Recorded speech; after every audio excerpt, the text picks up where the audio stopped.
I hope I haven't kept you waiting. Yes, this is the Crime Club. I'm the librarian. Fear came first. Yes, we have that Crime Club story for you. Come right over.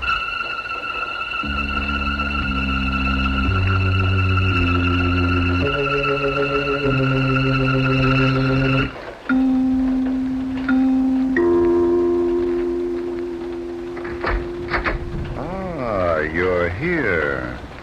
Good. Take the easy chair by the window. Comfortable? The book is on this shelf. Here it is. Fear Came First by Vera Kelsey. The very intriguing story of a house that was divided by fear until united by death. Let's look at it under the reading lamp. Madrona Place was the real estate empire that Grandfather Wales had built and died building. A square mile of rolling fields and woodland and lakes. And yes, a huge gray house, the Manor House, the gloomy headquarters of death. It was at this house that Thor Satterland arrived one blustering evening in March. And as he waited in the icy wind, he thought of the warm reception he knew he'd get. The door opened. Yes? Oh. Well, what do you want? Well, I'm sorry. I was expecting... Speak up, will you? I'm freezing. I'm Thor Satterland. Well, I'm still freezing. Huldah Swinson's grandson. Oh. You see, I was expecting her to open the door, and I... Well, you'd better come in. Yes, thank you. Well, quickly, if you don't mind. That's better. How you Vikings can stand the cold. Now, let's take a good look at you. Oh, couldn't you tell me about my grandmother first? Pulchritude with muscle. About my grandmother, Miss, Wales, honey. First cousin to Fleur. But you can call me. Who's that, Eileen?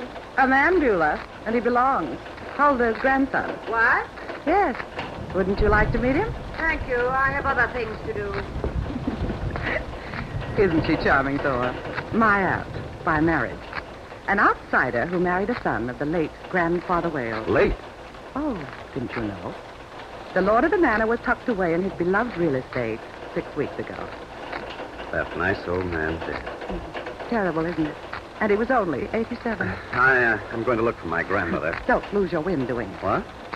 She's dead, too. No. 3 days ago.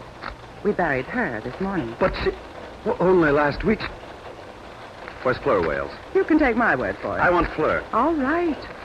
She's upstairs in her room. Do you know anything about this place? Yes. Then you ought to know where the living room is. Wait there. I'll tell her you dropped in like the handsome plague.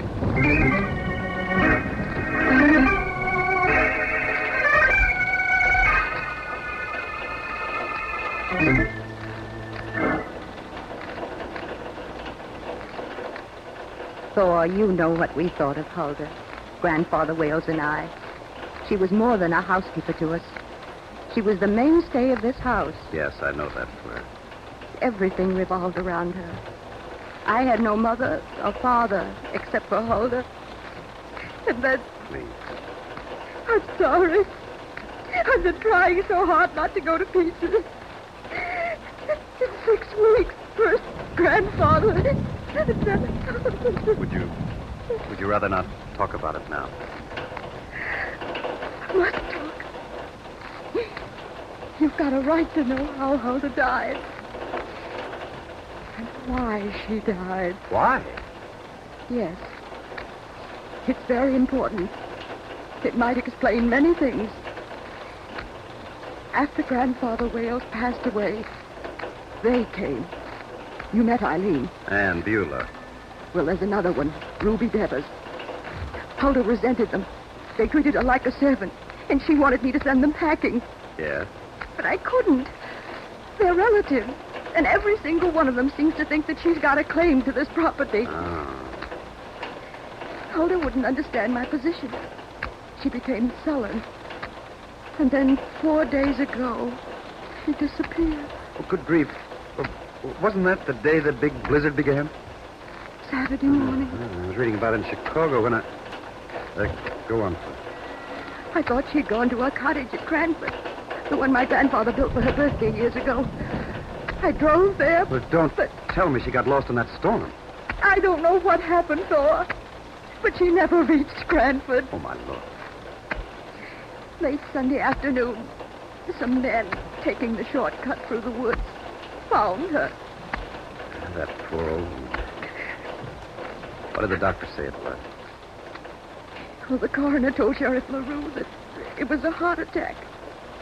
But there was a pretty bad bruise on her forehead. Bruce? She must have fallen against a tree. Oh, I wanted her to be patient. To wait until I could find out what those women really expected me to give them. If they had any rights to any part of Madrona Place. Fleur, was my grandmother afraid of these women? Afraid? It's just an idea. Would you know? I'd say that she wasn't. Or she didn't seem to be. Well, how about you? Are you afraid of them? I don't know. There's nothing they can take away from me. This property is mine. Grandfather Wills left it to me in his will. But Yes. in the event of my death, it goes to them in equal shares. Then you are afraid. All right. Are you going? Yes, I left my luggage at the bus stop in Laketon. Then you're coming back. Well, I don't have to see Chicago again for a week. Good.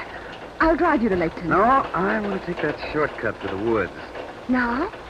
In the dark? Oh, don't worry. I'm not going to have any heart attack. Just leave the front door unlocked. I might be a little late.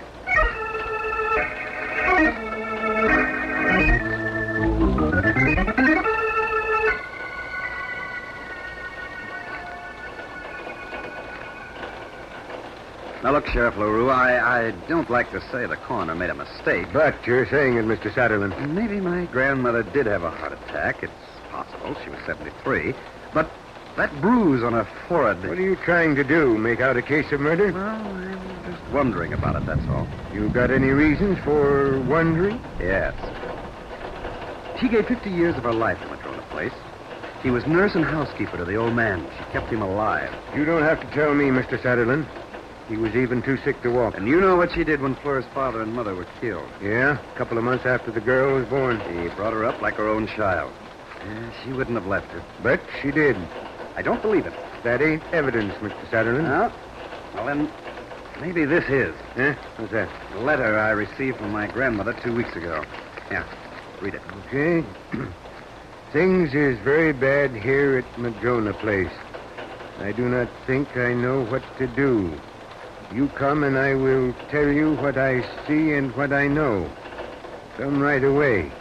It is... What's this word? Dangerous. Yeah.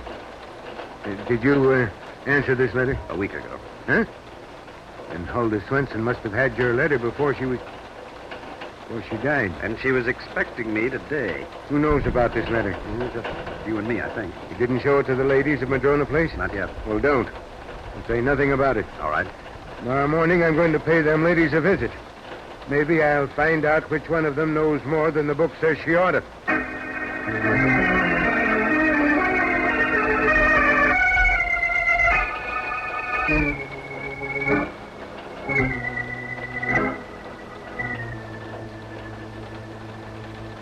I'm going upstairs to bed, Beulah.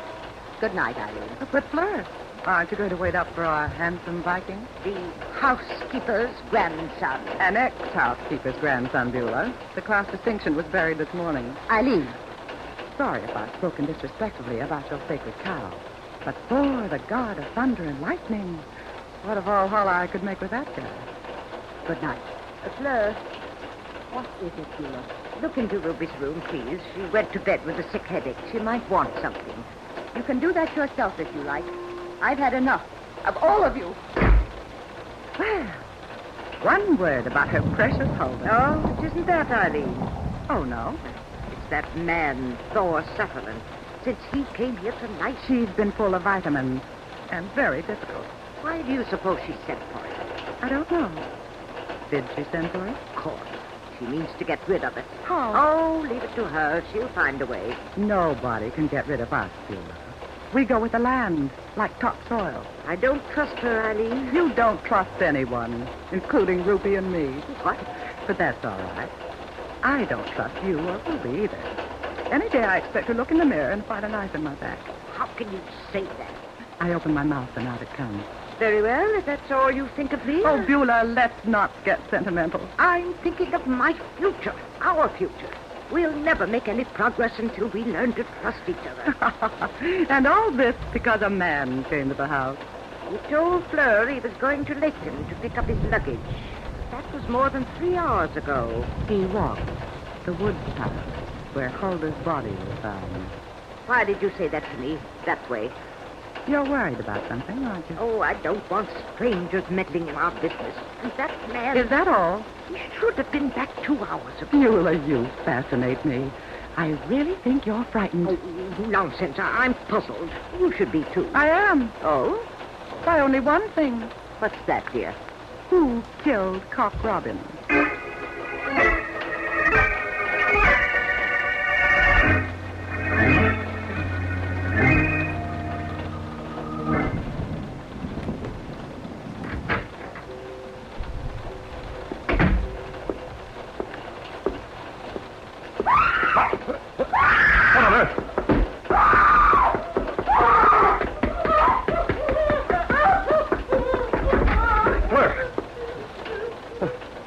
What's the matter? Somebody. Now, tell me. I couldn't breathe. Where's the fire? What is it, Eileen? Who's screaming? Keep your night cap on, Beulah. I'm looking for that information myself. Oh, tell them to go away. So. Well, I shouldn't wonder. That man is with her, under the same roof with me. Good night, Eileen. Naughty, naughty. All right, Fleur. Those women. Tell me what happened. Why did you scream? I was dreaming, Thor. That someone was strangling me with my silver necklace. Yes. I had to scream. I was screaming in my dream. I couldn't breathe. You scared the living daylights out of me. I'm sorry. I feel so foolish now. What's the matter? This reading lamp. I turned it off before I fell asleep. Are you sure? Yes. I remember. Let me see your throat. But Thor, it was a dream. Those 2 scratches aren't. What? Yeah. Fleur, where did you keep that necklace? I dropped it on the dressing table. Someplace else? Isn't it there? No. Well, then look on the chest of drawers. All right. I know I didn't put it away. I took it off and I dropped it. I'll go, Fleur. But Thor, it must be. You mean it should be? You weren't dreaming, Fleur. Somebody tried to kill you. Oh, no. When you started to scream, she got scared and ran out with a necklace. Who? I'm going to ask Sheriff LaRue to answer that question tomorrow. Just keep your door locked tonight.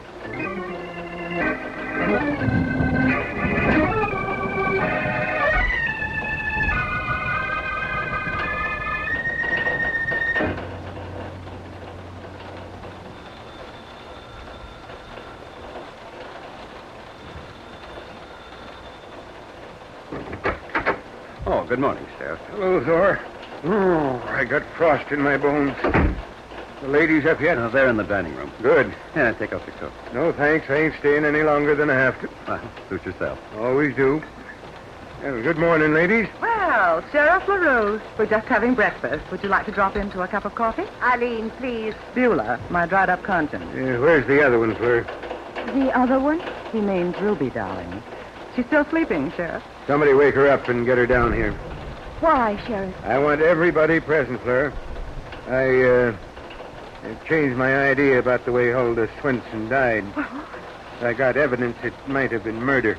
Murder? But what evidence, Sheriff? Beulah, don't you know it's the law that asks all the questions? Eileen, when I want advice from That's you... all right, ma'am. You better go upstairs and get Ruby, Miss Eileen. I like you less every time you open your mouth. Now, see here, you bundled-up Mackinaw. Go ahead. I've got a jail with vacancies. Well, since you put it so nicely. All right, now. But Sheriff LaRue, why should anyone want to kill Hulda? Because she had information. Detrimental to Fleur, of course. Now, wait a minute, Beulah. You're going to say that she killed my grandmother. Young man, I had rather you wouldn't speak to me. Not after what I saw last night. What's that? He and... Oh, stupid way. Now, look, I'm ma'am. not going to talk about it, Sheriff. They can tell you if they want to. I've got something else to explain. Yeah. I suppose you've been wondering what Eileen and Ruby and I have been doing in this house. Sort of. Well, we've been trying to reestablish our claim to this property. Huh? What about it, Fleur? I don't know. Grandfather Wales left Madrona Place to me. It's in his will. Then they arrived with notions. Don't believe her. The three of us are not crazy. Oh, please, I didn't say you were. But nothing has ever been said to me about any of you. I'm willing to let you prove your claims. I haven't tried to stop you. No, you haven't. I let you examine my grandfather's papers, his files. I've exposed the entire house to you. I could have put you out any time I wanted, but I didn't. I didn't even suggest it, did I, Buell? Oh, well, you were not doing it out of kindness, Fleur. No. I wanted to be fair with you and the others. Huldah didn't agree with me, and she's dead. And last night, one of you tried to kill me. What? She's lying, Sheriff. With my silver necklace while I was sleeping. You could still see the marks on my throat. Look. Yeah. I was going to tell you about it, Sheriff.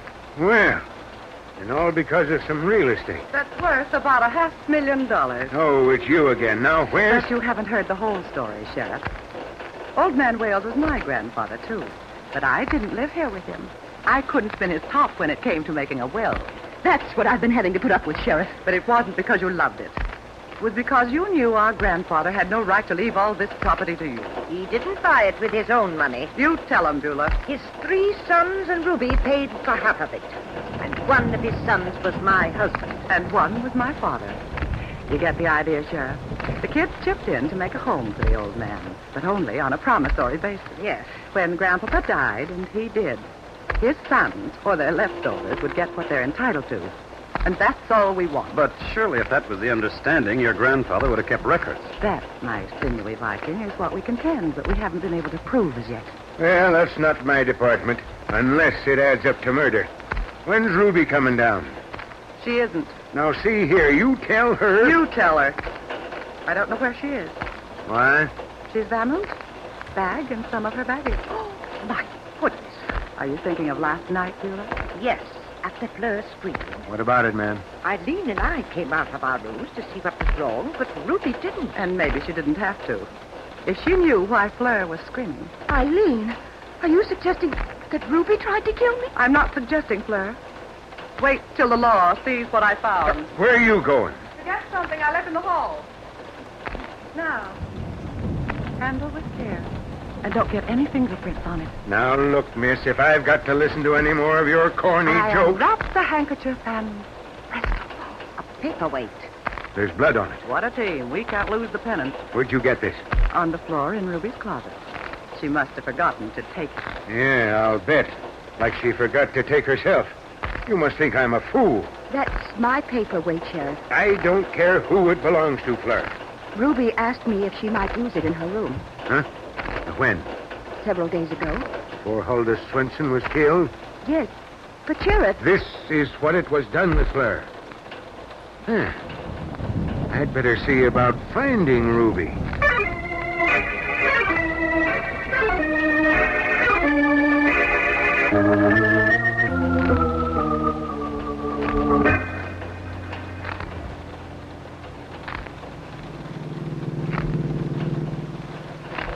But, Flora, why must we go to Cranford? I told you, Fleur, I want to see my grandmother's cottage. Yes, but why? Oh, Ruby disappeared. She killed my grandmother, tried to kill you. You think she's hiding there? I don't know of a better place. But wouldn't it be slightly ridiculous? So close to Madrona Place? I want to think of looking for her there. You thought of it. So? Sheriff LaRue most likely thought of it, too. But you're not going to Huldah's cottage to find Ruby. No. You believe them, Eileen and Beulah, about their claims to Madrona Place. Now, wait a minute. You know that Huldah was very methodical. She used to keep records of everything. Yes, but that doesn't Please mean... don't deny it, Thor. You're going to the cottage to see if you can't find something to prove their claims. Don't you want them proved?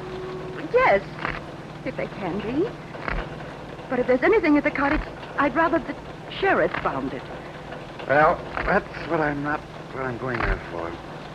Oh? My grandmother was crazy about keeping diaries. I want to find out if she's left one of her little books at the cottage. Why? She knew something, Fleur. What? There's no case against Ruby or anyone else without it.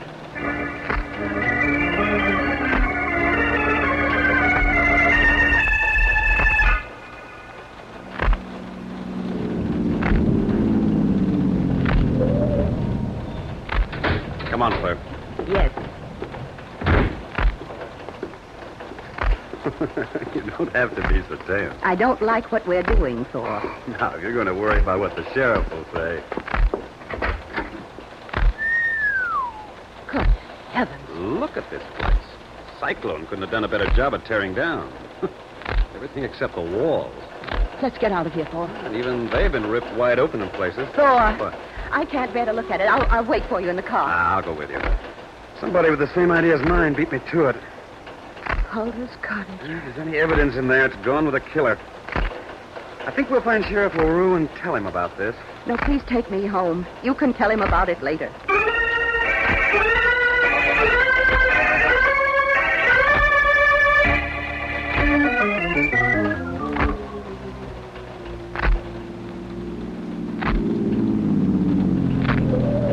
Thor, those men. What are they doing on my property? Oh, I don't... Oh, there's Sheriff LaRue. Let's ask him. Sheriff! Sheriff LaRue! Huh? Oh. What's happening? What are those men doing? What are they looking for? No, there's nothing to get excited about, Fleur. Those are some of my boys and some boys from the DA's office. Where you been? Cranford. My grandmother's cottage. Oh, yeah. Pretty messy, ain't it? Oh, you've been there? Not me. I sent one of my boys. He gave me a first-hand report. But those men, Sheriff, what are they looking for? Ruby Devers. What? Sheriff. It's just a hunch, kiddies. I've got an idea she never left this property. I don't get it. Very simple. This is sparsely populated country. Once the people in these parts see a face, they never forget it. And nobody I talked to seen Ruby Devers' face today. But, Sheriff, that doesn't mean she's... It could, Mr. Saddle. There's only a couple of places that lady could have gone to. One of them's the woods. She wouldn't have a chance in there against this kind of cold. Well, what about Lakes and the bus stop? Well, she didn't get there, son. How do you know? The man at the station told me. He knows everybody that lives in this neck of the woods, even if they're only visiting. And he's seen no Ruby Devers. Hey, Sheriff, Huh? you better come here. I think we found something. Okay, be right there. Oh, Now, you take Fleur into the house, Mr. Satterland. I'll be along as soon as I've got something to tell you.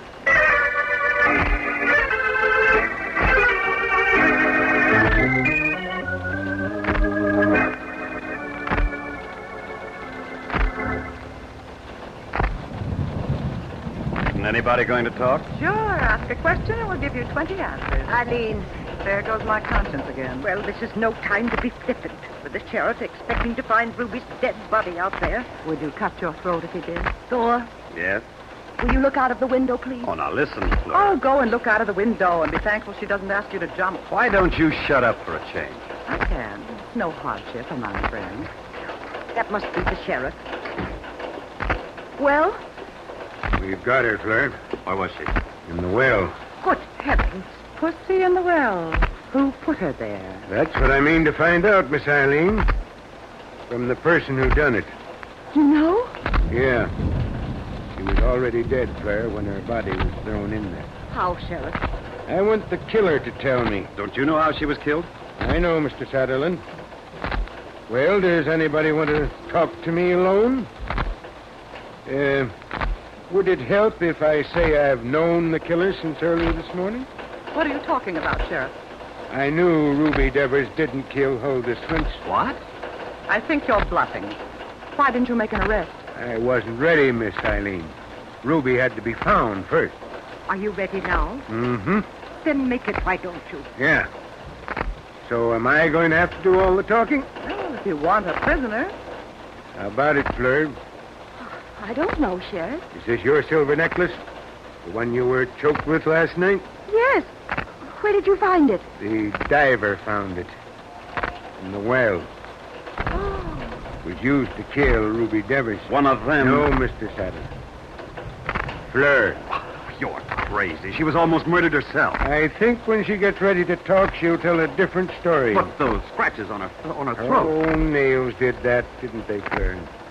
Sheriff LaRue, you've never been so mistaken in your life.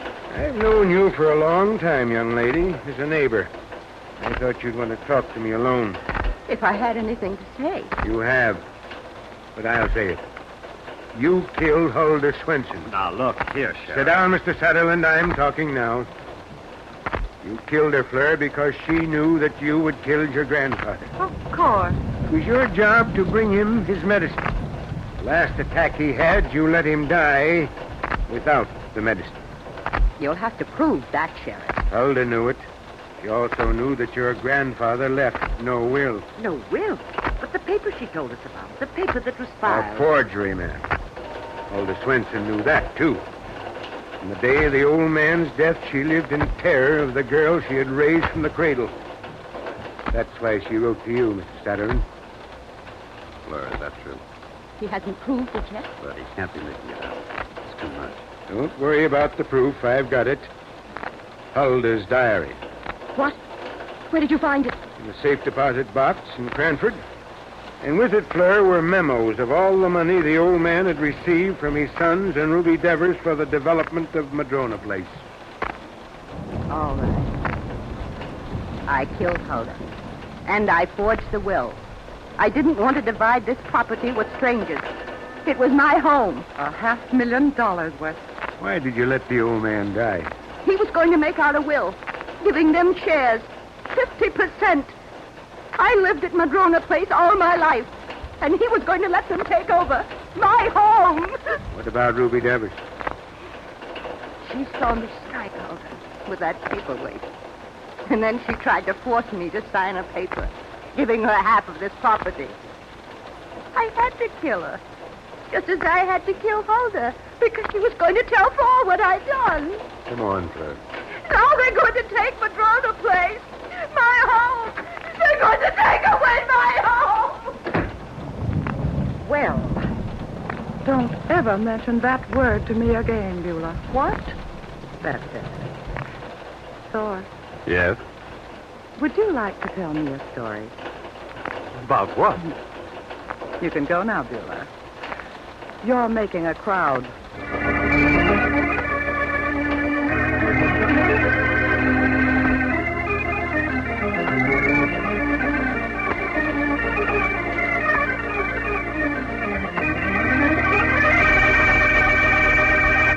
And so closes tonight's Crime Club book, Fear Came First, based on a story by Vera Kelsey. Stedman Clove did the radio adaptation. Roger Bauer produced and directed. Sidney Smith played Thor Sutherland, and Helen Shields was Fleur Wales. Grace Coppin was Eileen, Irene Hubbard was Beulah, and Cameron Prudhomme played Sheriff LaRue. Oh, I beg your pardon. Hello, I hope I haven't kept you waiting. Yes, this is the Crime Club. I'm the librarian. Yes, come over a week from tonight. Good. We have a very unusual story about a dead man who captured a murderer. It's called Dead Man Control by Helen Riley. In the meantime, there is a new Crime Club book available this week and every week at bookstores everywhere. Yes, it's available now. Fine. And we look for you next week.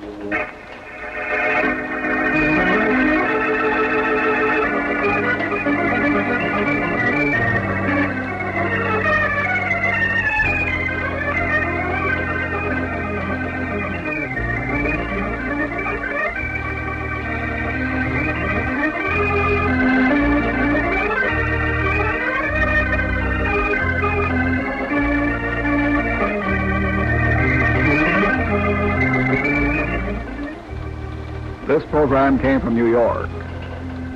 This is the Mutual Broadcasting System.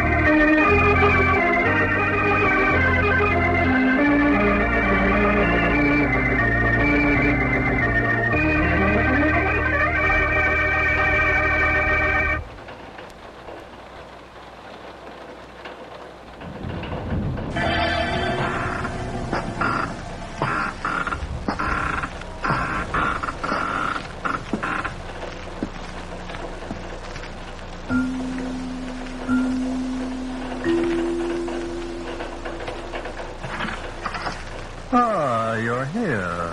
Good. Take the easy chair by the window. Comfortable. Good. The book is on the shelf. Yes, here it is. Death Blew Out the Match. A very absorbing story of death and mystery on a small island. Let's look at it under the reading lamp. It was an evening early in May, and the waters around the Cape, just off the coast of Massachusetts, were buried under a fog as thick and as massive as any you'd want to see. Moving cautiously, a small boat makes its way slowly toward one of the islands off the Cape. In the boat, are Elisha McCumber and Ann Waldron. Well, this is something. I'm glad we're almost there. Yeah? You been scared, Miss Waldron? Oh, not scared, Elisha, but if I hadn't bumped into you in New Bedford, I'd have spent the night there. Not even Noah himself could have persuaded me to take a boat ride in this fog. What's new on the island? Oh, nothing much. Unless you're counting a mysterious stranger. Mysterious? Calls himself David Highland. Gets mail from New York, Washington, Boston, but near every day. Nobody knows what's in it. He don't talk. Maybe he's an ex-sailor with a sweetheart in every port. This could be. But I'm chairman of the Board of Selectmen, and it's my duty to keep the peace on that island. You've always managed, Elisha. What else is new? Leonard Case is there, too. Leonard? Yep. 4 weeks now. Then Myra Van Wyck must be there. She ain't. I guess Mr. Case will be mighty glad to see you, Miss Waldron. Why should he be glad? I reckon the fella gets pretty lonesome with the plaster cast on each leg. Plaster cast, Leonard? Got both his legs broken in an automobile accident a few months ago. I figured you might know about it. No. No, I didn't know. Elisha, are you sure Myra isn't on the island? Mm-hmm. You're still sweet on the fella, ain't you? He doesn't mean a thing to me. Maybe not. But summer of last year, when Mr. Case turned from you to that Van Wyck woman, yep. And I was mighty glad the season ended without a killing.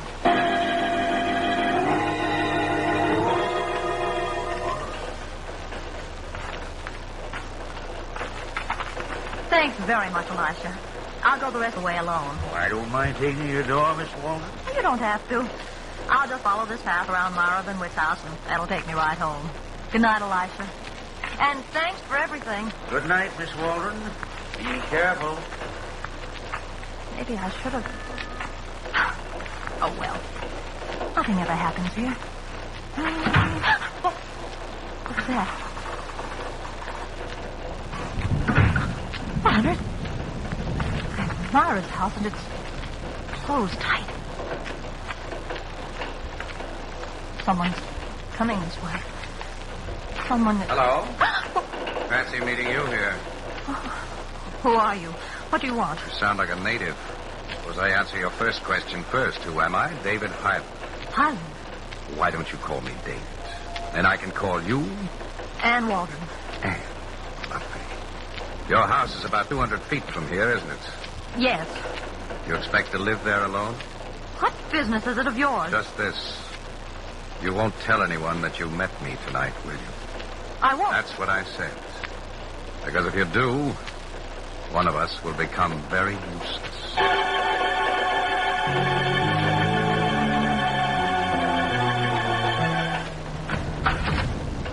Hey, Mr. Case, there's a dame here to see you. Dame? Show her in, sir. Okay, Tootsie. Help yourself to the board. Don't make him nervous. He's in a very delicate condition. Anne! Oh, Anne, darling, I'm so glad to see you. Hello, Leonard. You look beautiful. More beautiful Hey, than Mr. Case, is it all right if I take the car and go for a drive into town? Yes, beat it. Go anyplace. I'll pick up some chow for the icebox while I'm there. You got a couple of preferences, maybe? Buy anything you like, but for Pete's sake... Okay. Don't look so surprised, Dan. The guy saved my life. Pulled me out of the wreck when the car went up in flames. Hang it if he doesn't turn out to be the best cook and butler this side of the Atlantic. I was hoping you'd come in. You were? What do you mean? I knew you were on the island. Oh, Elisha told you. No? I saw you. From here? Mm-hmm. But my house is... Leonard, what have you done to this room? You like? I had these walls ripped out and the glass put in their place. I don't miss a trick. I simply look through this telescope, and the island has no secrets. I see. Leonard, when is Myra coming? She isn't. Too busy in New York? I hope so. The fact is, Myra and I are washed up. Silly, isn't it? Is it? The crazy thing about it is that I really thought I loved her. I must have been out of my mind. Did you marry her? It wasn't that crazy, Anne.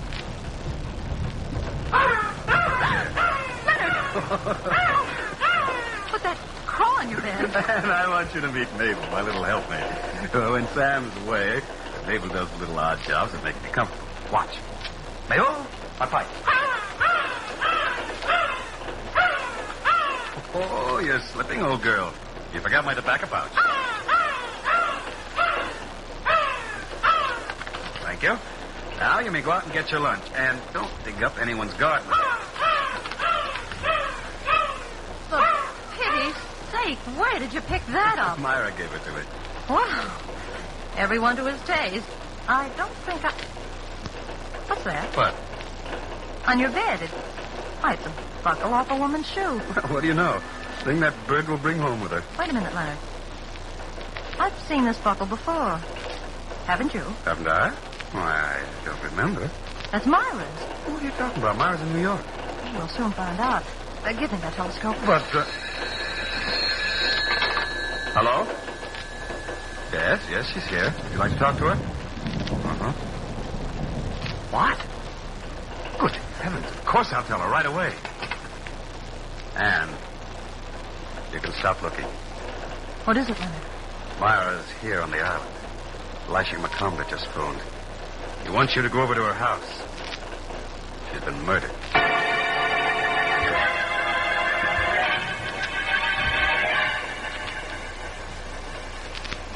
Elisha? Hey? Oh, Miss Waldron.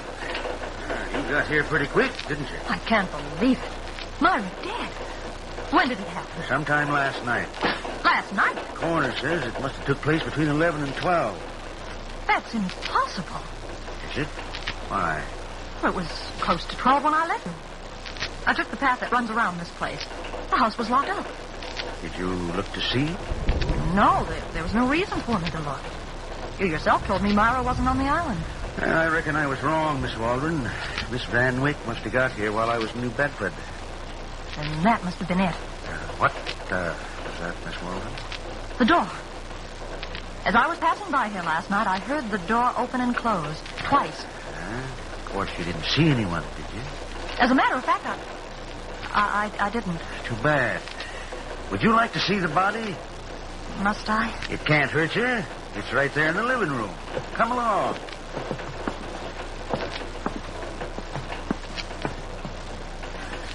There she is, just like I found her. Oh, her head's almost in the fireplace. Yeah. She was just about to light the fire with that match when death blew it out. You got any idea what killed her? I? Well, why should I? I thought you might have. It was cyanide of potassium. Oh, how awful. Uh-huh. But there's one thing that puzzles me, Miss Waldron. How did the killer get her to take it? I don't know, Elisha. There ain't a sign of a struggle in the room, and there ain't a mark on her body. Cyanide works like lightning.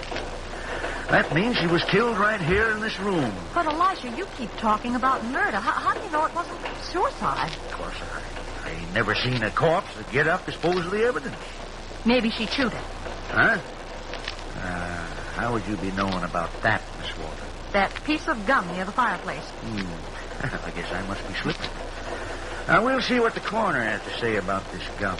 It was suicide, Elisha. I'm sure of that. Why? Ask Leonard East. He can give you all the facts. I'm asking you, Miss Waldron. I don't know him. Now, why did you send for me? I wanted to hear what you had to say in the presence of the corpse. But why me? To my way of thinking, Miss Van Wyck was murdered. And I thought maybe I ought to have a talk to one person that had both motive and opportunity. That's you, Miss Waldron.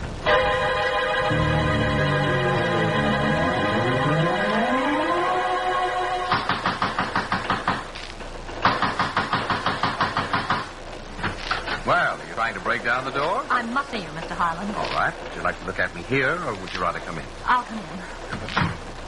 Sit down. No, thanks. Mr. Highland, what were you doing out in the fog last night? You won't call me David, will you? Will you answer my question, please? Sure. What were you doing out in the fog last night? I was going home. So was I. That makes us even, doesn't it? Not quite. Myra Van Wyck's been murdered. What? You don't say. On this quiet, peaceful island? Did you tell anyone you met me? No. Good girl. Yes. Always play it smart. But I will, Mr. Highland. Will you? Would you like to hang for the murder of Myra Van Wyck? What? Suppose I told Elisha that I saw you coming out of her house last night. But you didn't. How do you know I didn't? Well, I didn't go in after I left you. I went right home. Can you prove it? Can I? Now, look here, Mr. Highland. What are you trying to do? I don't want you to make any mistakes. You'll protect me, and I'll protect you. You killed Myra. Don't point, Miss Walden. It's bad manners. Why did you do it? All right. I'm going to find out, Mr. Highland, and what you came to this island for. And when I do... Yes? That letter on the desk.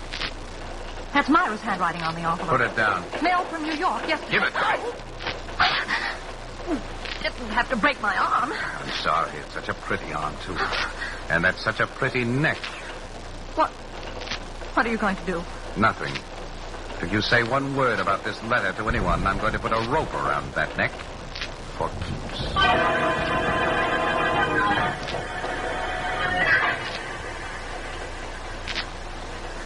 Leonard, what am I going to do? Elisha thinks I killed Myra. And I can't prove that I didn't. And I know you didn't, no matter what you thought of Myra. Oh, Elisha was here. I told him that she wanted to marry me, but, well, I couldn't do it. Then she loved you? I'm afraid so.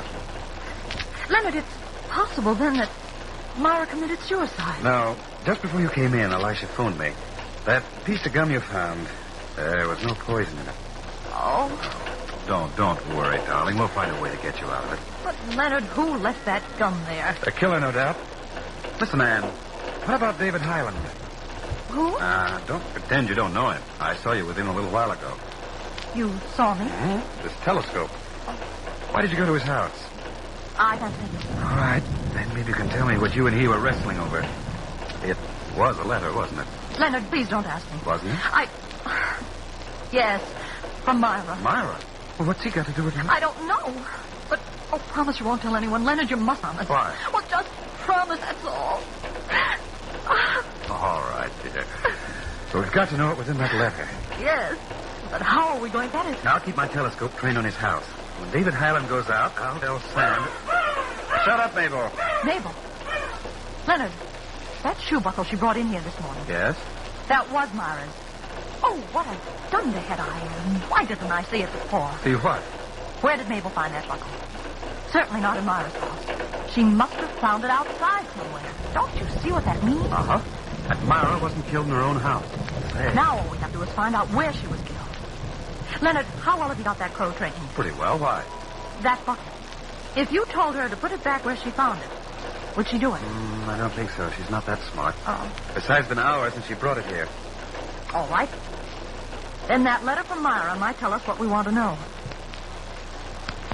I want to know the minute that man goes out.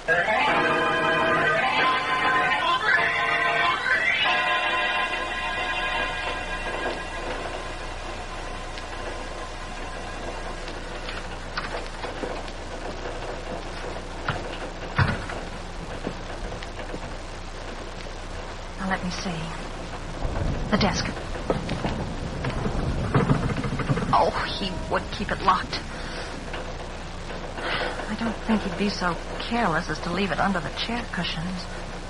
No, that would be too obvious.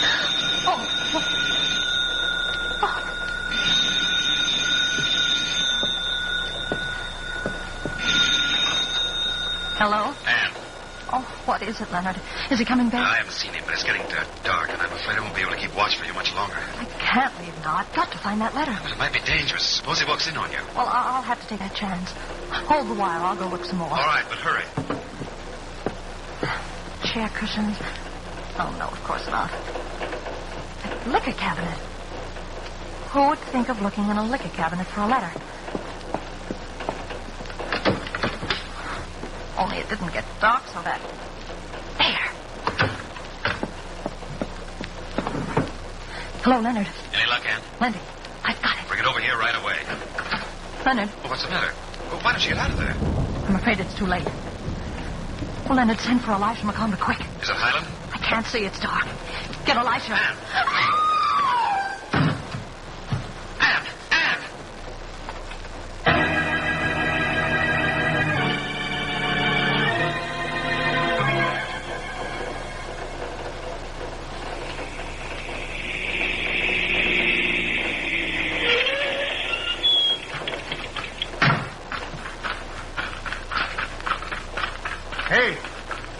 Hey, you, Mr. Highland. Huh? Why, Elisha McComber. What's all the excitement about? And where do you think you're going? I'm not thinking, Your Honor. I'm going for a walk. Where's Miss Walden? Ann? She's supposed to be here? Yep. Let's go into your house. All right, if you like. While we're doing that little thing, would you mind telling me what this is all about? In time. Where is she? I don't know. When I left for the village, the house was empty. When I came back, it was still empty. She spoke to Mr. Case on the phone from here. Really? Well, perhaps I should lock my door when I go out. Think my neighbors would disapprove? Ain't none of my business. But this matter to Miss Waldron. Mr. Highland, would you be a gum-chewing character? Gum-chew? Sometimes. When I want to get rid of a bad taste. How did you get rid of the gum? Spit it out on the floor? What do you mean? Over there, by that table. But well, maybe you will a lot sooner than be expected. Are you ready to talk about Miss Waldron? Of course. Yes, I think she's beautiful. I think she's a charming girl. Now, if she were only a bit more friendly... Is that all you've got to say? No, but for the moment, it'll have to do. Well, maybe you'd better come with me. Where? To Miss Van Wyck's house. Why there? Me and my boys have given that place a mighty fine once over. Somebody that done a killing could think that we'd have no more reason to go back there. But we have, Mr. Highland. Come on.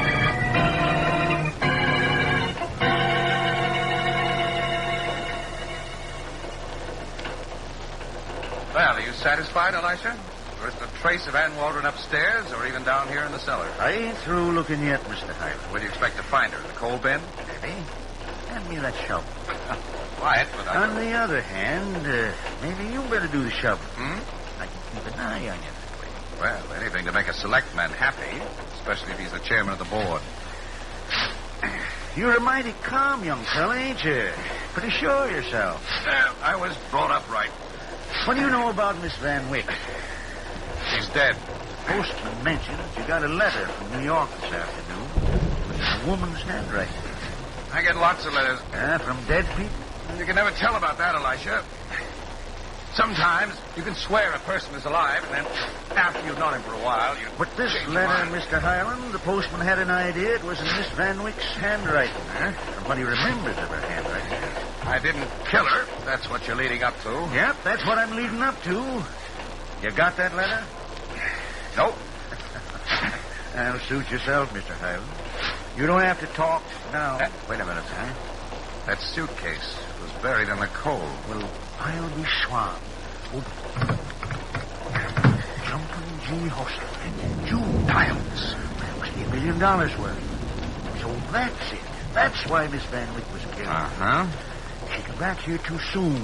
Whoever was hiding this stuff here figured that she'd be in New York, maybe. And maybe not, Mr. Highland. No? Maybe that person knew she was coming back. Maybe him and Miss Van Wyck were sort of partners in a business that wasn't legal. Does that make sense to you, Mr. Highland? I don't know. I don't go in for guesswork. How about cyanide of potassium? You're singing way off key, Elisha. You've got the right tune, ain't you? Put your hands up, Mr. Highland. All right. Now, just you walk up them stairs. No monkey business, my friend. I got an eye like an eagle.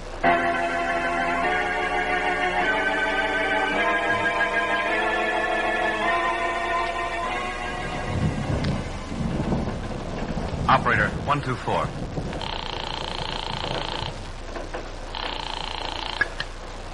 Hello? Elisha, this is Leonard Case. You found Ann Waldron? No. Good heavens, what are you doing about it? I got searching parties out all over the island. But what about David Highland? It was from his house that she called for help. He'll talk, Mr. Case, about Miss Waldron and about Miss Van Wyck, too. You mean that he killed Myra? Yeah? Well, Mr. Case. Yes? folks here in the village tell me your car's been parked all day by the general store. I know. My butler, Sam Ray, took it this morning. Send him back if you see him, will you? Ain't nobody seen him since 2 o'clock this afternoon. I reckon you'll have to be advertising for a new butler, Mr. Case. That's ridiculous. Sam wouldn't quit me without notice. Maybe not, but he ain't on the island.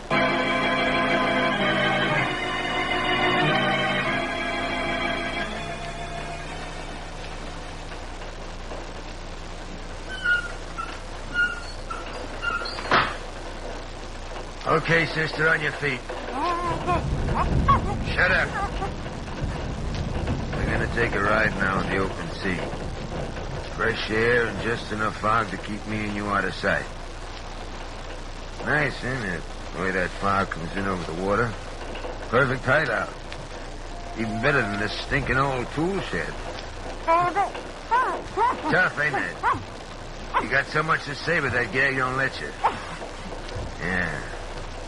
Okay, get going. Right down to the boat. Then maybe when we get way out in the ocean, I'll tell you a nice, interesting bedtime story.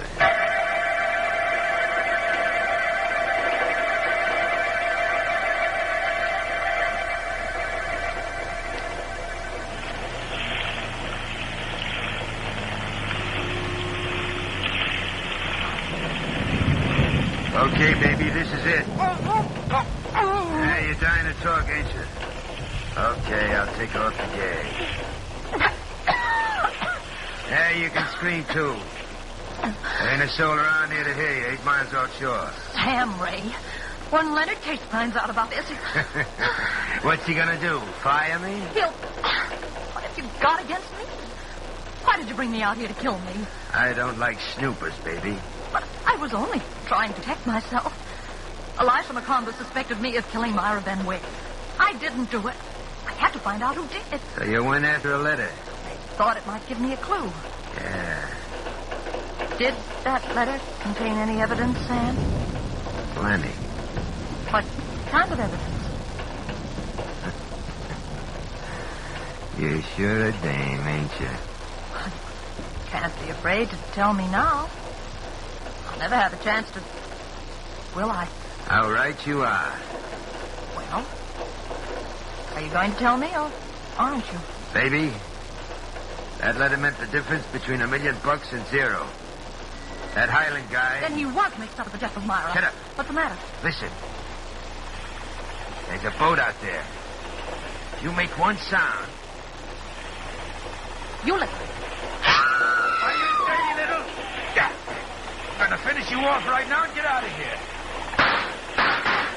Get away from him, Miss Walter. Get down in that boat. Go ahead, Elisha. Go ahead.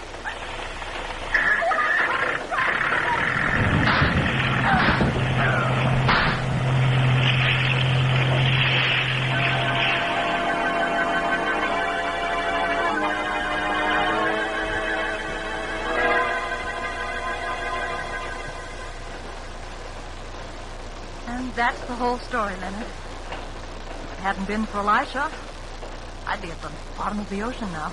Man, darling, I don't know what to say to you. I feel as though it's all my fault. Nonsense. But Sam worked for me. I trusted him. How was I to know that he was a diamond thief and that he killed Myra? He did kill Myra, didn't he, Elisha? I reckon so. We got no way of knowing now with him at the bottom of the ocean. Well, all I can say is thanks for saving Ann. Now, how about a party to celebrate? Sam gone, I guess we'll have to rely on Mabel to do the honor. Mabel! Candy! Candy, Mabel, for the lady. If she could only go. Mabel! She flew out the window. Leonard, she's flying toward Myra's house. Candy for the lady, eh, Mr. Kane? I don't understand what got into that bird. Never disobeyed orders. And I reckon she ain't disobeying them now. She's flying to the only lady she knows. All right, Mr. Case, you can talk now. You got a mind to. But I got nothing to say. That's your privilege. But you killed Myra Van Wyck by sending that bird out last night with a piece of poisoned candy. And you done it because you knew the lady would take the candy from the bird, maybe as an omen of reconciliation. Miss Waldron, did you know that Mr. Case and Miss Van Wyck was husband and wife? Married? Yep. I asked the police in New York to do a routine check on Miss Van Wyck, and they come up with the dope. Leonard. All right, so what? I didn't want her around. I told her to stay away from the island, to leave me alone. And you had good reason to. She might have found them diamonds in her coal bin. That would have been too bad, wouldn't it? For you.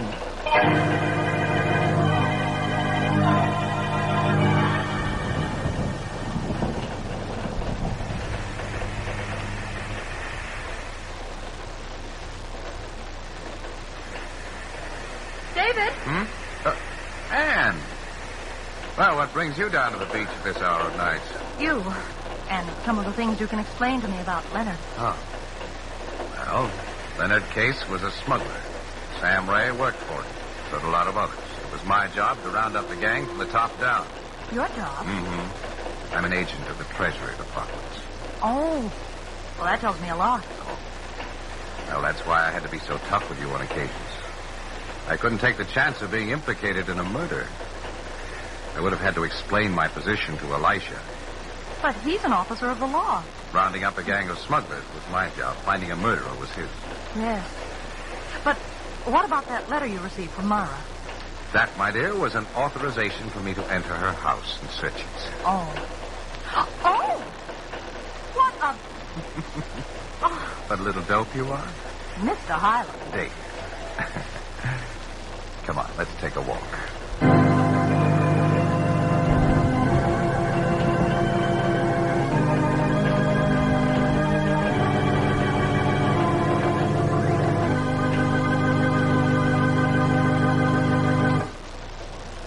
And so closes tonight's Crime Club book, Death Blew Out the Match, based on the story by Kathleen Moore Knight. Stedman Coles did the radio adaptation. Roger Bauer produced and directed. Oh, I beg your pardon. Hello, I hope I haven't kept you waiting. Yes, this is the Crime Club. Well, I'm the librarian. Yes. Come over a week from tonight. Good. We have a very unusual story about a murderer who was revealed by postage stamps. It's called For the Hangman. In the meantime? Well, in the meantime, there's a new Crime Club book available this week and every week at bookstores everywhere. Mm-hmm. It's available now. Quite all right. And we'll look for you next week.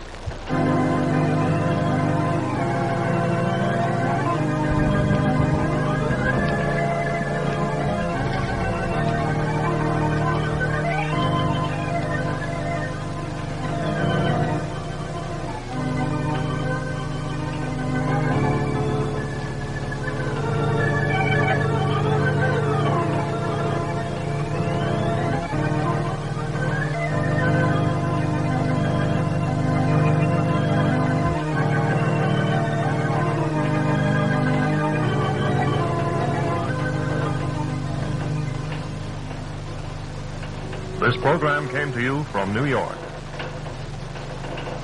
Mutual's Mystery Hour continues immediately after station identification with a casebook of Gregory Hood.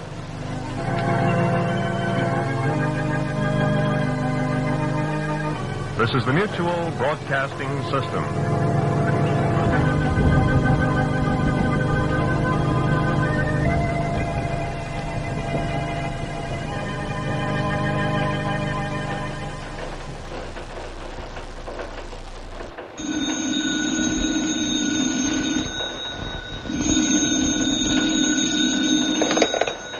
Hello, I hope I haven't kept you waiting.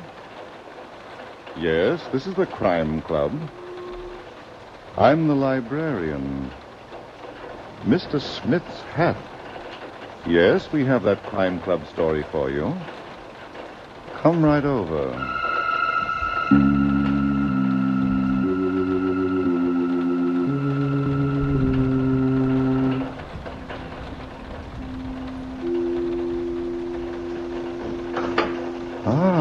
You're here. Good. Take the easy chair by the window. Comfortable? The book is on this shelf. Here it is. Mr. Smith's Hat by Helen Riley. A very intriguing story of a finger that puts its print on death. Let's look at it under the reading lamp. It was a bad day for New York City. The worst in a 3-week period of early summer heat. And Inspector Christopher McKee was in his office at the Center Street Police Headquarters when the telephone rang. Yes, Inspector McKee talking, homicide. Yes, I was just going to talk to you about that. What? Homicide. How'd you like to meet a freshly made corpse? Go ahead, mister. Well, go to 1142 West 16th Street, Gilbert Shannon's apartment. Mm-hmm. I'm not there now, but don't worry. You'll find me waiting for you. What's your name? Gilbert Shannon. Well, I'll be of all the days to be hung up by a lunatic. Yes, Inspector McKee. Cassidy, get the local precinct for West 16th Street. I want them to check on a nut. Yes, sir. Hold a minute. Inspector McKee, homicide. Inspector, my father's been killed. Murdered. Mm-hmm. All right, lady. Give me the facts. Name, please. Gilbert Shannon, 1142 West 16th Street. What's that? 1142 West 16th Street. I just found him lying on the floor in a pool of blood. Your name, please. Julie. Will you please send someone over here right away, please? Please. Yes. Cassidy. Yes, Inspector. Never mind calling the local precinct. Get the medical examiner and order my car. I'm going up to that place myself.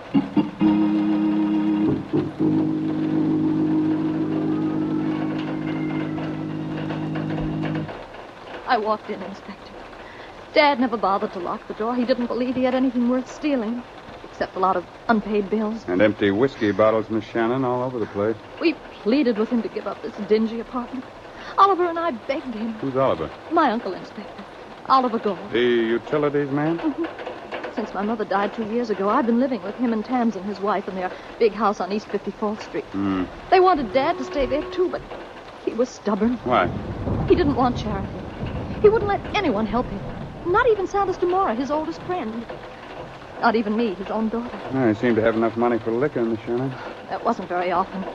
You see, Dad was a writer. Popular magazine stories. Sometimes he sold one. Then he... Yeah, I know. Must have been pretty tough on you and your mother.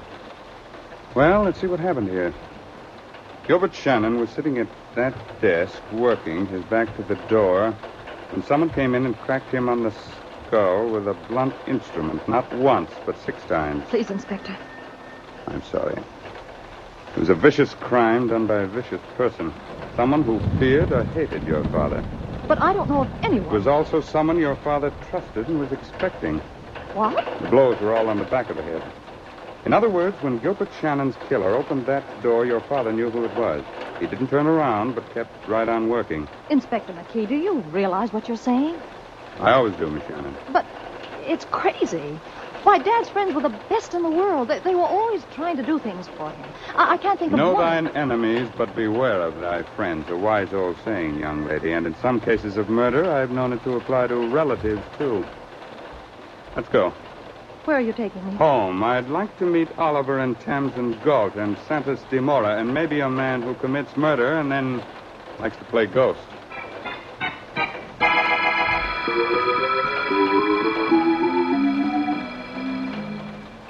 Julie, I think you ought to go upstairs and lie down. I don't feel like it, Tamsin. She is so right, Julie, my dear. It is no good for you to hear all this talk about murder. Please, Santos. Like Gilbert, she is so obstinate. Inspector McKee, you haven't answered my question. Your question, Mr. Galt? About the newspapers. I'm sorry, I wasn't listening. What do you want me to do? Keep this matter private. Why? My position, of course. I'm vice president of Eastern Utilities. I don't want a scandal. Oh, what are you afraid of? Gilbert Shannon was my brother-in-law. He was married to my sister. You haven't answered my question, Mr. Galt. I don't want his private life made public. It wasn't clean. Oliver. Well, Julie, let's face it. We've been ashamed of him for a long time, long before your mother died.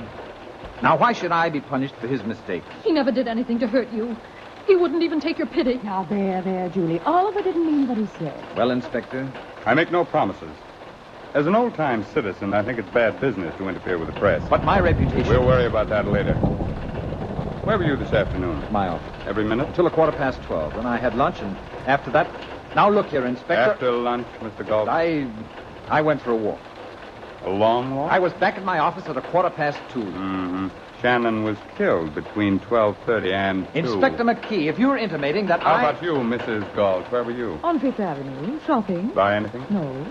Meet anyone? No. Inspector, I thought you said the murderer was a man. Oh, did I? Never take a policeman literally, Miss Shannon, until he waves a pair of handcuffs. Now, Mr. DeMora. I was in Central Park all afternoon. For work, it was too hot. The weather. You meet anyone? Only the pigeons and the squirrels, Inspector. Yes, and they can't talk. Senor, it is quite useless to make up a case about us. Not one person in this room had a reason or a wish to dispose of you. You will prove nothing to the contrary.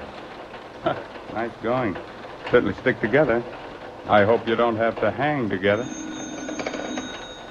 Hello. One moment, please. For you, Inspector. Oh, thank you. Yes? Yes, Cassidy. Where? Okay, put it through the lab. Oh? Good work. Have a check for type.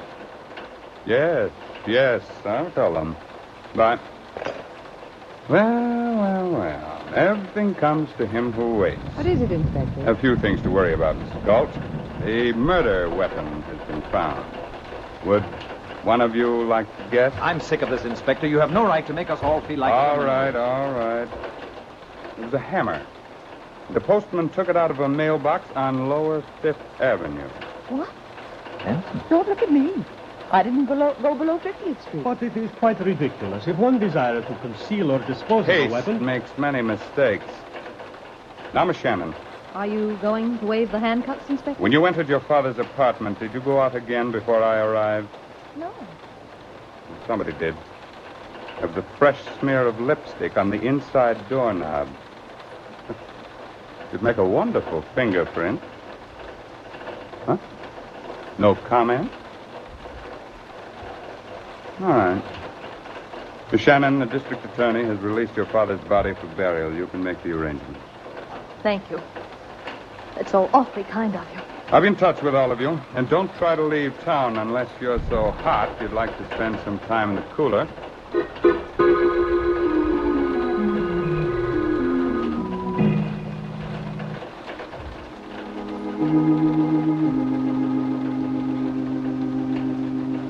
Well, Cassidy? The funeral service should be starting any minute, sir. Are they all here? They are, Inspector, they are. In that first pew, Mr. Santos DeMora with Mr. Oliver Galt sitting next to him.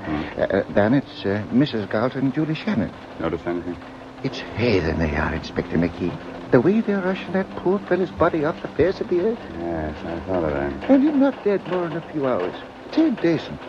That's what comes of having daylight saving time.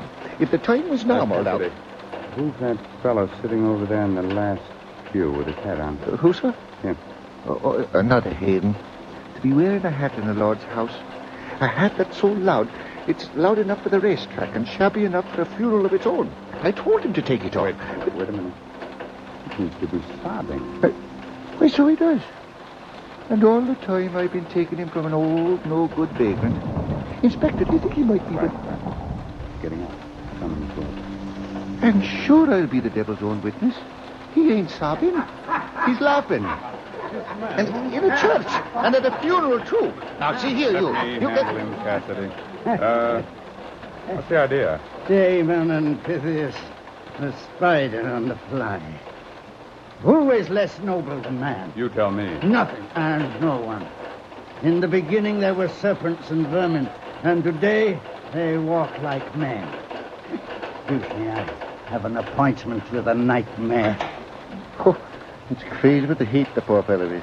You should have let him go, Inspector. He might be dangerous. Get after him, Cassidy. Oh, sure. Keep a tail on him. I want to know who he is and where he lives. But we could have asked him, sir, when he was sitting That's here. not all I want to know, Your Honor. Now get going and report to me at my office. I'll be there all evening.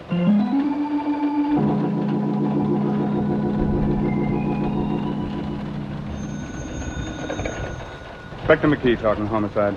Cassidy talking, sir. What'd you get? Well, sir, I tailed that fellow to a broken-down tenement house on 10th Avenue. He's got a room on the 3rd floor. Good. What about his name? Believe it or not, Inspector, it's John Smith. Happened before. What else, Cassidy? Well, sir, Smith stayed indoors for about an hour and a half. And when he emerged, it was only to lock himself up in a phone booth in the corner drugstore. Did you find out whom he called? I couldn't, sir, but I know he made 2 calls, Inspector. Yes? It was on the second one that I was able to catch a few words. What were they, Captain? Well, sir, there must have been an argument, because all of a sudden Smith's voice went up, and he said, "You be there in half an hour and don't keep me waiting." And that's all. Is it? Did Mr. Smith go to sleep in that booth? Oh, no, sir. He came out and walked straight uptown to Central Park. And that, Inspector, is where it happened. What? What happened? Well, sir, he was walking along a path near the 59th Street lake with me about 50 feet behind him. Yes. Something was wrong with the park lights, because a whole row of them was out. And then... No, go on, Cassidy. Well, sir, it was pretty dark, but I could see that hat. It shone like a beacon light on a dark and empty ocean. Never mind the poetry. Give me the facts to the point. Yes, sir. Well, just before he turned off the path onto another one, he took off his hat. Yes. Inspector McKee, I've been a member of the force for 32 years. I could retire and take my pension and live the good life of a peaceful man, but I haven't done it. Instead, I have chosen to stay in the service of the department and devote myself entirely to... Oh, no, you lost him. I couldn't help it, sir. He took off his hat. But if the park department had fixed those lights at the proper time... He was going to meet somebody and you lost him. I'm sorry, Inspector. I'm a broken-hearted We man. could have broken this case tonight, closed the books on it. Oh, well, have you had something to eat? No, sir. We'll get something, and then come back here to my office. We'll have a good cry together.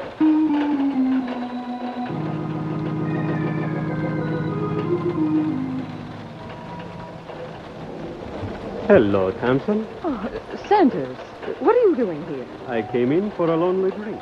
I saw you sitting at this table. I am delighted. Oliver took Julie and me home after the funeral, and he went out to keep an appointment.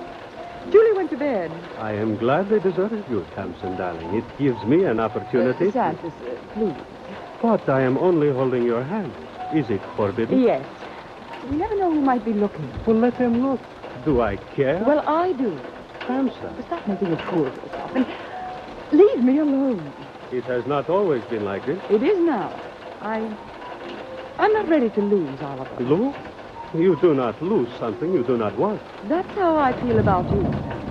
I do not like to hear such talk. Yesterday it was different. You could not stand to live with Oliver. I've changed my mind.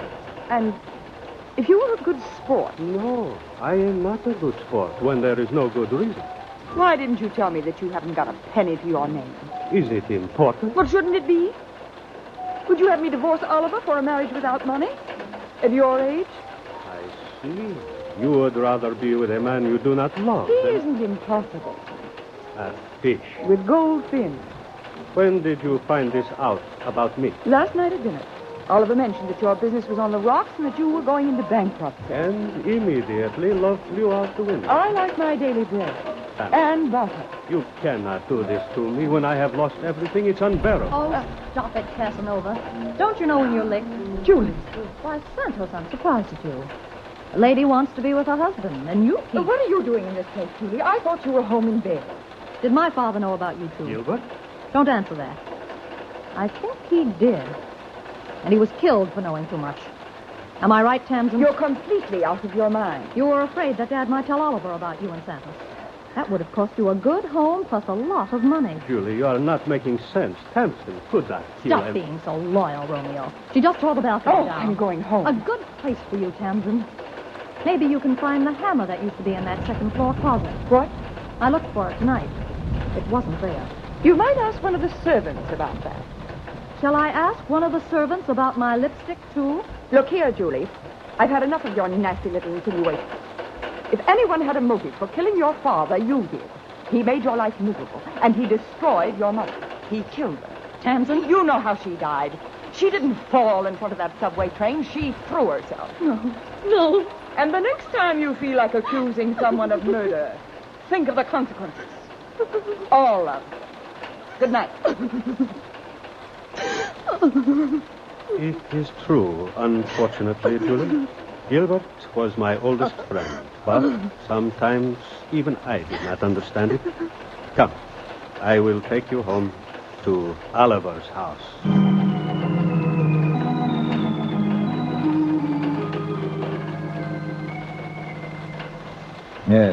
Yes, 2 reservations on the midnight plane.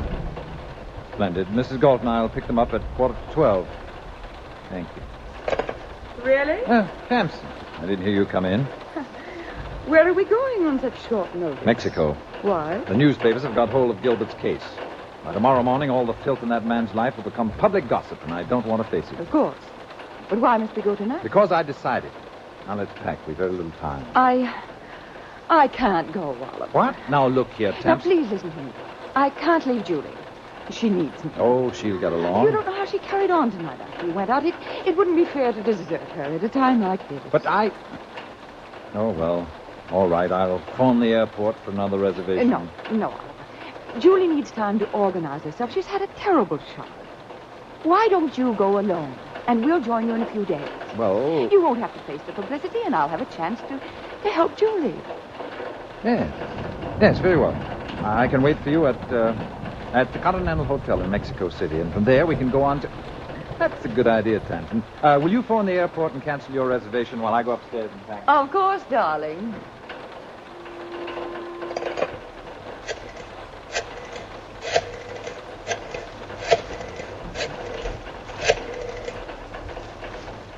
Hello? Police headquarters? Inspector McKee, please. Inspector McKee? This is Tamsin Gall. I came home a few minutes ago, and I found that my husband has disappeared. Yes. 2 of his suitcases are gone. Well, I phoned the airport, and I was told that he'd made a reservation on the midnight plane for him and me. Well, I don't know why he included me, but... No, I didn't cancel it. I didn't want Oliver to become suspicious. Yes. You're quite welcome. Goodbye. You just made a serious blunder. Oliver. You should have called the airport first.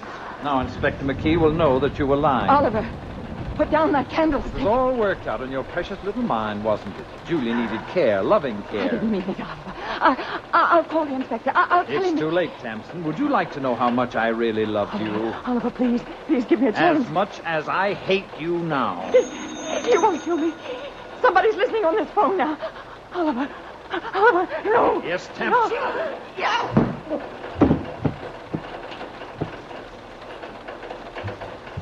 Hello? Hello?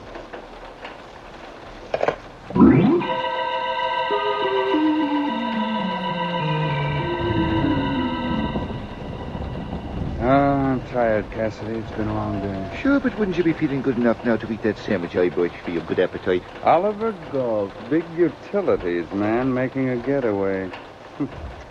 Every day a new surprise. Won't he be getting one when he finds the airport's loaded down with cops? Yes? Mm-hmm. You don't say. Are you sure? You gotta be sure. Okay. What's the trouble, sir, if you don't mind me asking? Those fingerprints we found on the doorknob of Shannon's apartment, Cassidy. They ain't good. They belong to a John Ravillo. I don't recall no such name, sir. The San Diego confidence man, arrested 21 years ago, broke jail 6 months later, was never found. Well, that sort of changes the picture, don't it? Ravillo. Could that be a Spanish name? I don't know. On the other hand, it's possible that a fellow who calls himself John Smith and laughs at the church funeral might... Yeah. Anything's possible now. Inspector McKee, homicide. Cassidy. Trace. Yes, sir. What's the joke, mister? We meet again, Inspector, and again it's bad news. Tell me about it. You know who this is? A ghost of Gilbert Shannon. A toast to the wise. Death begets death.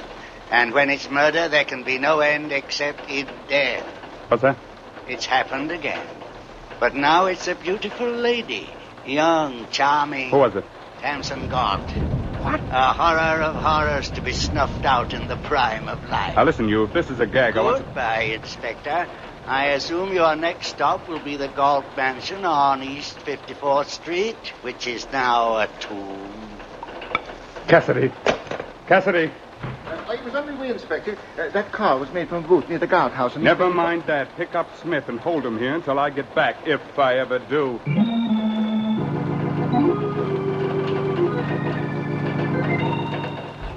Let's keep talking, Miss Shannon. I've got work to do. Well, I didn't know what had happened until you came to the house, Inspector McKee.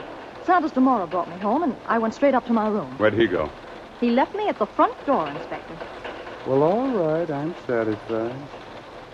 I think we'll wrap up this candle holder now. The fingerprints on it should tell us who struck the first blow. The first? Yes. Tamsin Galt was not killed by a blow on the head. She was smothered to death Good heavens. by someone who held her nose and mouth while she was unconscious. But how can you tell? Those swollen veins in her neck and the color of her face. Dreadful. But who? Anybody. It didn't require courage or strength. I see. What about Oliver? Huh? Why do you mention him? He might have found out that Santos and Tamsin were... Well, Oh, one of those things, huh? Did your father know about them, too? he must have. The hammer he was killed with was taken out of this house. Well, thank you. Why didn't you talk about it sooner? I didn't know until a few minutes ago. Mm-hmm. I went to the second floor closet to look for something, and I found that... We're having company. Tamsin? That's Oliver. Perfect. Meet him in the hall and don't tell him what happened. Don't? Go ahead and do as I say. All right, Inspector. And leave that door open. I want to hear... Oliver? Julie, I'm just going upstairs. Where's Tamsin? Oh, she's indisposed. Indisposed?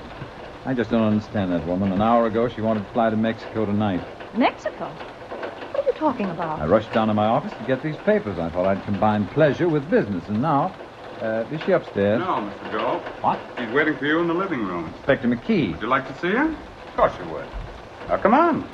After you've had a good look, we'll take a trip downtown to police headquarters, and you too, Miss Shannon. If you like. I like. And while we're driving, we'll pick up Mr. Demora and give him a lift, too. Santos? But why? Your alibi, Miss Shannon. And to you, Mr. Galt, a mathematical problem. The outside angle of a triangle.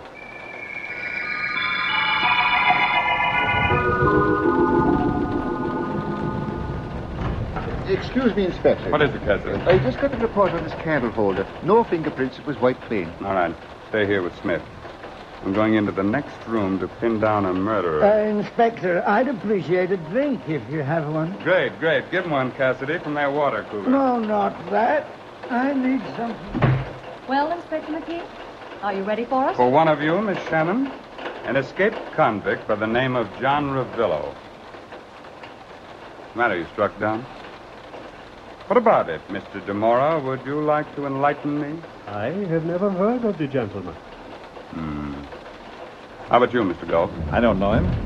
Don't recall ever having met him. Well, then, suppose I give you people an assist. Here's an ink pad. We'll take some fingerprints. Who'll be the first volunteer?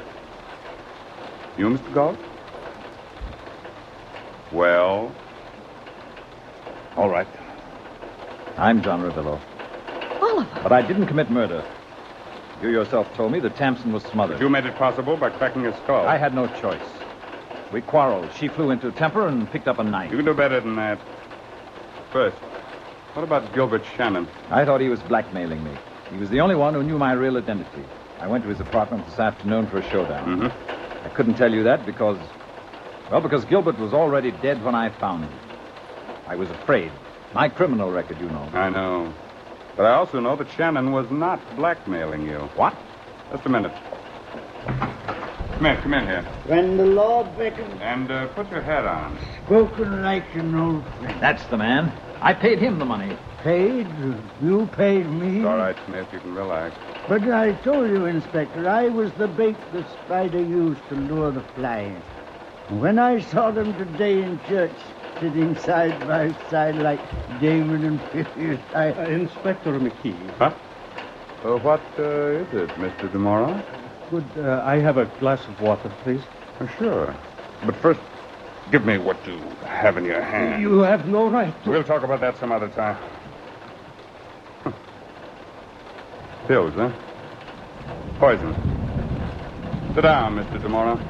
It's your turn to talk now about a double murder, and no double talk, if you know what I mean.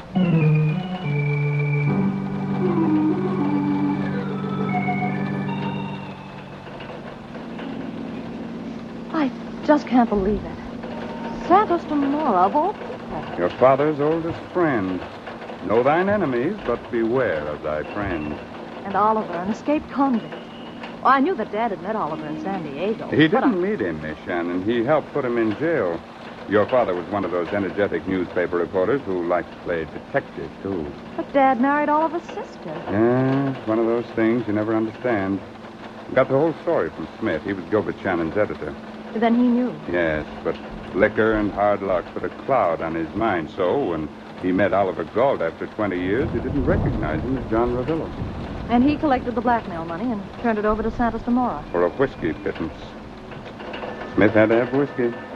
Inspector, how did Santos find out about Oliver?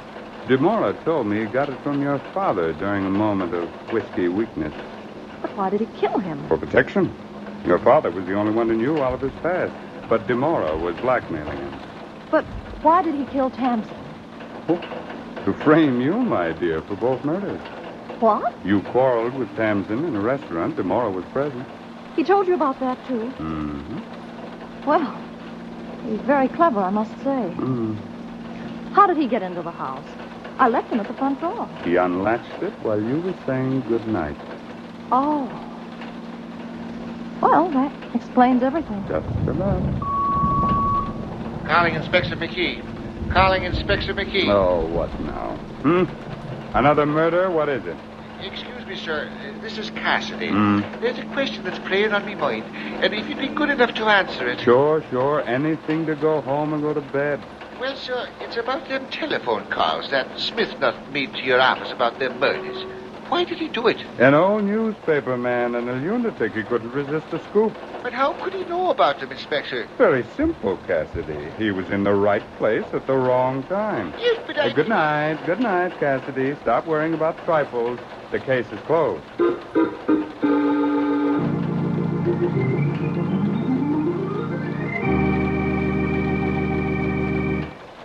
And so closes tonight's Crime Club book, Mr. Smith's Hat, based on a story by Helen Riley.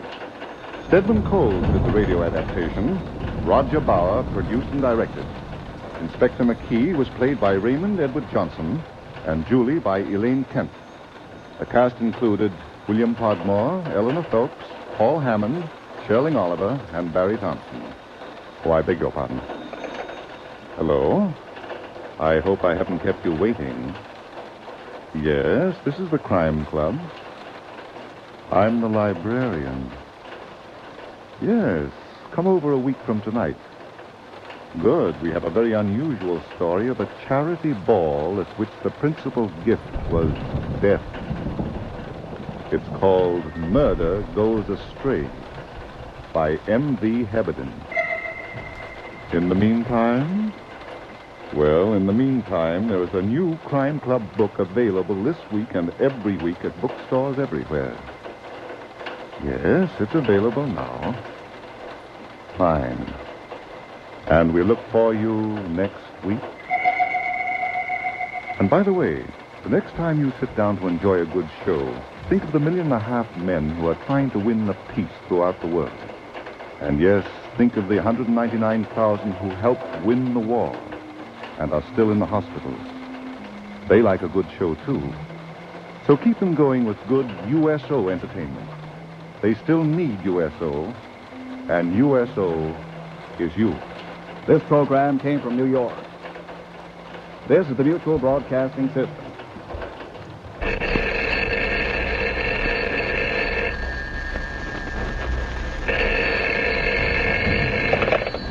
Hello. I hope I haven't kept you waiting. Yes, this is the Crime Club. I'm the librarian. Dead Man Control. Yes, we have that Crime Club story for you. Come right over.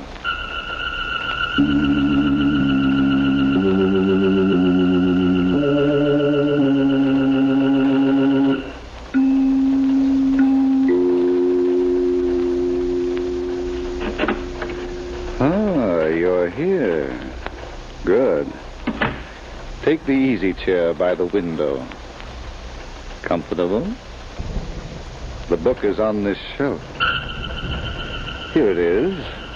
Dead Man Control by Helen Riley. The very absorbing story of a murder in which Cupid held the hand of death. Let's look at it under the reading lamp. It was late morning, and in the library of a mansion on East 67th Street, multimillionaire Fenimore Kingston was standing before the wall safe he had just opened. He smiled, and then as he reached in... 2 hours later, Inspector Christopher McKee was in his office at police headquarters on Center Street when the telephone rang. Inspector McKee talking, Homicide Bureau. Good morning. This is Catherine Kingston. Yes? Mrs. Fenimore Kingston. Oh, yes? My husband's been murdered. Can you come? Where? Our home is on East 67th Street. All right, I'll be there in 20 minutes. Yes, sir. Cassidy, order my car. We're going uptown. Yes, sir. And how are you... And don't stop to ask about anybody's health. I'm in a hurry.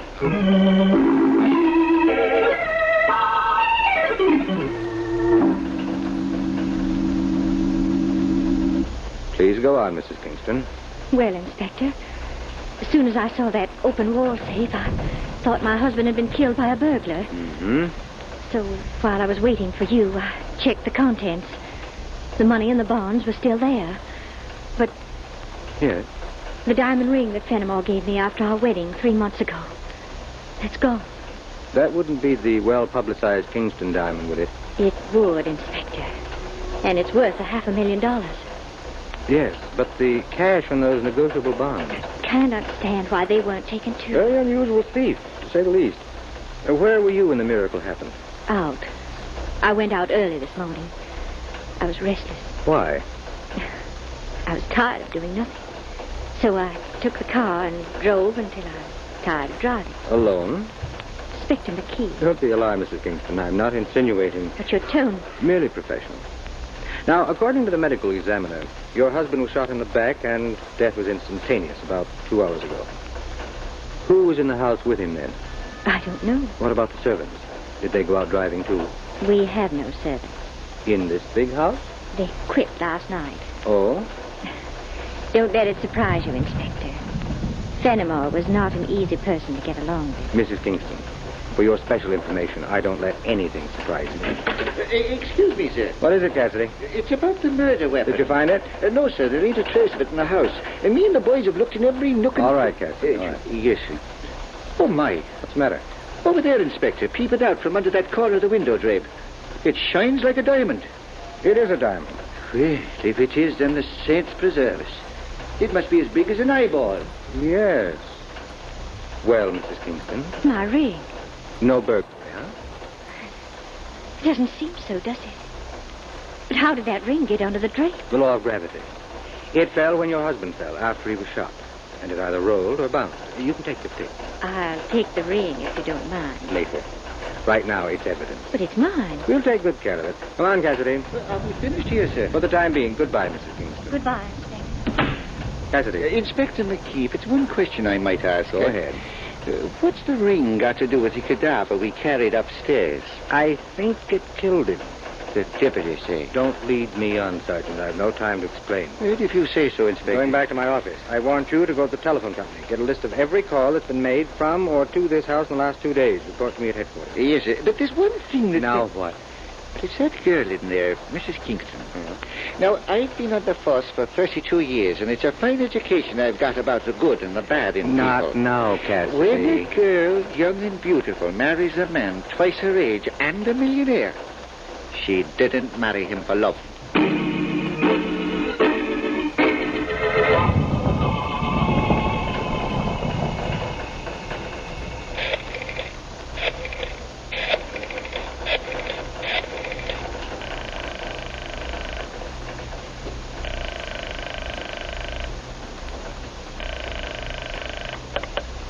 Hello? Oh. Is this Michael Dolger's apartment? Yes? Who is this? Amy Cloverton, why? This is Catherine Kingston. Let me talk to Michael, please. You might ask me how I'm feeling. Please, Amy. After all, you did get what I wanted. I want to speak to Michael. I'll ask him how he feels about it. Hold the wire. Don't wind it too tightly around your neck, dear. Hello, Kathy. What's she doing there? Oh, she just dropped in for a cocktail. Oh, it doesn't matter. I want you to meet me right away. Where? Central Park, inside the 72nd Street entrance. I'll pick you up in my car. All right. What's the rumpus about? Fenimore's dead. What did you say? He was murdered this morning. Good grief. Maybe I'd better come over. No, the police are here, dozens of them, all over the place. Meet me in half an hour, and come alone.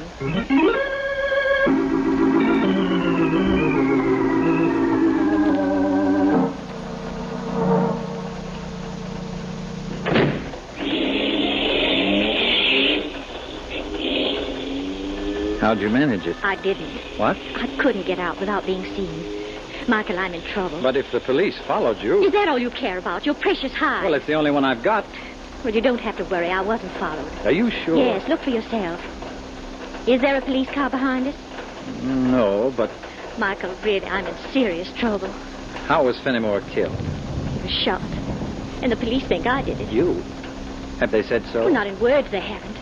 That Inspector McKee, he thinks he's very clever. Well, you should have left me alone, Kathy. I couldn't. I had to speak to him. Now, why didn't you do it on the phone? I didn't want to incriminate you. What? Suppose one of those policemen had been listening at the door. Well, suppose. He'd have heard me asking you about that appointment you had with Fenimore this morning. That I had? Just about the time he was killed. Now, wait a minute. I had no appointment with Fenimore. That's not the truth. He phoned you and asked you to come over. Did he tell you that? No. Then how do you know so much? I was listening in on the upstairs extension. Oh. How much did you hear? He wanted you to meet him at the house at 11 o'clock. It was very important. Anything else? No, I put the receiver down. It was 10:30, and I wanted to be out of the house before you arrived. Really? I didn't know what he was going to talk to you about. I was afraid it might be us. So you ran away. That's too bad. Why? Because if you'd stayed, you'd have learned something. Didn't he talk to you about us? No, dear. Well, then what did he? I don't know. I wasn't there. What? That's right. Fenimore wanted to see me, but I didn't want to see him, and I told him so. You told Fenimore? Yes, I did. The great mammoth. Well, wasn't it about time? I'd like to believe that, Mike. Then do. I got tired of being my cousin's errand boy and of running to him every time he beckoned. But you're allowed. I told him what to do with that, too. But it doesn't make any difference now, does it? No. You're free. And we'll have all the money we both need. That's putting it very bluntly. Why not? He never cared for anyone, including you. You were the most beautiful thing he ever saw, and he wanted you. It's just as simple as that. I know all about it. All right. All right. I'll shut up. Kathy? Yes. Did you really go out this morning? I said I did. Of course. But I was just thinking, what a wonderful opportunity you had, alone in that house with him.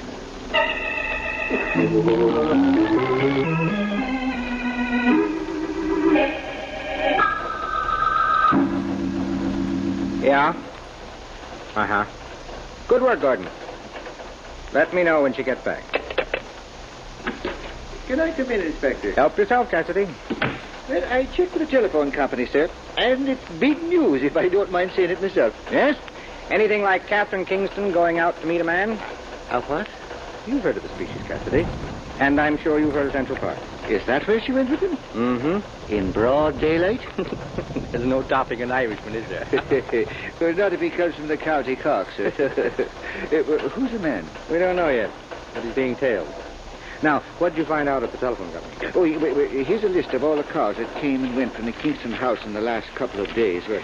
But it's them last three that was made this morning. Yes, all outgoing. One at 10:30, one at 10:35. And Kingston was killed at about 11. And this one at 1:45. Oh, 2 minutes after we left Mrs. Kingston. That's right. Who were these calls made to? But I got that on another slip of paper. Now, where did... Oh, yeah, here it is. Now, the first one and the last one to Michael Dolge. So that's the man. Mm-hmm. Now, go ahead, Cassidy. I'm just checking. He was the dead man's cousin. How do you know? Well, I remember seeing his name in the papers after the Kingston wedding.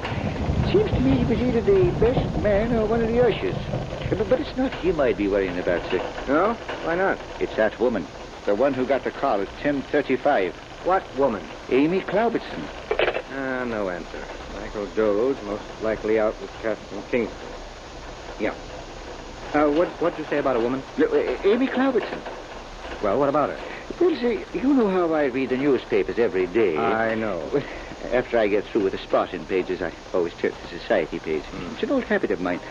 I acquired it 32 years ago when I was a rookie on that Fifth Avenue beat. You know Fifth Avenue uptown, where Central Park lies opposite them glorious mansions with the beautiful... Sit down, Cassidy.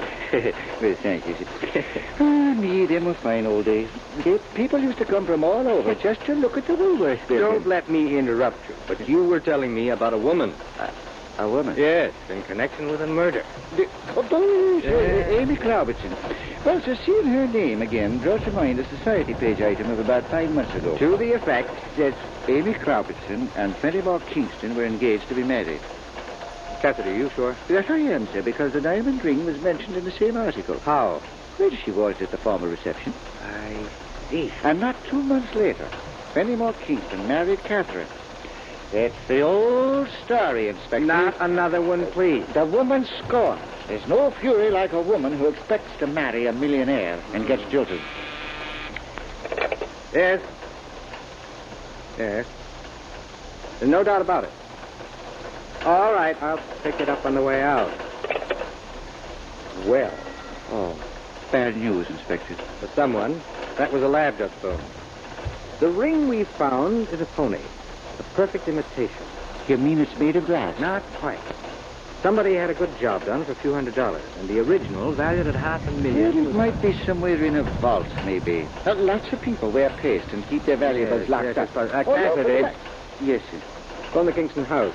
Tell the men to turn that place inside out. Yes, sir. And when you get through, take as many men as you need and contact every diamond cutter in town, especially the ones around Maiden Lane. Yes, sir. Now, where's that slip of paper with the names on it? Yeah, it's right here, sir. The addresses, too. Give it to me. I'm going out to pay Amy Culbertson a visit.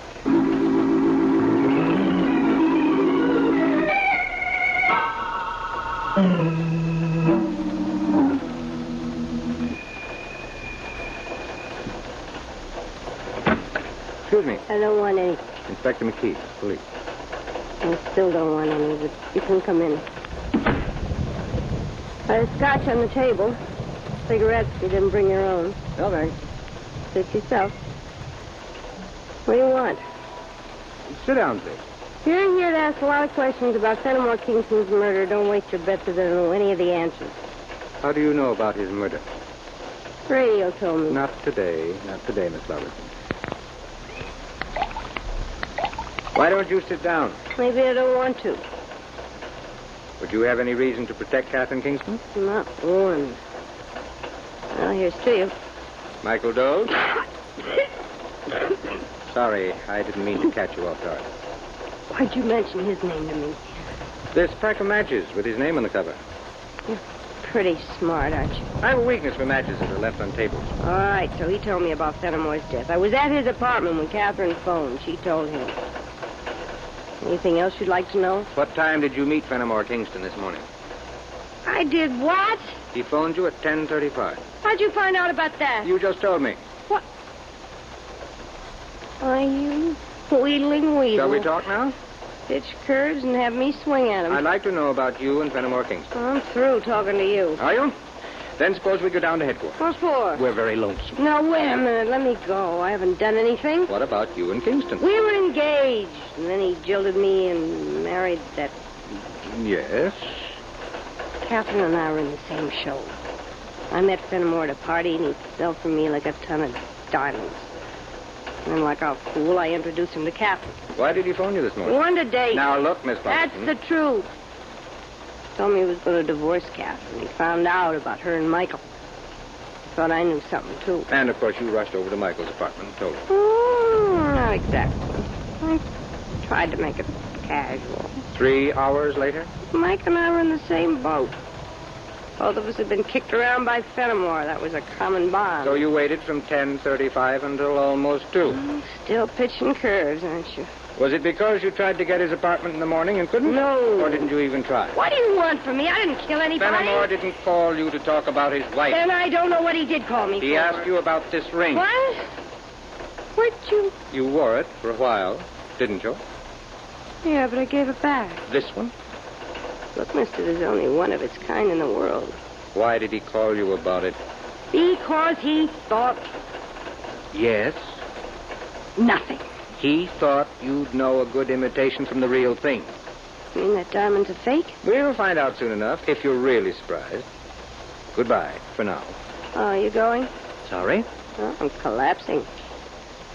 Drop in again sometime. Anytime. Thanks. And let's hope I don't have to return that invitation.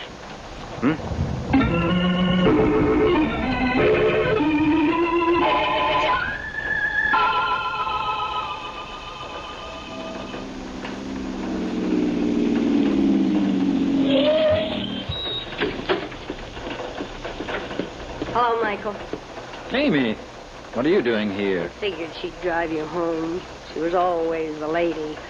Get back in the car. Now, see here, Get Amy. back or I'll make a scene that'll turn you both into mummies. Better do as she says, Michael. All right, Kathy. I'll be right behind you, kiddies, in the back seat.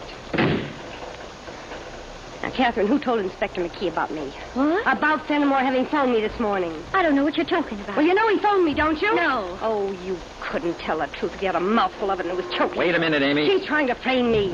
And she'll frame you, too. What was Fenimore talking to you about? Ask her. She was tuned into the extension. Were you, Kathy? No. She had to be. How else? She said no, Amy. All right, so she said no. How did Inspector McKee know that I talked to Fenimore and about the diamond, too? The diamond? Yes. Maybe you didn't know that beautiful thing was just a hunk of glass. That's a lie. Well, it wasn't when Fenimore asked me about it this morning. He wanted me to return the original. Oh, is that why you killed him? Oh, I knew that was coming out of you. You'd like the police to think that, wouldn't you? Maybe they already do. That wouldn't put you in the clear, Kathy, darling. I returned the original to Fenimore. Can you prove it? Can you prove that I didn't? Wind her up, Michael. She seems to have run down. I think you've said enough, Amy. I'm through. And so is she. For good, I hope.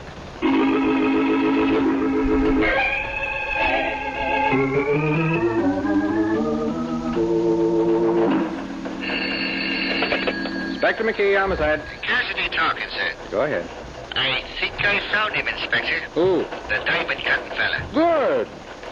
What does he say about the Kingston diamond? Well, sir, it might be the man and it might not. What? But I found him in a small room on the top floor of a small building just around the corner off Maiden Lane. There was no name on the door, just the words diamond cutting. But I took a chance anyway, and it's a good thing I did, Inspector. No. For there was that poor old fella stretched out on the floor, dead. Oh, no. A little fella he was, too. And beaten around the head unmerciful. What's the address? Yeah, but I got it written down on a piece of paper. Now, where did it... Oh, yes, here it is.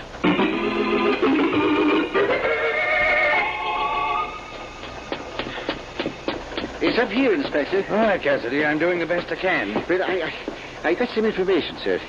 I checked with some of the neighbors on this Where's floor. the body? I'll take you to it, sir. Well, as I was saying, I checked. And the fellow's name was Rudolph Leibniz. What else? Well, that's all, sir. He came over from the other side a few years ago. A victim of war and oppression. And to think that his only reward for minding his own How do business... you know he was minding his own business? It was his reputation in the trade, Inspector. It was good. He was known to all his neighbors as an honest man, a good worker, and a fine, upstanding character. And when your competitors have only Is praise this the room, for you... Cassidy? Yes, sir. There he is. Yeah. Little old fella. Why didn't you tell me his files had been opened and dumped? Well, I was going to, Well, Chief. it doesn't matter. Somebody wanted a record and they took it. You think this can be an outcome of the Kingston murder? Maybe. Let's have a look at the body. He didn't have a chance. Struck on the back of the head and then beaten until he was... Cassidy. Yes? This man's been dead since this morning. Late this morning. Would you be sure about that? Rigor mortis takes at least 6 hours to set in. It's just beginning. Then it'd be about the time Fenimore Kingston was A murdered. little later, but not much. The killer came right from the Kingston house to this place, and All right, Cassidy. There's no point in searching the room. No, sir? We won't find anything. Oh. Hello. Hello, operator. Give me police headquarters. Have you got a plan, sir? I hope so, Cassidy. Hello. Give me Murphy in homicide. Inspector McKee.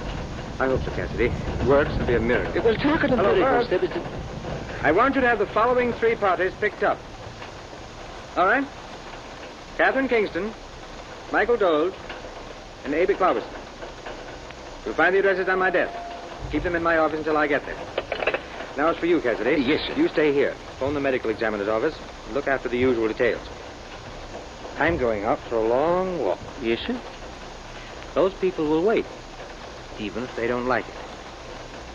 And let's hope they don't like it enough to burn.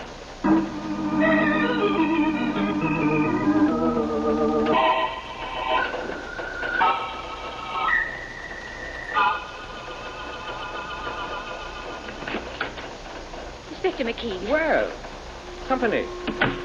How are you, Mrs. Kingston? Why did you have me brought here? And Miss why... Robertson?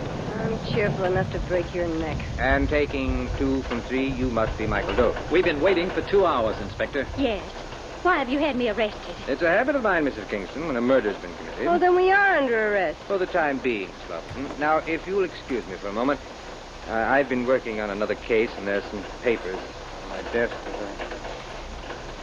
You've no right to keep us here. Please, Kathy. Well, he hasn't, Michael, not without charges. And wait. Try to be calm. Very interesting. There's nothing incriminating in what I said, Inspector. Oh, no. I wasn't referring to that. This memo. Good news. Well, I'm not going to wait here and let you waste my time. Mrs. Kingston, this building is full of policemen. For pity's sake, Kathy, stop being so nervous. If he has anything to say to us, I have. One of you killed Fenimore Kingston this morning. I wasn't home. You were out driving. But who saw you, Mrs. Kingston? What? It takes at least 2 to make an alibi. But surely you don't think that I... Well, you're out of your mind, Inspector. She married him only 3 months ago. And then she changed her mind. She thought how nice it would be to marry you. Inspector... It's all right, Kathy. He's just fishing. But that wasn't the reason Kingston was killed. What? Look out for him when he pitches courage. You know the reason, Miss Lovett. Oh, now I'm it, huh? Kingston found out that his famous diamond had become an invitation. My ring? This morning, he took it out of the wall safe. The thief, the person who had made the substitution, was in the room with him. And Kingston was shot in the back and killed. Don't look at me, Inspector. I wasn't there. How about you, Mrs. Kingston? I told you. Yes. And you, Mr. Dole? I didn't know anything about Fenimore's death until Catherine informed me. Then you admit that she phoned. Of course, it's no secret. I was Fenimore's cousin. And you were making sure that Catherine stayed in the family. Now, look here, Inspector. Excuse me, please. Yes? All right. In a few minutes. I'll call you. Now, this memo becomes very important. May we go now? Don't rush me, Miss Kingston. But if you're going to work on another case... I'm not. An imitation of the Kingston diamond was made. And by a strange coincidence, shortly after Fenimore Kingston was murdered, the workroom of a diamond cutter was robbed. What's that got to do with us? Robertson, tell me what you know about Rudolph Liebman. What I know? Look, I may get around, Would but you that's... like to see him? All right. It'll make you happy. I'll ask him to come in. What? He's in a room down the hall, Mr. Doe. I had him brought here from the hospital. From the hospital? He wasn't dead. You're lying. Murphy, bring Liebman in. No. Here. No. No. Never mind. Send in a stenographer. We're going to take a confession.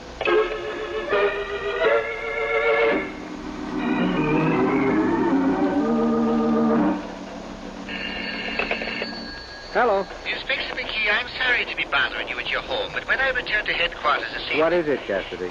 Well, it's about that fella Michael Dole. He killed his cousin, Fenimore Kingston. Well, that's what the boys told me, but I'm... He took the diamond and had the imitation put in. You don't say. About 3 weeks ago. Well, how did he get hold of it? That was very simple. Catherine wore the ring at a house party. Dole's mentioned to Fenimore that the diamond needed cleaning and that he could take care of it for him. Oh, so he took the stone down to Leibniz and had an imitation made. That's right. It was so good that Fenimore didn't notice it right away. But this morning... Ah, yes, this morning. It's all in the confession, Cassidy. Ah, oh, then Kingston knew right away who had stolen the real diamond, didn't he now? Yes, he did know. Oh, expecting it along with him. Then why did he bother to phone that Amy Cloverson girl? We'll never know, Cassidy. Maybe he was anxious to turn the clock back to better times.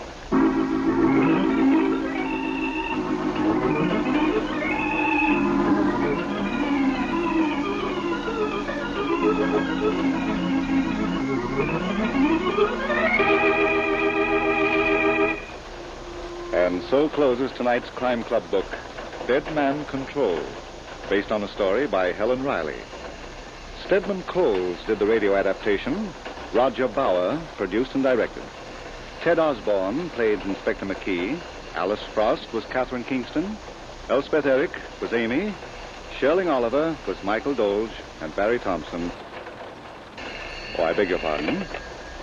Hello, I hope I haven't kept you waiting. Yes, this is the Crime Club. I'm the librarian. Yes, come over a week from tonight. We have a very unusual story of a will that had the power to kill. It's called Silent Witnesses by John Stephen Strange. In the meantime, there is a new Crime Club book available this week and every week at bookstores everywhere. Yes, it's available now. Fine. And we'll look for you next week. Oh, yes. The United States Merchant Marine is offering this opportunity to young men between the ages of 16 and a half and 21. If you are an American citizen and a high school graduate, you are qualified to take the test for enrollment in the Merchant Marine Cadet Corps. Graduates of the Corps are qualified for a license as deck or engineer officer in the Merchant Marine or to a commission as ensign in the Naval Reserve or in the Maritime Service. Discharged veterans of the armed services and the Merchant Marine are eligible for the test up to their 24th birthday. They are also allowed 5 additional points on the test. The test is competitive and will next be held on April 4th.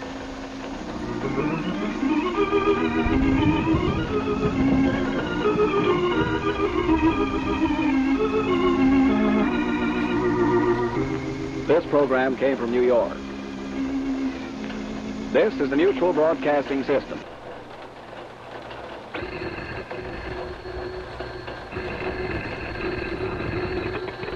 Hello, I hope I haven't kept you waiting. Yes, this is the Crime Club. I'm the librarian. Silent Witnesses. Yes, we have that Crime Club book for you. Come right over.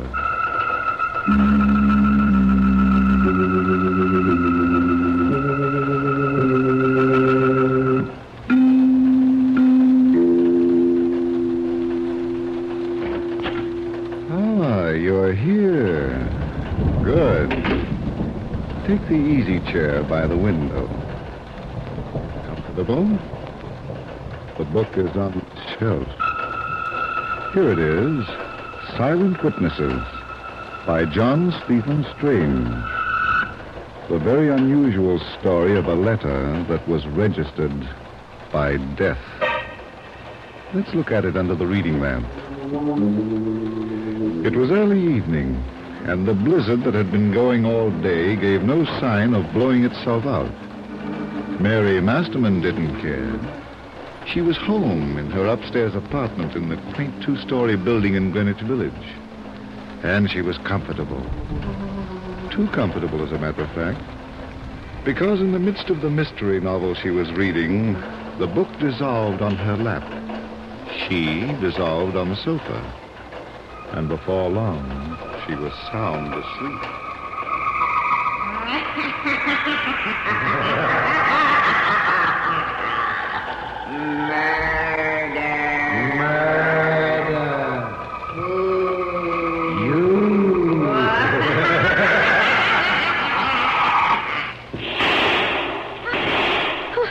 What was that?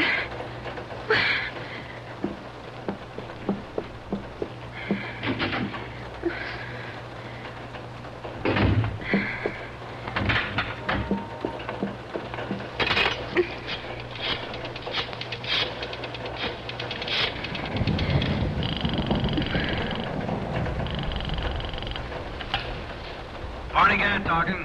And I'm not going out on any more assignments today. Barney. What? Oh, it's you, Mary. I thought it was my city editor blowing the bugle again. Hi, Precious. I've got to see you, Barney. What's the matter, honey? I don't know, but I'm afraid something terrible has happened. What? I don't know how to explain, but I think there's been a murder. You think? Yes. Please hurry.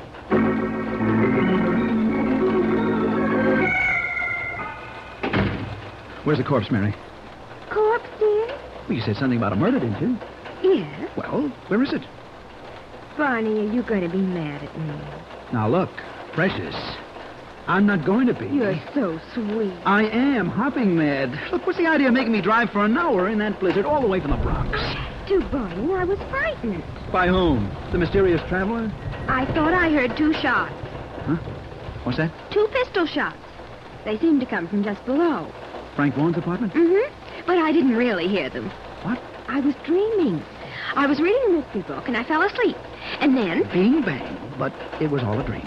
It must have been. Aren't you sure? Oh, yes. After I phoned you, I decided not to be a scary Mary, so I went down to Frank Vaughan's apartment. And there he was. Oh, how'd you do? And how are you? Oh, don't be silly. I didn't go in. Of course not. Why visit a live lawyer? I didn't even see him. Huh? I listened at his door, and I was satisfied. He wasn't moving around the apartment. How do you know? What?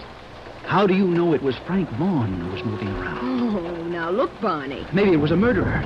Oh, Mary, you're lucky. What do you mean? Suppose he opened the door and seen you. What then? Are you trying to frighten me all over again? You scared me, didn't you? I thought you stepped on an author or something.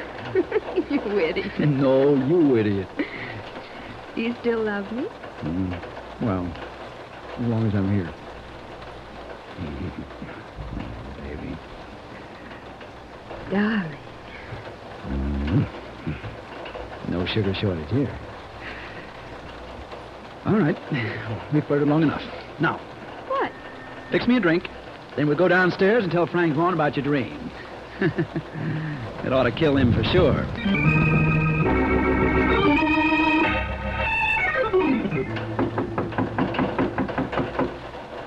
You must have gone out, Barney. Yeah. He's even crazier than I am. What are you doing? See? Barney. Am I surprised? Does he always keep his door unlocked? Well, how would I know? I didn't say you should, Mary. Then why did you ask?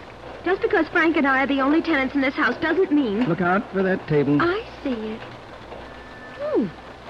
Imagine Frank keeping that window open as though it was summer. You better close it.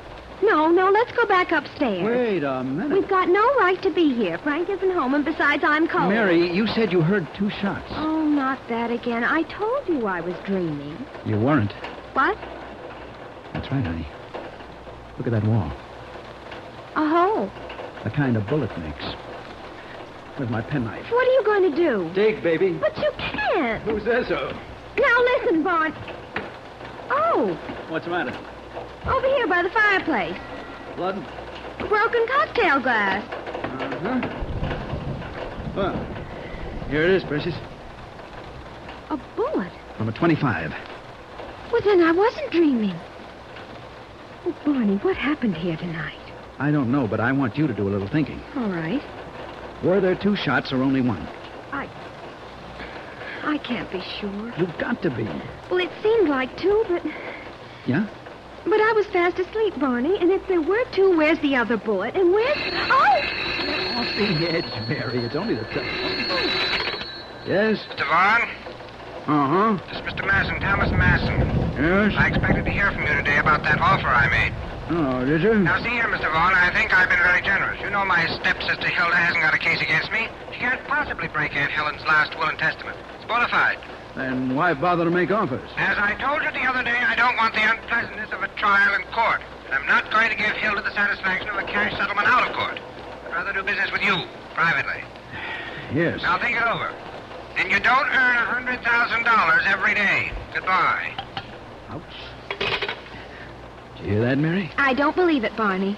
You mean the 100,000? I don't believe Frank Vaughan would sell out a client. He hasn't done it yet, Precious. He wouldn't even think of it. Such neighborly faith. Oh, Barney. All right. Let's go. By all means. We're going uptown to Ted Lassiter's nightclub. Well, what's there? Hilda. And when she opens her mouth, some call what comes out singing. I call it, after you, sweetheart.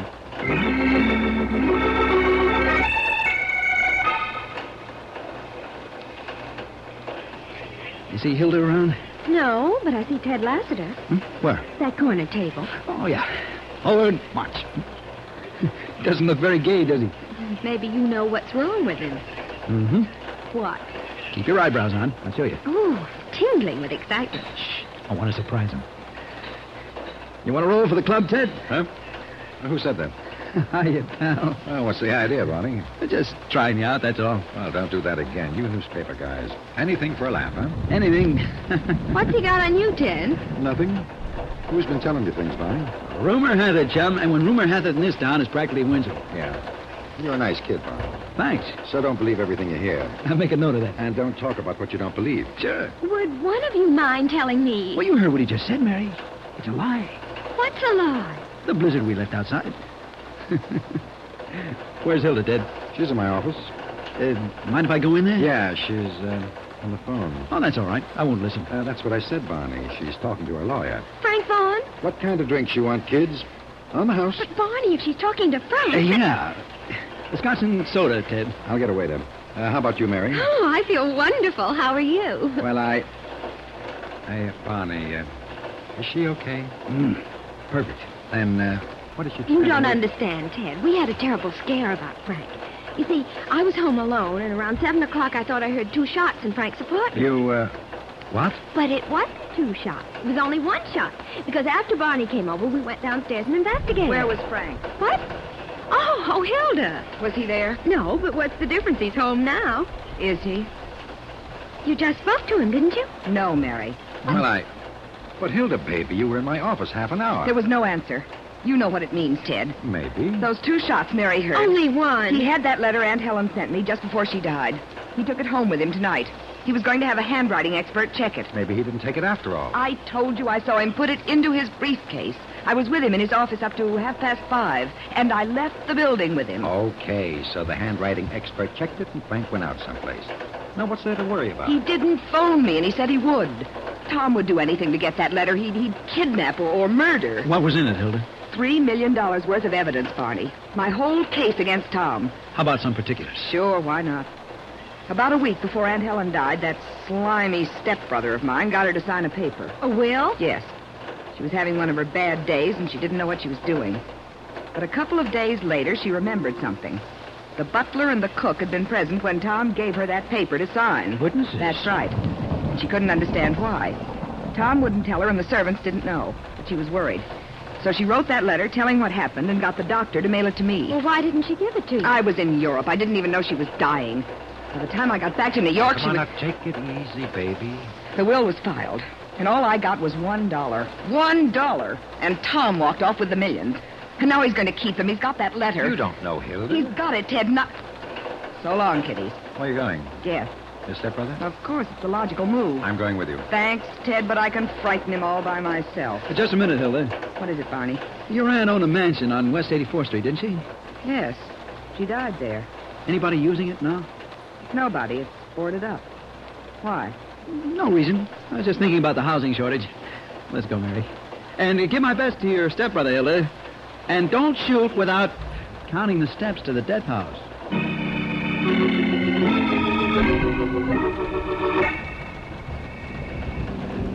You're absolutely crazy, Barney. Oh, Mary, you say the nicest things. You'd have to be to believe that Frank's hiding out in that house. I didn't say I believe it, did I? Then why are we going there? To do a routine check. Look, Precious, there's something rotten in this state of Masson versus Masson, and it might be Frank Vaughn. You're crazy. Well, okay by me, but where's Frank? I don't know. He might be dead. He might be. Who killed him? Tom Masson? Just like that, huh? Well, he had to get that letter, Barney, or lose $3 million. There was only 1 shot, Precious, and we found the bullet in the wall. I'm not so sure about that now. Huh? The more I think of it, the more I... Of course, I was asleep. But, darling, even so, would I hear 2 shots if there'd only been 1? Well, And that broken cocktail glass and the missing bullet, what do they mean? Those silent witnesses that something dreadful might have happened. Oh, Barney, I don't feel good about it. That's why we got to keep looking for Frank Vaughan. All right, but why in that house? Because it's boarded up and out of circulation. If Tom Masson killed Frank, it'd be an ideal place to park the body. But if he didn't... Yes. He'd want people to think that Frank had disappeared. But if he didn't, Mary... Step on the gas, Barney. We've got to hurry. I hope you're not disappointed. What was that? Hallelujah. And on a night like this... Reach into that glove compartment, Mary, and hand me my flashlight, please. A blowout? In more ways than one. Oh. Well... By the way, Barney... Yes, my adorable one. Why didn't you tell Hilda about that phone call Tom made? Is that all you got to offer, Precious? I just happened to think of it. Well, if it'll keep you comfortable, darling, it was because she already had murder in her heart, and I didn't want to put it in her hands.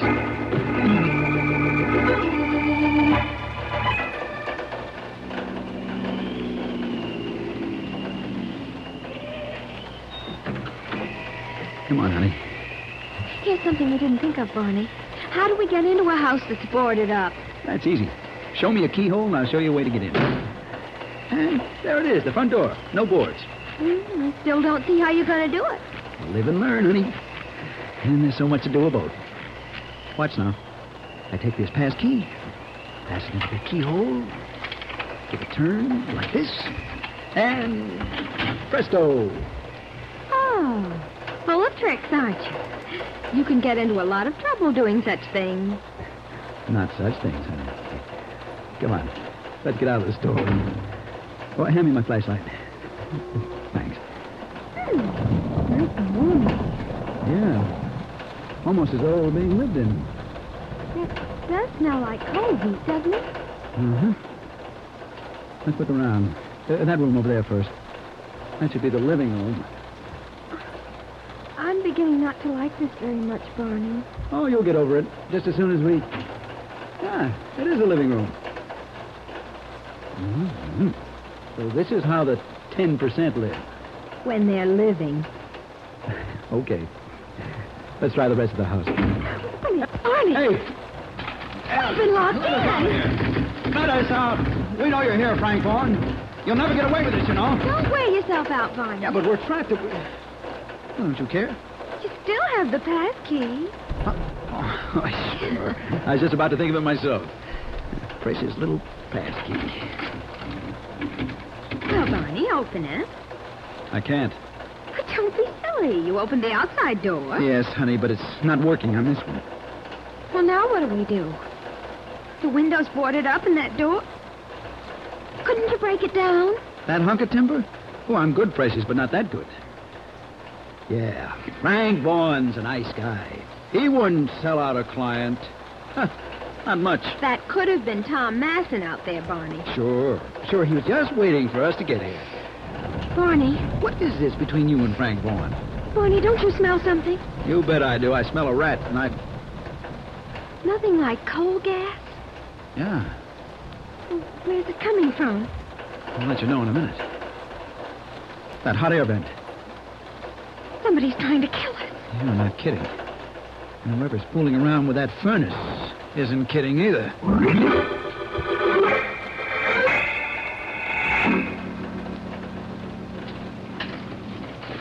Good night, Joseph. Good night, Mr. Masson, sir. But turn a corner and look what you meet. Hilda. Hello, Tom. What are you doing here? Cute, aren't you? Let's go to your apartment. I have nothing to say to you. Really? Now, look here, Hilda. After you, Tom. All right. But if you think you're going to bully me the way you've... Step along, little man, or this gun will have something to say to you.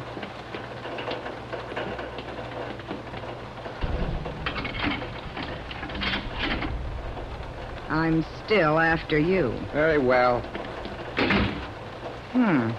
You're so rich now, you can afford to go out and leave the lights on. Not your money, Hilda. Where's the letter? Letter? The one Aunt Helen wrote me.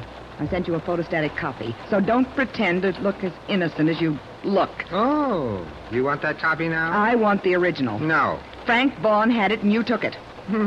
This is too good to be true. So you've lost your case. The letter, Tom. I haven't got it. Don't lie to me. Somehow you found out that Frank was going to take it home and have it checked. Did I? You murdered him and stole that letter. Really, you're slightly out of your mind. I'm going to kill you, Tom. Now, look here, Hilda. Frank Vaughn was your lawyer. I had nothing to do with him except through my lawyer. I never even spoke to the man. I want that letter, Tom. You don't believe me. Well, how can I convince you? Don't even try. You'd be a fool to shoot me, Hilda. Everyone knows how much you hate me. Nobody knows how much I really hate you. Even if you manage to get out of this building, you'll be arrested sooner or later. Neither of us will have the money. Hilda, listen to me. What for? I'll make a deal with you. Give you $100,000. Of my money? Aunt Helen left it to me. It's in her will. Who do you think you're kidding? I don't care about that letter. You can't prove that Aunt Helen wrote it. No? Is that why you killed Frank Vaughn? I didn't. Didn't even know he was dead. Oh, a snake can take lessons from you. I'll give you $250,000. All I want's the letter. But I told you... And I told you I don't believe it. Well? All right. Where is it? I'll get it for you. Let's have a drink first. What for? To celebrate your victory. Won't take a minute. What would you like? Nothing. From you. Oh, come now, Hilda. How about some brandy and something? Now, you give me that gun. I'll give it to you. It was very foolish, Hilda. What will the neighbors think? Oh, my wrist. That's better. Now, Hilda, you want to know about a letter? I haven't got it. And I'm awfully sorry I had to ruin that beautifully made-up face of yours.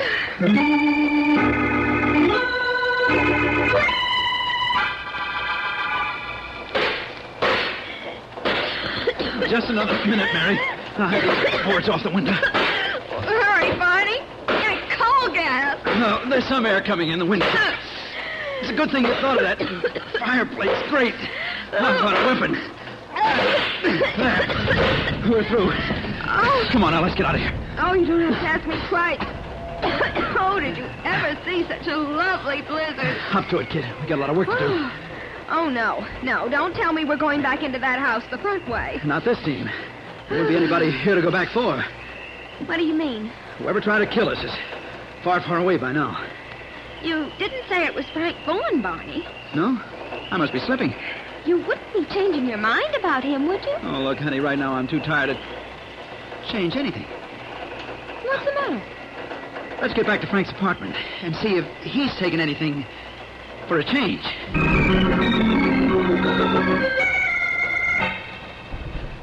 His toothbrush is here. Yeah, and the shaving things. Mary, there's something funny here. Is there? Yeah, the brush is still damp. So? And the razor. There's soap on it. Hand me that towel, will you, please? All right, but what's the rumpus about? It's dry. It's a fresh towel, too. Barney, would you mind telling me? I was just wondering, Mary. Frank was a pretty neat guy. Was? He wouldn't leave dirty stuff lying around. None of it wasn't his habit.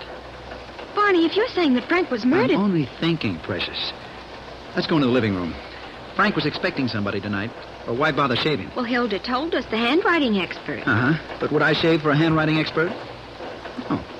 I would shave if I were expecting a beautiful woman. Hilda? Why not? How do we know that she was really trying to get Frank Vaughn on the phone? We don't. Might have been an act to impress Ted Lassiter, just in case she might need an alibi. I don't get it. Why should she kill her own lawyer? I didn't say she did, Mary, but suppose she found out that there was going to be a deal. That she was going to lose that letter. I don't believe it. I don't believe Frank Vaughn would... Yeah, I know. He wouldn't sell out a client. But there's a possibility that he was going to.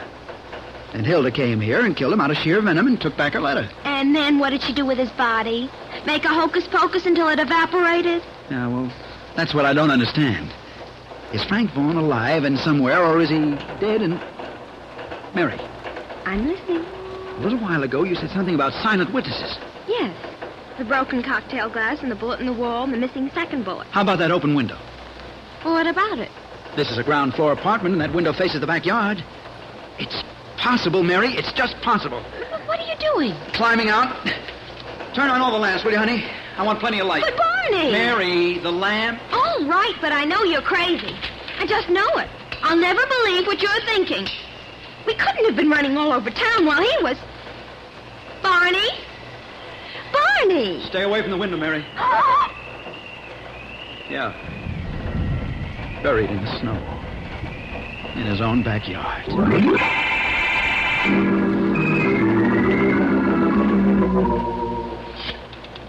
But, Barney, of all the places to leave him, Maybe that... in snow. Well, maybe that's all the killer needed. But in a couple of weeks. Somebody had to make it look as though Frank had disappeared. Somebody who had a lot to do with a little time. Hello? Oh, hello, Mr. Thomas Mason. Yes? This is Frank Vaughn. What? I decided to make that deal with you. Come down to my apartment and bring that... But, Mr. Vaughn, I You still want that letter, don't you? Well, certainly, but I... All right, then. Bring the money. $100,000. That was the price, wasn't it? Well, Have you changed your mind? I don't know what to say. But if you wish to talk to me, I'll pay you a visit. I'll be there in an hour. Thank you. Goodbye. That's that. He's a pretty cagey guy. He knows something. Is he coming? So he said. We'll see. If he doesn't show up, then we'll know he knows we know. Or somebody knows. Now for suspect number 2. And such a cute little suspect. Hello. Ted Lassiter talking. Good evening, Mr. Lassiter. May I speak with Hilda Mason, please? Okay. Who's calling? Her attorney, Frank Vaughn. Who? Frank Vaughn. I promised to call Miss Mason about a certain report, but I was detained. Will you put her on, please? Certainly, but she's doing a song number now. You want me to give her a message? If you don't mind. Tell her to come to my apartment. It's very important. I'll do that. Thank you. Goodbye. How lovely. Now all we've got to do is wait. And worry.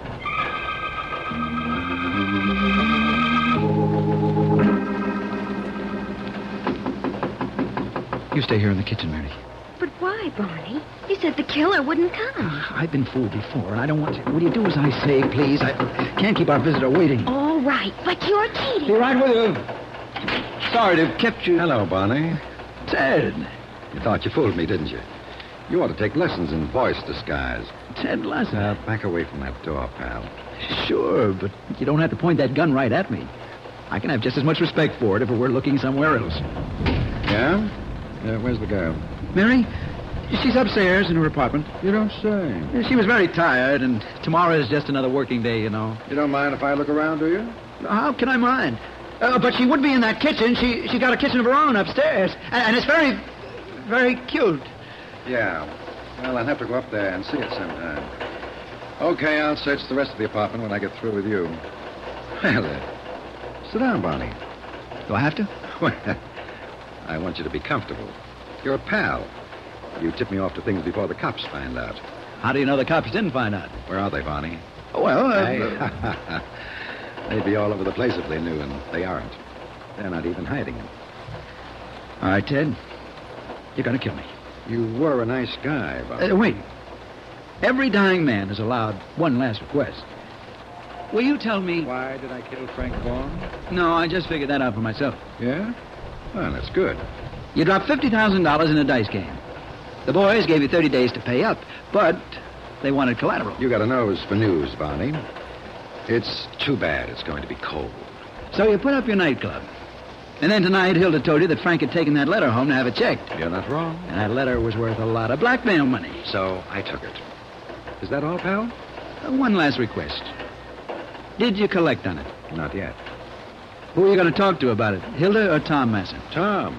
He's got to know. Why bother with outsiders? Then Hilda and Tom didn't know that you got it. No. But Tom's going to find out tomorrow.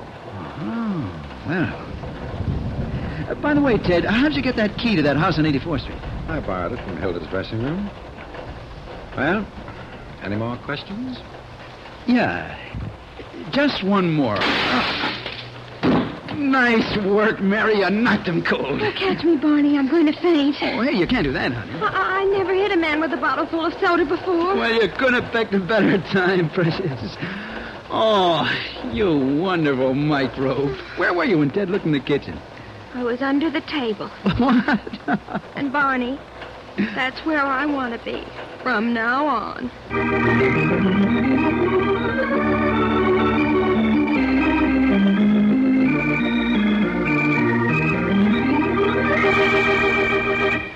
And so closes tonight's Crime Club book, Silent Witnesses, based on a story by John Stephen Strange. Stedman Coles did the radio adaptation. Roger Bauer produced and directed. Chet Stratton played Barney Gant. Sharita Bauer was Mary Masterman. Arthur Vinton was Ted Lassiter. Julie Stevens was Hilda Masson, and Ted Osborne played Tom Masson. Oh, I beg your pardon. Hello, I hope I haven't kept you waiting. Yes, this is the Crime Club. I'm the librarian. Yes, come over a week from tonight. Good. We have a very exciting story of a ghost that haunted like murder. It's called The Sun is a Witness by Aaron Mark Stein. In the meantime? Well, in the meantime, there is a new Crime Club book available this week and every week at bookstores everywhere. Yes, it's available now. Fine. And we look for you next week. Oh, yes. Do you know any young American who doesn't like to play ball and take hikes in the woods with a gang? Sure, they all like it. But what about the youngster in his wheelchair? He'd like it most of all. But it's not for him. He needs special teachers, medical care, and a camp planned for disabled kids, if he's to have his chance to grow into a useful citizen. You can give him this chance through Easter seals sent to you by your neighbors during the month before Easter. It's new life and hope for disabled children.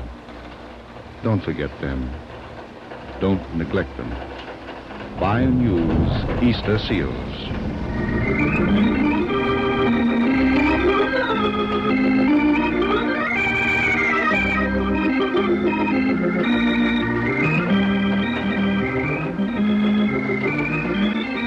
This program came from New York. This is the Mutual Broadcasting System.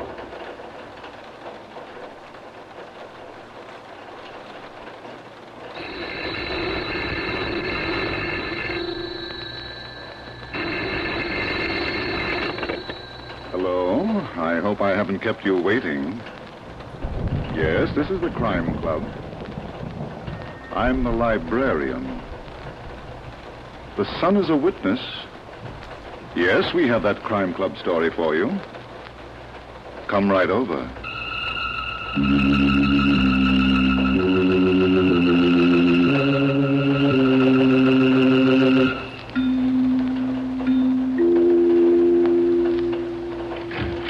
Ah, you're here. Good. Take the easy chair by the window. Comfortable? The book is on this shelf. Here it is. The Sun is a Witness by Aaron Mark Stein. A very unusual story of a design for killing that couldn't succeed without murder. Let's look at it under the reading lamp. It was Tim Mulligan's job as an archaeologist to find out about dead civilizations. And he was finding out about the Anasazi, the Indian cliff dwellers who inhabited the Great Canyon walls of the Southwest many centuries ago. It was late morning, June 22nd, the second day of summer, and Tim Mulligan was digging carefully in one of the caves high above the canyon floor, when George Dillon, the owner of the property and Tim's benefactor, climbed slowly up from the camp cave 30 feet below. He stopped to catch his breath. George! What are you doing up here? I wanted to see how you're getting along, Tim. You shouldn't have done it. You're hard. Where's Tony Blake? Well, he's around somewhere. You're not going to snitch on me, are you, boy? You're his responsibility, Pop. He's your doctor. Yes, but he didn't join the outfit so he can take care of me. What do you mean? He wants me to take care of him. Oh, that. Yeah. And maybe I will, after he and my niece Marion get married. But right now, it's Indian history that's got all my attention. Oh, yeah. Well, I dug up a grave, George. Anasazi? I think so. I haven't unwrapped the mummy yet. Good. We can do that together. Come on, let's go. What's that? The wind. No, Tim. No wind ever made a sound like that. Sounds human. It is human. And it's coming from... George, take it easy. It's the cave. There's no one in there. The open grave. The Anasazi mummy. Tim. This has got to be a trick. Tim. George. My heart. Where's the digitalis? In the... It's all right. I just lost my breath. I'll be all right. Are you sure? Yes. Help me down to the camp cave. You bet. You bet. Let me call for Tony first. I feel a lot better with him around. Tony! Tony Blake! I guess he's out of range. Let's go.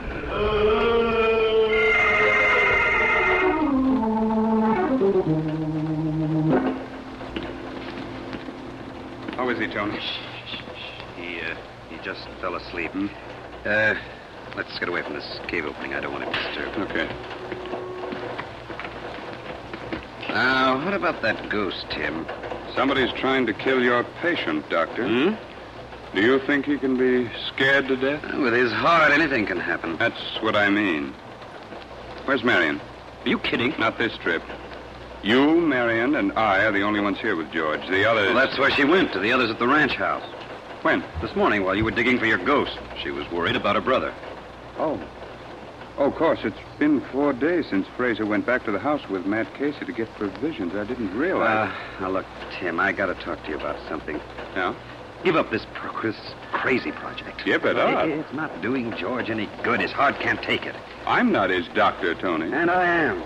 So, what, he won't listen to me. As long as you're on the job, he wants to be with you. Don't you understand? Yes, I think I do. He's a fibrillator heart in a very bad shape, and the slightest stimulation... You're not worried about that, Tony, are you?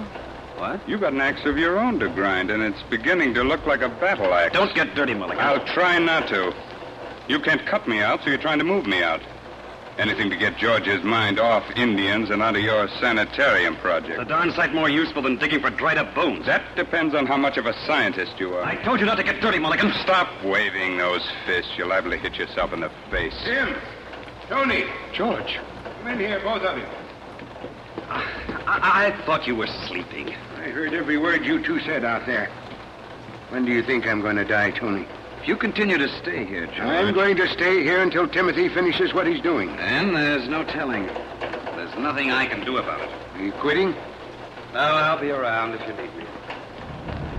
You shouldn't have been so rough with him, Pop. Tim. You know what, George? Tim, do you really think somebody's trying to scare me to death? It's possible. That fellow? I don't know. I'd rather not believe your own doctor's out to kill you. He's the only one here with us, Tim. And if that sound we heard was not a ghost, but a rattlesnake. Where? In here someplace. Now stay where you are, George, and don't get excited. I'll look for it. Wait. Try not to get excited, George, and don't get off that cot. You'll never find it, Tim. It's in this cave, I will. It isn't. What? It's in this wall next to me. Solid rock. And we can hear the rattle. Oh, wait a minute, George. I don't want to believe in ghosts, but nobody can make that sound come out of solid rock. Oh, wait. All right, Pop, it's gone. We can relax. Yeah, Tony's right. This is a bad place for you. I'm not afraid, Timothy. But I am. I'd like to get you back to the ranch house where you might get an even break. I'm not running away. Good for you. I'm taking you away. Now sit tight. I'll get Tony and we'll load the stuff into the car. Tim, does that mean you're giving up your work here? No, indeed, Pop. It means I'm going into another business. Ghost hunting.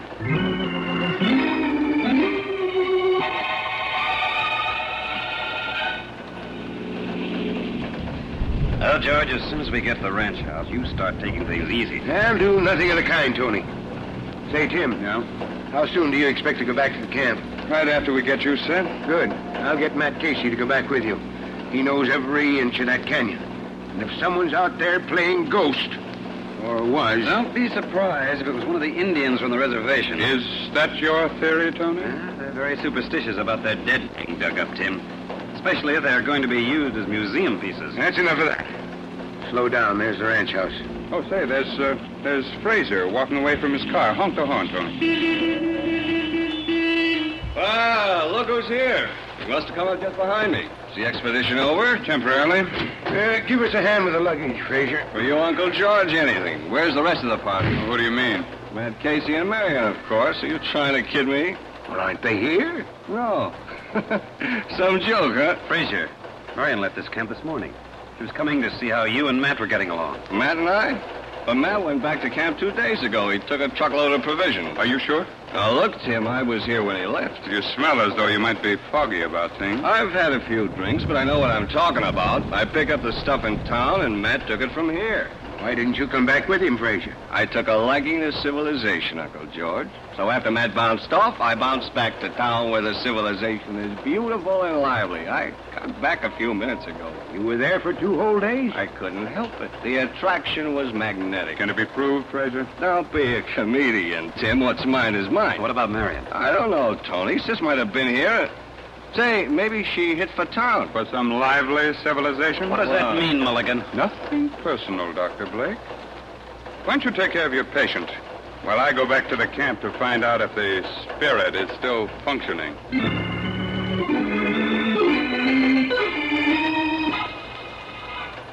Hello?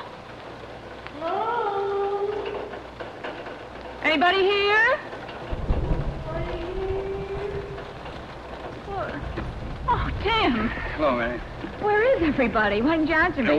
One question at a time, please. I've been running around in circles all day. First the ranch house, nobody there. Then back to this. I'm a little winded. Just give me time. Where is everybody? Everybody but Matt Casey's at the ranch house. Why? They gave up the ghost. Huh? What are you doing up here on top of the canyon wall? Oh, this is going to be a national park someday. A monument to Indian culture. Don't you feel proud of what Uncle George is going to do? I didn't see your car below, Marion. Always stick to the subject. You can't lose that way. My car isn't parked in the canyon. I came up the back way for a change. Mm-hmm. Bet you had a very good reason, too. Perfect. I got tired of the canyon road. Of course. Matt Casey must have had the same feeling about it. What? Well, look down there where my car is parked. His truck's there, too. So? Yes, and it's loaded to the hilt with provisions. I call that being very ruthless. Yeah. All that good food left down there to spoil, and I'm starving. Well, at least you've got a doctor who can feed you vitamins. Funny man. Unless you're a ghost and you don't need vitamins. What does that mean? Haunt me and find out. Are you crazy? Try it. Say, ahai. Come on, say it in a very deep voice. You are crazy. As deep as you can make it. Ahai. Yeah, I've always wondered about you archaeologists. Excuse me, I have a date with a Wait mummy. a minute. Now listen, you... Look. What? Lying under that rock. I don't... You must be seeing things. Yes, everything. And it's only the tail of a rattlesnake. Why, how wonderful. Another item to your collection? Would you mind if I picked it up? I wouldn't mind if you wore it on your nose. Thanks, I didn't know you cared. See? It still rattles. Yeah, I know something else that rattles. What was that? The ghost. I shook this rattle close to the rock and... Yes, all I've got to do is get this rock out of the way like this. Now... Ahai! What's happening there? Ahai! A perfect chimney right through the canyon wall. Would you like to make a voice test, Marion? Me? No, thank you. I don't like to hear myself talk. Not even in the interest of science? Goodbye, Tim. I'm going home. Oh, wait. I'm going with you. There's so much I'd like to tell your uncle about a hole in the ground.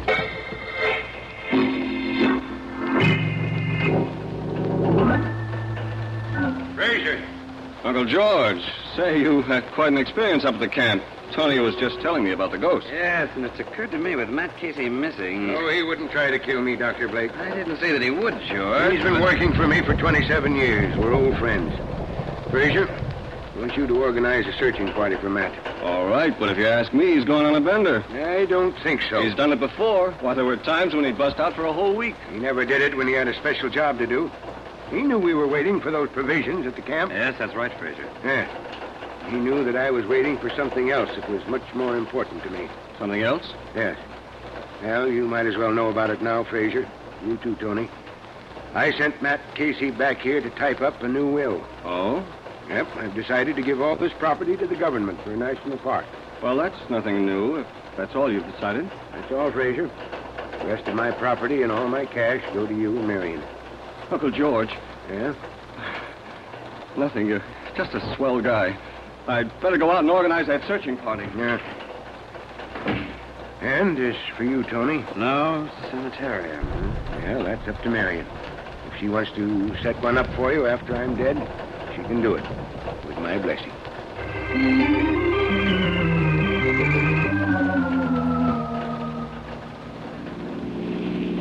Marion, still puzzles me. Oh, please, Tim. I'm tired of you being puzzled. Why did Matt Casey use this road instead of the canyon road?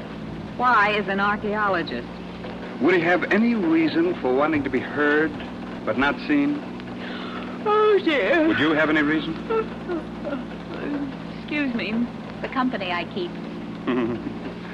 All right, Marion, you don't have to talk to me. I don't wear a badge. You don't know how pretty that makes you look. Yeah, I think I do. By the way, why don't you and Tony get married? There's no hurry. He's broke, isn't he? Da-da-dee, And a big sanitarium with his name all over it could solve an ugly problem. Uncle George is Tony's patient. By design. What do you mean by that? You brought Tony out here. Well, suppose I did. That doesn't mean... Now, look here, Mr. Mulligan. I don't like your insinuations. So there's one thing about the great Southwest that always fascinates me. Don't change the subject. Buzzards. What? Over there on that pile of rocks. Well, you're not stopping, are you? Of course. Where there are buzzards, there's death. And where there's death, I'm an archaeologist, remember? Oh, don't be ridiculous. I want to get back to the ranch house. You will. I'll just take the ignition key out to make sure you don't do it without me. Would you like to join this expedition? No. Oh, that's too bad. You don't know how cultural those things can... Marion, What is it, a pioneer? there's a body under those rocks. A human body. What? Timothy Mulligan, if you're kidding Just a me... hand showing. Part of an arm. Good heavens. Looks like a man's. He must have been caught in a rock fall. Well, let's dig him out. He might still be alive. No, not with rigor mortis, Marion. Oh. It's pretty obvious. His fingers. All right, Marion, we'd better start digging. It's going to take a little time.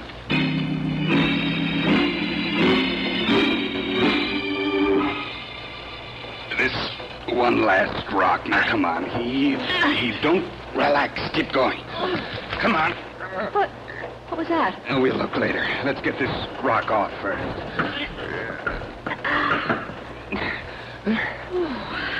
Sit down, Tim. Yeah. Maybe you'd better go back to the car. What'd you pick up? This roll of film must have been spread out under part of that rock. Maybe when the pile hit him, it bounced out of his pocket. Oh, you. And when we moved that rock, it snapped back on the roll. You would think that important, wouldn't you? What's a dead body to you? I'm sorry, Marion, but there's nothing we can do for Matt Casey except turn him over face up. Yeah. No. There are things I don't understand about this. Matt being here, and his truck 2 miles up the road, and an old hand like Matt being caught in a rock fall. What was he doing in this cave? Marion, don't look. Marion, for Pete's sake, get a grip on yourself. Here, let me take you back to the car. Lord, you leave me Now, alone. please, listen to me. I've known him practically all my life. He was my uncle's oldest friend. And listen to me and try to understand what I'm saying. How are we going to tell Uncle George about this? How can... Marion. It was no accident. Matt was not killed by a rock fall.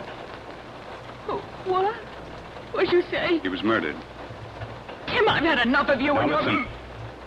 Matt was clubbed to death and brought here. I don't want to hear any more. And look. He was lying in the sand, face down. His face was covered with blood. Dry blood. But the sand is clean. Tim. You see what I mean?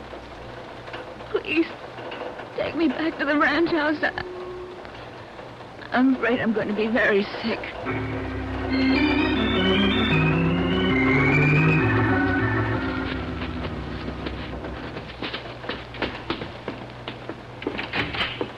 That you, Fraser? No, George. It's Marion and Tim. Marion, darling, where have you been? Not now, Tony. We've got to talk to Uncle George. What's the matter? I thought it might be Fraser. Went out to organize a searching party for Matt Casey. Oh. Well, What is it, Marion? Tim, maybe you better do the talking. I don't feel up to it. What's wrong? Where's Matt? I'll tell you, George, but I want you to sit down. Take it easy. I'll do nothing of the kind. Where's Matt? I say nothing until you sit down. He's dead, isn't he? Oh, my Lord. Matt. Tony, it's all right, Tim. I'll know what to do. Where'd you find him? Under a rock fall on the county road. Matt? Under a rock fall? Did you bring him back with you? No. We left him there. We'll have to notify the sheriff. Sheriff? He was murdered, Uncle George. All the evidence is there. We didn't want to disturb a thing. Murdered?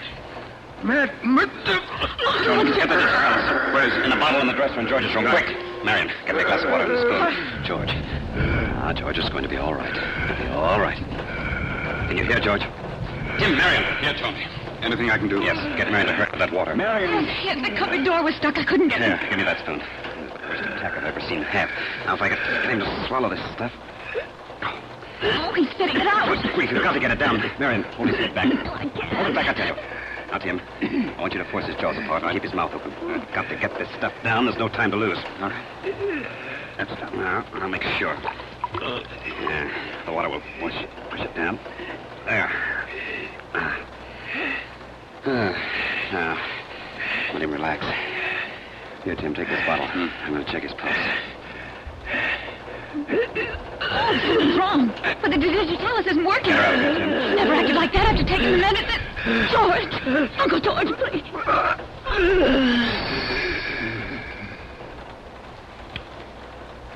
It's all over, Marion.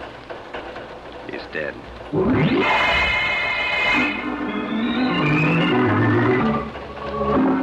I didn't think, Tony. I just spoke without thinking. Marion, there's no use blaming yourself anymore. It was bound to happen sooner or later. I didn't have to throw it at him. I didn't have to yell murder. Now, here. There you are. Take this pill. What is it? A sedative. No, Come on, be good to yourself. You'll sleep for a few hours. Who's that? I don't know. Now, look, dear, you're as jumpy as a bee. Now, take this. Tony. Oh, Fraser. Come outside for a few minutes. I want to talk to you. All right. Hey, what's the matter with you, Marion? You've been crying. Uncle George is dead. What? He had a heart attack. And it was my fault. Oh, no. Dead. Tim and I found Matt Casey's body under a rock fall off the county road. It looked like murder, and like a fool, like a stupid, hysterical fool. I couldn't keep it to myself. I wasn't going to tell him. I was going to let you, Tony, break it to him easy. What do you mean? Well, we found Matt's body. It was wrapped up in a blanket. I guess Tim must have done that to keep the buzzards off. But did you tell the sheriff? No, a couple of the men took the body to the mortician in town. We thought... Tony, how quick did he go? Uncle George. Too quick, Fraser. Even the digitalis couldn't help it. It couldn't help Nothing could, Fraser, when it's not used. Oh, what do you mean, Here's the Tim? bottle with the digitalis label on it. I want you to taste its contents, Dr. Blake. What are you trying to say? I'm not trying. Go ahead, taste it. I put that label on there myself. I'm sure you did. And I'm sure you meant to do the right thing. Well, what's it taste like? Quinidine sulfate. Yes, that's what I thought. A powerful heart stimulant. When that gets into a fibrillator heart, it becomes a killer. Tim! I'm afraid so, Marion. No, Uncle George was not murdered. I'll never believe it. That bottle proves it, whether you believe it or not. How about it, Tony? I don't understand. Did you have quinidine sulfate in your collection of bottles? Yes, but that doesn't mean that I... Now, look here, Tim. I'm the only doctor for miles around. I keep a lot of medicines for emergency purposes. Of course. Can't you two fight this out some other time and some other Now, place? wait a minute, Fraser. I don't want any more talk. Not right now, anyway. Okay. I'll say no more. Until the sheriff gets here. I'll send for him myself. Good. Later. I think Marion and I should have some time to ourselves, don't you? Before Uncle George becomes Exhibit A. Well, that's your privilege. Well, if anyone should want me, I'll be in my room, wondering about things.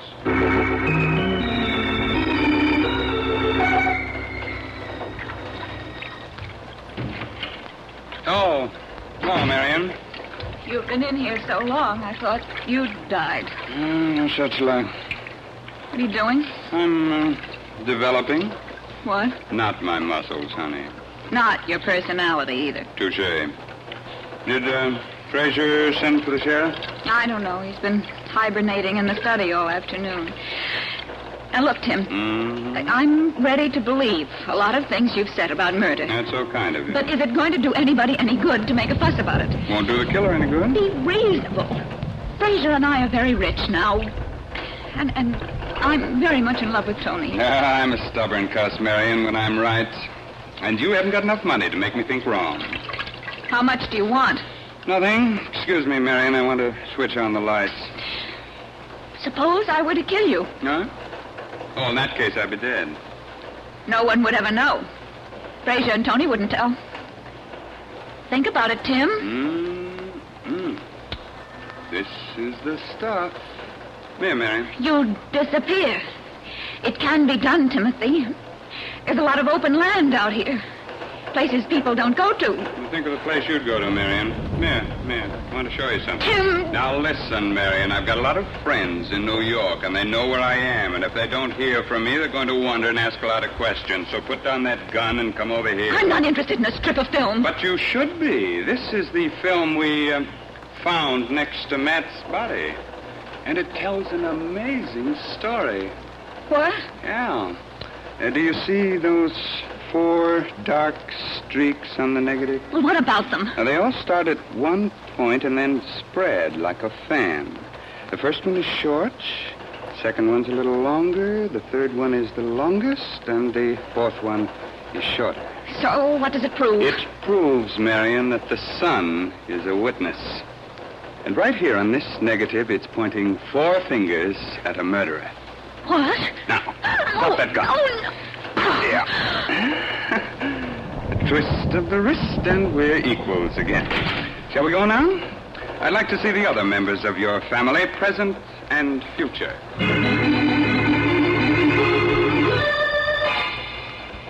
You'll never convince me, Mulligan, that 4 streaks on a negative mean murder. How about letting me try, Tony? You also said, Tim, that you know who killed Matt Casey. Oh, I did say that, didn't I, Fraser? Yes. I'll go a step further. The person who killed Matt also killed George. I've had enough of this. I want you to get out of here, Tim. In time.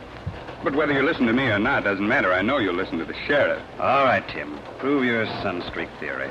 Thank you, Doctor. Well, Marion and I found this film next to Matt's body. He was lying at the entrance to a cave, and the rocks were piled high. So? No sun or light flooded that cave. The film wasn't ruined, but somehow one ray of sun got through between the rocks and left these marks on the film. But where's the murderer, Tim? In this room, Fraser. Today is the 22nd of June. Yesterday was the first day of summer, the longest day of the year. You see now what these streaks mean? That's still a lot of nonsense. The to day me. before yesterday was shorter, and the day before that still shorter. The position of the sun changes every day. As the days get longer, the sun rises higher. Anybody want to question that fact? Oh, I see what you mean, Tim. According to that evidence, Matt was killed 4 days ago. Yes, Tony. He didn't return to camp 2 days ago, as Fraser told us. Fraser! Well, what's the use? It's going to be found out sooner or later. Nobody believed Tony would deliberately give Uncle George the wrong medicine. Fraser! I didn't plan it that way when I started. I was going to frighten him to death, but it didn't work, so I came back here and switched labels on the bottles. The medicines looked alike, the same color. I would have done anything then to get Uncle George out of the way. Why, Fraser? Well, up at the camp, I overheard him talking to Matt Casey about a new will. Yes? I didn't know what was going into it, but I was sure he was going to cut me out. He didn't like some of the people I've been fooling around with in town. So you killed Matt Casey to keep him from bringing back the new will? Yes, but if I'd only read the thing before I burned it, Uncle George would be alive now. I'd have known. Lord help me, I'd have known. That's right, Tim. George told us. His whole estate goes to Marion and Fraser, except his property. Yes, the national park.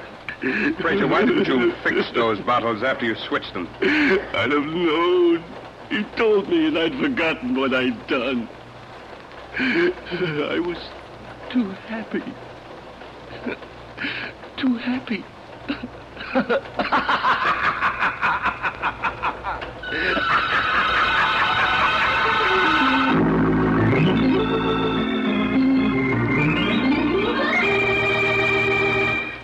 And so closes tonight's Crime Club book, The Sun is a Witness, based on a story by Aaron Mark Stein. Stedman Coles did the radio adaptation. Roger Bauer produced and directed. Raymond Edward Johnson played Tim Mulligan, and Sidney Smith was Tony Blake. Oh, I beg your pardon. Hello. I hope I haven't kept you waiting. Yes, this is the Crime Club. I'm the librarian. Yes, come over a week from tonight. Good. We have a very exciting story of a boat ride that was planned by death. It's called The Gray Mist Murders by Constance and Gwyneth Little. In the meantime, there is a new Crime Club book available at bookstores everywhere. Yes, it's available now. Fine. And we'll look for you next week.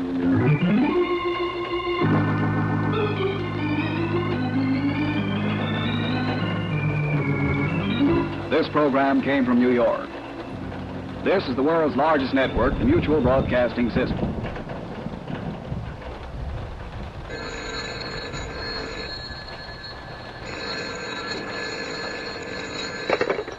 Hello. I hope I haven't kept you waiting. Yes, this is the Crime Club. I'm the librarian. The Gray Mist Murders. Yes, we have that Crime Club story for you. Come right over.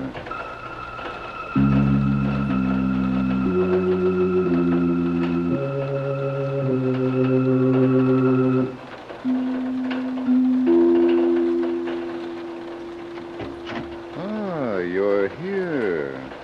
Good. Take the easy chair by the window. Comfortable? The book is on this shelf. Here it is. The Gray Mist Murders by Constance and Gwyneth Little. The very intriguing story of a pleasure cruise that became a floating horror. Let's look at it under the reading lamp. It was late afternoon, and Robert Arnold's ocean-going yacht, the Gray Mist, was already 8 hours out of San Francisco and traveling under full steam toward Honolulu. Two of his friends, Peter Condit and Phyllis Marsh, stood by the rail in the bow of the ship, absorbed as they watched the water go by. Then, a few moments later... Nothing to say, Peter? Oh, I'm sorry, Phyllis. I was just thinking. What about? We ought to get married. What? All of us. A triple wedding. Carla Bray and Bob Arnold, you and Chet Gordon, and... And you and Kay Bailey? Uh-huh. Today. Bob could get the skipper to do the honors. You're slightly off the beam, Peter. I know it sounds crazy, but why not be crazy for a change? Not with my life. I believe in waiting and watching. What for? You're going to marry Chet anyway, aren't you? Maybe. No, aren't you sure? I don't know. But you're engaged. So? Peter? Huh? It's Kay. Now you can ask her how she feels about a double wedding. All right. Stand by and watch the reaction. Okay, darling, come over here. I've got something to ask you. After me, sweetheart. Hey. Well, Peter, wouldn't you like to know what that was for? What's the idea, Kay? Don't you ever try to make a fool of me again. What are you talking about? Your ex-heartthrob, Peter, Sally Grable. Huh? She's on this boat. And wherever she is, she's doing a good job of hiding. No, now listen. We've been sailing for 8 hours, and I haven't seen her. Now, where would she be, Peter? She isn't. You must have had a bad dream. She is, and I didn't. But, Kay, if you didn't see her, how do you know? This handkerchief was where it shouldn't be. Oh? Recognize it, darling? Let me see it. Be gentle, or you'll rub off the monogram. Where'd you get it, Kay? I found it on the other side of the deck. It was hugging the rail for dear life. Well, I'll be... Of course, dear. The sooner the better. Wait a minute. Yes? Where's the rest of the crowd? Your laugh, mate? Cut it out, Kay. Where's Bob and Chet and Carla? In the lounge, I suppose, giggling over their brandy. Then you showed them this handkerchief, huh? Oh, yes, and they were so surprised. Thanks. I'll see you later. We'll soon find out who's kidding whom. Oh, it's not really so funny, Kitty. I'm laughing, Carla, did you? Oh, just to be silly. Well, I've got things to do. What are you doing here? Down to my cabin. Got a notion I'd like to bathe. She really means it, Chet. Oh, no, Bob, that's not what I'm laughing about. Every time I think of that look on Kay's face as he held up that handkerchief. It was like murder. Oh, poor Pete, what a beating he must be taking now. Sorry for him. Yes, plant that handkerchief. Well, no, but I wish I was. Well, I thought it was you. It wasn't. Carla? No, she didn't go in for practice yet. Well, neither did Phyllis. Hey. I don't believe it, Chet. Can't be on board the plane yet. Yeah, but if she is. She is. Skipper, this is Mr. Arnold. Did the young lady come on board this morning before I arrived at my party? What? Well, why didn't you tell me? She's here, huh?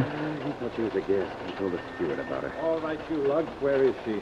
The voice of doom. Now listen, Pete. You and Chet have got Sally stowed away on this boat someplace, and I'll bring her around. All right, but we'll have to find her first. Oh, why did you do it? Oh, now, look, Shut Pete. up, Chet. I'm talking to the master now, the boy who handed out the invitation. Sally wasn't invited. I don't know how she found out about this trip. She's here, and we'll have to do something about it. Sure.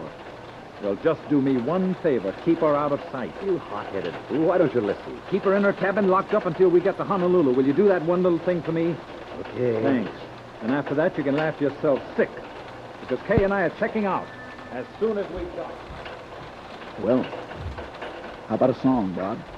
Ooh. Something like Old Lang Syne. Should old acquaintance be forgot and be... Shut up, Chet. Let's look for Sally. I could do that with another song. Bob! Carla. Bob! Oh, what's the matter? Carla. She's in my cabin. In my cabin. Sally? Yes, in the closet on the floor. And there's a cord around her neck. What? I opened the closet to get a dress for tonight. And Chet. Oh. Chet, stay here with Carla. I'm going downstairs.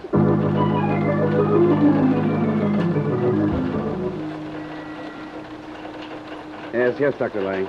Come down here right away. Carla Bray's cabin. Bob, Chet, what are you doing here? Well, I thought I might be able to help. How's Carla? Oh, she's all right. Phyllis came into the lounge, and I... Oh. There's no doubt of that, is there? Why look like that? Who could have done it, Jim? You're asking me? Yeah, but why here? In Carla's room. Sally wasn't killed in here, Chet. Huh? She'd been dead for hours when she was planted in that closet. Hours? What are you talking about? Look at the body. Okay. Yeah. That could be rigor mortis. It is, Chet. I sent for Dr. Lang. He'll know more about the exact time she was killed. Yeah, sure. But I got a few ideas of my own. Sally was dead before we pulled her out of the harbor. Say, wait a minute. You're going too fast for me. That's right, Chet. Somebody, one of our little crowd, saw Sally first, and that was the end of our Sally. Yeah, but why? And why park the body here after keeping it hidden for a whole day? Say, Bob, is somebody trying to frame Carla? That doesn't make sense. No, it's cockeyed. Why, everybody knows that Carla and Sally were the best of friends. It was Carla who tried to keep the big romance going between Pete and Sally. That's right. It doesn't make sense. Well, hey, it's just an idea, so don't breathe fire. You didn't ask Sally to join us. I said I didn't. All right. But how do you know Carla did? Ah, see. Yes, Chet. All right, just to get her friend and Pete together again. Some people call it loyalty, you know. Go ahead, Chet. All right. Now, suppose Kay found out what Carla had done. And she had visions of losing Pete to Sally. You know how she worked at taking him away from her. So she tied a cord around her necklace? No, I don't like to be the one to say so, but... And then dragged the body from somewhere to this room? There's nothing a woman likes less than being outsmarted by another woman. Okay, Chet. Will you ask Carla to meet me in the library in 20 minutes? All right, sure. I'm going to wait here for Dr. Lang. And I'm going to find out who started this thing and why.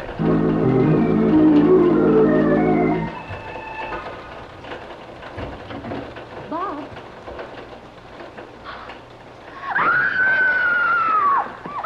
Hey! What's the matter? would it be? Carla! Oh, Carla, baby, what's the matter? Oh, the library floor check. Bob, he was killed. Holy... somebody run for a doctor, quick. Who did it, Carla? I don't know, Kay. I was going to meet him. Did you, sweetheart? Kay. It just occurred to me that Carla's quite a finder, Cut it out, Kay. This is no time for comedy. No, Peter, just for murder. You're a fool, Kay. What reason would Carla have for killing Bob? One never knows, dear. There are so many reasons why a woman should kill a man, and one of them can be another woman. Oh, why don't you shut up and dry up? I'm only thinking about Sally. I wonder who took her along for the ride. Was it Bob? Let's get out of here, Kay. The boyfriend of the best friend. The oldest story in the world, you know. Pay no attention to her, Carla. Ever since she found Sally's handkerchief. Carla. I haven't heard a word she said, Phyllis. If you only knew how little she means to me. Pick on me at a time of this. Carla. It's all right. Well, what's all? Bob. Come here, honey. Bob. Oh, darling, you are all right. Quite. I still have a headache. Darling, you've been so busy arguing about who killed you. I didn't think you would. Yeah, well, lots of cracked solid ivory, but somebody tried awful hard. Come on in, gang. Yeah, we might as well all be together, even though it's not going to be a week. What happened, Bob? Yeah, I'm glad to see you're interested, Pete. Now, look. I should have done that when I opened the door. Would have seen who was waiting behind it with the Empire State Building in one hand. Kay seems to think it was Carla, Bob. After I heard it, I was coming into the fog. The reasons were very interesting. Bob. Relax. They were just hints. Well, shall we play 20 questions now? We shall. Chet, you told Carla to meet me here in 20 minutes. Who's present? Everybody? Yes. And then everybody disappeared. Yeah, I went to the billiard room. Alone, Bob. I went to my stateroom to rest. Now that you do. I went for a walk on deck this cave. Is that right, Cave? You don't think he's lying, do you? It's possible that he isn't. Somebody. How about you, Carla? You had 20 minutes to kill. I went to the game room. Why, of course. And the game room is right next to the lounge. Carla, were you able to see the stairway? I didn't see anyone go down, Bob. But then Yeah? I wasn't watching it. I was walking around. But the game room, dear, is where you play games. I've had enough of you, Kate, and everything that goes with you. Now, wait a minute. There's going to be no hair pulling while I'm around. She's got no right to keep throwing mud at me, Chet. Yeah, I know. She killed Sally and tried to kill Bob. And the more she tries to put the blame on me, the more I'm convinced All of it. right. It's not all right at all. He's not going to call me a murderer. Stop it, Kay. Nobody has to get me out. I'll see you all later. That means around dinner time if I know Kay. I'm sorry about the rumpus. I think I'll go up to the bar and start drowning myself in the best liquor. Either I'm crazy or this boat is jinxed. We start out on a cruise, the best of friends, and before the end of the day, we find that we're the worst enemies. Come on, Phyllis. Let's go up on deck and go haywire. I'm going to my cabin. Huh? I'm having a cabin. Oh, okay. I'll go down to the boiler room and cool off. Carla, did you invite Sally on this trip? Did I what? Then you look surprised, honey. I really do. I'm not surprised, Bob. I'm angry. I had a lot of respect for Sally. You don't have to say another word. I'm convinced. Thought of it. Now let's go and search all the cabins, including the empty ones. And we'll trip over something like a clue to the murderer. And then we'll know who's who and who paid her off.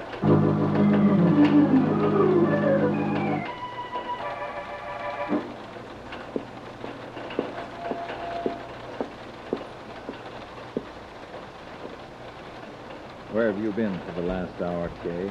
Around. Pull up a deck chair, Peter, and make believe we know each other. I've been looking for you. How nice. I hope you weren't too disappointed when you peeped in my cabin. What was the idea, Kay? Oh? Did I have an idea? That lousy scene you made outside the library. Why did you accuse Carla? I don't like her. It's the dirtiest thing I ever listened to. But I'm very fond of you, Peter. And I wouldn't like to lose you to the hangman. What's that? You're wonderful. Why don't we get married and end this beautiful romance? What did you mean, Kay, about the hangman? You killed Sally. Now listen. That's all right. I don't mind. I'm only sorry you didn't kill Bob Arnold, too. I don't know what you're talking about. But I do. After Chet told Carla to meet Bob in the library, we didn't go for a walk on the deck. You keep your mouth shut about that case. But you said we did. And that wasn't the truth, was it, Doc? If you say one word to Bob or anybody else... What'll you do? Kill me, too? Great. There. I'll keep your secret. I tell you, Kay, I had nothing to do with this business today. I didn't know Sally was on board until you showed me that handkerchief. Your piccolo's out of tune. What are you trying to do? That's what I want to know. What are you trying to do? Sit down, and keep your temper. Because if I start screaming... There, that's a good boy. I didn't kill Sally. No one will ever know from me. Would you like me to prove it? How? Well, a wife can't give evidence against her husband. You haven't got anything on me. Don't be silly. All I have to do is talk, and the only alibi you've got becomes a witness to the prosecution. Yes? Yes. Because whoever tried to kill Bob killed Sally. And for the sake of the record, the marriage record, I was with you on both occasions, protecting my future.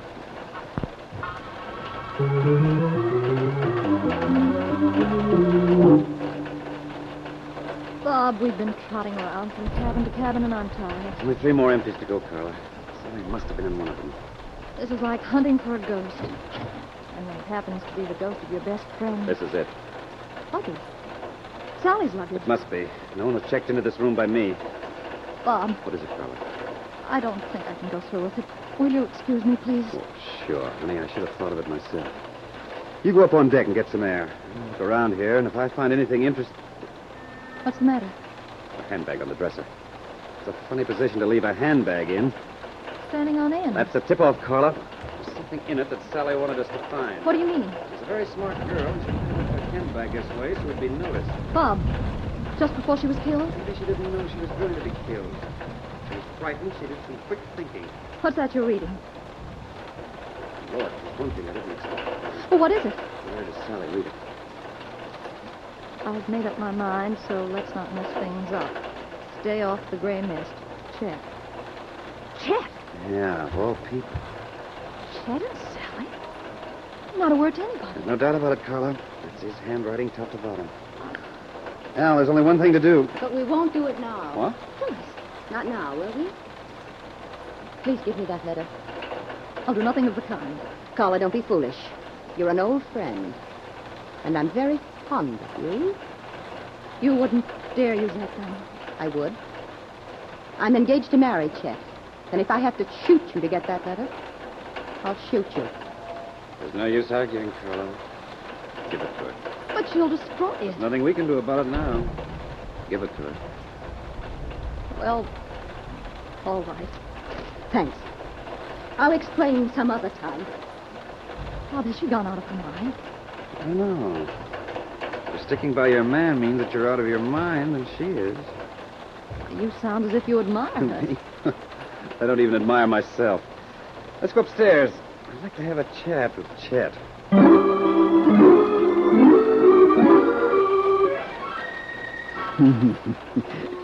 You know, Bob, this is the nicest bar I've ever been in.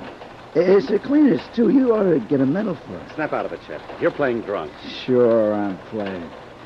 You and Carla say I'm a murderer. That makes me want to play some more. Where's the letter I'm supposed to have written? Phyllis took it away from us. Phyllis, huh? She's some girl. She's one in a billion. And you know, the days of the little millions are gone forever. Goodbye forever. Goodbye forever. Bob, we'll never get any Goodbye. Won't we? Give me that pitcher of ice water. Goodbye. Goodbye. Goodbye. Here, Goodbye. Bob. Goodbye. Now Goodbye. Goodbye. Hey. That's cold. Not as cold as you're going to be if you don't start making sense. So what's the big idea? We want to know about you and Sally. Me? What are you talking about? Don't you remember a thing we said to you? The way you said it to... Oh, yeah. Yeah, a letter that Phyllis took. That you wrote to Sally, telling her to stay off this boat. Oh, no, Carla, I never wrote one word to Sally.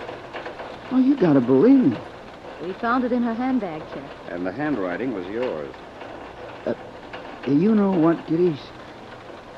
I think there's a lunatic on board. How about it, Chet? No, I mean it, Bob. Look, what happened? First, Sally's found in the closet of Carla's room. And then you're conked for no reason at all, and now then this letter of mine. Tell us about that. But I didn't write it. I haven't seen it. But I can tell you it's a forgery. That's always convenient. Oh, Carla, I'm not lying, honest. Look, Bob, you know me for a long time. You know my handwriting. Could you imitate it? That's not the point, Chet. Well, could you or couldn't you? Yes, if I wanted Well, to. so could Carla and so could anybody. It's the easiest handwriting in the world to imitate. It's like a schoolboy. Well, will you get that letter from Phyllis? I'll try, if she's still got it. And I certainly hope she has. Bob, did he put one over on us? I don't know, Carla. I wonder. Well, you want to be a detective. And you know, a good detective has to take lessons. Good lessons. Huh? Would you like to have a lemon fizz, darling? Or just a fizzle?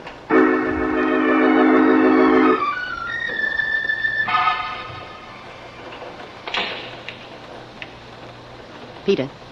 Huh? Oh, Phyllis. Can you play billiards? I want to talk to you. All right. What about? I overheard what Kay said to you a little while ago. Snooping, huh? I didn't mean to, Peter. Let's go out on deck. I want you to understand one thing. When we get outside, Phyllis. Very well.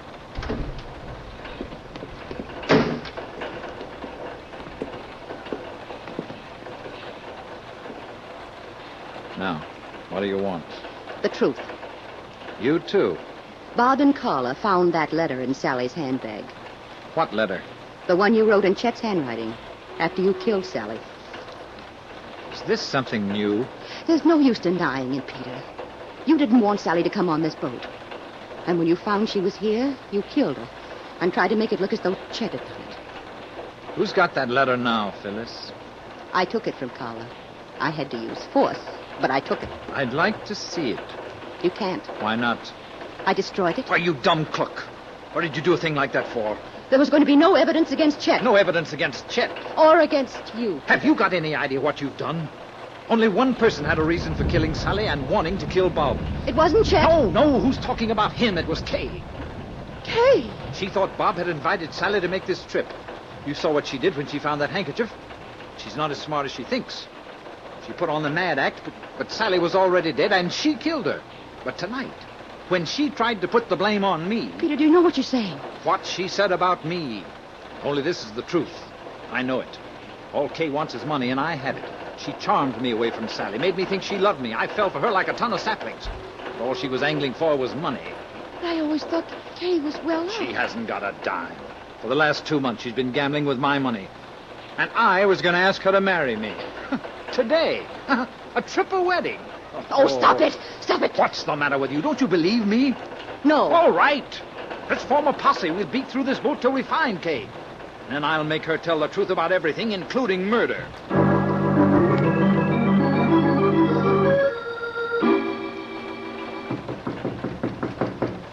She's got to be in her cabin, Phyllis. She's nowhere else on this boat. But she doesn't answer, Peter. That's just her way of being cute. Well, I'm not waiting. See here, Kay. Oh! No! Just like Sally. We've got to get Bob. Remember, Phyllis, you were with me. Is she dead? Nobody ever looked like that and wasn't. Come on, let's get Bob.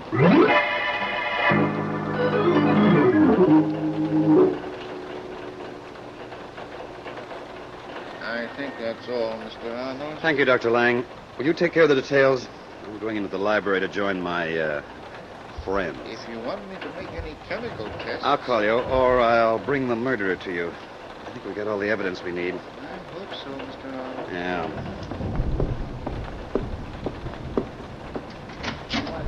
Bob. Sit down, Carla. Everybody sit down. Okay, he's been dead about an hour. Anybody have an alibi? No? Well, that's good, because I don't care about alibis this time. All I want's a show of hands. What do you mean, Bob? I want to see everybody's hands, Chet.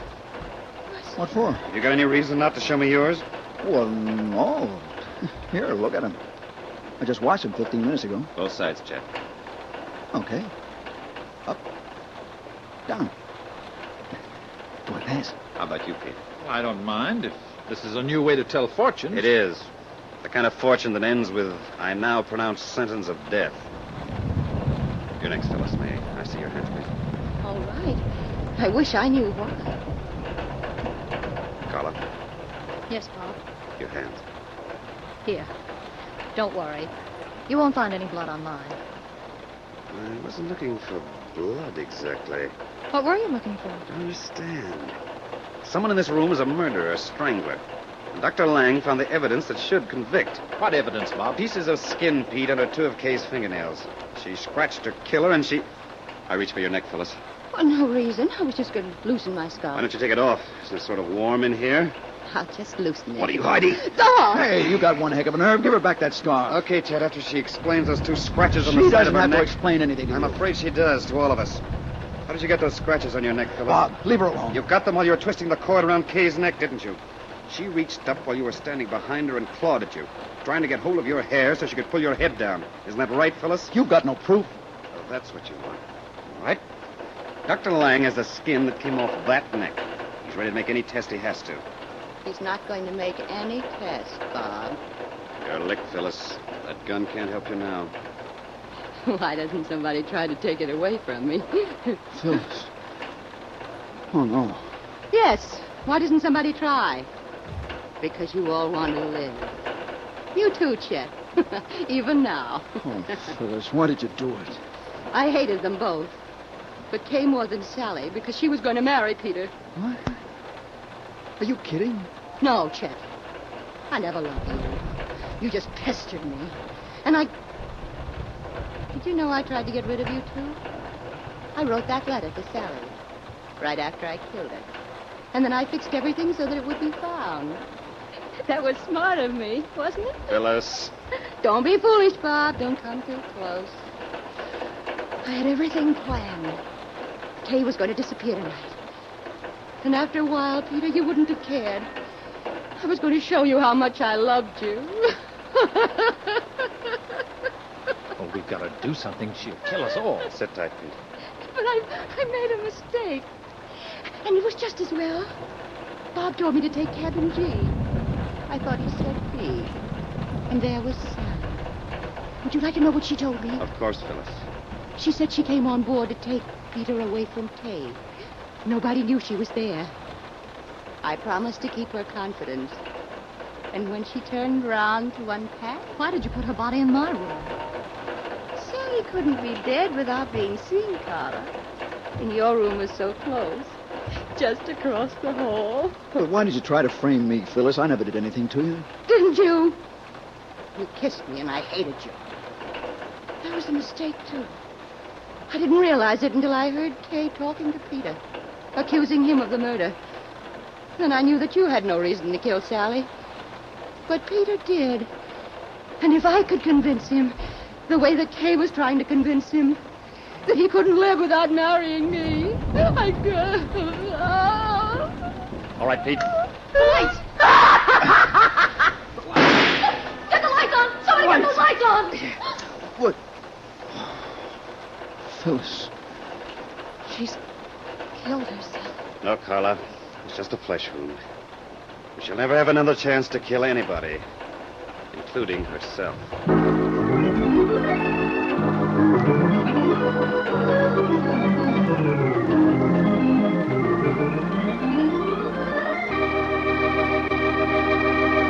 And so closes tonight's Crime Club book, The Gray Mist Murders, based on a story by Constance and Gwyneth Little. Stedman Coles did the radio adaptation. Roger Bauer produced and directed. Sidney Smith played Robert Arnold. Helen Shields was Phyllis Marsh. Sherling Oliver was Peter Condit. Joan Alexander was Kay Bayless. Elaine Kent played Carla Bray. And Chet Stratton was Chester Gordon. Oh, I beg your pardon. Hello, I hope I haven't kept you waiting. Yes, this is the Crime Club. I'm the librarian. Yes, come over a week from tonight. Good. We have the very exciting story of a portrait in black that became a study in murder. It's called Death Cuts a Silhouette by D.B. Olson. In the meantime? Well, in the meantime, there is a new Crime Club book available this week and every week at bookstores everywhere. Yes, it's available now. Fine. And we look for you next week. One more thing. Cancer strikes on the average 1 of every 2 families. Help strike back. Support the American Cancer Society's programs of research, education, and service. Give generously today.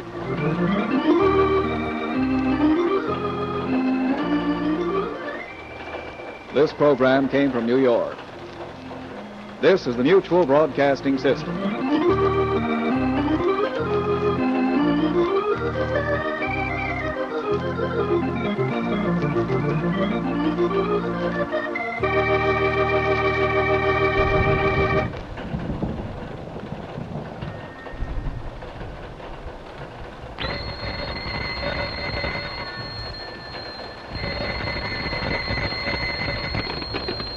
Hello. I hope I haven't kept you waiting. Yes, this is the Crime Club. I'm the librarian. The Topaz Flower. Yes, we have that Crime Club story for you. Come right over.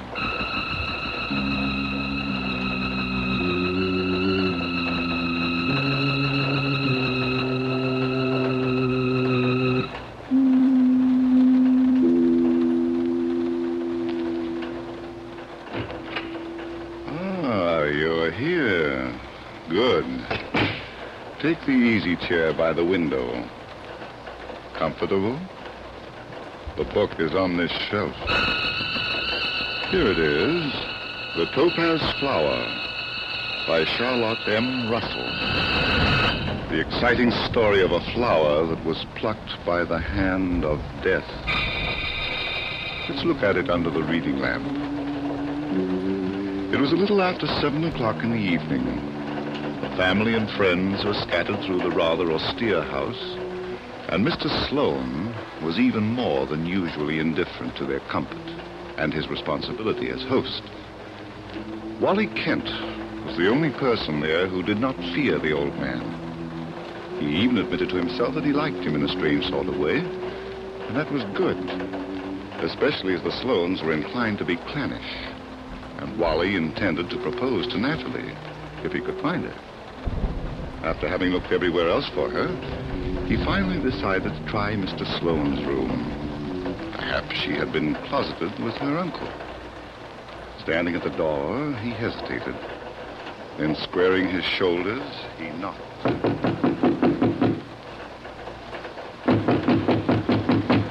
Mr. Sloane.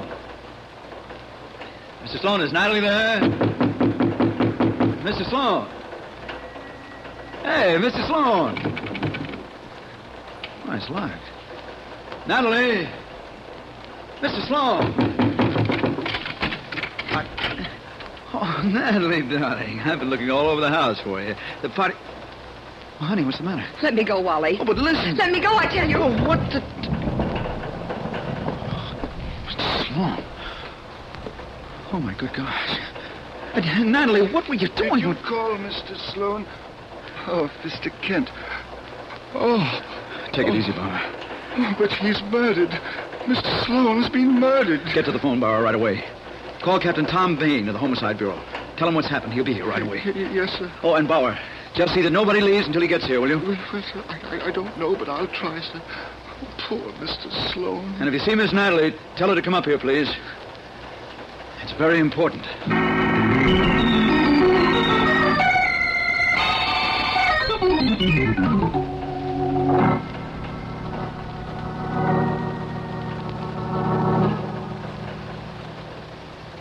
Captain Bain is here, Mr. Kent.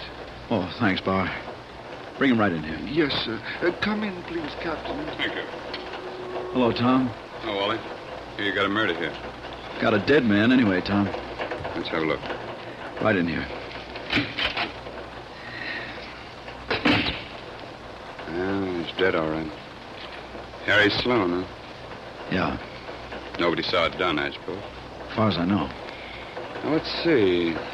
2 glasses. Drinking with somebody. Looks like it. Wonder who? Search me. Anybody in here besides you? No. Oh, yes, there was, too. Young Raymond Sloan, his nephew. Came roaring in when the news got out that the old gentleman was dead. I kept the others out. Well, maybe we can get some prints off those glasses. Yeah. Oh, say, though, Raymond Sloan picked up one of the glasses. This one. Picked it up. What for? Well, he was kind of upset and he wanted a drink. So he just grabbed the glass, poured a shot into it. Yes, and smeared the prints all over the place. Darn the luck. I always get the tough jobs. Why couldn't he have picked up the old gentleman's glass? Well, how would he know which was which? Yeah, you got something there. Well, thanks anyway. Let's go see these folks, shall we? Sure. Downstairs and to your right. I'll show you. The, old man had a lot of dough, didn't he? He was pretty well off. Is this the room? That's right. Now, ladies and gentlemen, if you please. I'm Captain Tom Bain of the Homicide Bureau. I know Wally Kent here, but you others, will you please tell me who you are? You first, sir. I'm Bauer, the butler, sir. No? I'm Maria Sloan, Mr. Sloan's sister-in-law. And I'm his son, Raymond Sloan. Clarinda Bell, Mr. Sloan's secretary. And this gentleman here in the corner? Joe Bannister. I'm an old friend of Harry Sloan. Shouldn't there be someone else? Well, Natalie. My daughter. Where's she? Well, I think she... Sorry, I'm late. I'm Natalie Sloan. All right. Now sit down, please, everybody. Let's just check those names again so I know to whom I'm talking. Bauer, the butler. Yes, sir. Mrs. Maria Sloan. Yes? And Miss Clarinda Bell. I'm right here. See, and you're Joe Bannister. I am. Miss Natalie Sloan. Yes. Have I forgotten anybody? Oh, yes. Raymond Sloan. Present. And me. Mm-hmm. Wally Kent. Okay, here we go. We know that Mr. Sloan was shot about 7:15 by someone with a revolver with a silencer.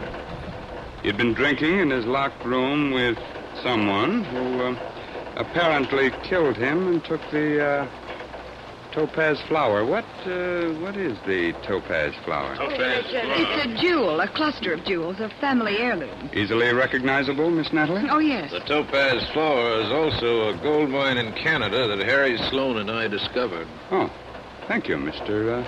Bannister. You're welcome. Now, let's just check what each of you were doing when, Wally Kent? I discovered the body, Captain. I was looking for Natalie and... Where were you, Miss Natalie? I was dressing. But... What? Well, I didn't say anything. Okay. You, young man, Raymond Sloan. I was having a drink in the living room, down here. He's always having a drink, aren't you, Ray? What were you doing, Mr. Bannister? I don't remember. Oh, you don't remember. I see. I was downstairs here all the time. You're the secretary, Clarinda Bell. Yes. And may I go home? You may not. You, Mrs. Sloan? Me? I was dressing. You can ask my maid. I will. And the butler? I was in the front hall all evening, sir. Mm-hmm. Wally, you're supposed to be an amateur detective. What's your theory since you found the body? Was there anybody else in the room? Not when I found the body, Captain, no. Well, how'd you get in there if the door was locked? What? I said, how did you get in there if the door was locked? Oh, that. Yeah, that. Well, I never thought of that, Tom. Well, 1 minute the door was locked and then it was unlocked. That's right, I never thought of that. There must have been somebody in there. There sure must have been. And you didn't see anybody when you went in? No. No, I didn't see anybody. Well, perhaps whoever it was got out through the French doors that open on the terrace. Oh, they were locked, Mrs. Sloan. Were there any fingerprints on the glasses that they were drinking out of? Well, thanks to young Mr. Sloan here, no. He smeared his own prints all over him. Well, I was only trying to help. Oh, great help.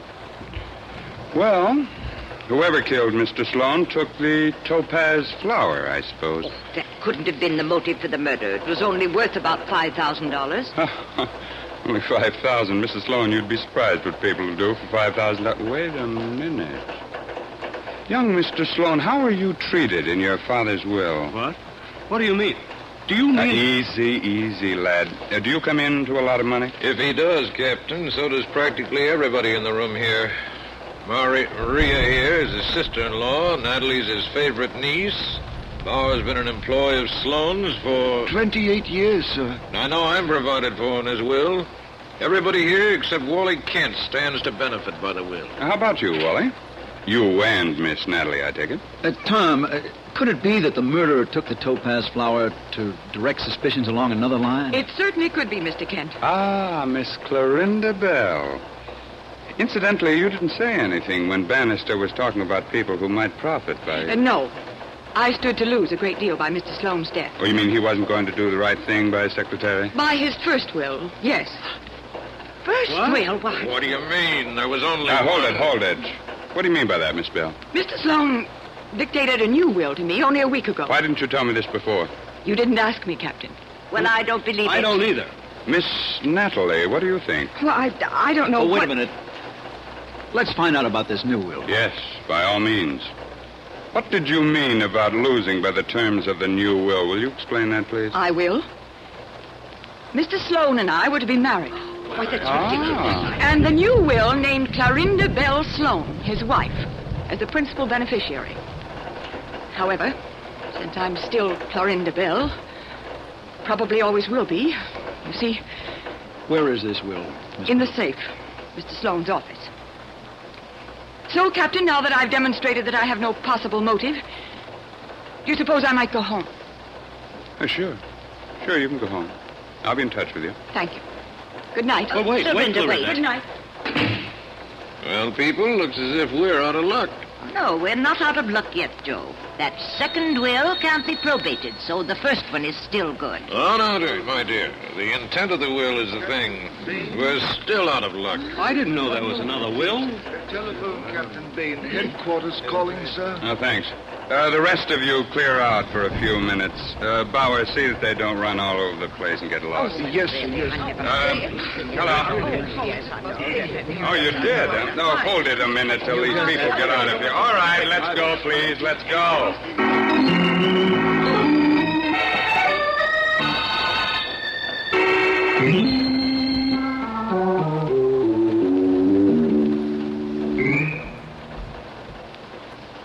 Natalie, What, Wally? come in here a minute, will you? Where? Here in this room, I want to ask you something. No, wait, let's see if there's anybody in here. No, come on. What do you want? Now, honey, look at me. What were you doing in your uncle's room when he was shot? I don't know what you mean. Nat, darling, this guy Bain is a sharp cop. Now, look, I can't cover up for you all the time. Do you mean you think I shot Uncle Harry? Darling, no, but I mean, you were in there with the door locked. You unlocked it yourself. I nearly got caught when Bain asked me how I got in. You're not going to tell him, Wally. Natalie, darling, listen, please. Oh, Wally, can't I? I've been looking all over. Excuse me. Wally, I want to see you. Oh, excuse me, Natalie. I'll see you later, huh? Okay, Tom. What now? Sorry, Miss Natalie. Wally, we found the Topaz Flower. You what? Yeah. John Jarbo of the Hawk Shop Squad just called. That was the phone call. Found it in the shop 6 blocks from here, and he's bringing the owner in the Topaz Flower first thing tomorrow morning. Oh, well, I'll be... Says fast work, Tom. Yeah, it sure is, isn't it? Says, a woman hocked it. A woman? You suppose somebody could have gotten out of the house, run over to the Hawk Shop, and... Well, what did the woman look like, Tom? Well, the fella said she was wearing a green hat, a purple scarf, and she had red hair. Red hair? Huh? Oh, what? Thank goodness there's no red-headed women in this house. Now, think again, Wally. There may be a red wig.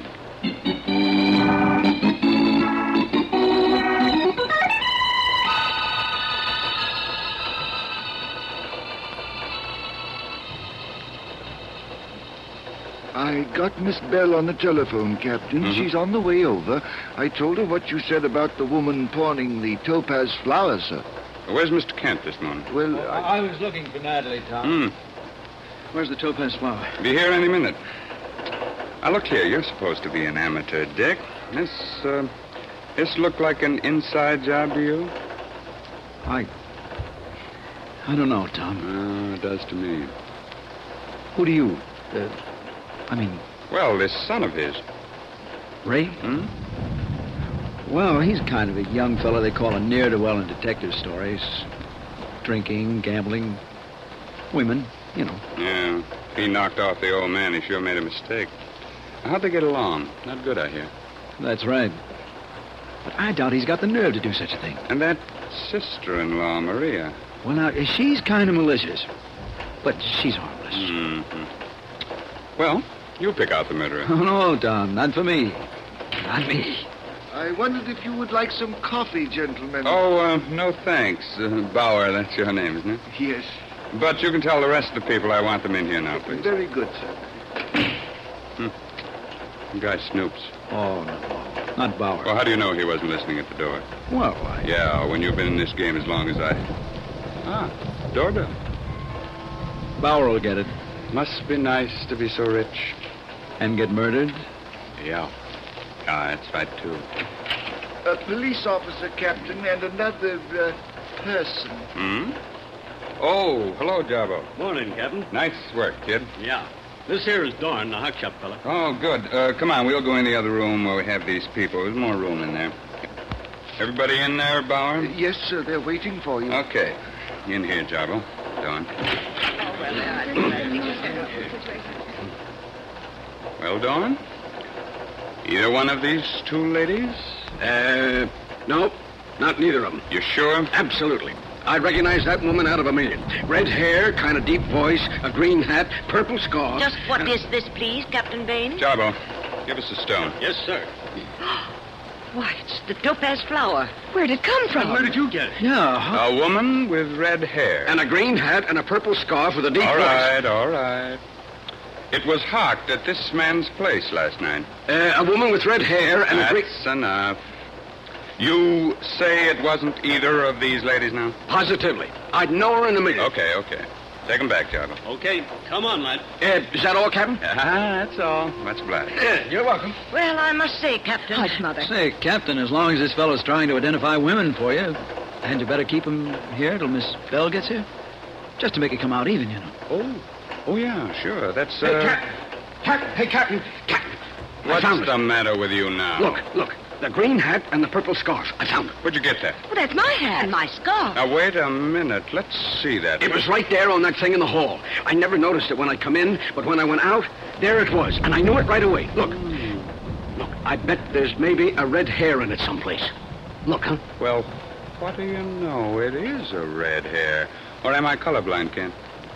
No. It's red, all right. Well, Aunt Maria, now who's in the suit? Well, I haven't seen that purple scarf in a week. Well, the lady that hawked the jewelry wore it. Natalie, when did you wear this hat last? Why, it was in my room. How'd it get down here? Young lady, I think we're going to have a lot of fun finding out. But I didn't... No. It wasn't her. Not her. The hat and the scarf might have been lent to someone. You make another remark like that. Now, let him alone, please, Mrs. Sloan. Now, shut that door, Bauer. Wait and see who that is. Yes, sir. Probably Miss Bell or Mr. Bannister. Now, see here, Captain. Hold it for a minute or two. Mr. Joseph Bannister. Come in. Bannister, we found the Topaz Flower. What? Yes. It was pawned at Mr. Dorn's shop last night. By a red-headed woman in this green hat. Yeah. Do either of you know any red-haired women? I know one in Calgary, Captain. Bauer. Yes, sir. Will you take the gentleman somewhere for a few minutes, please? I want to talk to these two ladies. Yes, sir. This way, gentlemen, if you please. What are you going to do? I'll call you when I want you, Mr. Sloan. Let's go. Want me to go, too? No, you stay here. Thanks. Sit down, Natalie. Thank you, Wally. How long before you'll want us? I'll call you. Nat, is that your hat, really? Yes, of course. I think that man must be crazy. Well, I think it's something the police have cooked up to try to scare us into... Scare you into what, Mrs. Sloan? What do you mean by that? I don't know. I mean, I don't know. Sit down, Mrs. Sloan. Now, are you sure you haven't lent that scarf to someone recently? Ridiculous. And you, Miss Sloan, your hat... The hat's been in my room for weeks. I haven't worn it in I don't know when. I see. Well, Brother Kent, it was an inside job after all, wasn't it? It certainly looks like it, all right. But I don't think... Go Go and ask the men to come back, will you? I'll go, if I may. I want to get a handkerchief and... No, wait. Oh, never mind. Wally, you don't It think... doesn't make any difference what Mr. Kent thinks, Miss Sloan. I'm the one that... Mother! Come on. Mother! Natalie, get back. It's Maria. And Clorinda Bell. They're dead. They're murdered.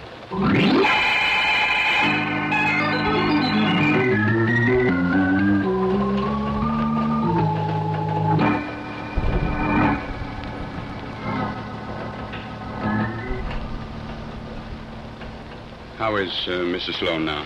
She'll be all right, Captain, but the shock... Yeah, I know. May I go up to her now, please? Sit down a moment, if you will. I won't keep you long. But... Sit down, please. Here, let me help you, Natalie. How did Miss Bell get in the house? Why, she had a key. She often came out here to work with Uncle Harry. I see. Do you know how she was murdered? She was stabbed, wasn't she? Yes. And when your mother saw her, she fainted. Well, what would you do? Faint, probably. Miss Sloan, this pencil was lying under Miss Bell's body. You ever see it before? That's my pencil. Oh, it is? Miss Sloan, belongings of yours seem to turn up everywhere. Your green hat, your pencil. But I was in here, and I lost that pencil 3 weeks ago. Oh? No, see here, babe. That'll do from you. Now, look, Natalie, I'm reasonably sure you didn't murder Miss Bell, but you wouldn't have lent the pencil? Please. Stop it, babe. I told you I lost it. This is a very odd pencil. You pull the end off, there's an eraser. I know that. It's got another trick, too. I don't know what you mean. Now, look. You pull the eraser out. A knife. A little knife. Yeah, a little knife with blood on it. Miss Sloan, who murdered Clorinda Bell with your knife? Now, look here, babe. Shut up. Take it easy, Kent. Answer my question, young lady. I tell you, I don't know anything about it. All right. You can go up to your room. But stay there, will you? I'll take you up, Natalie. No, you stay here. I want to talk to you for a minute. Go ahead, Natalie. Captain I'll Baker. see you later. All right.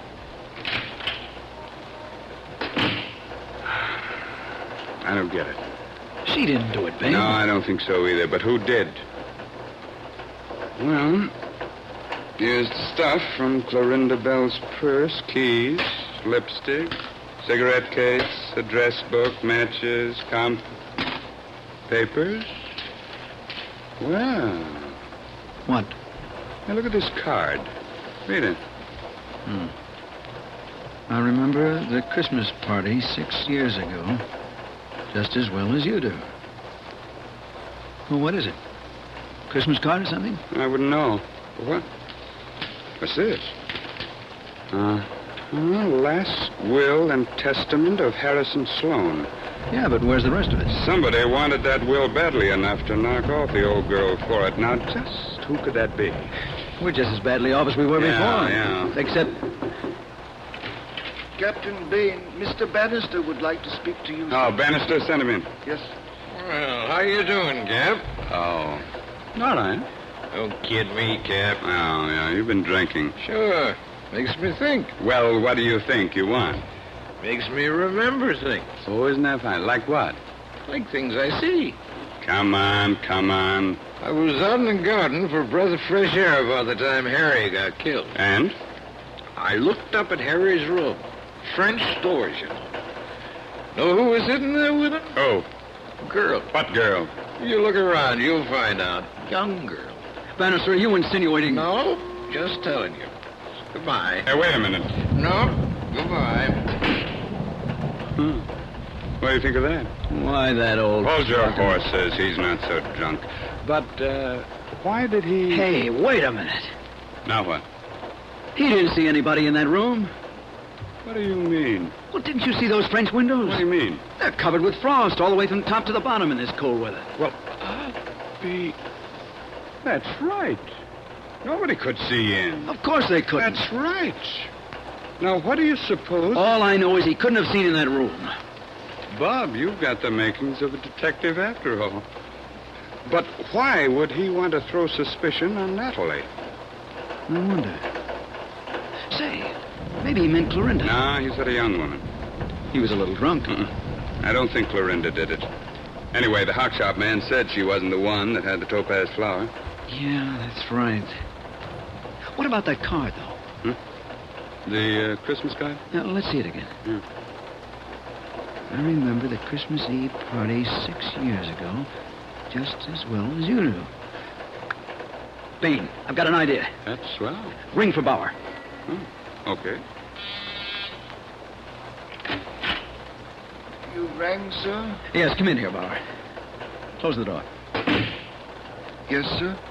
Bauer, you've been here a long time. Yes, sir. Were you here at a Christmas party 6 years ago?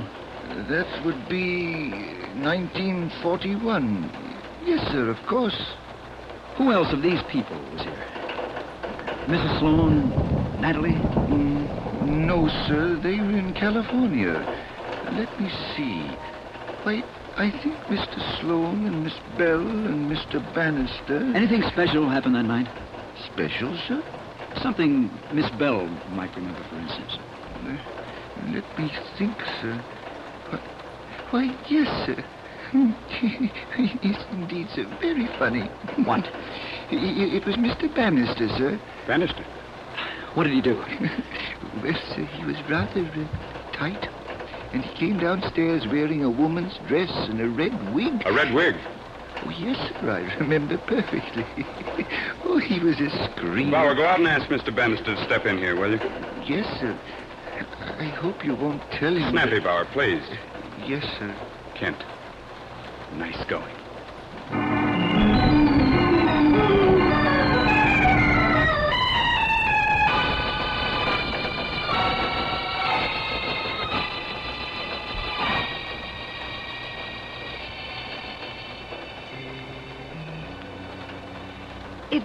It all seems so simple, Captain Bain. Yeah, sure, looking back on it. Sloan told him about the new will and about marrying Clorinda. What we didn't know, of course, was that Sloan had cut Bannister off in the new will. So Bannister figured he'd murder the old gentleman, take the will out of the wall safe in the room, and get away with it even if Clorinda did tell everyone about it. But it wasn't there, so he took the topaz flower to make it look like robbery. And when I came in the room, he locked me in. Yeah, that's right. Then he had to get rid of the topaz flower. So he dressed up in women's clothes. But he'd forgotten that Clorinda remembered the Christmas party and his act. And she was going to pass him the note when she came here. Yes, only he got here first. Well, see you at the trial. And if you ever want a job on the force, Wally... Oh, no, not me, Captain. I'm going to be pretty busy looking after the topaz flower. Sure. Belongs to Natalie now. And... Oh. Yeah, I get it. Well, I look pretty good in soup and fish. What do you mean, Captain? Oh, pardon me. I just mean, in case you want somebody to guard the wedding presents. Well, goodbye for now.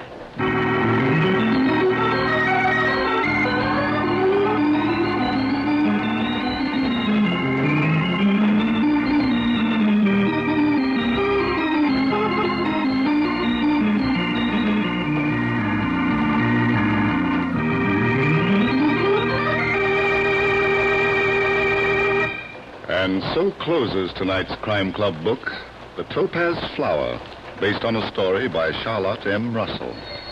Willis Cooper did the radio adaptation. Roger Bauer produced and directed.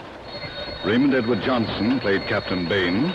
Chet Stratton was Wally, and Julie Stevens was Natalie. The cast included Eleanor Phelps, Reese Taylor, Barry Thompson, Irene Hubbard, Paul Hammond, and Ed Lackerman. Oh, I beg your pardon. Hello, I hope I haven't kept you waiting. Yes, this is the Crime Club. I'm the librarian. Yes, come over a week from tonight. Good. We have a very intriguing story of a missing person that was found by death. It's called Epitaph for Lydia by Virginia Roth. In the meantime, there is a new Crime Club book available this week and every week at bookstores everywhere. Yes, it's available now. Fine. And we look for you next week.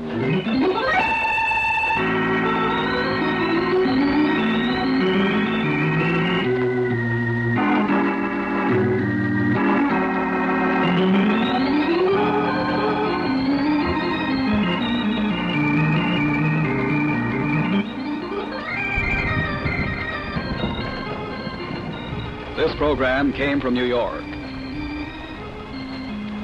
This is the world's largest network, the Mutual Broadcasting System.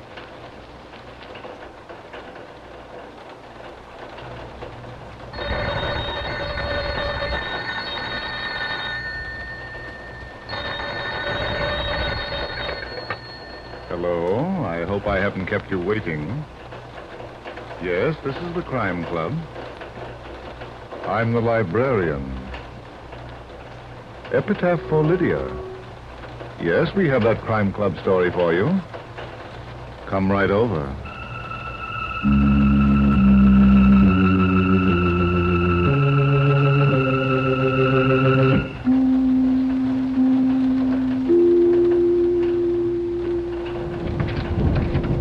Ah, you're here. Good. Take the easy chair by the window. Comfortable? The book is on this shelf. Here it is. Epitaph for Lydia by Virginia Roth. The exciting story of a missing person who was found by death. Let's look at it under the reading lamp.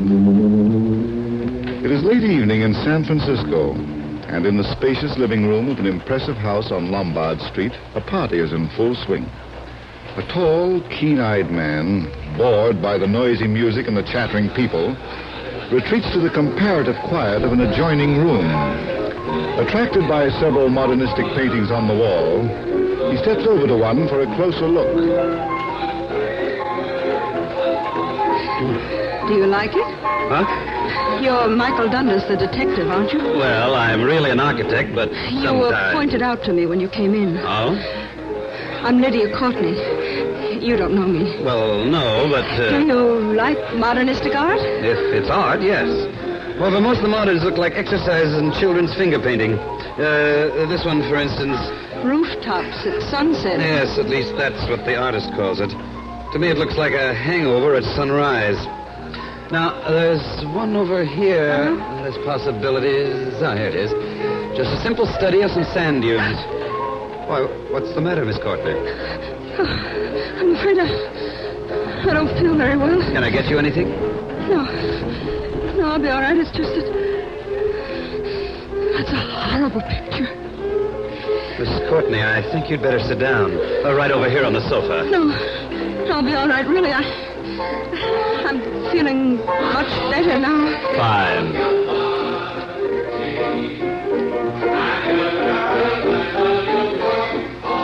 Miss Courtney. Margie. Oh. Miss Courtney. Oh, I knew she'd faint. Lucky I grabbed her before she fell. Now, onto the sofa. There we are. Lydia, aren't you going to... Oh, what's happened? She fainted. The sand dunes. Many a one for him shall mourn, but none shall know. I've forgotten. That's odd. What? That she should quote from that old ballad. She was just delirious. She didn't know what she was saying. And I guess Margie doesn't mean anything either. Margie? Yes. By the way, I think I know you from someplace, don't I? Yes, I run a bookstore, Mr. Dundas. I think you've been in it a few times. Oh, that's right. I bought some books and had them sent. Your name is, Bond, isn't it? Yes, Sally Bond. Uh-huh. Tell me, how'd you burn your wrist? Oh, there, some grease splattered on me. I see. Sally. Yes, Lydia. I didn't say anything, did I? No, dear. Now, you just lie still. That's right. Can I give you a lift home? That won't be necessary, Mr. Dundas. Our escorts are somewhere in the crowd. They'll drive us back. I see. Just a suggestion, Miss Bond. Yes? I think it'd be wise for you to stay at Miss Courtney's home tonight. I will. You see, we live together. Oh? Don't worry about me, Mr. Dundas. After tonight, I think I'll be all right. Of course. Lydia's going to be just fine.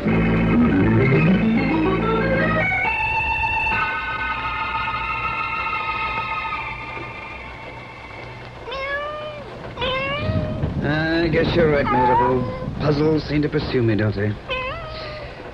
I go to a party for relaxation, and up bounces a prettier problems I've come across in years. A painting, a song, a woman who faints, and that poetry she quoted. Oh, am I boring you? I get it. That look in your eyes. L'amour. Time for a rendezvous. Oh, but it's 1:30 in the morning. Okay. Stop pawing your whiskers, you roué. I'll let you out. Come on. Up we go. Margie, I'm always thinking of you, Margie. Not a bad night. Peaceful. Nice moon. Okay, pal, I guess. Wait a minute. Those were gunshots. Come on. It should be somewhere around here. Oh. So when I was telling you about Mehitable, Lydia Courtney, and she's dead.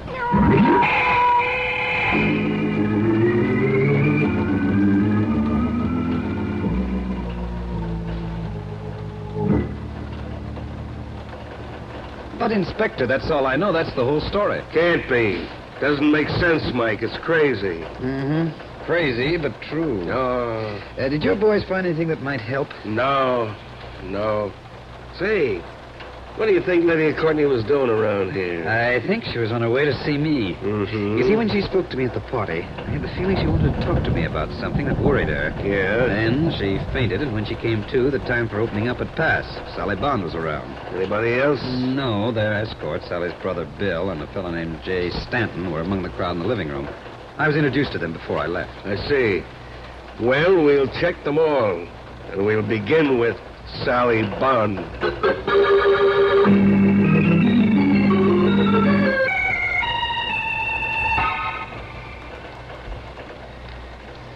You don't seem very surprised to learn of your friend's death, Miss Bond. Well, I've already heard about it, Inspector. How? Neither the radio nor the papers have broken the story. My brother Bill here told me. Oh, Brother Bill told you. Yes. And how did you know, Brother Bill? Well, I'm a special feature writer for the Clarion. I'm doing a series on crime, and I happened to be at a nearby precinct when the flash came in. Uh-huh. Naturally, I rushed over to tell Sally. Naturally. Mind if I ask a few questions, Inspector? No, Mike. Go right ahead. Sally, what time did you and Lydia get home last night? About 12. I thought you were going to keep your eye on her. Well, I was upset. I took a sleeping pill and gave one to Lydia. Apparently, she didn't take hers. She must have slipped out after I fell asleep. I see. You know what was bothering her? No. All I can tell you is that for the past 3 days, ever since Tuesday night, she was just a bundle of nerves. What happened Tuesday night? I don't know. Lydia went out at 8 o'clock. I heard her take her car out of the garage and drive off. When she got back, I couldn't say. I was asleep. And on Wednesday morning, you noticed something wrong? Yes, Lydia was very jumpy. I asked her where she'd been the night before. She wouldn't tell me. Do you know who might have been with her? No. It wasn't Brother Bill, was it? No, it wasn't. Well, where were you that night? Why, I was over at Jay Stanton's house. We were playing gin till about 1 o'clock. Then I went home. Oh. Sally, does anyone else live here with you? Well, our handyman, Al Kemper, occupies the room over the garage. Well, perhaps he can tell us when Lydia returned Tuesday night. Will you take us to him, please? Yes, of course. Follow me. Inspector. Yeah? You mind if I run along? I have to check in early at the office. Okay, but just remember to stay within reach. You understand? Yes, sir. All right, Sally. Let's go.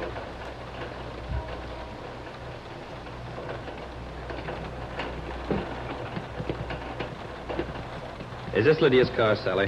Yes, Mr. Dundas. How about calling the handyman? Certainly.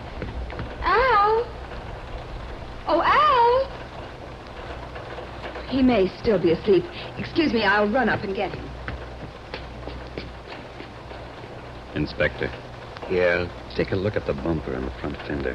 They've both been straightened. And the fender's been painted quite recently. Inspector? Yes? Al Kemper is gone.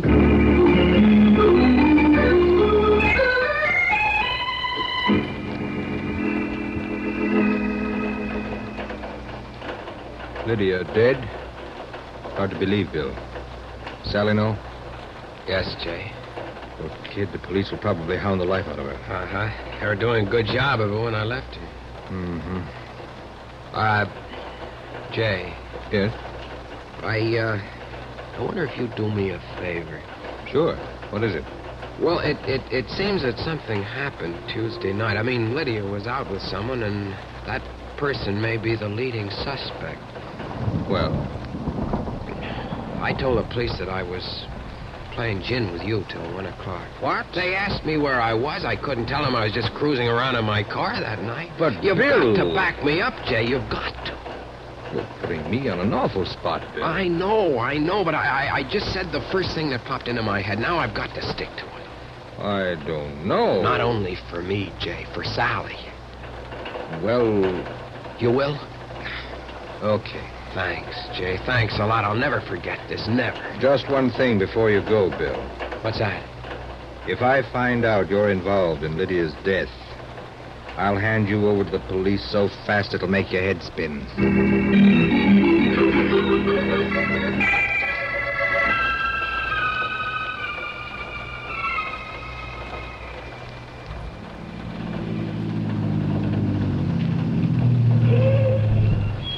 Well, here we are, Inspector. Yeah. Say, this is quite a house Stanton's got, Mike. Looks like it's all glass. Practically. Rather an extreme functional design. Plenty of light and air. A regular goldfish bowl. Yes? Oh, hello, Dennis. Come in. Thanks. Stanton, this is Inspector Prevost of the police. How do you do? How are you? I've been rather expecting you. Yeah? How's that? Bill Bond called me a little while ago. He told me of Lydia's death. Oh, he did, eh? I wonder if there's anyone he hasn't told. Well, I was a very close friend of Lydia's, as well as her attorney.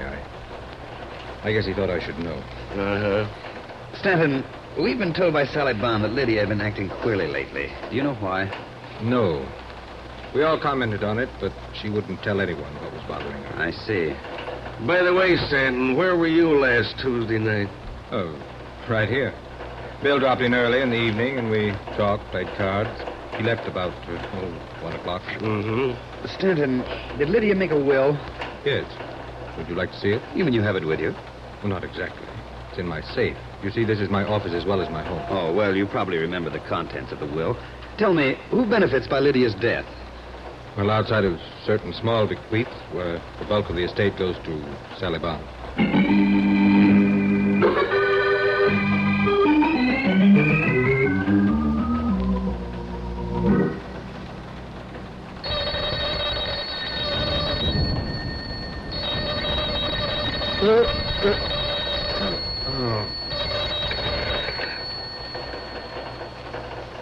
Hello? Hello, Mike. Inspector Prevost. Oh, what's the idea? I told you I wanted to catch a little shut-eye. I'm dead. I know, but listen. Is Sally Bond there? Huh? What is this, a gag? Of course not. After I left you, I decided to talk to that girl again. Well, I went over to her house and she wasn't there. Huh? I thought maybe she'd gone to see you. No. Inspector. Yes? There's a chance she went down to the bookstore she runs, and maybe... Yes? Better drive over here and pick me up. I want to go down there with you.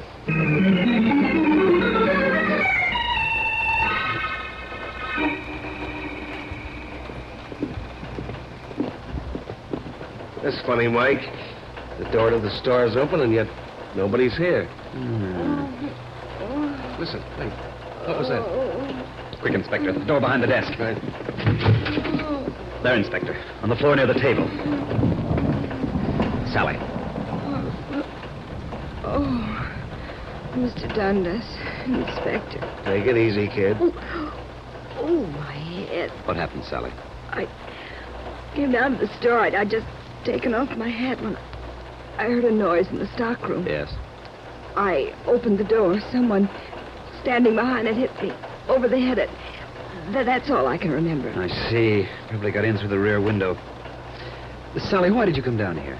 Well, on Wednesday, Lydia gave me a sealed envelope. She didn't tell me what was in it. All she said was that I should keep it for her down here. Mm-hmm. If anything happened to her, I was to open it and read what was inside. Then I was to decide what to do. Where did you put it? In the top middle drawer of my desk. Inspector, will you see if it's there? Right.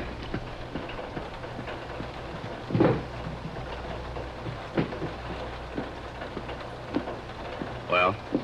It's gone, Mike. Uh-huh. It would be. Sally, we've been informed that you are virtually the sole heir to Lydia's estate. Oh? You don't seem at all surprised. No, I'm not. You see, several years ago, I happened to save Lydia's life in an automobile accident. Well, Lydia was very grateful. She wanted me to give up my job and come to live with her. Mm-hmm. I told her I hated being idle, so she loaned me some money, and I bought this store. I suppose she thought she hadn't done enough for me, and that's why she left me everything. Well, after all, you saved her life. One other thing. Yes? That burn on your wrist. You said some grease splattered on it. But it'd hardly have happened like that. It's in one solid area, not spotted. You're right. On Wednesday morning at breakfast, Lydia was reading the newspaper. Just when I was handing her some coffee, she gave a start and jostled my hand. The coffee spilled on my wrist. Huh? You say she was reading the paper? Yes. Is that paper still in the house? Probably. We usually let them accumulate for a week before throwing them out. Come on, Inspector. I think this is the break we've been waiting for.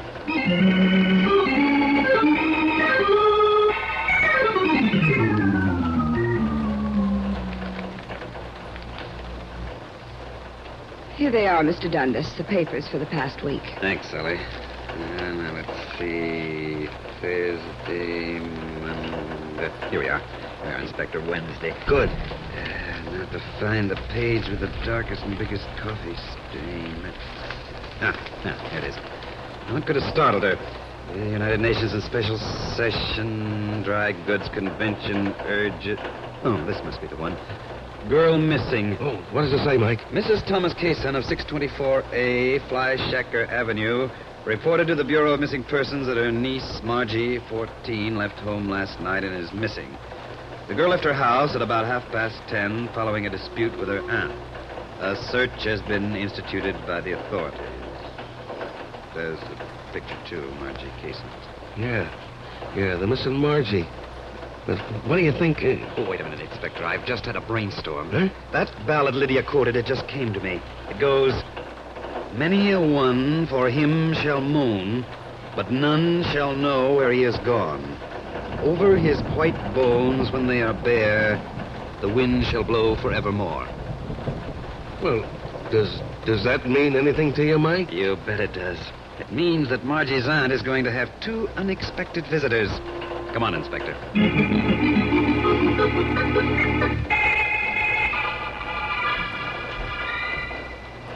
Why don't you two guys beat it? Go on, let me alone. But, Mrs. Kaysen, we want to talk to you about your missing niece, Margie. Margie? She ain't missing.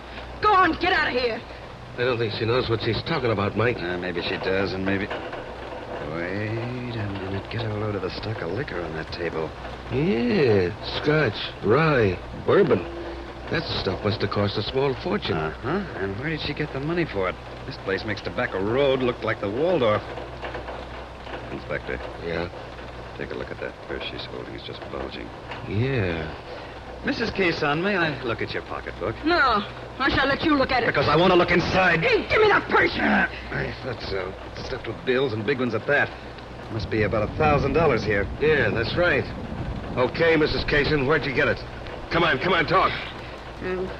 Someone sent it to me. Who? I don't know. It came in the mail Thursday with a letter. Have you still got the letter? No, I tore it up, threw it away. Do you remember what the letter said? Yeah. It said I shouldn't worry about my niece. And if I didn't ask questions, I could keep the money. Oh, so you were smeared with some dough and you called off the search, huh? So what? The kid was nothing but a little tramp anyway. Why, you dirty... Easy. Miss Kaysen, where do you think Margie was going when she ran away? Probably to her friend Betty's. It's where she always went when we had a fight. I see. And she never reached her friend's house, did she? No. Where does Betty live? Over at 2142 Wawona Avenue, near the beach. There's a vacant sand lot on that block. Inspector, we've got a job to do. A job of digging.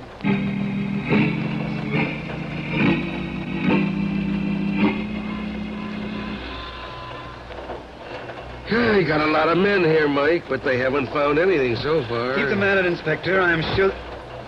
What's the matter? Bit of luck, I think. Look at that mongrel dog over at the corner. Yeah. He's digging in the sand like mad. Huh? Come on. Right. Boy, they must run away, Mike. That's okay. I got my eye on where he was digging. Here it is. You see the hole? Uh-huh. Okay, give me your shovel. Right, here you are. Thanks. Now, pray.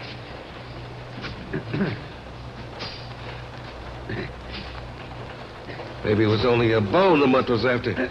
Maybe. Yeah. Do you want me to take over, Mike? No. Guess I can. Inspector, look. Good Lord. The poor kid. Under the sand. Over her white bones when they are bare. The wind shall blow forevermore.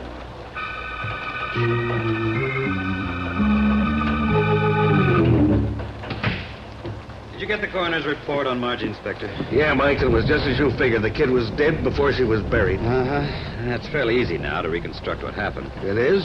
Not for me. The only conclusion which fits all the facts is that Lydia's car hit Margie and killed her. Terrified, Lydia and whoever was with her buried the body in the sand. Well, why? After all, it certainly wasn't deliberate. It wasn't murder. True. But a conviction on at least a reckless driving charge is fairly probable. Okay, go on. Well, Lydia couldn't stand what she'd done. That's why she gave that sealed envelope to Sally. Probably contained a full account of what happened. Kind of a confession to lighten her guilt, huh? Yes. By the way, how did the killer know about it? Probably through Lydia herself. Lydia? Yes. She must have tried to forestall her murder by threatening the killer with disclosure by means of the envelope. But the killer was desperate and made sure Lydia would never talk. Exactly.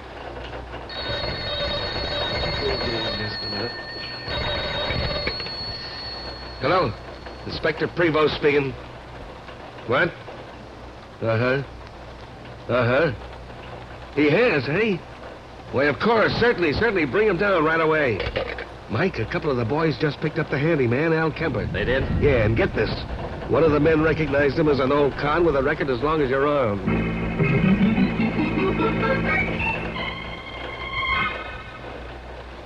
All right, Kemper, come on now. Stop stalling. Why did you run away? Early this morning when Miss Bond's brother came to see her, I was out in the yard near the kitchen. Yeah?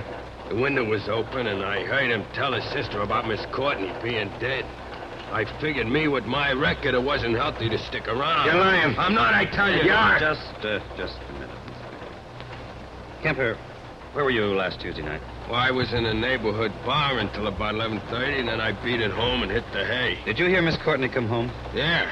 When she drove in, she woke me up. Was there anyone with her? Yeah. Who was it? I don't know. I heard Miss Courtney's voice, but whoever was with her was whispering. Did you hear what they said? Well, not much of it. Miss Courtney was scared. She kept saying something was all wrong.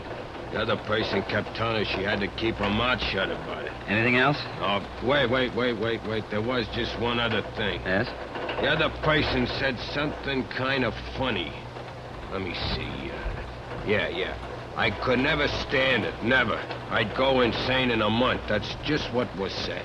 Oh, not very much to go on, is there, Mike? On the contrary, Inspector. I think it's the key to the whole case. The key? Yes. Get Sally Senton and Bill down here right away. What for? I'm going to trap the murderer.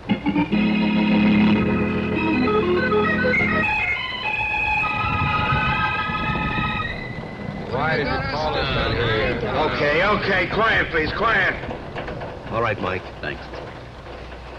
I called you all down here because there's been a new development in the case, and I'll need your help. Now, will you follow me, please?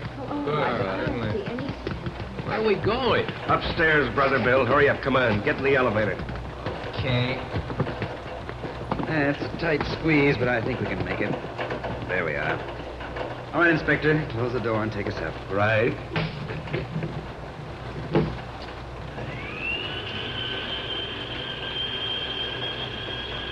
You all right, Sally? Yes, Jay.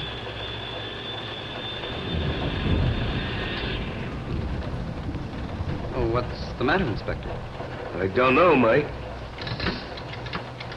Funny. We seem to be stuck. It's a fine how do you do between floors, too. Keep your shirt on, Brother Bill. That's funny. It won't start. Now, don't worry, folks. We'll probably get going in a minute. I'd like to get out. Yeah, how about it? I said I'd like to get out, please. I can't stay in here. I can't. Please. You don't understand. You don't understand! I'm afraid I do, Stanton. You murdered Lydia, didn't you? Yes. Yes. I killed her. I killed her. All right, Inspector. You can take us down now.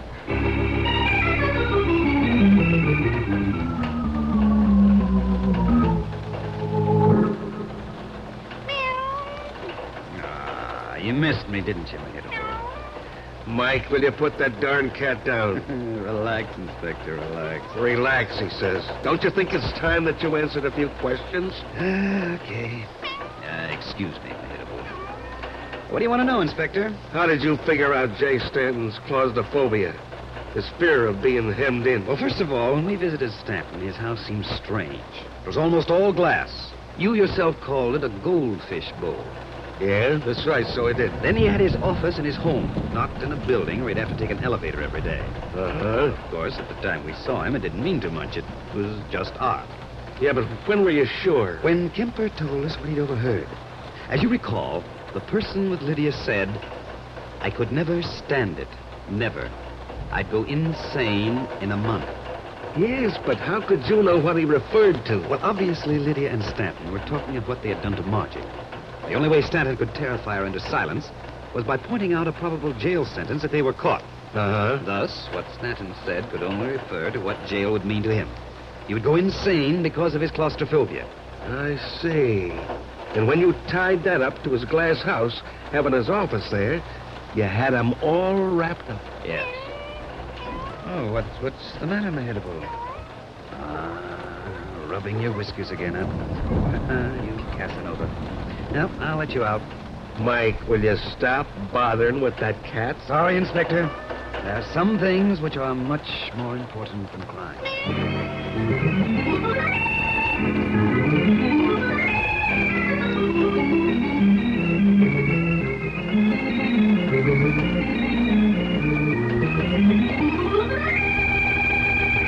And so closes tonight's Crime Club book, Epitaph for Lydia, based on a story by Virginia Rath. James Erthine did the radio adaptation. Roger Bauer produced and directed. Sidney Smith played Mike. Jack McBride was the inspector. Julie Stevens was Sally.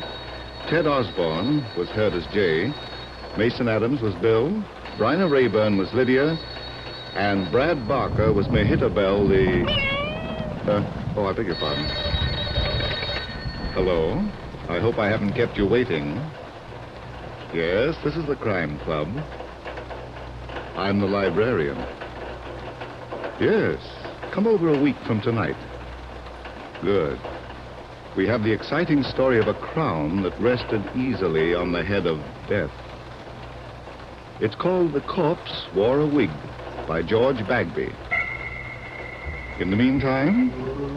Well, in the meantime, there is a new Crime Club book available this week and every week at bookstores everywhere. Yes, it's available now. Fine. And we'll look for you next week.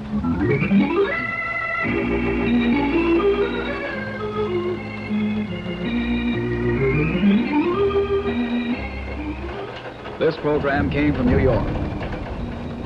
This is the Mutual Broadcasting System.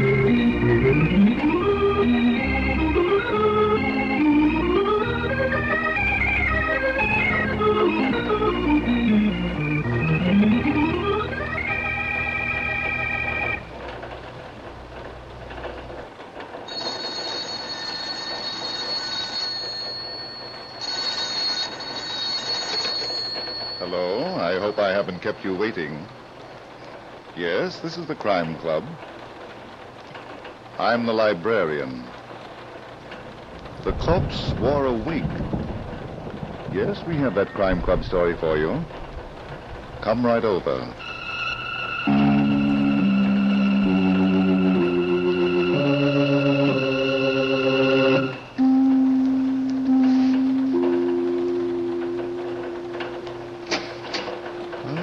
You're here.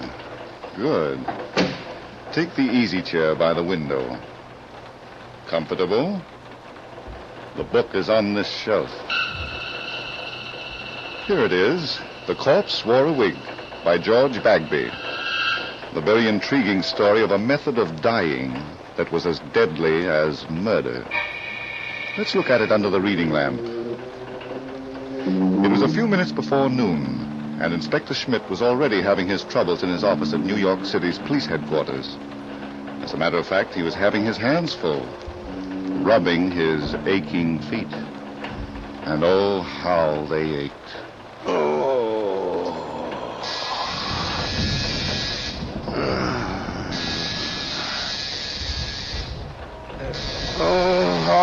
All right, you bloodless devil, you... Hello, Schmidt talking. What do you want? Inspector, this is Cassidy. Cassidy, huh? That's a big help. Which Cassidy are you? The sergeant, sir. I suppose it's wondering you are what me and Inspector McKee man is doing on one of your cases. Well, you see, it's like I this. don't start wondering until I know what you're talking about, Cassidy. Oh, sure. And it's right you are. You know, the good Inspector McKee went on his vacation last night. Yes, but what's that got to do with me? Well, I'm working for you now. Inspector McKee's orders. Oh, my aching feet. That's the reason, sir. Well, I'm down here in the coroner's autopsy room. You know that suicide cadaver that was brought in this morning? I had him brought in. That's Dr. Jeremy Bullock. I wanted an autopsy done. It's been done. And it was no suicide, Inspector. What? Clear and simple. An open and shut case of murder. Let me talk to the coroner. Well, he just left a few minutes ago. He got a call to go out on another killing. And he asked me Stay where you are. I'll be down as soon as I get my shoes on and learn to walk again.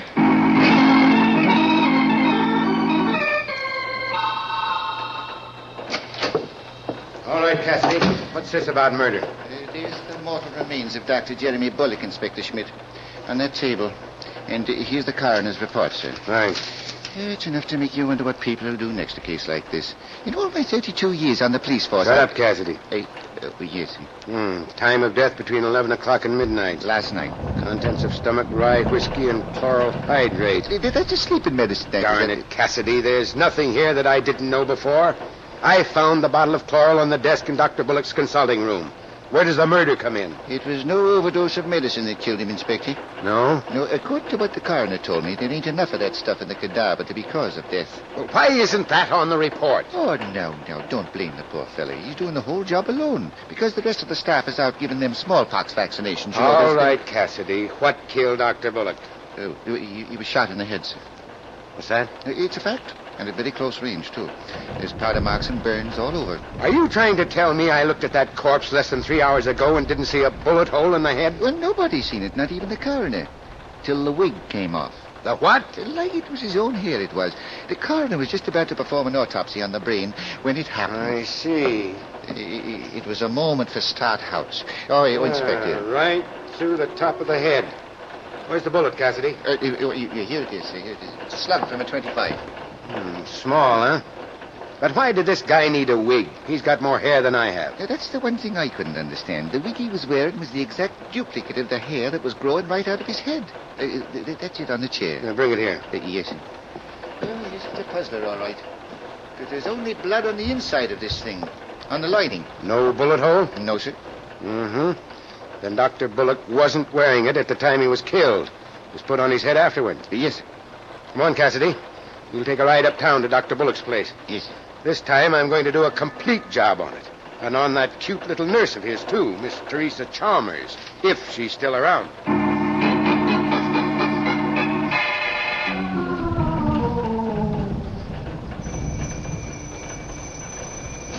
Yes, I heard you the first time. What do you want? Who are you? I beg your pardon. You always lead with that tone of voice? I sometimes lead with my left. I'm Inspector Schmidt, police headquarters. Please. Oh, my goodness. Well, come right in. I didn't mean to be brusque. But there's so much to do here. Yeah. So much. Oh, dear. I suppose this character with you is a policeman, too. Why, listen, you... Hold it, Cassidy. But he called me a character, Inspector. This terrible day, this dreadful day. What are you doing here? I'm Spencer Talcott, scalp specialist. My salon is just around the corner from here, one flight up. I give treatments for every known variety of scalp disorder. I also give beauty treatments, hair waving, rinses of every description. My salon is the byword. Have you got a card? Yes. Keep it. Now, Mr. Talcott, what are you doing here? I heard about the horrible tragedy, Jeremy, Dr. Bullock's suicide. I was in the midst of giving someone treatment when my assistant, Miss Foley, brought me the news.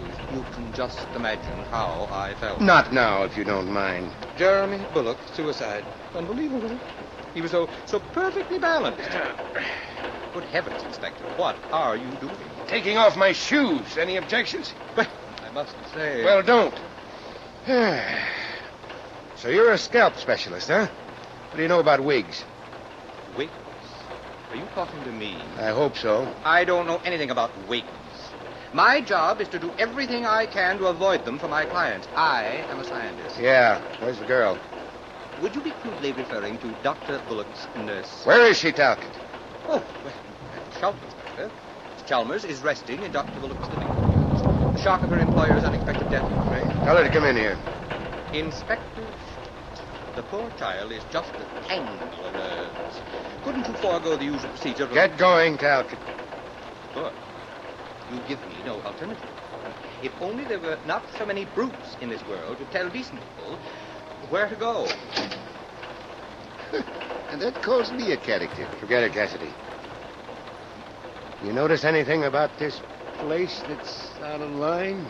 Only that worm that just crawled out of here. If I were a private citizen without the dignity of a whole department to uphold, I'd show... Why, Inspector, this room is all wrong. Thanks for the cooperation. The furniture's old and broken down. Now, this is a high-class building in a fine high-class neighborhood. Pretty expensive, huh? Well, if I'm going to judge your rentals, it's more than the likes of me can... Well, I'll be an Englishman. What's the matter, Sergeant? Now, what would that dirty, dilapidated moose head be doing on the wall of a doctor's waiting room? A moose head with one eye and a crack under the chin. It ain't the sort of thing that gives peace of mind to the sick and the troubled, is it now? Not exactly, Cassidy. But it is something to wonder about. Inspector Smith. Oh, Miss Chalmers. Mr. Talcott said you wanted to see me. Mm-hmm. Come in. We don't have to talk long distance. I'm not feeling well, Inspector. I hope you'll understand. Don't expect him to do anything so human, my dear. I told him exactly how miserable you were, but he insisted Cassidy. on your... Yes. Go through this place and see what you can pick up. I'll do that, sir. Start with the consultation room. That's where the body was found. Yes, sir. Consultation. But after that... Now, Miss Chalmers, What do you want? I told you everything hours ago. you told me you came to work this morning and found Dr. Bullock sitting at his desk, dead. That isn't everything. What? I'd like to know more about Dr. Bullock. Why a sloppy waiting room like this, and why that moose head? I don't know, Inspector. How long have you been his nurse? 6 months. What kind of people came into this dump of an office? All kinds. What are you getting at? Miss Chalmers, I've been a policeman too long not to recognize a phony setup. You saw nothing wrong with it this morning. Right, girl. I wasn't looking for the same kind of evidence. The same kind... Inspector, Yeah, you're catching on fast. Jeremy Bullock didn't commit suicide. I knew it. He took an overdose of that chloral hydrate by mistake. I knew he wouldn't kill himself. You're so right. He was murdered. Murdered? Murdered? You take second money, Talcott. What of all the ridiculous, utterly Now fantastic... go back to your stall. What you won't think of next, you policeman. Good heavens. Go back, Talcott, or I'll have Cassidy give you a scalp treatment. Oh, good gracious. I don't believe that. It can't be true. Somebody dropped enough chloral hydrate into some rye whiskey to put Dr. Bullock to sleep, and then shot him in the head. In the head. No, I know this is a trick. You're only fishing. The top of the head, Miss Chalmers. Did you ever see this wig before? No. And what's more... Wait a minute. Yeah? That looks like Jerry's hair. Jerry, huh? Was he? No, he wasn't. How long has it been Jerry, Miss Chalmers? We were going to be married in 2 weeks. Is that so? I know what you're thinking. He was old enough to be my father. But I didn't care. I loved him. Well, there's no law against it. Yet. Inspector, was Jerry really murdered? Would you like to see his body again? Talcott. She killed him. Kate Foley killed him. Kate, my assistant? Well, you must be out of your mind. She threatened him. She was here yesterday screaming bloody murder because he was going to marry me. Don't stop, Miss Chalmers. This is becoming very interesting. She said she'd kill me, too. That jealous lunatic. She had no claim on Jerry. He never promised to marry her. How do you know? Suppose he did and he changed his mind. He didn't love her. That's no reason to be murdered. Yeah. Talcott, would Kate Foley be in your finger-waving paradise now? Of course. But, my dear Inspector, you can't be thinking that... I'm going to tell you, huh? Come on, I want to get her side of the story, and quick. But Kate, she's one in a million. Expert assistant. Oh, I almost forgot my shoes. Dear me. What am I going to do? Don't say another word. The minute I get into these, I start hating things. All things.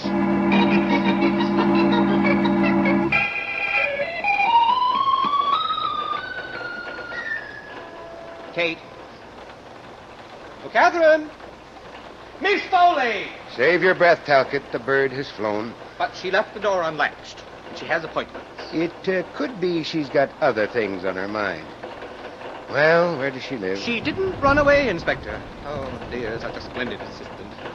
And with just the right attitude. Miss Foley's address, Talcott. Yes.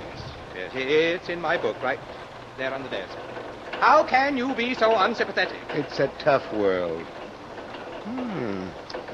Say, this is quite a display of bottles you've got in this cabinet. I? Oh, those are my products. Talcott's dandruff lotion, Talcott's henna rinse, Talcott's golden rinse, Talcott's hair dye black, Talcott's hair dye brown, Talcott's for dry scalp, Talcott's for oily scalp. You believe in Talcott's, don't you? Those are my own concoctions, Inspector. I'm a scientist. Oh, I see. Dr. Bullock was about 55, wasn't he? About? And not a gray hair in his head. Oh, there were many, my good man, many. But thanks to Talcott's hair dye black... he was able to fool the ladies. All right, let's get back to Miss Foley. It won't be necessary to go to her home, Inspector. Dear child left this note for me. She's gone blunt. Where? For goodness sakes, how should I know? Miss Foley has a life of her own. She doesn't have to tell me. What time will she be back? She has an appointment with a very distinguished Park Avenue matron at 4 o'clock. That gives me 2 hours to... Inspector Schmidt. I was just leaving, Cassidy. Yes, sir. The young lady told me where to find you, and I ran as fast as my leg could get... What is it? Well, sir, it's evidence I've located. Real evidence. In Dr. Bullock's office? In his file of cases. You know the file where a doctor keeps the records of his patients? I know. Well, sir, there was nothing in it. Not one record of a single patient. And that set me thinking... Sergeant, what about the evidence? But I'm coming to that, sir.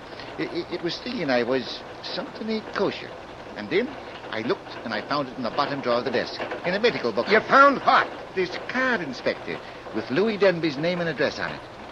Louis Denby? St. Louis, the slick artist that gave us all the trouble 8 years ago. But he disappeared. Nobody ever saw him again. Nobody but the dead Dr. Bullock, sir.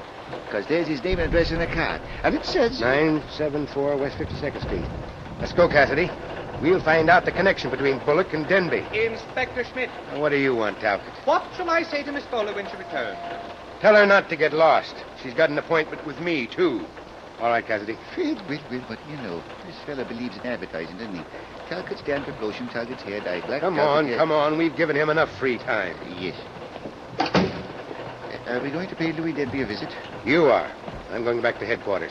Oh, it's your feet again. My feet and my head. But in between, there's a hunch I'll do better at headquarters than anywhere else.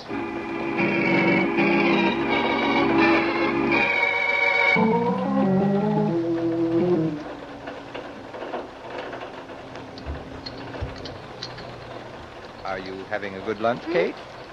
Oh, you checking up on me, Mr. Talcott? We didn't be so formal, dear. With you, how can a girl be otherwise? I've just done you a tremendous favor and at a great risk to myself. I'll bet. How much is it going to cost me? I told the police I didn't know where you were. Of course I knew all along. Police? I knew you're a child of habit, that you eat in this dreadful place every day. What do the police want with me? A certain Inspector Schmidt is frightfully upset about the death of Jeremy Bullock. So? Seems your friend did not commit suicide. What? He was murdered. You're crazy. Oh, yes. The police have all the proof they need. He was shot. Oh, no. Kate, where were you last night between 11 o'clock and midnight? I was... Say, who appointed you Chief Constable of Madison Avenue? The police are going to ask you the same question, dear. Yeah, why? Inspector Schmidt knows that you threatened to kill Jeremy. Did I? When? Yesterday afternoon. was mad as a hatter because Jeremy threw you over for Teresa. Oh, so that's it. Isn't funny, Kate? If anything should happen to you... It won't. I wouldn't know where to look for another assistant. Have some coffee, Spencer, and I'll tell you the story of my life. You don't have to. Oh, but I do. Jeremy Bullock never meant any more to me than you did. Now, look here, Catherine. Nothing personal. He was a guy I went out with a few times. I went out with you, too, didn't I? Sure, but did we ever talk of getting married? Not the marrying kind. And it was he. He liked women, but too many of them. Oh, dear, it gets more and more complicated. Why did Teresa demonstrate you? Oh, so that's where he got it, huh? Naturally, didn't you know? No, my pudgy little lamb. I thought it was from one of the other 2,000. Well, goodbye for now. Where are you going? To choke somebody with a wagging tongue. But, Catherine, you didn't have your coffee. Oh, dear. I wonder if she put too much sugar in it.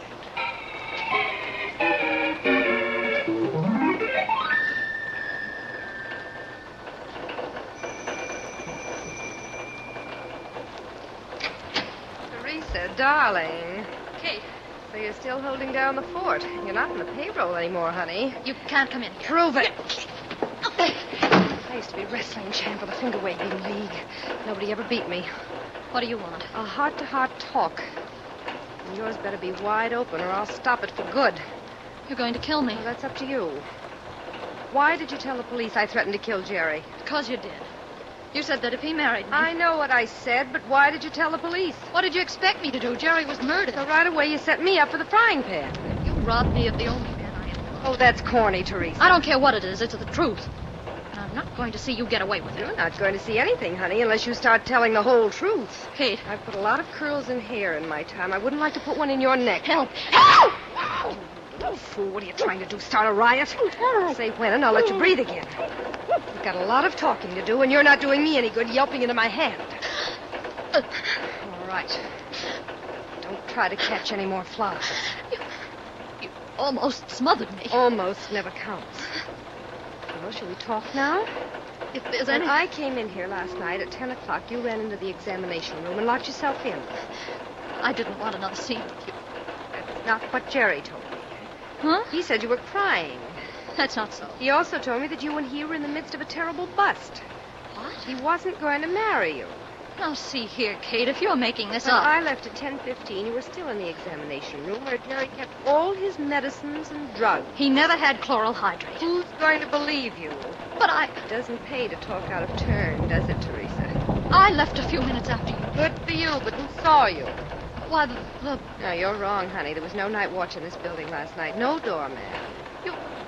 You can't prove I was here last night, Kate. That's right. And if you say anything about it, I'll deny it. It'll be your word against mine. That's what it is. About my threat to kill Jerry and about everything else. Now, what were you crying about last night? It's none of your business. Oh, please don't be cute. I've been around a long time. That's too bad. And I knew Jerry before you did. I told you last night that he never intended to marry you. Shall I go on? I can't stop you. He also told you that he was using you to get rid of me. What? But... I'm a veteran of the same dirty war that licked you. Jerry used that stunt on me to get rid of a previous commitment. Oh. So we're two of a kind. You fight for your life, and I'll fight for mine. Maybe, if we say the right things to the right people, we'll both live to a ripe old age.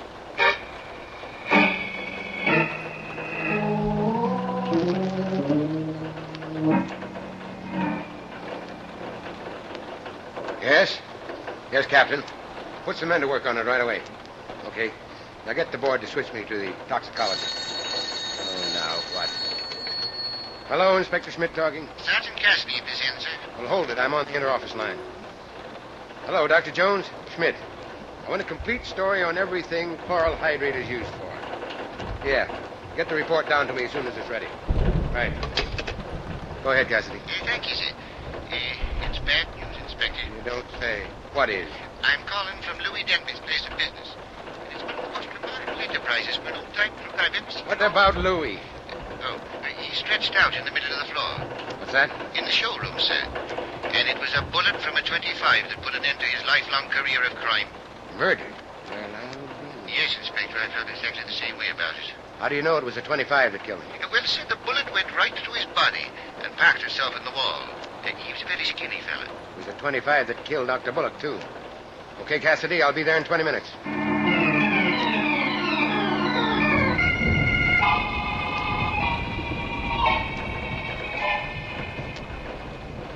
Yeah, right through the heart at close range. He's been dead around 6 hours. Somebody didn't want Louis to talk, sir. Thanks for telling me.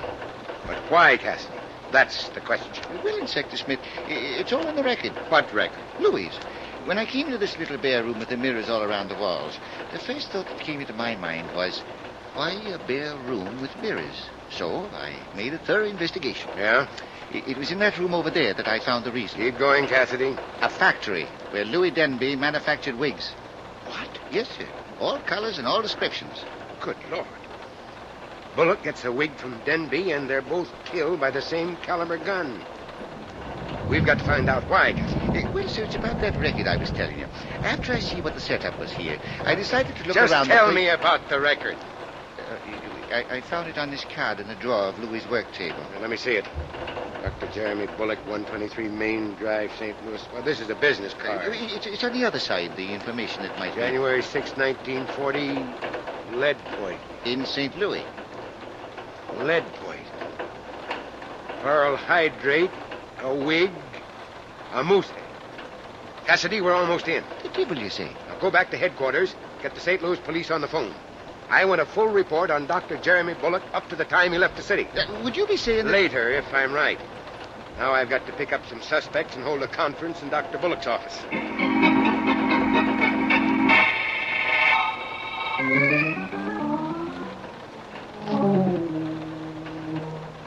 But, Inspector, my goodness, you must try to understand. Sit down, Talcott. You make my feet tired. But you have no right to detain Miss Foley. She has appointments. You're ruining my business. Don't disturb him, Spencer. I like it here. It's almost like a vacation. Miss Foley, how long have you been in New York? All my life, honey. I'm from Brooklyn, and I root for the Giants. Would you call me a traitor? Don't tempt me. How about you, Miss Chalmers? I came here from Philadelphia 2 years ago. You're next, Talcott. Appointments are going to waste, and you dare hold a geography class. How about it? Where did you float in from? I don't float. I'm a native New Yorker. And if you don't stop asking this ridiculous... I'm going to... Shut up. So none of you has ever been in St. Louis, huh? What? And I suppose not one of you ever heard of Louis Denby. Not even you, Miss Chalmers? No. Who is he? A man who knew too much about lead poisoning. What? I know lots of people who know too much about lead poisoning, Inspector, and wish they didn't. Thanks, Miss Foley. Artists and painters. Would you know what usually happens to them? Are you kidding? They lose their hair. They even get bald. But Dr. Bullock didn't get bald, did he? He didn't have lead poisoning, did he? He did, 7 years ago. He had to have a wig. But Jerry wasn't bald. No, Miss Chalmers, he wasn't. But he was a terrible mess at one time. What did Dr. Bullock keep in that moose head? And that... nothing. Huh. Suppose we find out. Do you think this couch will mind if I stand on it? What are you going to do? Find out if this crack under the chin was the result of a fight with another moose or the work of... Holy angels. Spencer, look, there's a door in the darn thing. I'm not going to look. Too disgusting. Well, what won't Mother Nature think of next? And I'm not going to stay here while a vandal wastes my precious time. Talcott. You have nothing more to say to me, Inspector. There are two blue uniforms out in the hall. And they're very anxious to go for a ride. You've got no right to keep me prisoner. I won't stand for it. Say, Inspector, did that wad of paper come out of that moose head?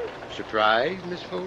Well, aren't you? Since when does a moose read newspapers? From St. Louis. The paper's 7 years old at that. There's something else. A list of some of the worst gunmen in New York. What about these, Miss Chalmers? I don't know anything about them. You wouldn't even try to remember, would you? I said I don't know. All right, we'll give you a chance at police headquarters. You're not going to arrest me. I haven't done anything. No, no one ever does. Come here, Talcott. What do you want? So you've never been in St. Louis, huh? I didn't say that, Inspector. I said I was a native New Yorker. So you did. Now tell me your name's always been Talcott. Aren't you going to? Are you afraid of this news photo of a man called Hal Spencer? Who's the image of you? Well, so I did make a mistake. I did manufacture a hair dye that Dr. Bullock and other people used that had a lead compound in it. This paper says that you were sued by 128 people and that you skipped town. Well, naturally. I didn't have enough money to face it. But I'm ready to pay all damages now. It was a terrible mistake 7 years ago. But you can't hang a man for that. Not for that. For murder. Let's take a ride downtown. There's so much I'd like you to tell me about the truth.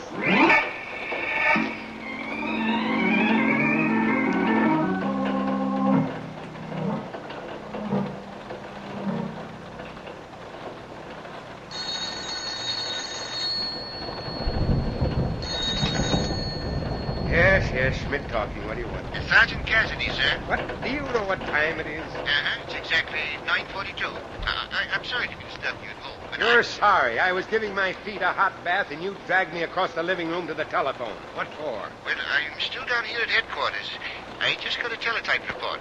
Dr. Bullock was no doctor. He lost his license 4 years ago because he... Patching up the wounds of robbers and gunmen. Yes, that's what he was doing in New York, too. Oh, my. Why did that Talcott kill Bullock? Real name was Spencer, and Bullock was blackmailing. Oh, that again? Yeah.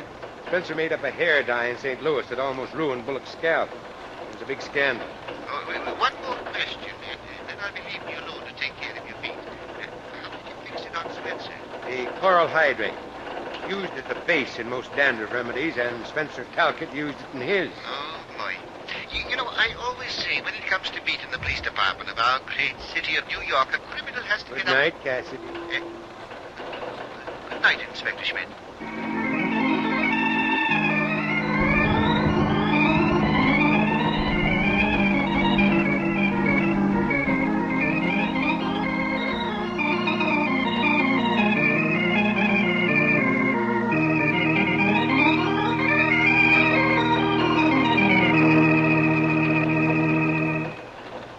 And so closes tonight's Crime Club book, The Corpse Wore a Wig, based on a story by George Bagby.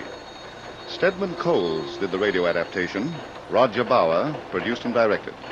Cameron Prudhomme played Inspector Schmidt. Ted Osborne was heard as Spencer Talcott.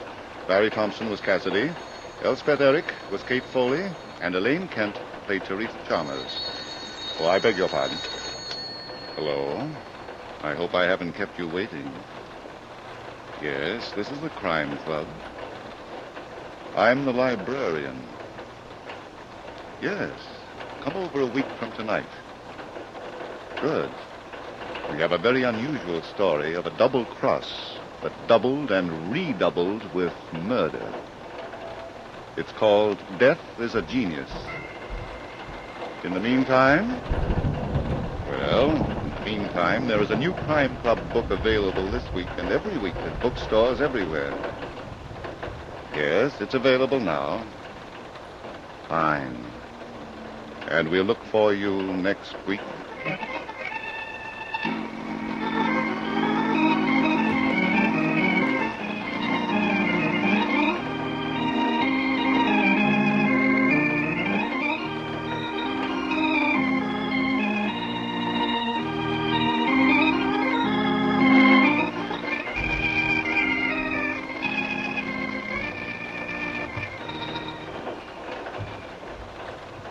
This program came from New York.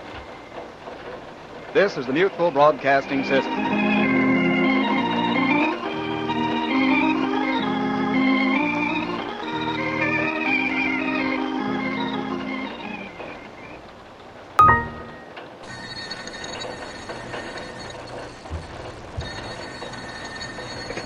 Hello, I hope I haven't kept you waiting. Yes, this is the Crime Club. I'm the librarian. Murder on Margin? Yes, we have that Crime Club story for you. Come right over.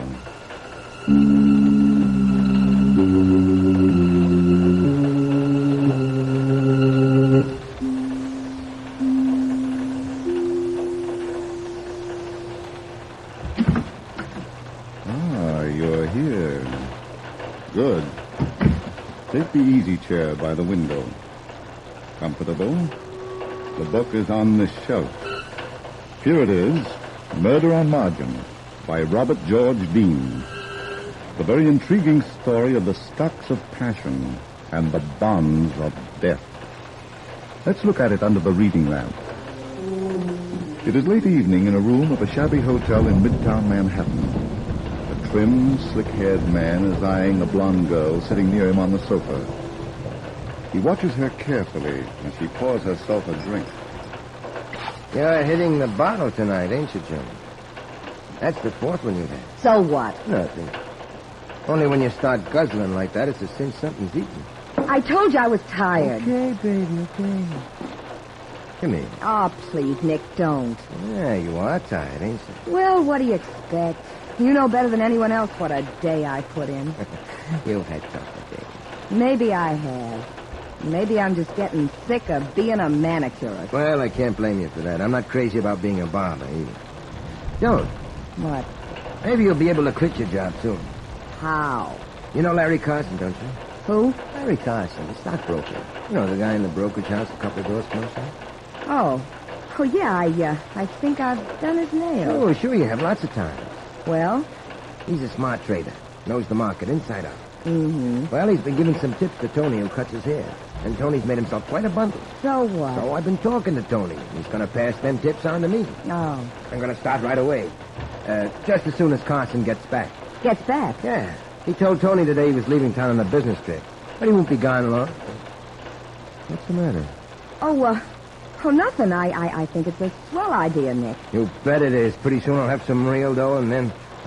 come here, baby. Don't, Nick. Just a little kiss, honey. Don't. Huh?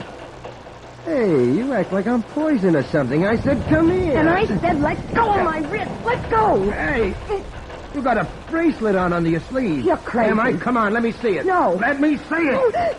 My arm. Just a minute, sweetheart. Okay. Give me back that bracelet. Shut up. Diamonds, huh? Are you dirty two-timing now? Who's the guy? I asked you, who's the guy? Larry Carson gave it to me. Carson? Yeah, it doesn't mean anything, Nick. I swear I've been playing him for a sucker, that's all. Playing him for a sucker? Yeah, just getting all I could out of him for the two of us. No, Nick, don't! For the two of us, huh? Come on, get up. Get up, I said. Don't. Are you all right? Get out. Get out! Okay. Come on. Go on.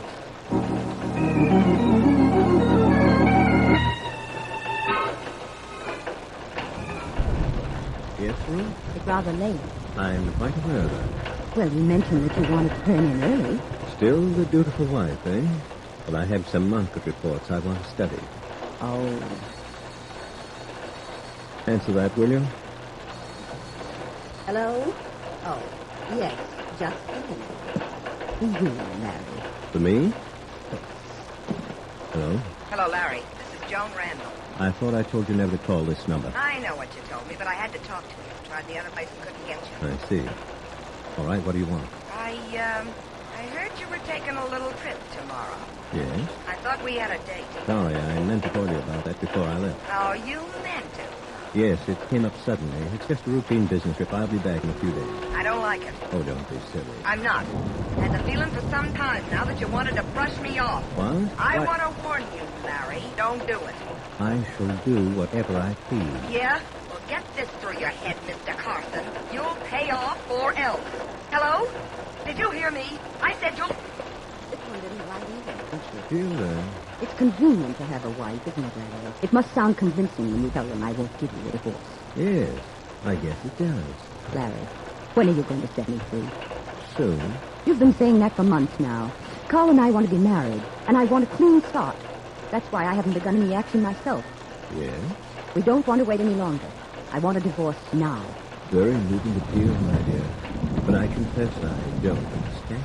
You and Carl Hammer. Well, he's strictly a lightweight. Is he? Then why did you ask me to be a partner in your firm? Well, that's quite simple, Ruth. I needed some money. No, I'm sorry I took him in. So is Carl.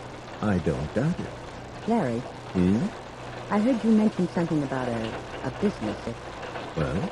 If you were to stay away a long time, it would delay my divorce. That's quite an idea. Yes. I've got another idea, too, Larry. Oh? What is it? I'm afraid I'd better keep this one to myself.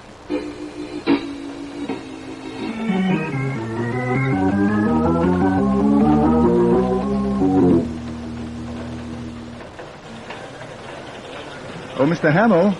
Oh, good morning, sir. Can I help you? Well, yes, at least I hope so. I'd like to see Mr. Carson. Well, Mr. Carson is a very busy man. Oh, I know, Mr. Hamill. I've been waiting here outside his office since 10:15, and now it's 20 after. I see. Well, I was just going in to see Mr. Carson myself. I'll tell him that you're here. Oh, thank you. Oh, by the way, what's your name? Pat Barton. Pat Barton? The private detective? Oh, yes. I want to consult him about some stocks. Oh, I'll be right back. Okay.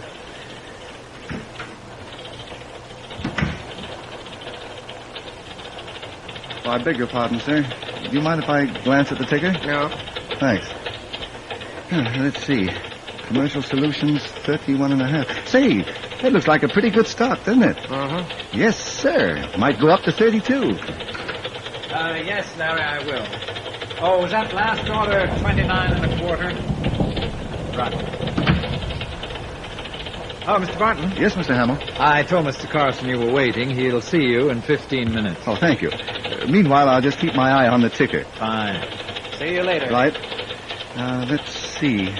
Salt preferred, 20.25. Elias.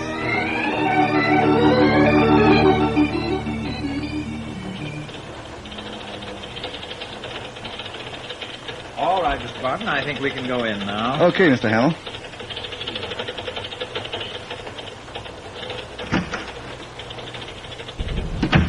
Oh, Larry, this is... Well, that's funny. He isn't here.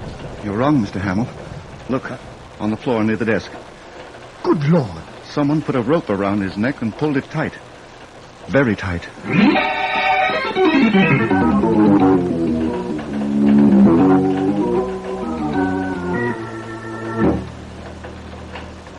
I swear I don't know how you do it, Pat, but every time there's a murder, you're right in the middle of it.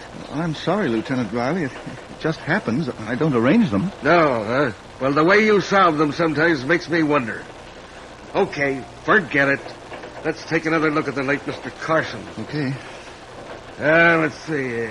After he was strangled, he must have slipped to the floor. Mm-hmm. But that would hardly account for his must-have appearance, though. What do you mean? Well, his shirt is half out, and his belt is twisted. Do you think that maybe he was just a sloppy dresser? No, Lieutenant. You can see his suit was obviously just pressed. And look at the shine on his shoes. Uh-huh. I think the killer must have searched him. For what? His wallet was still on him and nothing was missing from it. Yes, but there wasn't much money in it. Did the medical examiner give you the time of death? Yeah, probably between 10:15 and 10:30. Mm-hmm. I suppose that tells you who the murderer is, sir? Not quite, Lieutenant, but it helps. Yeah, a lot. What gets me is how the killer got in and out.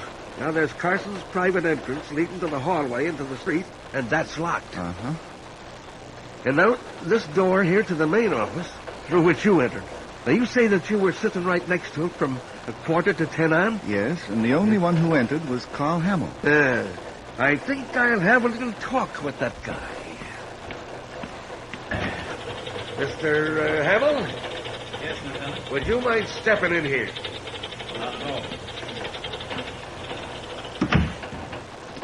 Mr. Hamill, according to Mr. Barton here, you were the only one to enter this office. Yes? And that was about 10:20, a time when Carson might have been killed. What do you mean? You know that he was alive when I left the office? Do we? Well, of course, Mr. Barton. Well, you were sitting right at the door when I came out. You heard me turn around and ask him about that last quotation. Yes, I heard you, but I didn't hear him. Huh? Oh, that's right. I remember now. He didn't answer me. He just nodded. Oh, I see. Mr. Hamill, excluding Mr. Carson, who had a key to the private entrance of this office? Well, I believe Mrs. Carson had one. Oh, she did, eh? Yes, but surely you don't think that she had anything to do with this? Why, she couldn't... Take it easy, Mr. Hamill. Yes, Lieutenant? One of my men reported that in the hallway leading from Carson's private entrance to the street is a door of a private club. Oh. Yeah. Now, there's a doorman posted at that door from 9 o'clock on.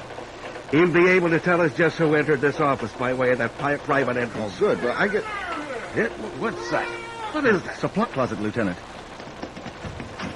Let me out. Oh, there she is, behind the filing cabinet. Oh.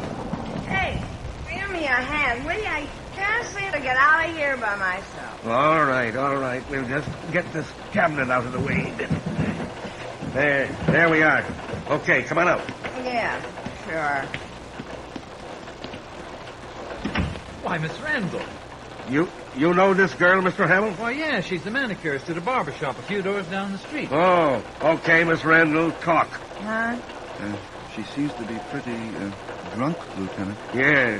What were you doing in that closet, sister? Who wants to know? I'm Lieutenant Riley of the police. Police? Yes.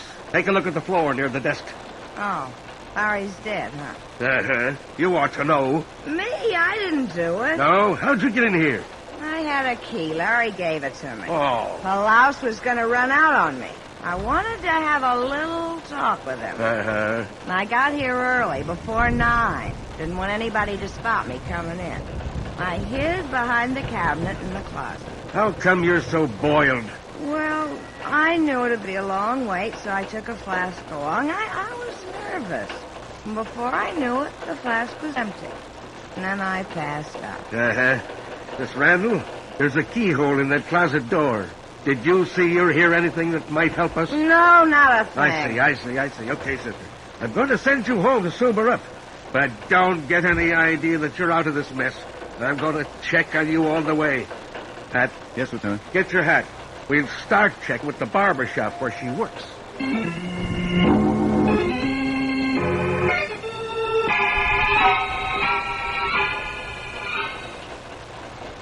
Were you Carson's barber, Nick? No, Lieutenant. Tony took care of it. Oh, well, where is this Tony? Well, it's been raining all morning. We were slow, and Tony and the others ducked out. They're probably chewing the fat in a cafeteria down the street. Uh-huh.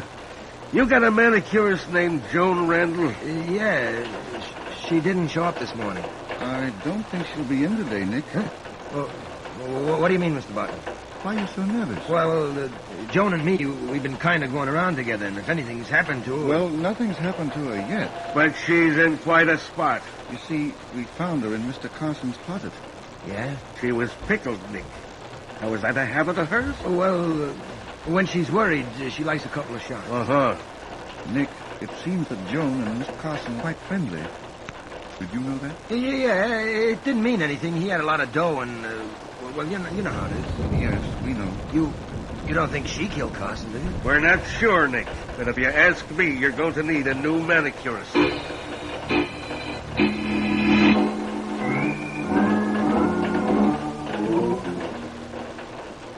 For me, Lieutenant, it is unbelievable. I simply refuse to believe it. I know, Sergeant. I know. But Carson's dead. You got to help us. Me help you? How? What time were you at your post this morning? What time? Why, 9 o'clock. In all my 23 years as doorman to this club, I arrive at 9 sharp. Not before, not later. Uh-huh.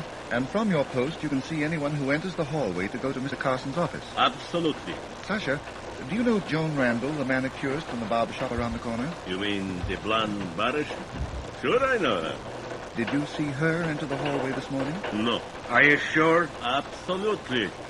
She must have got here before 9, like she said. Did you see anyone else, Sasha? Yes, just one person. Who was it? It was Mrs. Carson. Mrs. Carson, eh? What time was that? About quarter after... no, 20 after 10. And she went down the hallway to Mr. Carson's office? Yes. Did you see her go in? No. The hallway turns to the left. You can't see the door. He's right, Lieutenant. Okay. Now, I want you to be very careful about this next one, Sasha. When did she come out? I don't know. Huh?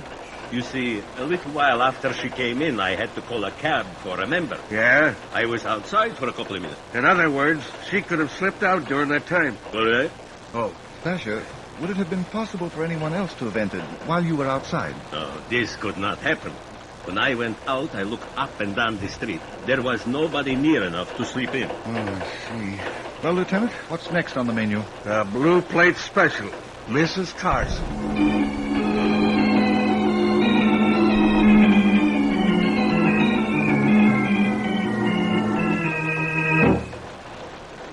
Mrs. Carson, do you have any idea who might have murdered your husband? No, Lieutenant.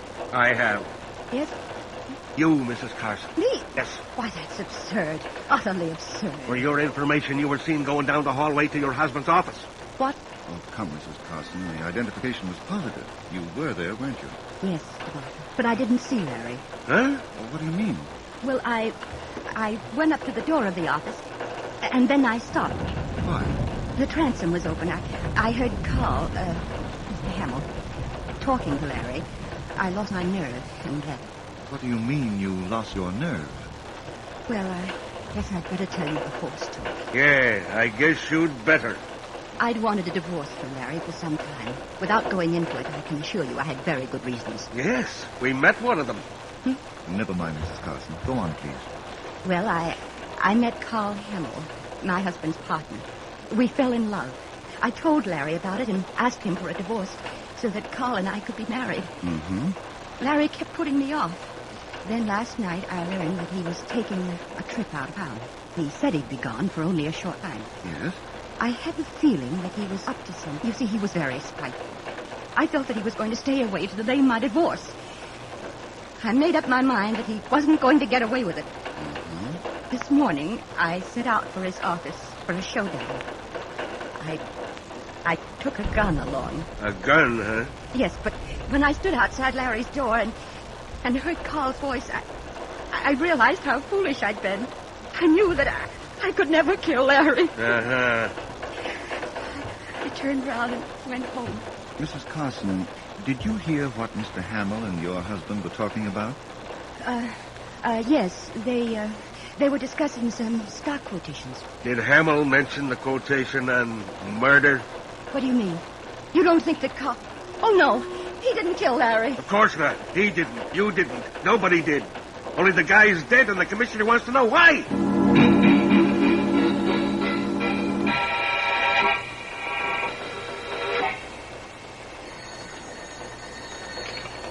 Hello?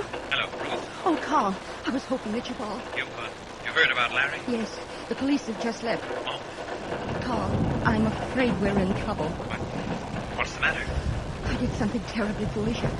I went to Larry's office this morning. What? But why did you... Wait, I didn't see him. When I got to the door, I heard you talking to him. Oh. I heard you quarreling. Did you tell the police about it? No, I told them you were discussing stock quotations. Carl, is there anything you want to tell me? Ruth, you don't think I killed him, do you? No. But, darling, you sound as if... I love you, Carl. No matter what happened, remember that. I love you.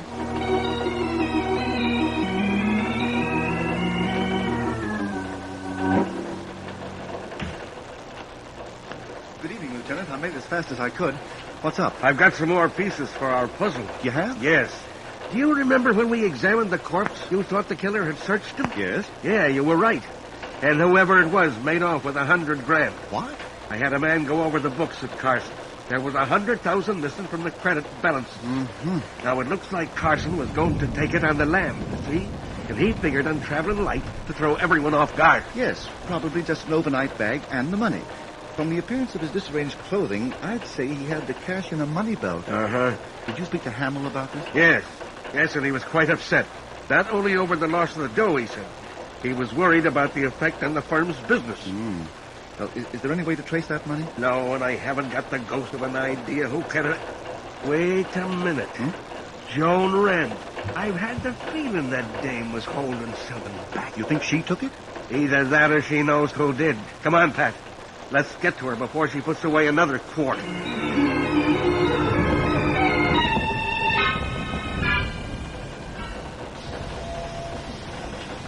Maybe she's out, Lieutenant. Yeah, Pat, but not the way you mean. She's probably hit that bottle again. Oh, there's no use. The door's locked. I have a key, Lieutenant. Huh? A key that opens a lot of doors. Oh, well, go ahead. Make believe I'm not looking. Okay. Now, let's see. The light switch ought to be there. Well, I don't smell any liquor, so maybe... Holy smoke. She really is out. Look, for good. Yes. Whoever stabbed her wasn't kidding. She must have been lying on the bed. That's odd. What is? Well, apparently, after she was stabbed, she still had enough strength to reach down and clutch one of her shoes from under the bed. Yeah, she probably rolled over and held on to whatever came into her hand. No, Lieutenant. Shoes are usually placed together on the floor. And from the position of the one still there, you'll have to strain to get the shoe she's holding. Yeah. Well, why do you think she grabbed it, Pat? I think it was an attempt to tell us who murdered her. Oh. Well, it's a woman's shoe. And the only other woman in the case is Mrs. Carson. Or maybe... Yeah. While I was talking to Hamill about that money, he told me he used to be a shoe manufacturer. What? Yeah. Well, I guess that does it. I'm not sure. Huh? There's something that keeps buzzing at the back of my mind. Something... of course, Larry Carson's shoes. Larry Carson's shoes? Yes. Now, there's just one thing we ought to check, Lieutenant, and then I think you'll be able to wrap this case up.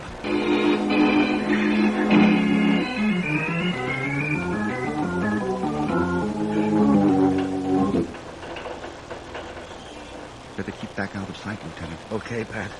I just wanted to make sure that Sasha is still sitting on that park bench. Oh, don't worry. I've got my eye on him every second. Are you certain your plan will work? I don't see how it can miss. A half hour ago, Sasha telephoned the killer.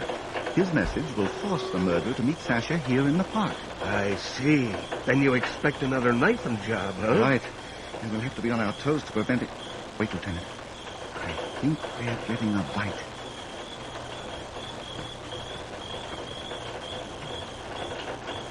Hello, my friend. I was beginning to think you weren't coming. I thought maybe... Help! Get him, Lieutenant. Get him. Stop or I'll shoot! Good shot, Lieutenant. Are you all right, Sasha? Yes, Mr. Bart. Good. Is he alive, Lieutenant? Yeah, the bullet just creased his scalp. Okay, Nick, come on. Up on your feet.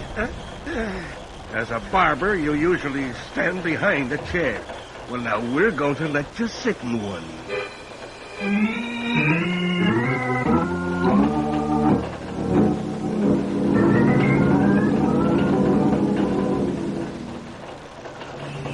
Did Nick reveal where he hid the money, Lieutenant? Yes, it was under the floor in his room. Oh, good. It's nice of you to give me a lift home, Lieutenant. That's all right, Pat. You deserve it. And Sasha, too. It was nothing. Nothing at all. Only don't ever ask me to do it again. Don't worry. We won't.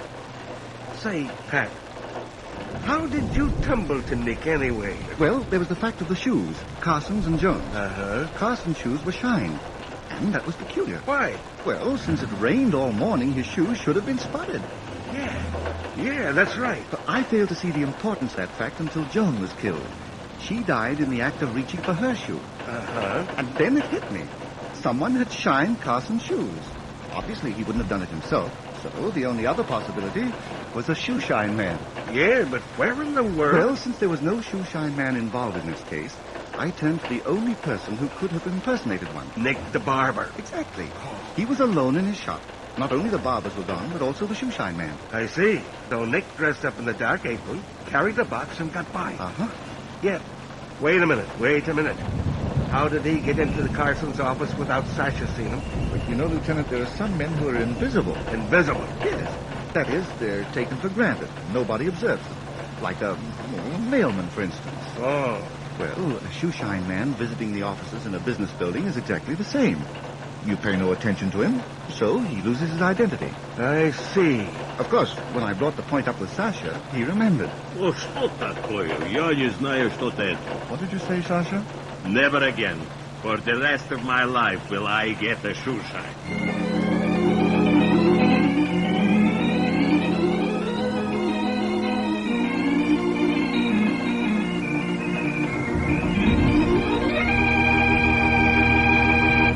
And so closes tonight's Crime Club book, Murder on Margin, based on a story by Robert George Dean.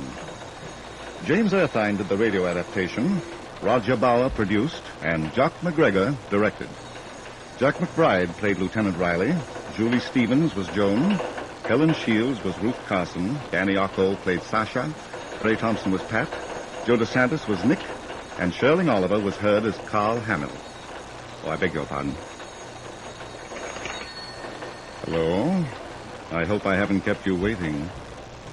Yes, this is the Crime Club. I'm the librarian. Yes, come over a week from tonight. Good. We have the very exciting story of a package that was wrapped up by death. It's called Murder Makes a Mummy. the meantime? Well, in the meantime, there is a new Crime Club book available this week and every week at bookstores everywhere. Yes, it's available now. Fine. And we'll look for you next week. This program came from New York. This is the world's largest network, the Mutual Broadcasting System.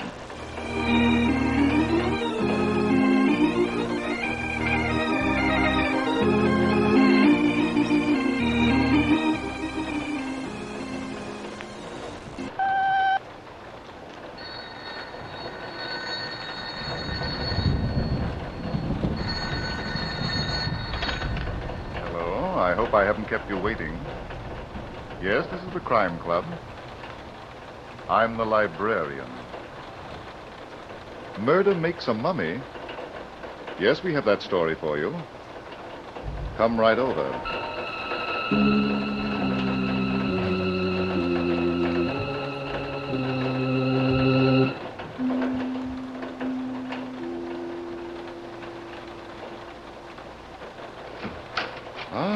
You're here. Good. Take the easy chair by the window. Comfortable? The manuscript is on this shelf. Here it is. Murder makes a mummy. The very absorbing story of a corpse that wouldn't be bound by the rules. Let's look at it under the reading lamp. There are some people in this world who just can't be satisfied. One of them was Barney Crawford, son of Chief of Police Crawford.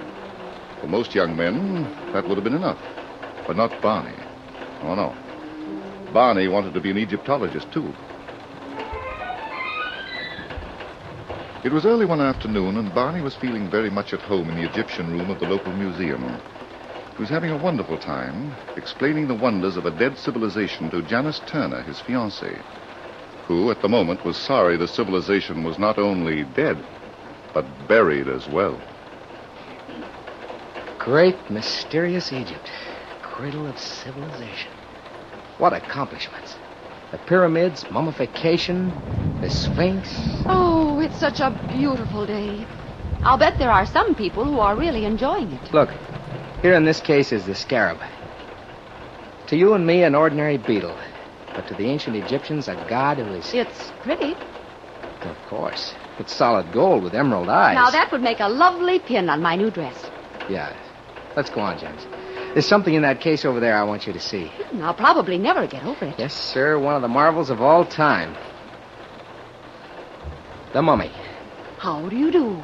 Let's read what it says on the card. If you must. This mummy is unknown, but is believed to be the remains of Ra Marduk, the son of Shishak, pharaoh of the 22nd dynasty. My goodness. As expensive as that?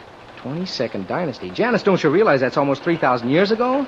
Barney, I'm sure the ancient Egyptians were a great people. Great. They were tremendous. But I never knew they wore rubber heels in those days. Why, they had inventions that...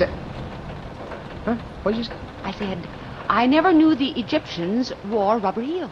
Well, of course they didn't. Whoever said they did? Don't argue with me. I'm just looking at the feet of this mummy, where some of the wrappings had come off. Holy mackerel. That is a rubber heel. Come on, Janice, we better send for my father. This might be a murder.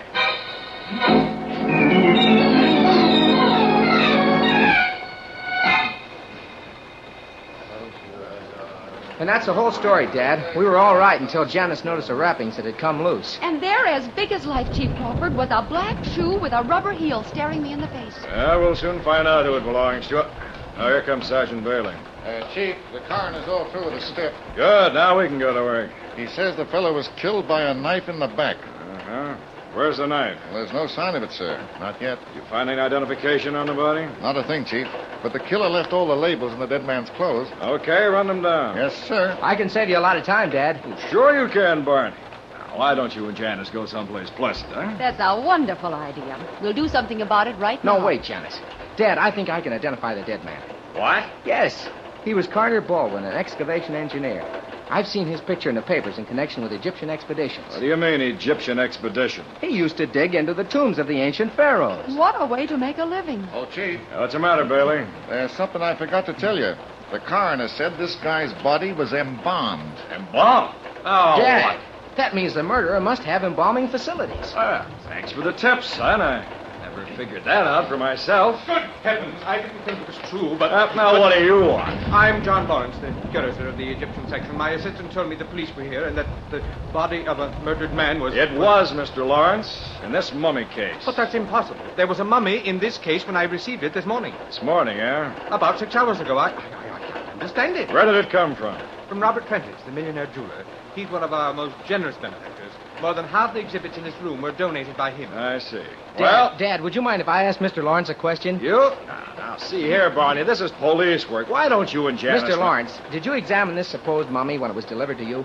Why, no. But I can explain... Yet you allowed it to be put here for the public to look at. I'm sorry. It was against the rules of the museum. But, gentlemen, I have so many duties, and this morning I was unusually busy. With what? We're setting up a new filing system in my office. Please understand, Chief. Mr. Robert Prentice has given us thousands of dollars worth of Egyptian relics. If it had been anyone else... That's no excuse, Lawrence. This is the first time, positively the first time, I've allowed anything like this to happen. Believe me... Yeah. Bailey, yes, sir. You and the boys stay here till you hear from me. Get this building a thorough going over. Okay, Chief. Where are we going, Dad? Robert Prentice's house. What do you mean, we? Well, this is a subject I know something about, and I thought if you ran into something that was over your head, I might be able to... All right, let's go. Oh, Chief Crawford. Yes, Janice, I suppose you want to trail along, too. Well... Sure, why not? You found a corpse. Come on. We'll make this a family affair.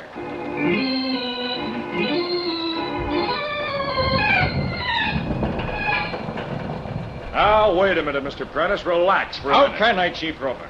Think of my position. A reputable businessman, a figure in the community. All I want to know is whether... I donated that mummy to the museum, and now you say it's been replaced with the body of a murdered man. What will people think? I can't worry about that now. Where did you get that mummy? I bought it from Professor Morton, an Egyptologist. Where did he get it? He brought it back from Egypt several weeks ago. Professor Morton, eh?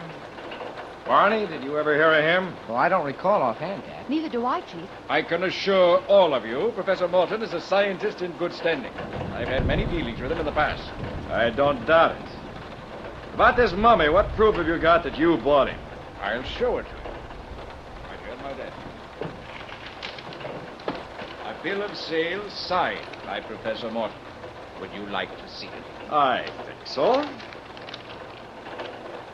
One sarcophagus. Period 1000 to 900 B.C. Dad, is that all it says? That's all, Barney. Nothing about Ra Marduk, son of Shishak? Ra, who? Son of what? Oh, I guess in the excitement of the museum, Janice and I forgot to tell you. You see, there was a card. Naturally, Mr. Crawford. Since Professor Morton had no positive proof that the mummy was that of Ra Marduk, we couldn't put that statement on the bill of sale. Well, then actually you don't know what you bought, do you, Mr. Prentice? Frankly, I didn't take the wrappings off for long. And for all you know, it might have been the body of a murdered man. Now, see here, Chief Robert. Aren't we carrying this a bit too far? How well did you know Carter Baldwin? I didn't know him at all. I've heard of him, but I never met him.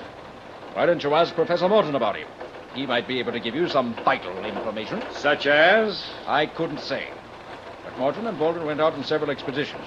It was a close professional relationship. The kind that might lead to murder? One never knows what will lead to murder. Yes. But Professor Morton never impressed me as a man of violent moods. We'll see. All right, Mr. Prentice, I'm sorry we bothered you. No trouble at all. Anything I can do to help. We'll let you know. Come on, kids, we're going for another ride.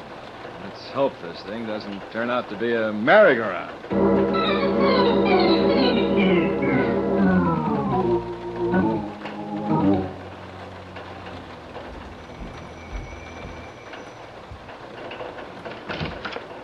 Professor Morton? Yes? I'm Chief of Police Crawford. Chief of... Oh. Have I done something wrong? That's what we're here to find out.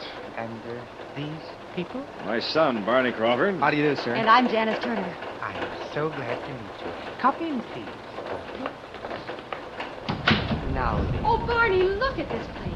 It's like a museum. Thank you, Miss Turner. Everything you see here is an authentic relic of old Egypt. Oh, but forgive me. I have no right to call them relics. They are living things. This vase, for example, once adorned the palace of Cheops, pharaoh of the 4th dynasty, one of the builders of the Great Pyramid. It's beautiful. And this solid bronze bed. Oh, when you two get through with your tour of inspection, I'd like to ask you a few questions, Professor, if you mind. Oh, yes. I'm very sorry. What can I do for you? Tell me about the mummy you sold to Robert Prentice, the jeweler. A fine specimen. And Mr. Prentice is a fine gentleman. Why didn't you want to certify the mummy belonged to Raw Marduk? Marduk? Who was he? Well, he was a... Yeah, you tell me. Well, Raw Marduk was the son of Shishak, pharaoh of the 22nd dynasty. Oh, yes, I know Shishak intimately. But Raw Marduk? Now, see here, Morton. You told Prentice the mummy might be Raw Marduk's. Did I? Professor Morton, did you or did you not sell a sarcophagus to Robert Prentice a few weeks ago? Of course it was my latest position. The body of Carter Baldwin in it? Carter Baldwin? Oh, now don't tell me you don't remember him either. I wasn't going to, Chief. Carter and I were... Were what? Well, we were associates. You didn't like him, did you?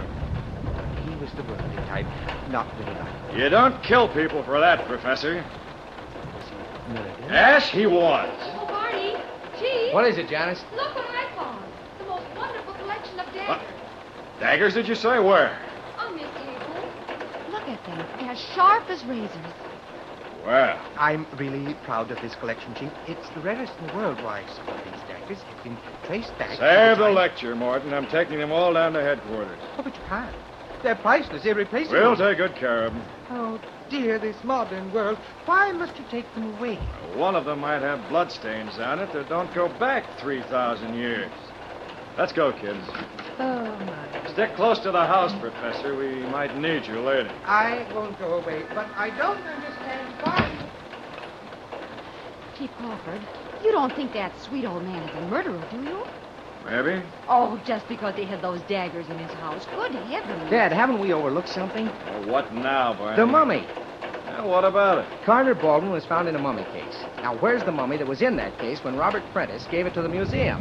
Where? Yes. How do we know Morton didn't substitute the body of Carter Baldwin for the mummy before he sold it to Robert Prentice? Barney, I don't believe it. What do you think? You mean Prentice gave it to the museum without knowing what was in it? That's right. Yeah. On the other hand, how do we know the switch wasn't made by John Lawrence, the curator?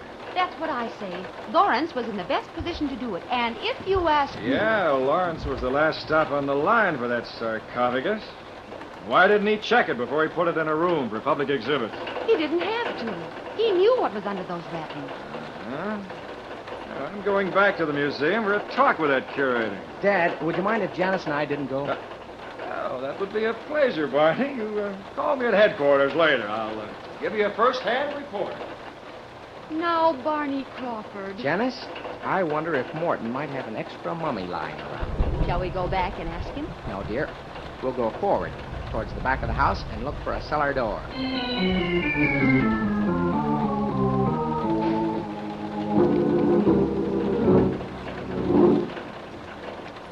Hey, when, Barney, if you need another hairpin? No, thanks. This'll do. I still think we're going about this the wrong way. Be patient, Janice. I'll have this door open in a minute. That's not what I'm talking about. Now, instead of looking for a mummy, we should be looking for a motive. I told you that comes later. But a motive, dear, usually points to a murder. Oh, a dozen people can have motives. There. You close the lock. Now to open this door without making too much noise. So far, so good. Let's get down those steps. Now, you go first. I'll close the door after you.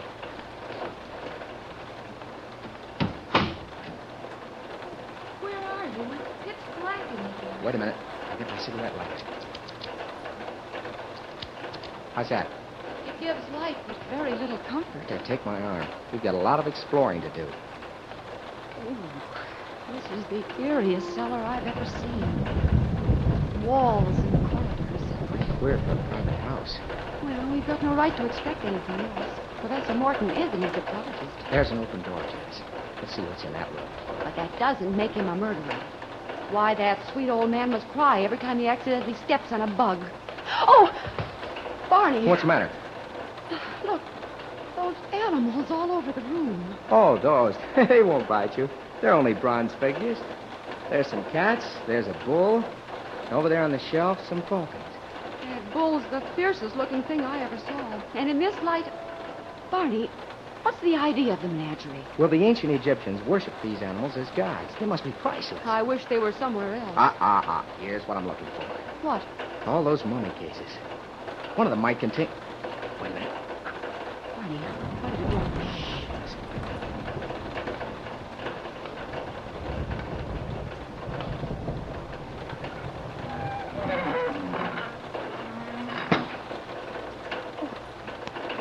Someone's closed the door. We're locked in. Must have been the professor. Hey, let us out! Bang on the door. I am. Let Bang us on out! Bang on the door, Barney. I don't hear you doing it. I am. Yes.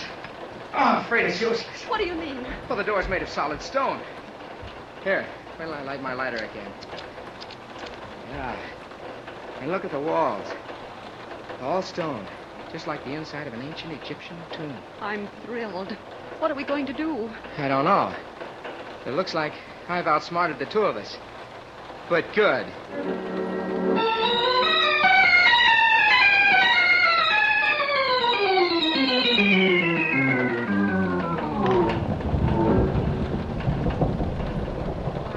How much longer are you going to open and close mummy cases? This is the last one, Janice.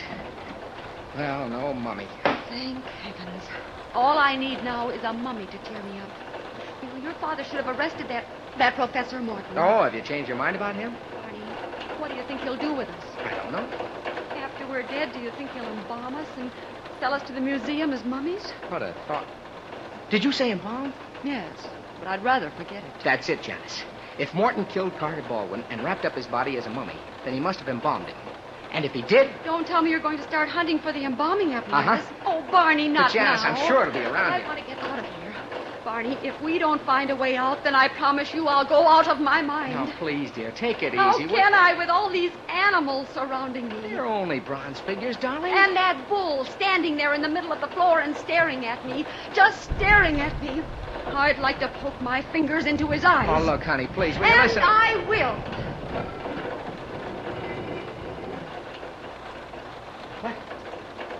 What was that? I don't know. I'm afraid to look. Janice, you darling. You touched the spring in the bull's eye, and the wall opened. Does that mean we're free? It means something. Let's see.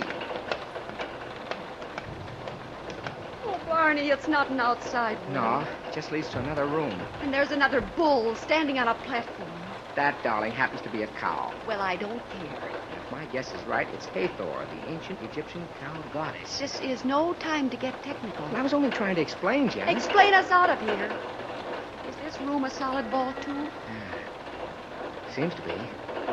It's outfitted like an ancient sacrificial chamber. Sacrificial? Oh, Barney. Janice, come on. What are you going to do? Walk us through a solid wall? I'm going to poke my fingers into the cow's eyes. Maybe the same magic will work twice. Oh, sure. Just like in the movies. Barney. It's open. Let's not stop to admire the scenery. Oh, I never thought a hole in the wall would be so beautiful. See, there's a flight of steps. Yes, up to the professor's living quarters. Dear Professor, how I'd love to wrap him up. All right, but take it easy. We may have to take him by surprise. Nothing would give me greater pleasure. Yes. And I hope we scare the pyramids out of him. We'll have to be very careful now. Do you think he might have a gun? Maybe. Is he there? I don't see him. He's not that frisky. He might be in one of the other rooms. What's that? Only the telephone. Let's get outside, Janice. The professor should be coming in here to answer it.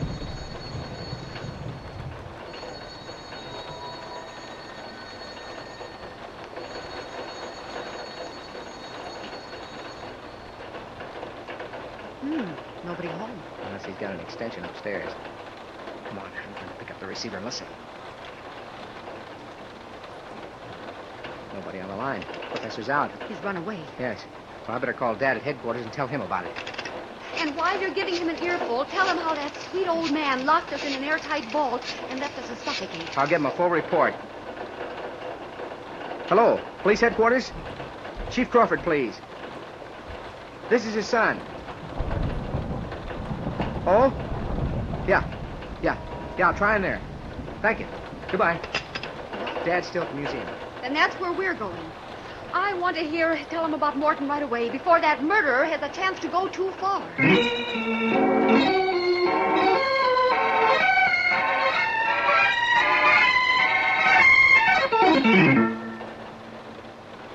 Hey, Bailey! Bailey! Yes, sir. What are you standing around for? I told you to turn this place upside down to get every man working. Oh, Dad! Well, what do you want, Barney? I tried to get you at headquarters. He got away. John Lawrence got away. Slipped right through my fingers. Wait till we tell you what we've Not been through. now, Janice, please. What about Lawrence, Dad? Well, we got here right after closing time. That curator was not in his office, so we decided to look here in the Egyptian room. And, of course, you... Yeah, there he was with his nose stuck halfway into one of those mummy cases. He took one look at me, dropped the lid, ran out of the room on the other side. We haven't been able to find him since. What about the missing mummy, Dad? That, too. We've searched this building from roof to cellar. Every mummy case that's supposed to be empty, every closet, the boiler room, Now we even checked the furnace. But no mummy. I see. Bailey! Get headquarters on the phone. Tell them to send out a nationwide alarm. I'll get this guy Lawrence if it's the last thing I do. Ooh, your pop's really in a huff. But we should have told him about Morton anyway. Come on, Janice, we've got things to do. What kind? It's 9 o'clock and the public library closes at 10. We'll have to hurry. What are we going to do at the public library? What are we going to do? Some reading, of course.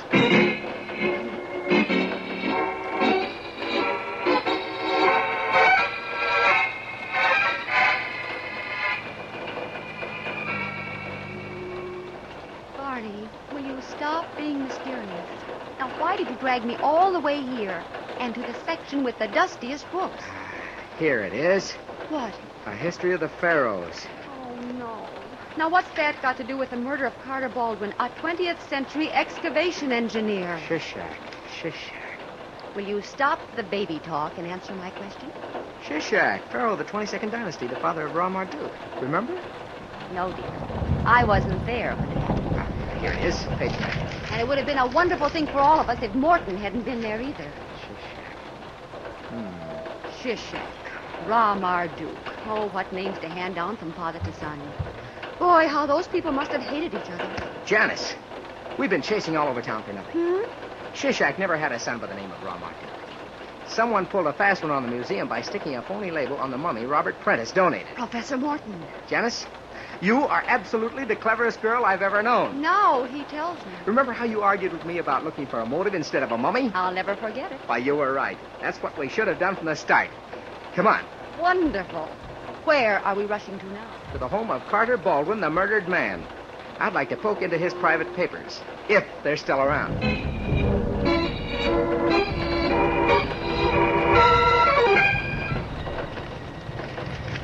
Well, Barney, what goes? Not a thing, Janice. I've gone through every paper on this desk. Baldwin may have had other hiding places. Why don't we turn on the room lights? Well, the cigarette lighter will have to do. It does have to be seen from the outside. Yes, darling. But suppose the well runs dry. Well, then we'll... what's this? Discover it? This book on the table. The Great Jewel Robbery. Barney, you're not going to read it now. No, dear. I did that once before, some time ago. It's very interesting, and I think it solves our case. Barney, you sure you're all right? I'm perfect. This book tells me all I want to know about the murderer and his motive. I knew it. Too much Egyptology. Listen, I'll tell you the story. It's about a band of thieves that became very rich, plundering the tombs of the Egyptian pharaohs. You know, a lot of those tombs are studded with emeralds, rubies, and other precious stones worth millions. Go on. I'm beginning to see what you mean. Well, legally, those stones belong to the Egyptian government, and excavators are duty-bound to turn them over to the authorities. But this gang smuggled the stones out of the country. Yes. Then, posing as Egyptologists, they transported the mummies and other contents of the tombs and either sold them or donated them to museums. Was Carter Baldwin mixed up in that kind of Well, a he might racket? have been. He was an excavation engineer, and he and Professor Morton... Barney, What's the matter? kill that light there's on that front door. Let's get behind the sofa.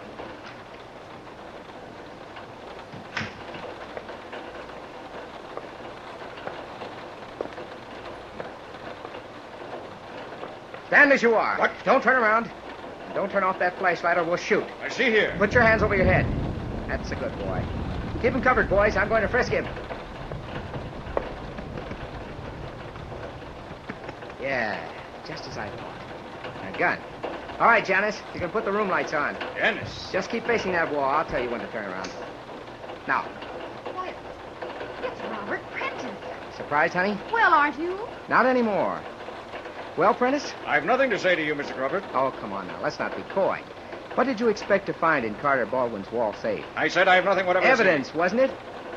Evidence that you and Baldwin were robbing the tombs of the Egyptian pharaohs. Don't be ridiculous. It's quite a racket, wasn't it? Baldwin explored and plundered, and you, Prentice, the fashionable jeweler, sold the precious stones to innocent purchasers. Why did you kill him? You accusing me of murder? Why not? It's the truth, isn't it? I should say it isn't, young man, and if you aren't more careful of what you say to Now, me, look I'll... here, Prentice. That's the end of the line. Would you like me to tell you what mistakes you made? Mistakes? Number 1, showing my father that bill of sale for a sarcophagus. I bought it. A legal transaction. Number 2, telling the museum the mummy might have been that of Marduk, son of Shishak. Professor Morton gave me that information. Without putting it on the bill of sale? I didn't want his assumptions. I wanted facts. And he gave them to you. But he said nothing about Marduk because he knew that Shishak had no son by that name. Then he lied to me. I bought that mummy in good faith. You're so eager to find a murderer that I suggest There's that... still a third mistake. You told my father that you'd never met Carter Baldwin. Now, who told you about his wall safe? His ghost? That does it. I knew we'd get you eventually. It's just a matter of time.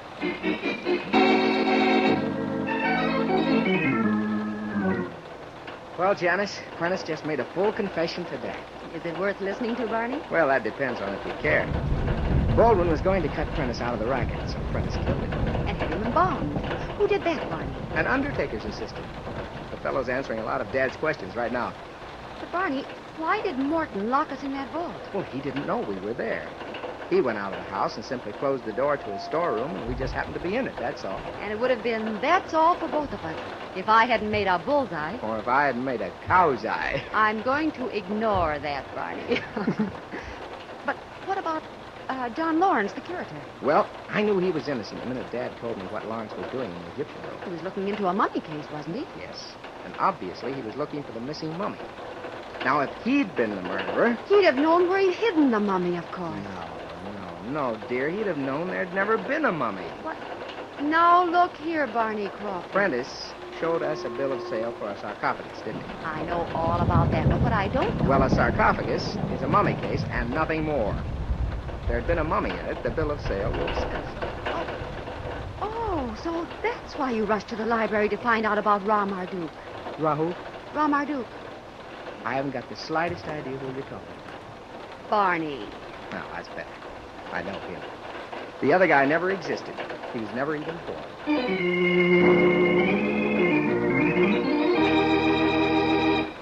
And so closes tonight's story, Murder Makes a Mummy. Stedman Coles wrote the radio script. Jock McGregor produced and directed for Roger Bauer. Tonight's cast included Lawson Zerby as Barney Crawford, Jane Harvin as Janice Turner, Al Hodge was Chief Crawford, Lon Clark was Robert Prentice, and Ted Osborne played Professor Morton. Oh, I beg your pardon. Hello, I hope I haven't kept you waiting. Yes, this is the Crime Club. I'm the librarian. Yes, come over a week from tonight. Good. We have the very exciting story of a vacancy that was filled by death. It's called Murder Rents a Room by Sarah Elizabeth Mason. In the meantime? Well, in the meantime, there is a new Crime Club book available this week and every week at bookstores everywhere. Yes, it's available now. Fine. And we look for you next week.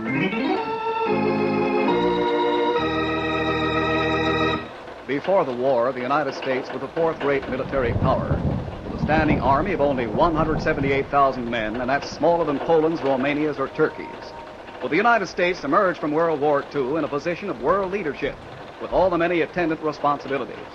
In order to maintain the peace and build for future security, the Congress has authorized the building of the largest peacetime army in our history, an all-volunteer army of over 1 million men. Today's regular army is one of the greatest scientific research organizations in the world.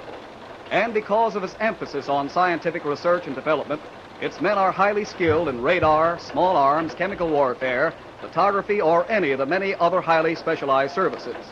Remember, the regular Army man of today is not in the Army because he couldn't get a job anywhere else.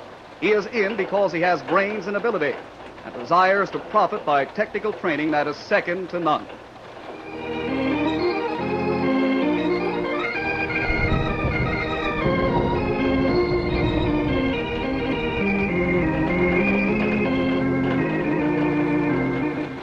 This program came from New York.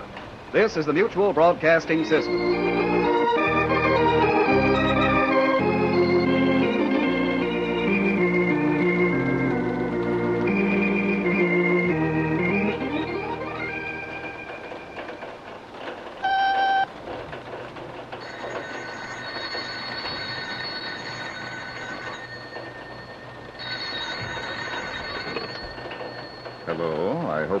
kept you waiting. Yes, this is the Crime Club. I'm the librarian. Murder Rents a Room. Yes, we have that Crime Club book for you. Come right over.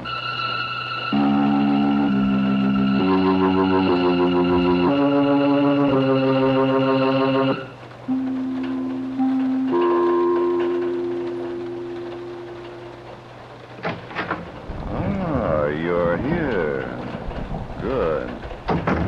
Take the easy chair by the window. Comfortable? The book is on this shelf.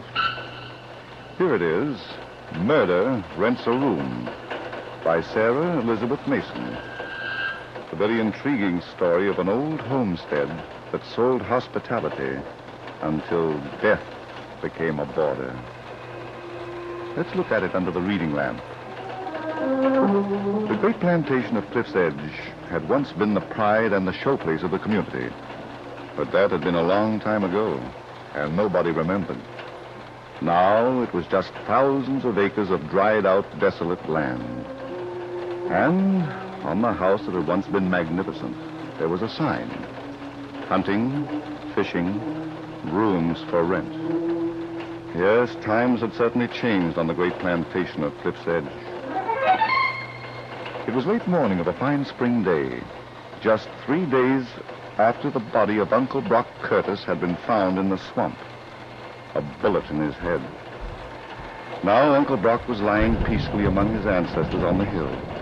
And his survivors, having paid their last respects, were in the huge living room of the house, waiting. Yes, they were waiting for Lee Randall to read the will. And so was Sheriff Bill Davies, as he stood unnoticed by the door with Tom, his deputy. Well, how about it, Lee? All right, Kitty. Give me a moment to break the seal. Want me to get you an axe? Kitty, What's the matter with you, Kate? you might be a little more respectful. Uncle Brock hasn't been in his grave more than half an hour. I've shed all the tears I'm going to. I'm tired, honey. Very, very tired. I'd like to get some rest for a change. In the name of God, amen. I, Brock Curtis, being of sound mind and body, but aware of the uncertainty of this Lee, life. can't you skip the forest and get right down to the mushrooms? All right, Kitty. Kate gets this house and the grounds. So this is what happens when my back is turned. I stayed here with Uncle Brock and helped him run the place. Yeah. How I wish you'd stayed in New York. I'll bet. Go ahead, Lee. Thanks. The rest of the property goes as follows. 1/3 to Kate, 1/3 to me, and 1/3 to you, Kitty. Lee, what about Jeff? Isn't there anything... I'd better read that part, Kate. I make no provision for my worthless nephew, Jeffrey Gaines, for reasons that my said nephew should clearly understand. Poor Jeff. And he's the one who really needs help. How much do we get, Lee? A little over 2,000 apiece, Kitty. 2,000? Are you kidding? Uncle Brock was a rich man. My father once said he was the richest man in the township. That was a long time ago. When he died, all he had to his name was this property and a little over $6,000. That's true, Kitty. Kate and I checked his papers yesterday. I'm afraid Uncle Brock made some pretty bad investments none of us knew about. You don't say. We found a pile of no-good stock certificates in the safe. I don't believe it. I've got them in my office at the bank. Anytime you want to see them, I'll be glad to show them to you. I still wouldn't believe it. Look here, Kitty. Are you suggesting that Lee and I... No, dear. Not while the sheriff and the deputy are listening. Don't stop now, Miss Kitty. You're doing fine. You got any proof of what you've been saying? My Sheriff Davies, I haven't said a thing. About them stock certificates being phony? I knew Uncle Brock. We all knew that dear Uncle Brock loved cash and that he trusted nobody to count it for him. That's no reason to be making statements, young lady. Did I do such a terrible thing, Sheriff? I'm sorry. I guess I'm just tired. I'm going to my room. Will I see you later, Lee? I don't think so. Well, you might be wrong. A nasty little troublemaker. She hasn't changed a bit. What about the murder, Miss Kate? I told you everything I knew 3 days ago, Sheriff Bill. Uncle Brock disappeared right after breakfast. I went to look for him, and I found his body in the swamp. But no gun. Where was Miss Kitty? Didn't she tell you that she'd gone riding? Yep, just checking. Story's got a way of changing with time. Now, Mr. Randall, when can I see about them stocks that belong to Brock? Any time after lunch. I'll be in my office all afternoon. Okay. Come on, Tom. We gone, Chief? When I say come on, that means we're going. Sure. Well, goodbye for now, Miss Kate. Oh, by the way, what's Jeff Gaines using for eating and drinking money these days? I help him whenever I can. Was he counting on some of Brock Curtis's cash? Sheriff Davis. Just checking. You never know what's what when there's been a murder.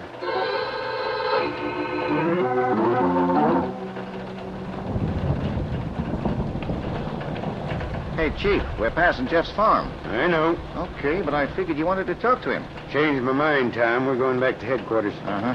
You got an angle? Maybe. Gonna relax and let nature take its course. Oh, I see. There are 4 parts to this puzzle, and Jeff's only one of them. Sure. We do nothing until all 4 parts get moving. If them stock certificates are phony, then somebody's got a lot of cash that belong to Brock. Yeah, but what's that got to do with nature? Human nature, Tom. Nobody likes to be left out in the cold.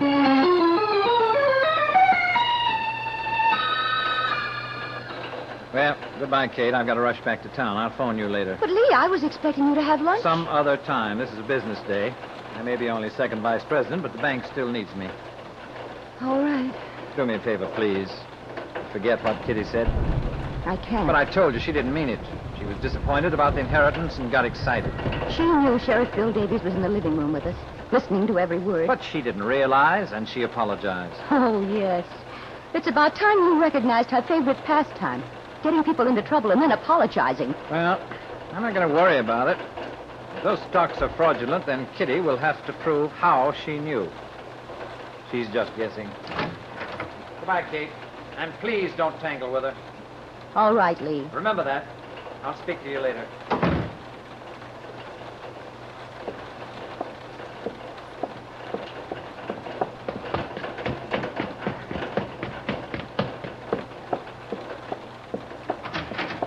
Kitty? Hello, darling. What were you doing in Uncle Brock's room? Looking around. What for? The little things that always point to a murderer. You know, like a safe can be opened by anybody. You know there was never any secret about that safe, Kitty. No. And nobody ever went to it, except Uncle Brock. Nobody, dear. Kitty, I'm warning you. If you're bent on making trouble... What will happen? Will my body be found in the swamp, too, with a bullet in my head? What do you want? My share of Uncle Brock's money. You're getting it. Yes, darling, but not where I like it. Think of Jeff. He gets nothing. You're changing the subject, dear. Kitty, why don't you try to be reasonable? It isn't my fault or Lee's fault that Uncle Brock made those investments. You know how he kept things to himself. Yes, I know. Lee checked those stocks through the bank. And when he told me they were worthless... You sat right down and cried. Oh, shut up. How do you think I feel about losing my share of $150,000? I could never imagine. Owning a lot of paper in companies that don't even exist anymore. Do you think I like it? Then why don't we make a deal? What do you mean? You killed Uncle Brock, honey. Did I? Don't misunderstand. I'm not complaining. Just give me half the money and we'll kiss and make up. You're very shrewd, Kitty, but not smart. Business before compliments, cousin dear. Do you think asking me for money is going to make you look innocent? Oh, a twist of the table and I'm under it, huh? Why did you come back from New York? I couldn't resist the call of the wild. You were gone for 2 years, and not one letter from you. But 4 days ago, just one day before Uncle Brock was murdered, you came home. Why? Don't get wound up, Kate. You needed money, didn't you? You're liable to break a spring. Didn't you? And you knew exactly where to find it. Then you admit those stocks are phony. You were the first one to bring that up. Excuse me while I eat my words. Was it part of your plan to get the sheriff to suspect everyone but you? No, dear. It was my plan to get what I was entitled to. But I'll take what's left. You've done such a good job of convincing me. What have you done with the money? You don't seem to understand, Kate. I'm agreeing with you. There is no money. Except $6,000 and a lot of worthless paper.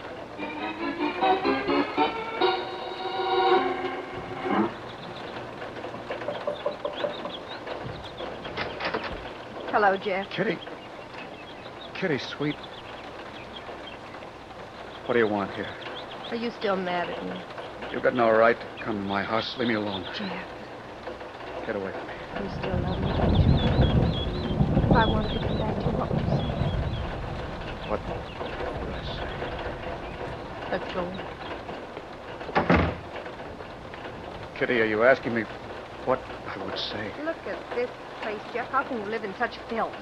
You get used to a lot of things when you don't care. Oh, I'm sorry. I wasn't nice 2 years ago when I broke our engagement, went to New York. I can forget that now. They tell me you've become a drunkard and you've let your farm go to rot. Oh, Jeff, I was such a crazy fool. Yeah, I sure hated you, Kitty. I swore if I ever saw you again, I'd kill you. That's funny, isn't it? I was going to kill you. You're a little drunk, aren't you? Yes, I am, but I can see you. That's enough for me. Jeff, please. What's the matter? Every reunion starts off with a kiss. No, not now. We've got so much to talk about. Sure. You don't like the smell of my breath. And I need a shave. Okay, let's talk. Jeff, why didn't you come to Uncle Brock's house these last 4 days? Because he told me you were there. He told you when? The night before he was killed. I met him on the road, that old miser. He didn't even own a car. Cost too much. Horses are cheaper. Carriages don't use gasoline. Yes, I know. He gave me plenty when I breathed in with my car. I got taxes due on this property and a payment on the mortgage. I asked him to give me a loan to help me out. What do you think he said? And him with all that cash in his safe. Jeff, did you ever see it? Nobody ever saw it, you know that. Or smelled it either. But it was there. Everybody knew it was there. And it's still there, waiting to be spent. No, it isn't. What did you say? Somebody stole it. Now, see here, Kitty, I've got a great sense of humor, but don't take any bets. Don't get excited. You didn't lose anything. I didn't expect anything. He told me he was going to cut me out of his will. But Kate promised to pay off my debt so I can keep my home. Kate? She was here the day before yesterday after Sheriff Bill and Tom got through asking me a lot of silly questions. She told me not to worry. Jeff, don't believe everything you hear. What are you talking about? You're not getting any help. Sheriff Davies is going to arrest you for the murder of Uncle Brock. What? Me? That's right. He's out building up his case right now. But I didn't kill him. How do you think that'll sound in court? Coming from you. Oh, yeah. From a no-good bum. Who put him up to it, Kitty? Well, I don't know for sure, Jeff, but after the funeral, after Lee went back to town, the sheriff and Kate had a long conference. That's a lie, Kitty. What? Kate's the one person in this world who wouldn't try to hang me. Would I? Oh. Thank you for being so frank. Goodbye, Jeff. I'll see you in the death house. Kitty, wait. Look, I didn't mean to give you any wrong impression. I'm just not too clear upstairs yet. You've only got one real friend now, darling. Keep that in mind. Oh, but it doesn't seem possible that Kate would. Kitty, don't you understand? She loves me. $150,000 worth? The little things she's done that proves it over and over again. She'd bring me money. She knew I was going to buy whiskey with it. She brought me my meals every day, cooked meals. Uncle Brock's been murdered and his money is gone. Once when she thought I was out cold, she kissed me and said how much she loved me. I wanted to cry because I was thinking of you. Jeff, are you going to listen to me? What do you want me to do? Believe that Kate is framing me? Believe that I love you. Sure. All right. Now, we've got to get away from here as soon as possible. I'm ready. But I want Uncle Brock's money. What? My share. He left it to me, and we'll need it, Jeff. Do you want me to find it? Yes, speak to Kate. Ask her to marry you. What? Yes, that's good. Tell her husband can't testify against his wife. She'll go for that, Jeff. Maybe I ought to shave first, huh? Oh, you think of everything, don't you? No, you do.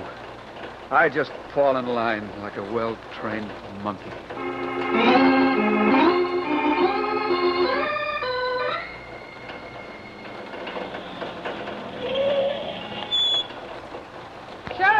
Sheriff Davies. Huh? Oh, Miss Kitty. What brings you to town? I've got to talk to you about something very important. Mm-hmm. Want to come into my office? No, I can tell you right here. I've just been to see Jeff Gaines. Is he sober enough to see you? Take a look at this. Okay. What's so special about a $50 bill? I found it on the floor in Jeff's house. You did what? Jeff was drunk. He didn't realize I picked it up. That should solve your mystery, Sheriff. Yeah. Where would he get a $50 bill except from... You talk to anyone else about this, Miss Kitty? Not a soul. Good for you. I'll do all the talking that has to be done. Oh, to think I came so close to marrying him 2 years ago. Are you going to arrest him now? Nope. But that $50 bill... It don't make a case, young lady. But maybe after I've seen Mr. Lee Randall and them stock certificates at the bank, it will make a case. Go on, Tom. Okay, Chief. Let's go.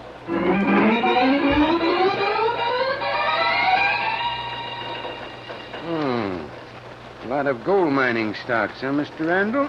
Uncle Brock seems to have had a preference for them, Sheriff. Yeah, and here's some shares in an oil company in Peru.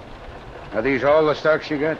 All of them, representing 18 different companies. And all of them out of business? For years. Before Brock put money into them? Before? Didn't you check that when you checked the company? Why, no, it never occurred to me. Hey, Tom. Yeah, Chief? Get some paper and make a bundle. We're taking this stuff to headquarters. Okay, Chief. But, Sheriff Davies, I need those certificates. So do I. I'm filing Uncle Brock's will for probate. These prove what's become of his estate. They might prove a lot more, Mr. Randall, when I get through with them.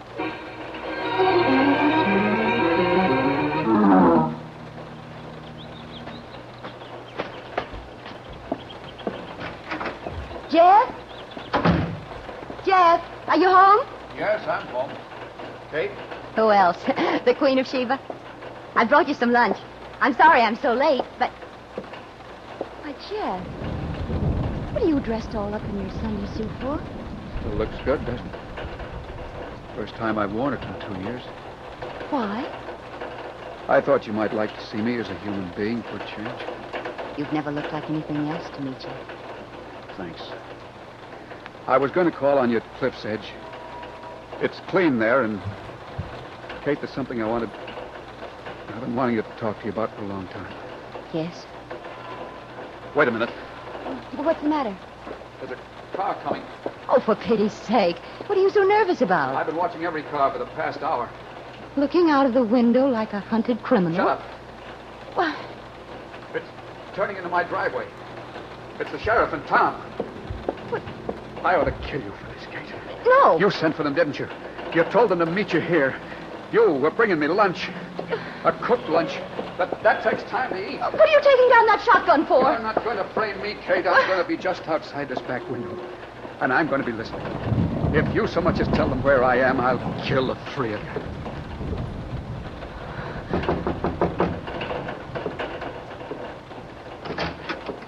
Why, Sheriff Bill. Hello, Miss Kate. Tell Jeff we'd like to see him. He isn't here. Since when? Well, I don't know.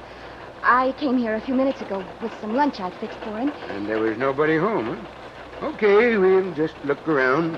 I'm not lying to you, Sheriff. Nobody ever does, Miss Kate. Go ahead, Tom. You know what to do. Okay, Chief. And don't forget to look in the closets, too. Okay, Chief. Sheriff Bill, would you mind telling me what this is all about? We got a tip there was some money in this house. Here? Who told you? Miss Kitty. She found a $50 bill on the floor. When? A couple of hours ago. I see. It ain't funny, Miss Kate. Oh, Sheriff, it's a riot. Kitty walks in and there's $50. I've never had such luck. Are you saying she didn't find it? I'm saying she did. But not here. Mm-hmm. Where? In Uncle Brock's safe. Can you prove it? Why did she come back from New York? She hates Cliff's Edge and everything that goes with it. That ain't proof, Miss Kate. All right. Then account for the fact that Uncle Brock was murdered just one day after she came back. That still ain't proof, and until you got it, I'm going to keep on thinking what I'm thinking. Say, Chief. Yeah, what is it, Tom? He ain't here. You searched the whole house? 4 rooms and 2 closets. That's all there is. Okay. Now we'll start taking this place apart. You won't find any money. You sure of that? I'm sure Jeff isn't a murderer. Mm-hmm. You got a pretty good crush on that fella, ain't you? Now, see here, Sheriff Bill. Well, that's all right. Being in love's a mighty fine thing. But don't let it go to your head.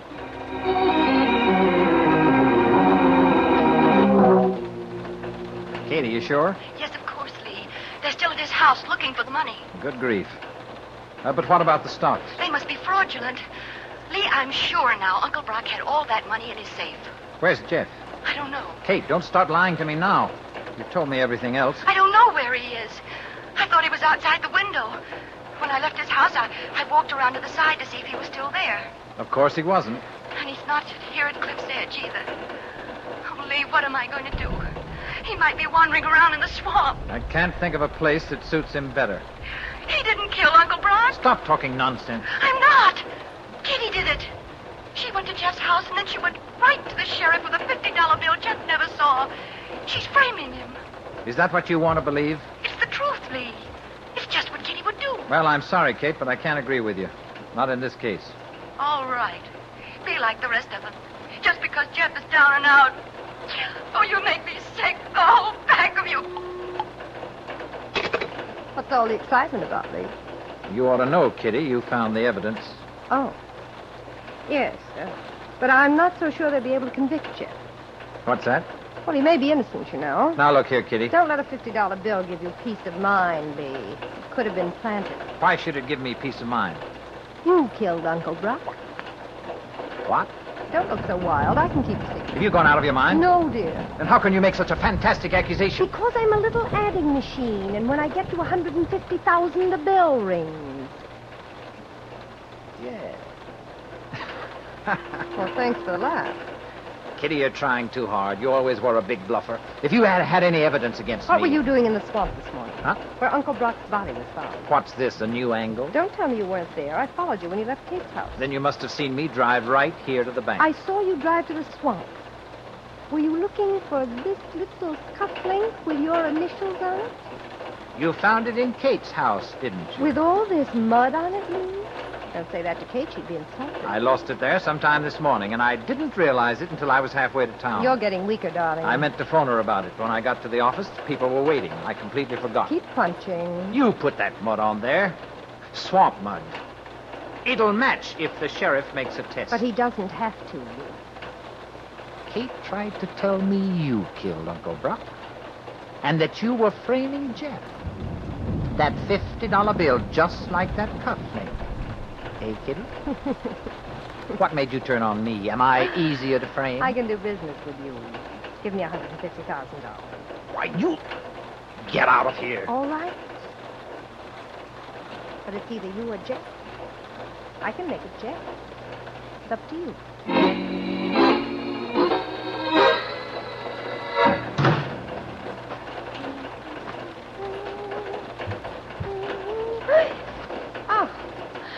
Jeff, you almost scared me into an early grave. Don't ever come from behind a tree without blowing your horn. I've been waiting for you for a long time. I was in town. Yeah, I found that out. Where's Kate? I don't know. The last time I saw her, she was at my house talking to the sheriff. Why the shotgun, Jeff? Are you worried? No.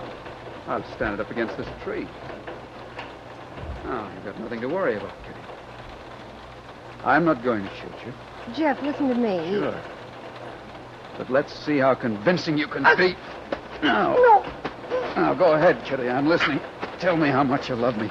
You want to marry me, don't you? You're the only real friend I've got, huh? All you want is the money Kate stole from you. Kate...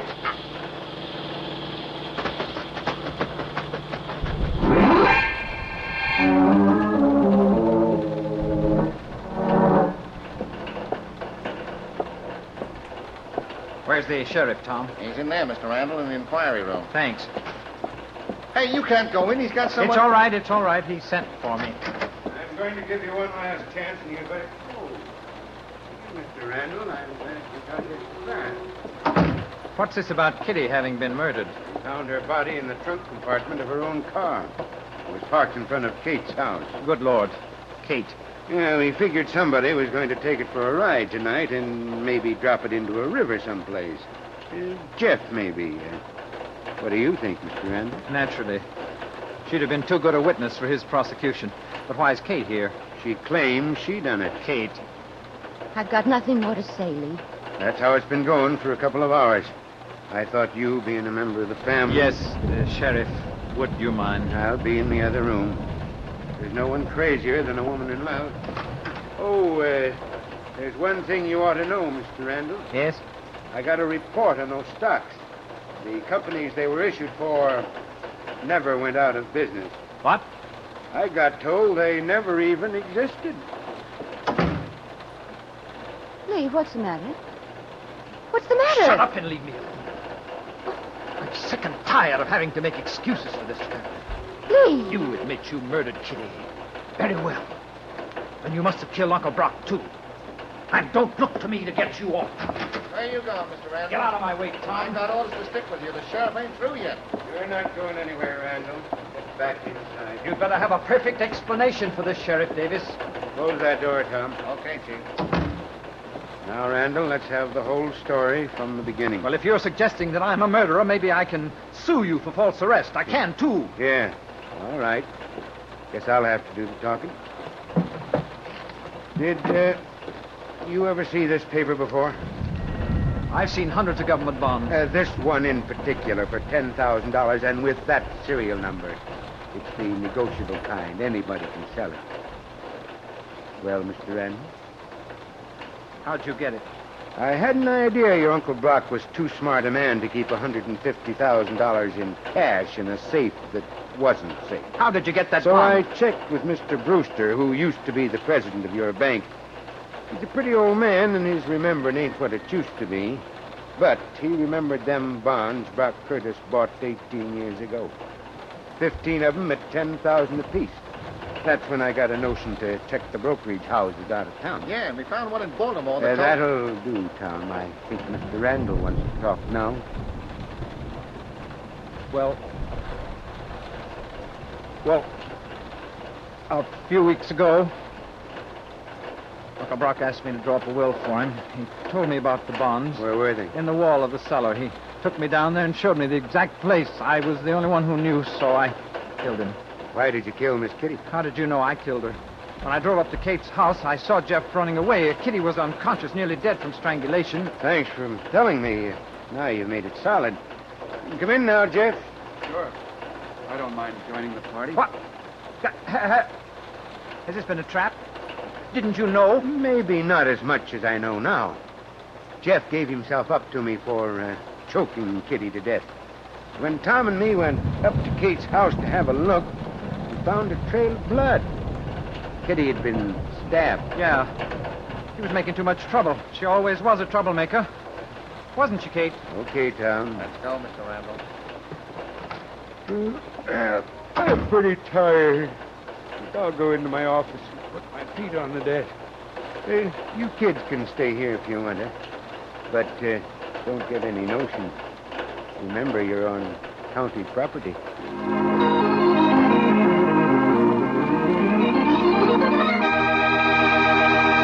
And so closes tonight's Crime Club book, Murder Rents a Room, based on a story by Sarah Elizabeth Mason. Stedman Coles did the radio adaptation. Roger Bauer produced and directed. Elspeth Eric played Kitty Bowling. Sherling Oliver was Lee Randall. Helen Shields was Kate Frazier. Bill Smith was heard as Jeff Gaines. And Cameron Prudhomme played Sheriff Bill Davies. Oh, I beg your pardon. Hello, I hope I haven't kept you waiting. Yes, this is the Crime Club.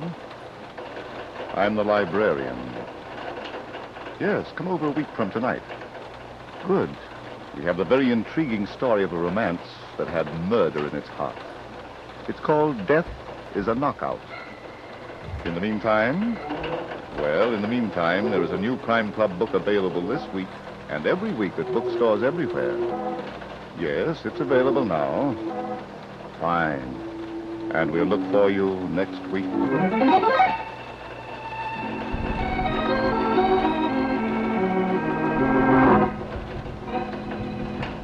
This program came from New York. This is the Mutual Broadcasting System.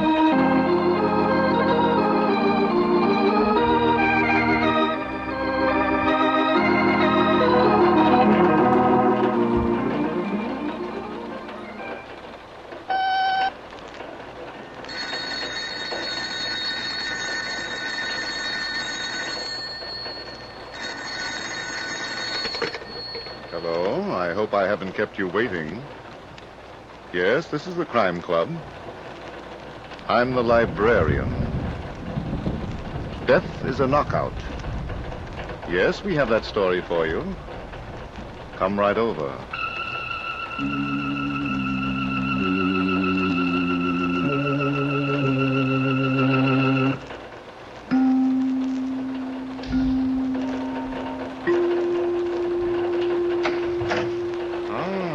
You're here.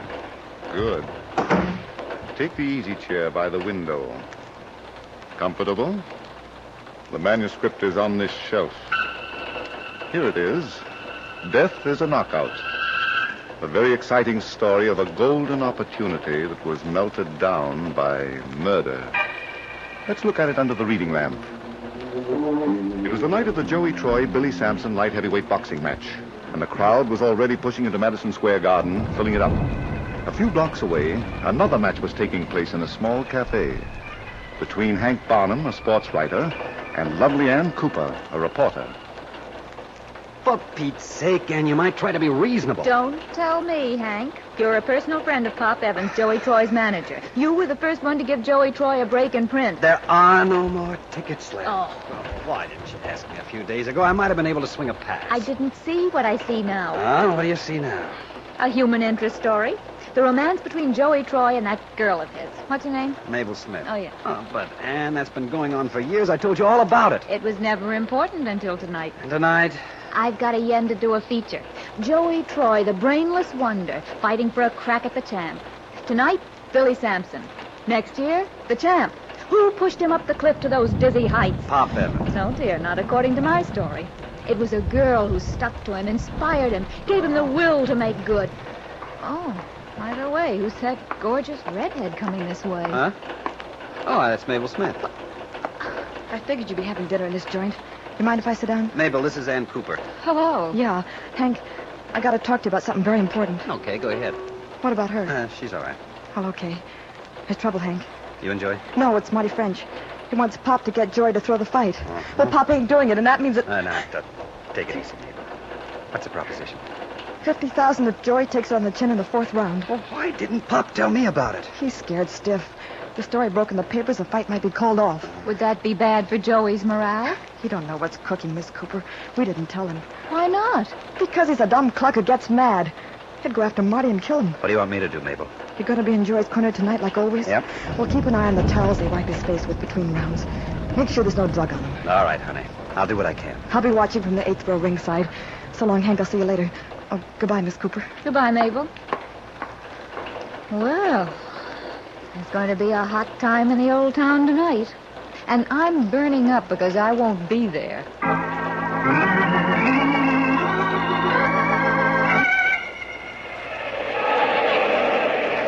Are you listening to me, Joey? Sure, Pop. You know I always listen to you. Now, keep pushing him. Don't give him a chance to get set. You want me to take him this round, Pop? I'll let you know. You better tell me now, Pop. I don't hear so good when I'm fighting. Now, there's the buzzer, kid. Now, we've got to clear it out. But, Pop, what do I do? Go after him, but don't leave yourself open. Okay, I'll knock him out.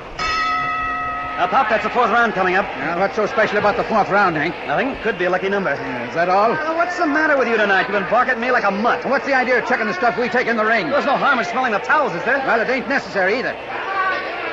Joey, get after him. You got him going now. Use both hands. Both hands. Don't give him a chance to get set. He's going to knock him out, Hank. He's going to knock him out. Both hands, Joey. Don't let him get off the ropes. Pop, what's the matter? I don't... Pop. Pop Evans. Hey, somebody get a doctor, quick.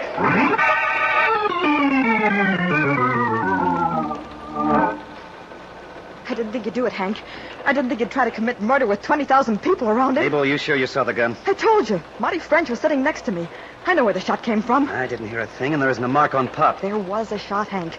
Marty was telling me how tough it would be if me and Joey never got married. And then Joey went to work on Billy Sampson, and then He's coming, too.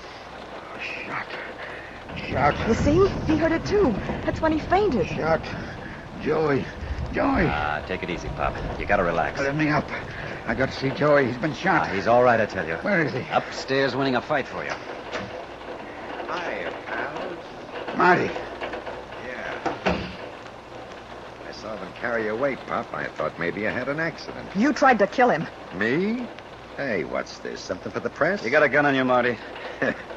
I'm going to tell you. All right, if you'd rather talk to a cop. Hank, let's not have any trouble. Listen, Pop, are you afraid of this I don't want any trouble. The way I let people talk about me. Chalk it up to a good mood. I got news. Joey lost. No, sweetheart.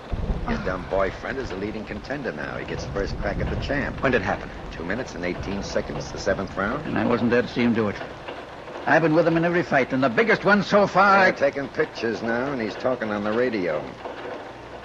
You know how much I dropped tonight, Pop? That's got nothing to do with us.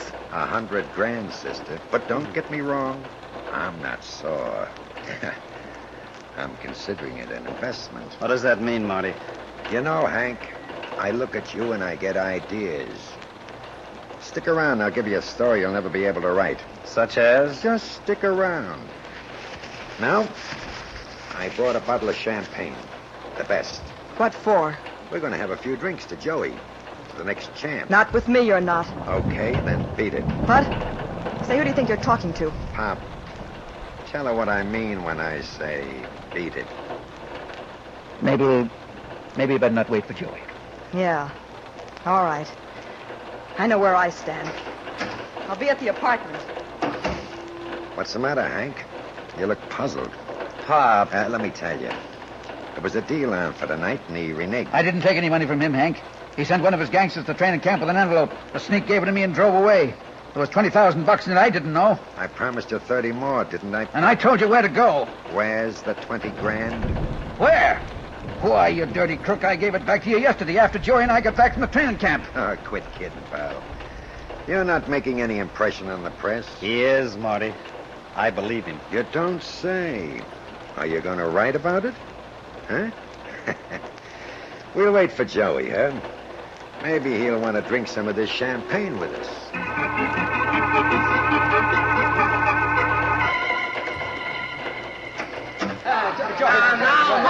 Leave me alone, fellas. I don't feel like talking. I'm depressed. You and Hank wasn't there to see me finish, Pop. What took you so long, Joey? Oh, they was taking a lot of pictures, moving pictures. Where's Mabel? She had to go home, kid. What for? She always waits for me to get through working. She had to go home, Big Shot. I ain't talking to you, Marty. That's what you think. I don't want you to bother me. I don't feel so good. What's the matter, son? Get these gloves off me, Pop. Sure. You don't have to act like you're lost. I ain't putting them on never again. What? What do you mean? I mean it. Fighting's too dangerous. What? I'll be a monkey step. Oh, wait a minute. Let's find out what he means. You know what almost happened in the ring tonight? What happens every time some guy hits me hard? What's that? I get mad, and I don't know what I'm doing, and I might kill some guy sometime, and then I'd be sorry. I know you're tired, kid. Come on, I'll give you a rub down. I don't want to be sorry. I don't want to kill nobody. You haven't killed anybody yet, and you're not going. Come on. I'm scared, Pop. I never said it before because I didn't want you to feel bad, but tonight... What's so different about tonight? I think they took Billy Sampson to the hospital, Hank. Oh. You'll get over it, Joey. And next year, when you're beating the I don't champ- want you to talk to me, Marty. Then you tell him, Pop. He's in the big money now.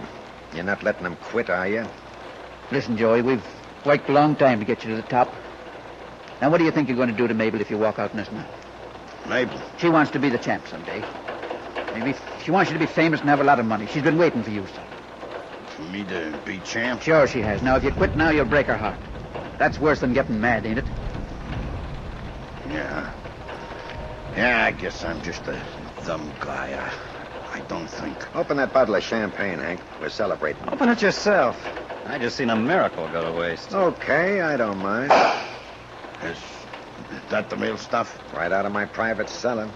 You want to pour it? Yeah. I like champagne. I'll get the glasses. Yeah, do that, and then we'll drink to the partnership of Marty French and Pop Evans. Partnership? I'm taking a half interest in Joey, Pop. For how much, Marty? The 20 grand I left him on deposit, and the 100 grand I lost on the fight. I got none of your money. Now get out of here. Now, wait a minute. First, you sign this paper.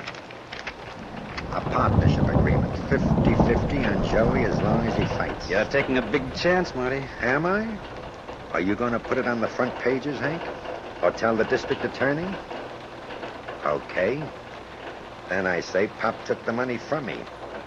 Let him prove that he didn't. Hey, what's this I hear about a partnership? This is nothing for you to worry about, Joey. I don't want you taking him for no partner. I don't like him. Yeah. You'll get over that, too. Well, I guess I picked the wrong time to be nice to you guys. Let's have the drinks. Yeah. Here's yours, Marty. And this one's for you, Pop. I'll get yours and mine off this table, Hank. Here. One for you, one for me. Well, here goes. the next champ. Hey, this is good. Can I have another one? Sure, keep the bottle. Well, so long, pals. I'll see you tomorrow, Pop. Don't waste your time. You coming, Hank? With you? I said before, I look at you and I get ideas. Come on. Where? For a little walk. I got some plans I want to discuss with you. Not tonight, Marty. I'm spending it with nice people. I said, you're coming, Hank. Would that bulge in your pocket be loaded? You want proof? Good night, folks. So long, Hank. Over there, pal. Let's have it, Marty. What's the idea of pushing a gun at me through your pockets? A gun? You fooled easy, Hank. Take a look.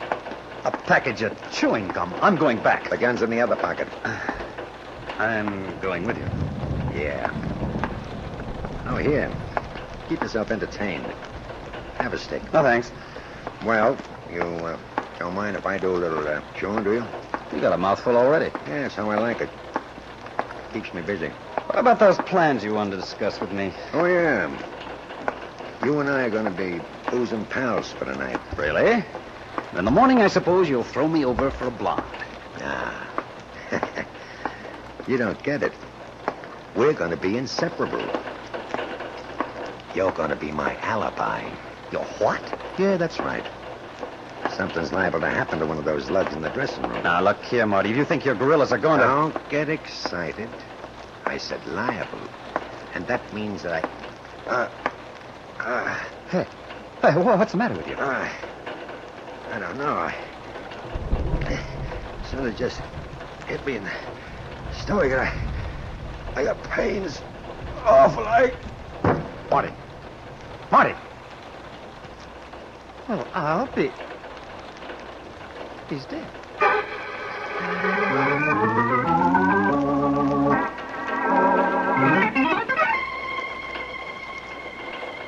That's an exciting situation, isn't it? What do you think will come of it? We'll return to the story in a moment. You see, I'd like to talk to you for just a minute. As librarian of the Crime Club, I'm extremely interested in what you think of crime stories. And all of us will be very grateful to you for a short letter about them. Do crime stories supply a kind of relaxation for you after your day's work? Do they perhaps take your mind off the various problems that you would like to forget for a little while? Do you find them interesting as sidelights on the minds of evildoers and as illustrations of the eventual failure of evil? Won't you take just a few minutes to write to us, to tell us why you listen to crime stories? Your thoughts are so important to us. A letter or a card will be most deeply appreciated. Won't you please write one to the Crime Club in care of the Mutual Broadcasting System, New York 18? You'll be doing a great service to us, and you'll be helping us in planning these programs for your enjoyment. The address is the Crime Club, care of the Mutual Broadcasting System, New York 18. May we hear from you? And you shall hear from us now as we continue the story of Death is a Knockout. Marty French is dead in the corridor outside Joey Troyer's dressing room. It is 15 minutes later, and in the dressing room... I tell you, Hank, Joey didn't put a thing in Marty's drink. Listen, Pop, the police are going to be here in a few minutes. They're going to ask a lot of questions. He was all standing around this rub-down table, wasn't he? Did you see him do anything out of line? Not here. But we didn't see him pour the champagne. Wait a minute. I don't like what you're saying, Hank. That ain't friendship. All I want's the truth. You take that back. Take it back. Stop it, Joey. Stop it. Stop. Okay, Pop, you're the boss. But he's got no right to put ideas in my head. All right, Joey. Now get dressed. We're going home. Mabel's waiting.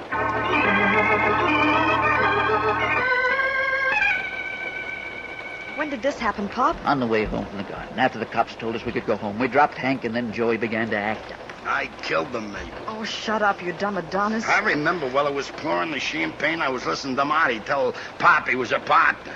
I was getting madder every time he opened his mouth. There was a bottle of rubbing down stuff on the table with a skull and bones on the label. You didn't use it. Do you understand? I understand, honey, but maybe I did. Hank kept saying I did. What am I going to do with him? How can I go after a match with the champ as long as this idiot thinks he's a murderer? Matches and money. That's all you ever think about. Squeeze the gold out of them. What have I done to you? Mabel, that ain't no way to talk to Pop. Don't tell me how to talk. Why don't he let us get married? Why don't he cancel that no marriage clause in your contract? Well, I signed, Mabel. Did you know it was there? Did you even bother to read the paper? No, honey, I was a kid, and Pop said it was okay, so I... Listen, Pop. Joey, have I been a good manager to you? Well, who says you wasn't? Didn't I take you into my house when you had nothing? I fed you, I clothed you, I built you up to be a leading contender. Well, I ain't complaining, Pop. All right, then, believe me, son, marriage is no good for you now. Not until you're the champ. You can't have too many things on your mind. You hear that, Mabel? I gotta do what Pop says. Oh, you make me sick. Even so, now that I'm thinking, you wouldn't want to get hitched to no murderer. That again, huh? Well, maybe you know why you killed Marty. Yeah, he was getting in Pop's hair. He made me mad. Pop's hair? Sure. Say, Pop, even if Joey had 50 managers, he'd still get his 60%. But a partner would cut your profit in half. What are you getting at, Mabel? You had a reason for killing Marty. And all the time you've been letting Joey think he did it. No, that ain't so, Mabel. Pop ain't no killer. No? Watch me prove it. Get away from that phone, you. Try and make me. I'm going to call the cops and I'm going to give them the whole setup between you and Marty. Drop that phone. Hey, Pop, cut it, huh? You're twisting them arm. Well, I'm sorry. I didn't mean to lose my temper. But I want no more talk of murder.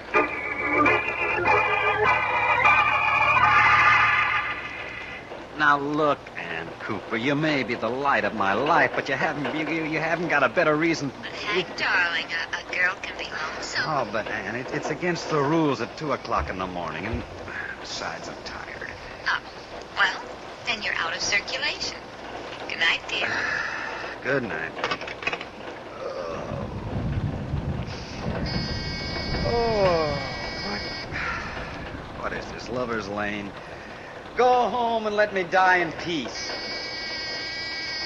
All right. But you better not be the milkman.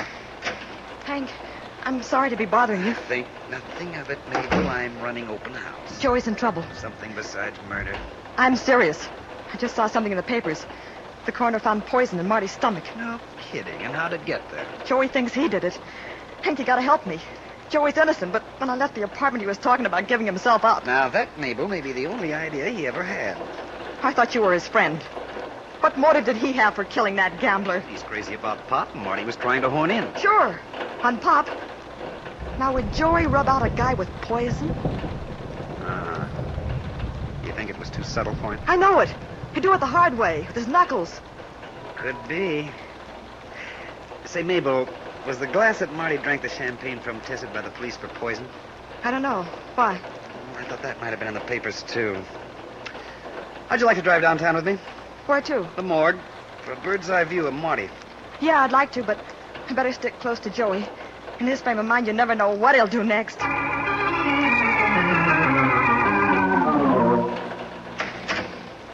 Hello, McCab. Oh, it's you, Mr. Barnum. Come in. I'm always glad when somebody walks in here. How's business? Oh, very quiet. What brings you to us at this hour? Marty French. Oh, yes. Would you like to see his body? Not this minute, but I would like to examine his clothes. Are they here? You too? Who else? Well, there's a lady looking at him now. A lady? In the wardrobe room. She's very beautiful, Mr. Barnum. I don't often get a chance Is she about this tall? Yeah. And has she got blue eyes and a full mouth? A lovely mouth, Mr. Barnum. And when she walks, does she... Yes, Mr. Barnum, just like that. Is she a friend of yours? She was. You don't know how I envy you. A live woman. Oh, Hello, darling. Hank, what are you doing here? Are you still lonesome? You wouldn't take me to the fight. Did you know there was going to be a murder? No, I am, dear, but that's no reason for you to be picking a dead man's pockets. The police said he was poisoned. He drank champagne a few minutes before he died, and there was no poison in his glass. Are you sure of that? That's what they told me. So I came here looking for a clue. I'm a reporter, remember? What did you find? Oh, nothing much. This package of cigarettes, some loose change, and this package of... Oh. And just imagine how I felt when I pulled that out of his pocket. Let that be a lesson to you. Where's the package of chewing gum? How'd you know about that? I'm psychic. Let me have it. Oh, Hank, it's my favorite brand. Well, you better switch, honey. That kind good is what ails you. If you want to stop ailing for good.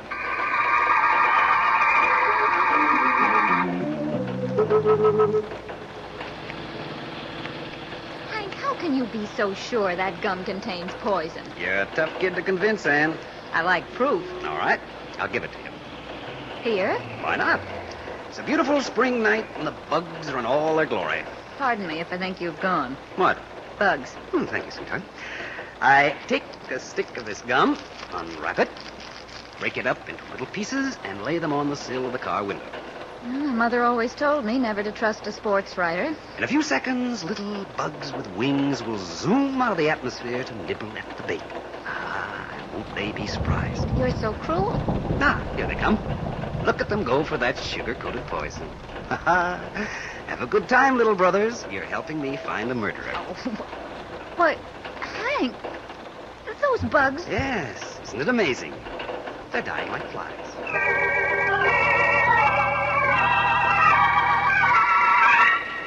Joey, will you stop moping and go to bed? I ain't staying here in the apartment with you. I want Mabel. No, I don't know where she is. I've looked all over town for her. You ain't telling me the truth, Pop. Joey. You don't like Mabel. You twist her around. What's the matter with you, boy? You're like a wild animal. Yeah, a wild animal. I get mad and I don't know what I'm doing. I could kill a guy and not know I'm doing it. Come on, now you're tired. Go to bed, sleep it off. I notice you getting mad like that, too. If I killed anybody, I'd know about it. That's where you gotta know me, Pop. Everybody knows I'm a dope. What are you trying to do, pin that murder on me? Mabel said you got the reason, didn't she? So that's it. Well, now listen to me, son. I'm not taking the rap for you or anybody else. What's so funny about that? You ain't so smart, Pop. I just tripped you up. Huh? You seen me do it, didn't you? So I do what? You saw me slip the poison in the glass. Now look at here, Joey. I don't want any more talk. Go to bed. I'm gonna find Mabel. And then I'm gonna give myself up to the cops. Look, Joey, please listen to me. You got a brilliant career. We worked hard. We're near the top. You can't throw it away. Get out of my way, Pop. Think of me. I'm an old man. I can't go out and start looking for somebody else now. It takes years to build a good fight, and I haven't got the time. Pop, you're making me mad. You owe me something. I pulled you out of a pool room and made you into a human being. You're not going to let me down. I don't want to give it the Epitaph. I don't want to. Pop, you all right? Don't lay there like it was dead. I didn't mean to hit you.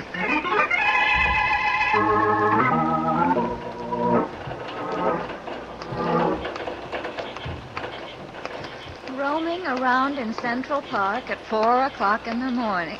What do you think we are, Hank? A couple of sailors? I don't like it any more than you do, Ann, but we gotta find Joey. We're not going to find him. Want to bet? Huh? There he is, sitting on that bench under the obelisk. Well, of all things... His favorite spot. That's where he met Mabel for the first time. Hello, Joey. Oh, it's you, Hank. Yeah, and this is Ann Cooper. How do you do? Pleased to meet you. What are you doing here, Joey? I couldn't find Mabel, so I wanted to be alone with my thoughts. Oh, you poor thing. She throw you over for a wrestler? She wouldn't do nothing like that. She's a good kid. Now, calm down, Joey. You seen Pop recently? Yeah, about an hour ago. Then you know he's dead. Huh? What are you trying to give me, Hank? He ain't dead. He was when we saw him, Joey. Well, I hit him on the jaw because he made me mad, but I brung him to and he went to bed. We didn't find him in bed. He was on the floor. Somebody had cracked his skull with a hammer. Wait a minute. Are you saying it was me? Would I dare? Now that you know what's good for you. Oh, why, Mabel. Mabel, honey. I figured you might be sweating it out here, Joey. I couldn't find you anyplace else. They're telling me I killed Pop. Don't pay any attention to them. They're not your friends. So you know about Pop, too, huh? Why shouldn't I? I found him and I called the cops. Would you know who killed him? One of Marty's boys. And Pop got it because he killed Marty. Is that what you told the police? Yes. And I gave him the whole inside story about Pop and Marty, too. Well, I guess that settles that. How about some gum? You got some, Hank? Mm-hmm. Right here. What kind is it? A popular kind. The kind Marty used to chew all the time. We found it in the pocket of his coat at the morgue. Huh? But you're not afraid of it, are you, Joey? I ain't afraid of nothing. Give me a piece. Okay. One for you, too, Mabel? No. I never chew. Oh, that's too bad. How about you, Ann? I don't mind. Don't forget to take the paper off, dear. Stop it, Joey. Huh? What's the matter? Don't put that gum in your mouth. Why not, Mabel? Come on, Joey. We're getting out of here. Just a minute. We've got a few things to talk about first. And if you add them up, they'll total like murder.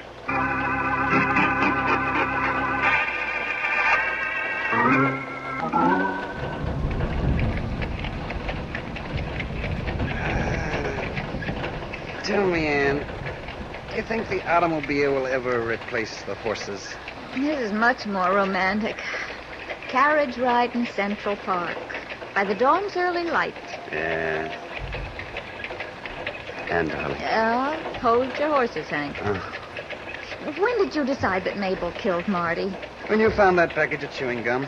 He wasn't killed by the champagne, so therefore, and to But wit... how could she have slipped it into his pocket? You were all in Joey's dressing room together. She didn't do it there. She performed that bit of hocus-pocus during the fight while Marty Frank was sitting next to her thinking about Pop's business. Oh, I see. And Marty was much too absorbed to know what was happening. But why did she kill Pop? Because of Joey. What do you mean? Well, her idea in getting rid of Marty was to frame Pop. The old guy had a hold on Joey she couldn't break. Then the unexpected happened. What unexpected? Joey, the big dope, developed guilt feelings and was going to throw himself at the chair. Oh. You never know, do you? Oh, well. Hank, don't you think the horse has many advantages over the automobile? Well, you can't eat an automobile. I mean, lie back in a carriage and listen to the trot, trot, trot. So romantic. And so peaceful. Darling, have I told you tonight how lovely you are? Not yet. But it never hurts. You're like a moonbeam on a... Anne, look at me.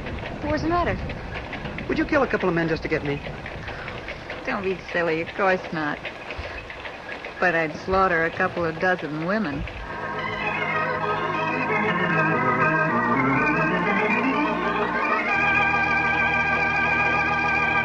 And so closes tonight's Crime Club story, Death is a Knockout. Stedman Coles wrote the radio script. Roger Bauer produced and directed. Tonight's cast included Sidney Smith as Hank Barnum, Ted DeCorsia as Joey Troy, Barbara Joyce played Mabel Smith, Bill Smith was Pop Evans, Arthur Vinton was heard as Marty French, and Joan Tompkins was Ann Cooper. Oh, I beg your pardon. Hello, I hope I haven't kept you waiting. Yes, this is the Crime Club. I'm the librarian. Yes, come over a week from tonight. We have the very exciting story of love and politics, in which the deciding vote was cast by death. It's called Hearses Don't Hurry, by Stephen Ransom. In the meantime? Well, in the meantime, there is a new Crime Club book available this week and every week at bookstores everywhere. Yes, it's available now. Fine. And we'll look for you next week.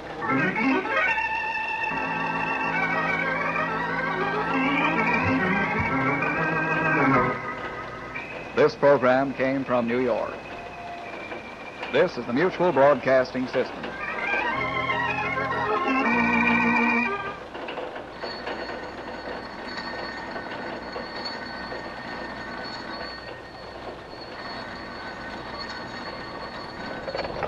Hello, I hope I haven't kept you waiting. Yes, this is the Crime Club. I'm the librarian. Hearses Don't Hurry. Yes, we have that Crime Club story for you. Come right over.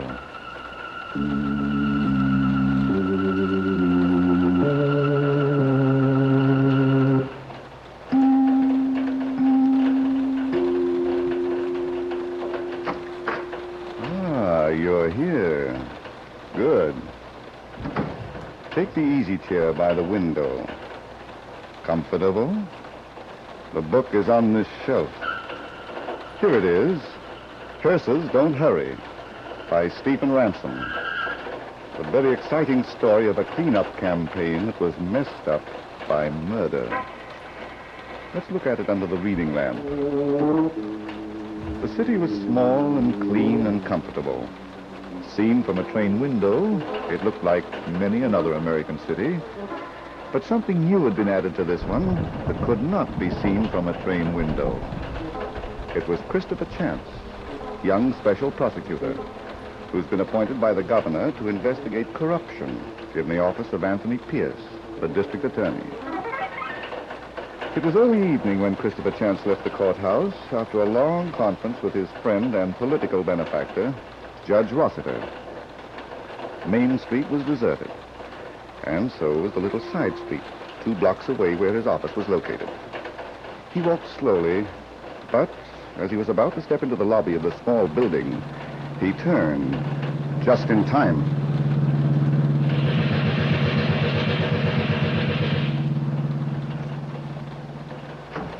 Kid! I'm all right, Lee. Oh, I heard shots. Are you sure? You're not hurt? Not a scratch, darling. Oh, thank heavens. I've been so worried about you. There's nothing to worry about. Those gangsters had no intention of killing me. But they shot at you. Ooh, strategy of terror, Lee, a la Tony Pierce. Let's go upstairs to the office. He'll do anything to make you resign now, won't he? I'm afraid so. Maybe I'm getting a lot closer to his neck than I think. I'd give anything to see this case closed. You don't know what it's doing to me, kid. It hasn't made you less beautiful, sweetheart. Don't forget, Mr. Chance. I'm still only your secretary. From 9 to 5. And from 5 to 9. You've got a big job to do. Is that why you're still here at 7 o'clock? Because you're only my secretary? I was cleaning my typewriter. Mm-hmm. I bought this bottle of cleaning fluid this afternoon, and I thought... Well, I didn't know how long you were going to be with Judge Rossiter. Uh-huh. I'm serious, kid. What did he want? I've got to bring Tony Pierce to trial in 2 days. You can't. I've got to. I've been on this job for 3 months, and the governor wants action. Oh. Are you sure it's the governor? What do you mean? It could be the judge for the sake of his daughter. What's Diane got to do with my case against Tony Pierce? Nothing. But she would like to be Mrs. Christopher Chance. You're not making sense, Lee. Well, you and Diane were pretty thick before you got the appointment and hired me. Look, dear, I've known Diane since we were pups. We're good friends, that's all. Kid, wasn't it Judge Rossiter who got you this appointment? Yeah. Why did he pick you? Because he thought I could do the job. Are you sure Diane didn't put him up to it? Suppose she did. This golden opportunity, the magic carpet of a political career. Make good and you can go anywhere. All right. She wanted you to have it because she wanted you. But now I think she's out to break your political neck. You don't know Diane. She's very sweet, dear. But why is her father putting the pressure on you? He knows you're not ready to bring Tony Pierce to trial. I told him I have 18 witnesses who are ready to testify. Tony framed charges against them and settle for cash. He thinks that's enough. Did you tell him that Tony never took that money in person? Yeah. I even told him about Hope Schuyler, the mysterious lady who can't be found. Whom nobody even saw. He's got the whole story, Lee. About the abandoned warehouse on River Street, too? Where the money was left in envelopes addressed to Hope Schuyler? Yep.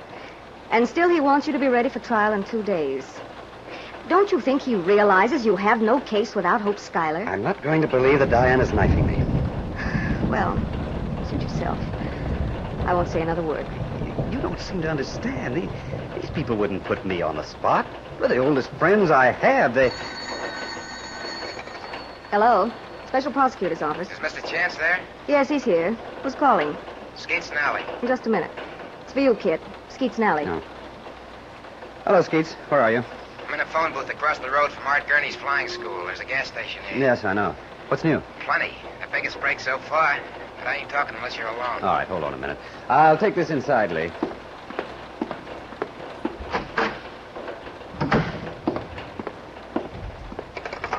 Go ahead, Skeets. Listen, I got the dope on Hope Schuyler. What? Yeah, I figured that she and that Tony Pierce guy must have been like mashed potatoes, so I done a little snooping. Go on. Well, he's got a cabin in the woods near Bedminster, about 100 miles from our town. Some of the folks up there remember seeing Tony Pierce driving through. What about Hope Schuyler? She used to get there by plane. Did anybody see her? No, but lots of folks saw the plane. And what do you know, boss? There's a very small landing field right near the cabin. Very, very private. How do you know there's a woman in that plane? I checked the cabin, that's how I know. It's called Lark Lodge, and there was a woman's dressing gown in one of the closets. Great. Does that prove she was Hope Schuyler? The plane that dame was using came out of the Art Gurney Flying School. How do you know? Because I seen it. It's a two-seating job with the initials, HS, painted on the side. Well. I got a break, see, when it took Gurney's. Art and his wife Phyllis went up for a little stratosphere. They left the hangar door open. So what was I going to do? You did fine, Skeets. Stay where you are. I'll be there in 15 minutes. Okay. I guess the Gurney should be able to give us a good description of Hope Schuyler. See you later, pal. Lee, darling. Lee, come on in. Lee, we cracked the case. We've got... Lee. Chloroform. Operator, get me police headquarters right away. I want to report a kidnapping. Hey, Mr. Chan. Skeets. You said you was going to meet me in 15 minutes. I waited 2 hours. Now I tried to get you on the phone. Lee Dale's been kidnapped. The Gurneys came down from their flying. Huh? What did you say? Right out of my office while I was in the next room talking to you. Chloroform and carried out. Wow. Somebody took an awful I've chance. been scouring the town with the police. Every joint from the warehouse on River Street to the back rooms of the pool parlors. Tony Pierce got this job done. And if you ask me... I've heard of Lark Lodge, too. Did you tell the cops? No, not yet. Oh, I don't get it. I've got to be sure she's there before I do anything. Oh, okay. I'm expecting a phone call. That's why I came back to the office. Who's going to call you? One of Tony Pierce's gangsters. And I can tell you exactly what he'll say. Yeah? Resign as special prosecutor and kill the evidence you've got, or you'll never see Lee Dale alive again. Suppose that happens. What'll you do? I don't know. Would you quit? I said I don't know. Okay, so you'll quit. Just when we've gotten Tony Pierce and Hope Schuyler. Hello? Kid? Oh, Lee, darling, are you all right? Yes, I'm all right. Where are you? I don't know. Just a minute. Skeets. I know. You want me to trace? Make it snappy. Lee, tell me what happened. How? I can't. What was it, Tony Pierce? I haven't seen him. Kid, I've got something to tell you. Naturally. These men want you to quit. Yes? They say that if you don't quit, they'll kill me. I expected it, darling. I don't want anything to happen to you. Tell them No, Kid, I don't want you to resign. I don't. Kid, listen to me. I don't care what they do to me. I don't want you to... Lee! Skeets! Skeets! I just got it, boss. The number's Bedminster 942. Lark Lodge. That's what the operator said, Mr. Chance. Are we going now, or are you still quitting? We're going.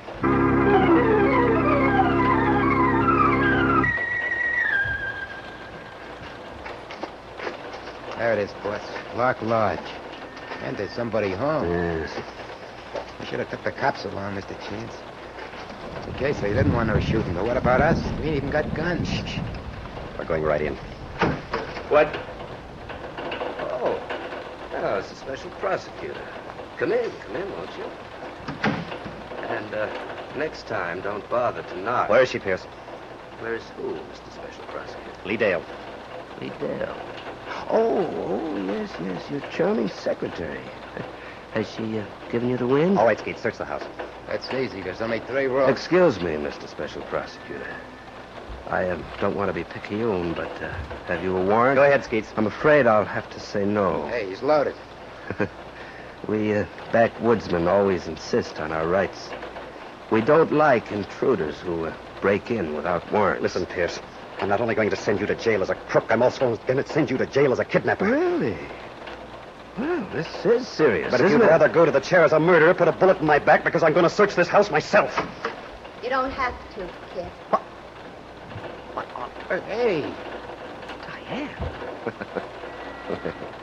I guess I won't need this gun now. You can search the place if you still want to.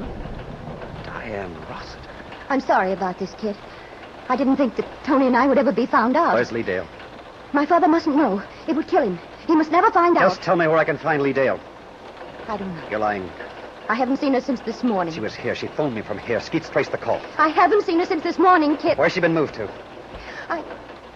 All right, if that's how you want it. But listen to me, and you too, Pierce.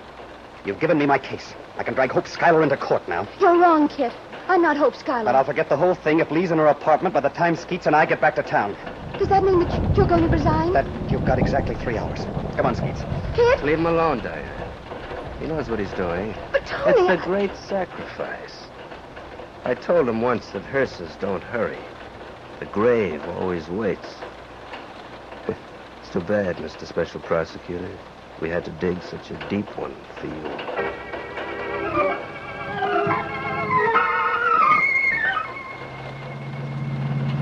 What's the time, Mr. Chance? About 2:30. Yeah. It's been a great day for the grave diggers. Mind if I turn on the radio? Feel like some slumber music. Skeets, I just can't get it through my head about Diane. She's Hope Schuyler. Yeah. A partner of that cheap, chiseling crook. A girl I've known practically all my life. Yeah, but that ain't no reason to quit. She's Judge Rossiter's daughter. Skeets, have you any idea what that man did for me? He got you appointed special prosecutor. He lent me money to go to law school with. Then he set me up in practice. How can I show up his own daughter as It ain't easy, boss, but in this world, the guy's got to be practical. Friendship, okay, but when you got a chance to go places, you got to. we interrupt the early morning recital of organ music by Al Finelli to bring you the latest developments in the flying school murder. Hey, what's that? The police are now satisfied that Art Gurney, who operated the school in Landing Field with his wife Phyllis, was shot and killed sometime between 10 and 11 o'clock last night. Did you hear that, Art Gurney? All indications point to a woman as the murderer.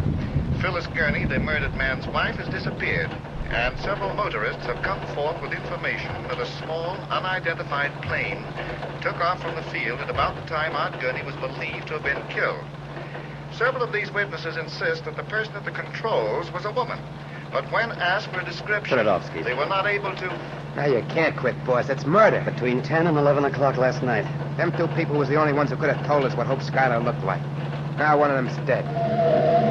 Hey, what's the idea of turning off the road? We're going to the Gurney Field. I want you to see if Hope Schuyler's plane is missing. Sure, but I can tell you right now. Look, Mr. Chance, does that girl Diana Rossiter know how to fly? She has a license. Okay. I go where you go, but between you and me, I'd rather go home.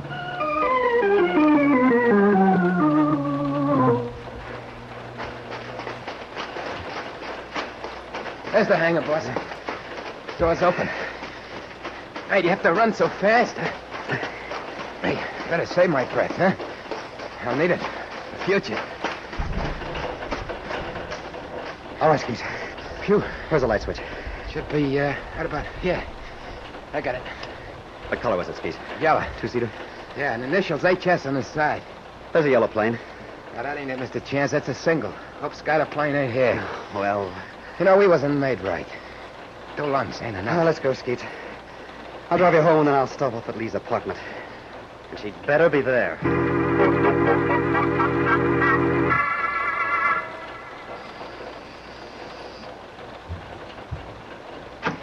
Lee. Kid. Oh, Kid. Oh, please. Not all at once. Don't you think we ought to close the door? All right.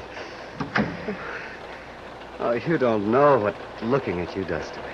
I'm a little glad to see you myself. Let's sit down. They didn't hurt you. Kit, they let me go. They drove me to the door downstairs. They even let me see their faces. Why, Kit?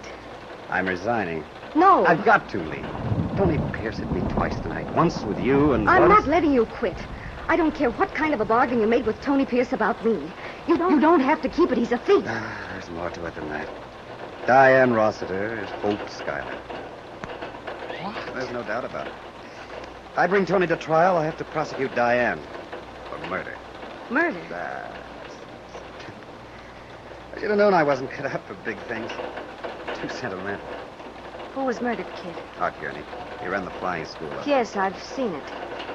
But why him? Look, dear, you've had a pretty eventful night. I'll tell you the whole story at the office tomorrow. You're going to tell me now. Why Diane Rossiter is so important that you've got to protect her. I'm not protecting her, Lee. It's her... Who can that be at 4 o'clock in the morning? Oh, probably a wrong number. Don't move. I'll be back. Hello? Yes, speaking. Who? Oh. I just got in a few minutes ago. What? I see. Yes. Where can I reach you about 10 o'clock? Uh-huh. All right, phone me in the morning. No, here. I'll tell you where I can meet you. Yes. Goodbye. Who was it, Lee? What?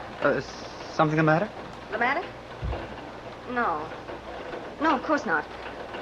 That was a friend of mine. She's at a party and she... It's nothing important. Nice people. Well, see you at the office. Yes. I'm going to be a little late. I got some business with Judge Rossiter first. All right, kid. I'll see you whenever you get there.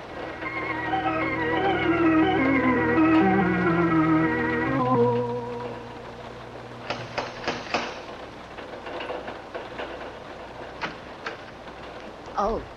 When did you return to the phone? Kid, please. Yeah. Tell Judge Rossiter I'd like to see him.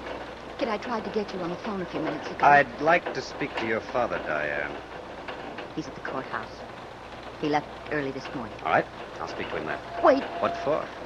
I want you to give me a chance to explain about last night. Some other time. No.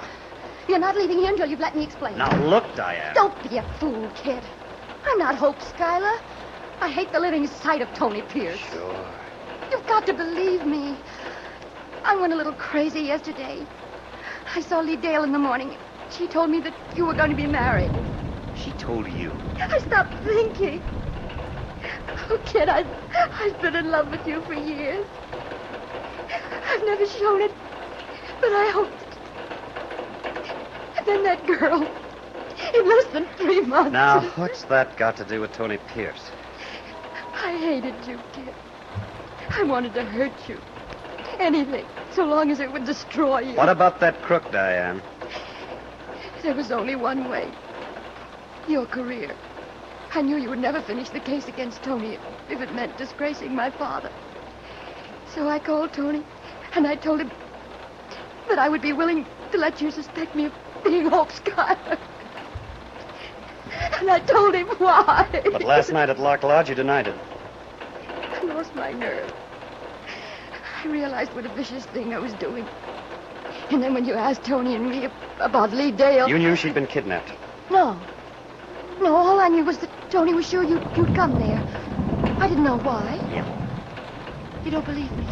How did you get up to the lodge? In Tony's car. He called me a few minutes before 8 and asked me to meet him near the lots. What about your plane? My what? The one you stored at the Gurney flying field. Kid, you know I've never owned a plane. Do I? I have a pilot's license, but... What are you talking about? Art Gurney murder. I heard about it on the radio. The plane that took off between 10 and 11 and never came back belongs to Hope Schuyler. Oh. Art Gurney was killed between 10 and 11 last night. And you think that I... You've got nothing to worry about. I won't tell a soul. Kid, you're so wrong. You're so wrong.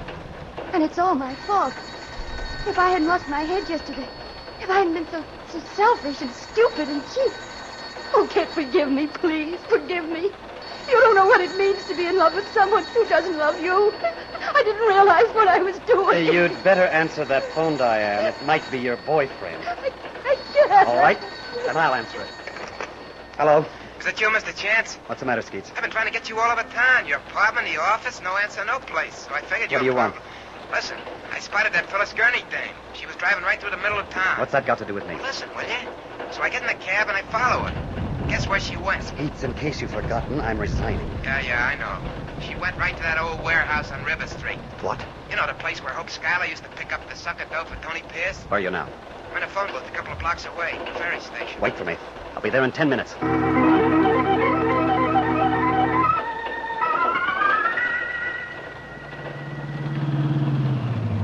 That's how I figured, boss. What's this dame want in his warehouse? Get out, Skeets. See? Sure. And then it hits me. Tony Pierce collected a lot of dough from those suckers he framed, but it don't show up in his bank books. And you checked all the safety boxes in town, so where's the dough? Is that our car over there? Yeah. Hey, that came from inside the warehouse. Come on. It's locked. We'll have to break it down. I'm ready. All right. Again. One more. That does it. Now. What the? A car, Skeets. The back of the warehouse. It's gone. Must have been parked in that open lot. Whoever was here with Phyllis Gurney got out through this open window. Maybe it was Phyllis. Let's look around. That storage room over there. But her car's out front. Hey, there's a light in that room. Looks like something's on the floor. Burning. Come on. There's more than a light. There's... Step on the rag, quick. She looks dead to me, boss. She is. First the husband gets knocked off, now it's Phyllis. Maybe I was wrong about her coming here for... Hey, I smell cleaning stuff. Her dress is saturated with it, Skeets. You mean that burning rag was meant to... Holy mackerel. Somebody was out to do a good job, huh? But didn't have time to finish it. The killer even forgot to take the empty bottle. What are you holding her like that for, by the top of the neck? Maybe fingerprints. You stay here, Skeets. I'm going to put this bottle in my car. And I'm going to make a couple of phone calls. One of them to the police.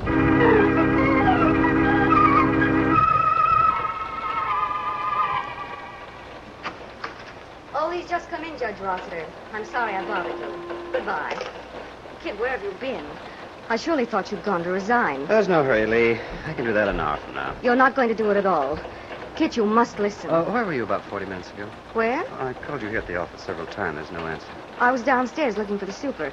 I forgot my keys and he had... I noticed your car downstairs. What's the matter with you? I always leave my ignition key at the garage. I have my car delivered every morning. Oh, I'm sorry.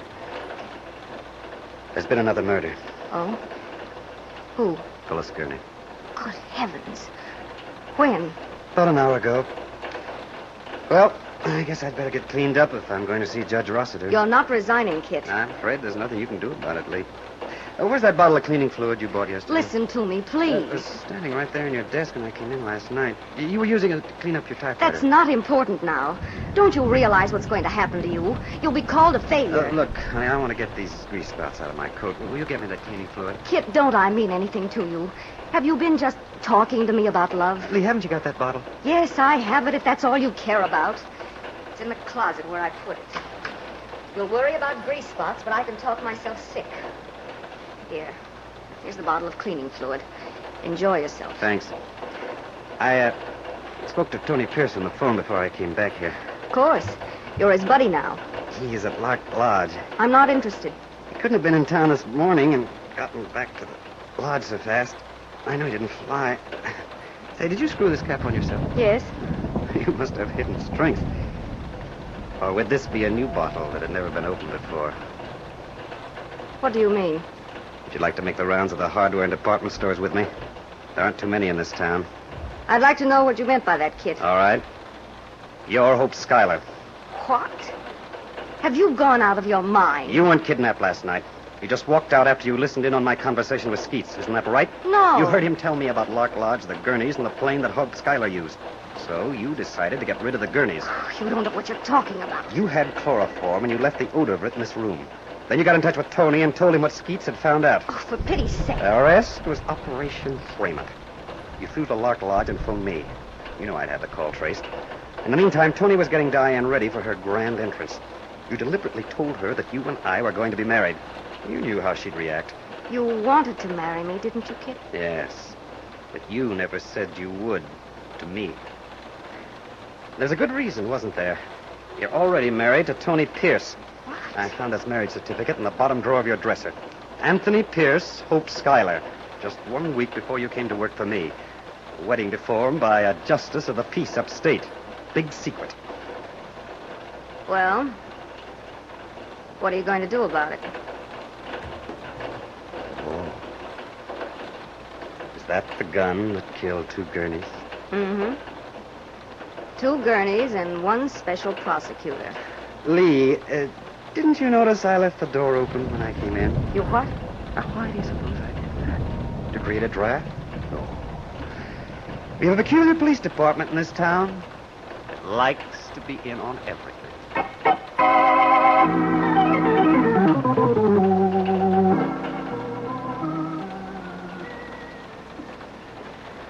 There's only one place in the world that feels like home.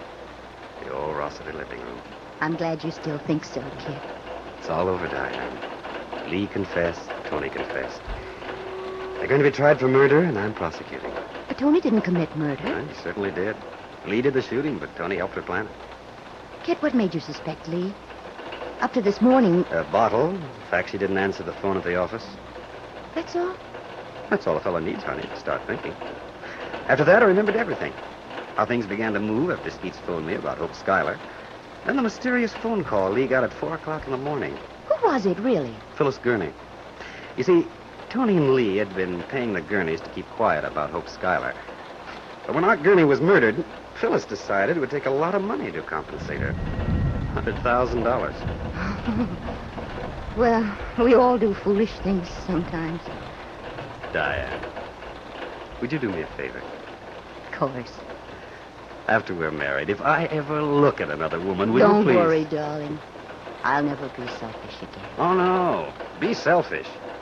But if you're going to ruin me, dear, do it with a kiss, huh?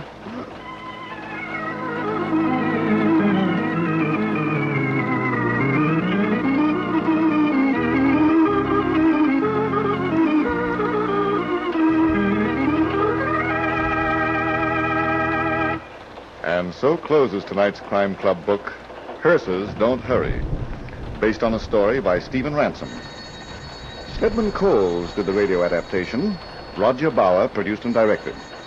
In tonight's cast, you heard Sidney Smith as Christopher Chase, Charlotte Lawrence as Lee Dale, Joseph Julian as Skeets, Helen Shields was Diane Rossiter, and Larry Haynes was Anthony Pierce. Oh, I beg your pardon. Hello. I hope I haven't kept you waiting. Yes, this is the Crime Club. I'm the librarian. Yes, come over a week from tonight. Good. We have the very exciting story of an image that was the reflection of death. It's called Death Never Doubles. In the meantime, there's a new Crime Club book available this week and every week at bookstores everywhere. Yes, it's available now. Fine. And we look for you next week. Oh, yes. You've probably jotted down the birthdays and anniversaries to remember during June. Remember that June is Remember Disabled Veterans Month.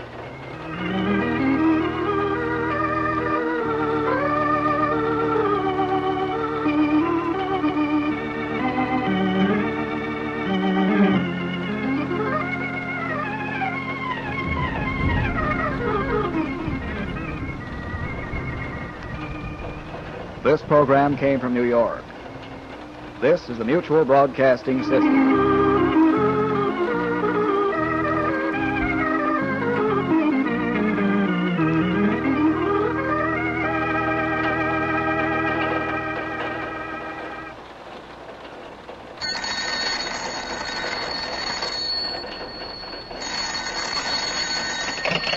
Hello. I hope I haven't kept you waiting.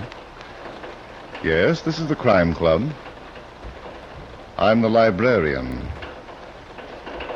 Death Never Doubles. Yes, we have that story for you. Come right over.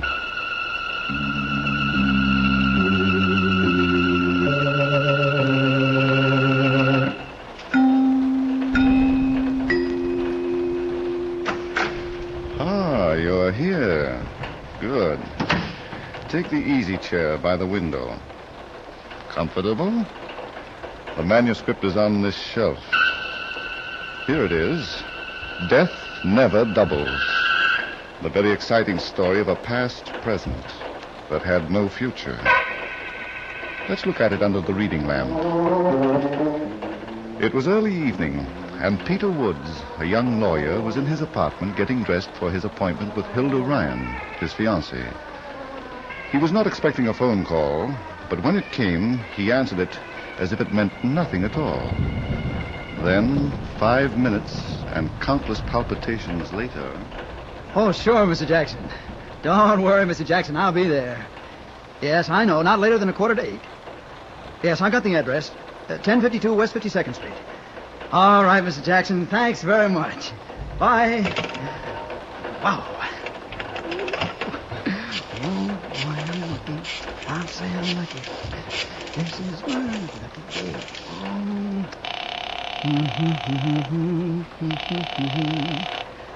Hello? Hilda, honey. Yes? Oh, my sugar-coated Cupid doll. Guess what? You're going to be late again. You're drunk. I'm delirious. I just fell into a pot of gold. Did you say gold? Uh-huh. Mr. Jackson just phoned me. Steve Jackson. Who's he? Well, I don't know. He's going to do a big operation and he needs a lawyer. He promised me $5,000. Who recommended him to you? Nobody. Just picked my name right out of the phone book. Uh-huh. Oh, what's the matter? Oh, nothing. Now, you know I've gotten several clients that way. Did they pay you $5,000 fees? Oh, Hilda, now look, I know it's a lot, but it isn't fantastic. After all. Yes, honey. After all, he may be a nut with a bolt loose. He sounded perfectly all right to me. So do you, when you're not listening. What time will you pick me up? What? Oh, well, honey, I'm afraid I can't make it tonight. Mr. Jackson? Yeah, 7:45. And I gotta be on time. Of course. Would he mind if you brought your secretary along? Now, what's the idea, Hilda? You know I haven't got one. Oh, but you have, darling. An amanuensis from now on, who's going to keep an eye on her man.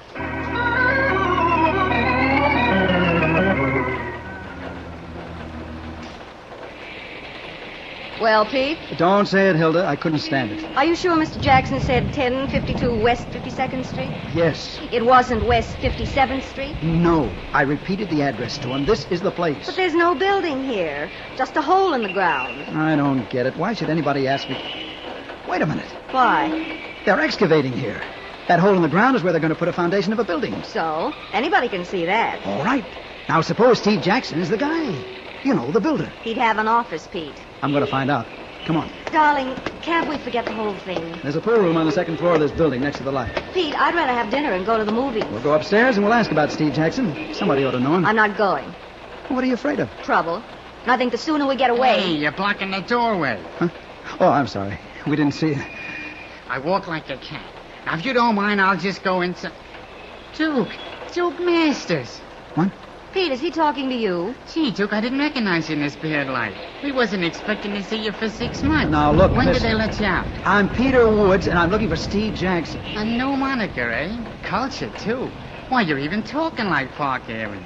Okay, maybe it's a good idea. We can all start from scratch. I'll change mine from Marty Green Pete, shall we go now? Wait a minute, sister. What's the rush? Marty, sister's name happens to be Hilda Ryan. I'm tickled. Hey, Duke, what are you going to say to Trixie about this doll? Trixie? Yeah, she's still... Hey, what goes here? Just a couple of the wrong people. Come on, Hilda. Did you know I was working all night in that dump upstairs, or did you come here by accident? Marty, now it's you who's blocking the doorway. We ain't taking no double cross, Duke. We've been having hard times for the last year and a half. Oh, that's too bad. What do you want me to do about it? Okay, so you took the rap for all of us. Me, Flip Morgan, and the rest of them on. You got 2 to 5 years in Leavenworth, and we didn't. But you got caught, and we didn't. Now, listen, Marty... No, you listen. You got 200 grand soaked away someplace that's going to be split. You ain't setting yourself up as no millionaire on our dough. Marty, when was the last time you were pushed through a wall? Yeah. Okay, pal. But I'm telling Flip Morgan and Trixie I seen you. Yeah, I do that little thing. And, brother, if you got any real ideas about spending that dough yourself, you're going to give a big chunk of it to some undertaker.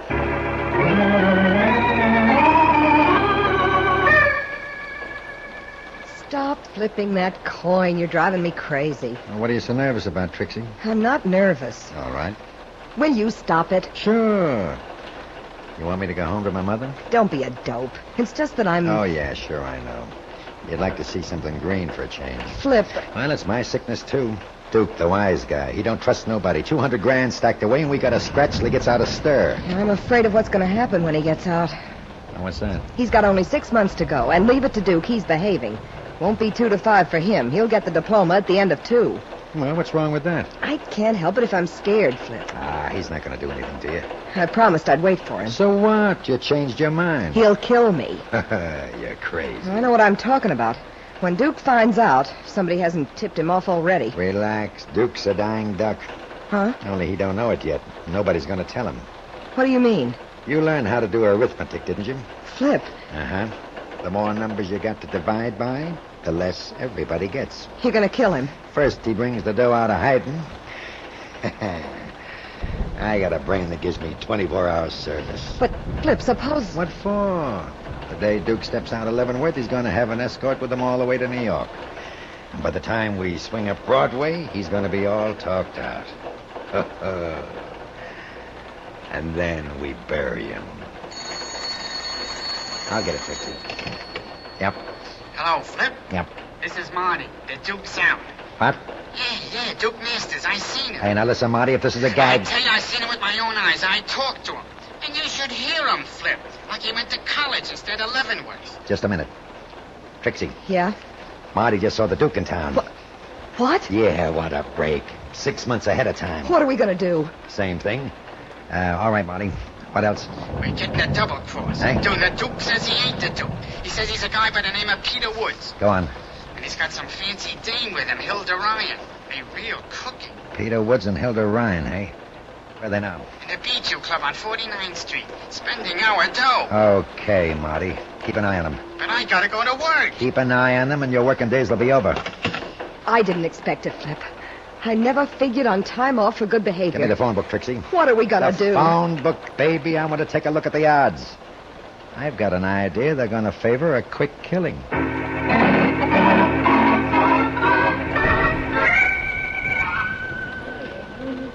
I can't help it. I've got to say I told you so. Yeah. Going haywire because somebody picked your name out of the phone book and offered you $5,000. Couldn't you smell a plot? Can I help it if I look like Duke Masters? You're a lawyer. You're supposed to be smart. Hilda, you see any gangsters around? And that name, Steve Jackson. Yeah, that sure sounds like a phony. And now...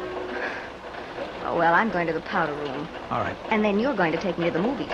All right. I'll be back in a minute. I missed you, Duke. Huh? Why didn't you let me know you were coming home? Now listen, Miss, whatever your name is, I want you and your gang to get one thing straight. I'm not Duke Masters. So I heard. Is it on account of that girl? Now, I'm warning you, if you don't leave me alone... What'll you do? Scream? Huh? Yeah. It shoots. The restaurant's full of people. There's nothing safer than a crowd. You ought to know that, Duke. Yeah. When you and the boys stuck up that mail truck, there was a big crowd all around. Didn't keep you from getting the money, did it? Oh, now listen, you got me all wrong. It won't keep me from pulling the trigger. I've got my identification card. Look, if you give me until tomorrow, I'll get you my birth certificate. Why the double-cross, Duke? What's the use? Is it because you heard some stories about me and Flip Morgan? I never even heard it. They're not true. I said I'd wait for you, and I've been waiting. I don't care what anybody's been telling you. I've been on the level with you. Sure, I believe everything you say. Oh, Duke. Duke. But let's keep it strictly impersonal. Okay, I can wait until we're alone. Listen, Duke, I got an idea. That $200,000. If you don't want to split it with the gang... Why, Trixie. By the way, that's your name, isn't it? You'd rather be a clown, huh? Maybe we better go now. Where to? Your apartment. The one I never saw. Are you serious? You don't hear me laughing, do you? But I can't leave now. Hilda wouldn't understand. Duke, did you ever see such a cute little gun? A few minutes ago. It disappears in the palm of my hand, see? Trixie. Are you ready? No, and I'm not willing either. I'll overlook it, Duke. As long as you're able.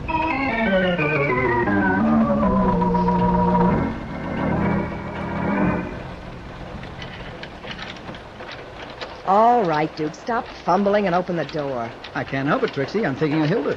When she finds me gone... The door, sweetheart. Careful how you poke that gun in my back. Get in there, Duke. All right. You don't have to be so impatient. Hey, what's happened to my apartment? We gave it a thorough cleaning, pal. Huh? Who are you? Come in, Duke. Come in and stop kidding. Now, look. You've made a mistake. Give me a chance, will you? Yeah. Did you have to coax him much, Trixie? A little. He was pretty unreasonable, Flip. Oh, it's too bad. What's the matter, Duke? Don't you want to meet your old friends again? I never saw you before in my life. I've never been to prison, and I've never been in any holdup. His memory's still bad, Trixie. It's awful. We might have to give him a treatment, huh? Remember the boys, Duke?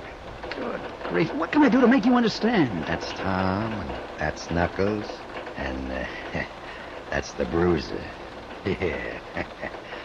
They're all waiting to put their hands on you. I'm not Duke Masters. Yeah, sure, I know. You're Peter Woods. You're even listed in the phone book.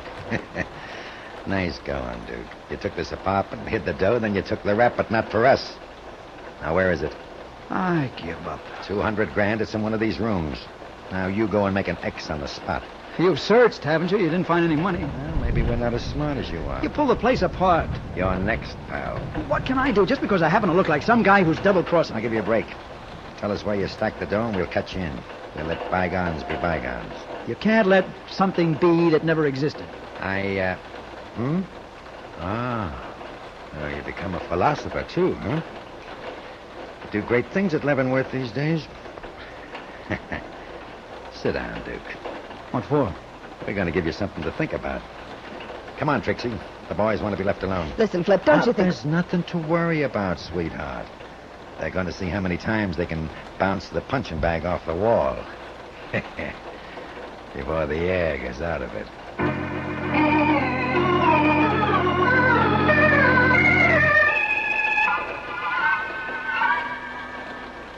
Don't move, honey. Don't move, she says. As if I could. Oh, if I could only get my hands on the men who did this to you. It's no use, Hilda. I'll have to leave town. Oh, Pete, how could they have beaten you up like this? Your face. Sorry about that, lady. Huh? I'm not Duke Masters. No. I am. You? Why, Yeah, you... I know how you feel. It's tough. You got born with the wrong face. But it's not only the face, it's... You're not human, Duke. Okay. Maybe you'll change your mind when I pay you off. What? You mean you're gonna After all you've done to me already? I promised you $5,000, didn't I? Hilda. I know, Pete. That's Steve Jackson. Yeah. I hope you'll excuse the masquerade. It had to be done that way.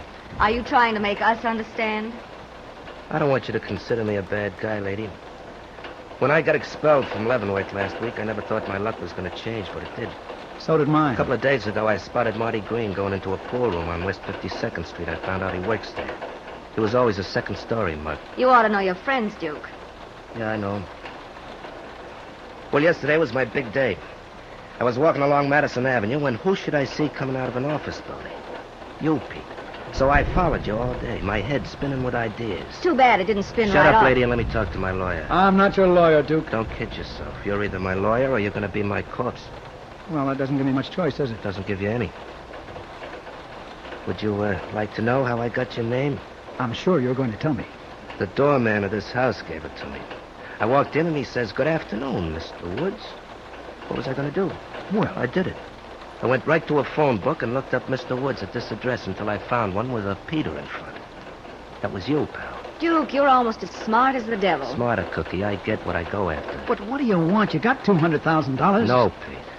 What? I had it. Sold it away in a little cabana I own at the beach, my own private get-away-from-it-all place. Nobody knew, not even Trixie. Were you planning to keep it all for yourself? I wasn't telling them where to find it, not until I got out of stir. I was taking no chances. Not much I wasn't. What do you mean? A couple of months ago, Trixie wrote me about tough times. What was I going to do, let her go hungry? So I told her to take a few grand and keep a trap shut about the rest, but she took the pile. And she never wrote again. Naturally. She's been too busy flipping with Morgan. She's double-crossing him, too. All right. You don't have to get mad at me. I wasn't sure until tonight. Flip Morgan hasn't seen a dime of that 200 grand. How do you know? Take a look at your face in the mirror. Oh, you mean... You get the idea. I see. Well, Duke, as your lawyer, my advice to you is to go to... Pete.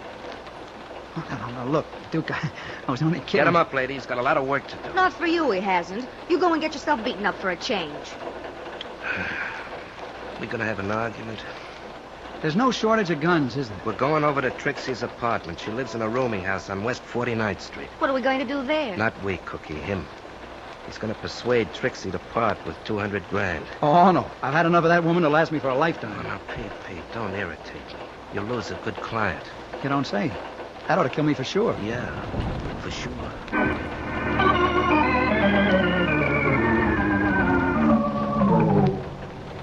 All right, here's the key, Pete. Don't we knock first? Oh, you'll never get to first base with Trixie, being formal. What, suppose That's she's... her tough luck. Go ahead. All right. But tell that gun to be gentleman with his prime. I gotta live with it. Duke, why don't you go in there? You're not afraid of Trixie, are you? Not if she's alone, chicken. Oh, so Pete's going to find out. Back in Leavenworth, we used to call that strategy. Pete? It's no use, Hilda. Well, here I come again, fellas. Trixie! Trixie! Pete, Duke, we Put can't on let your old brass knuckles with the corkscrew buckles, and then we'll have a lit... Holy smoke. Duke! Hilda! What's the matter, Pete? Flip Morgan. Is he dead? Nobody could look like that and be alive. You're shot. Say, Duke, did you know about this when you... Hey, don't lock us in here. Well, what do you know? He did.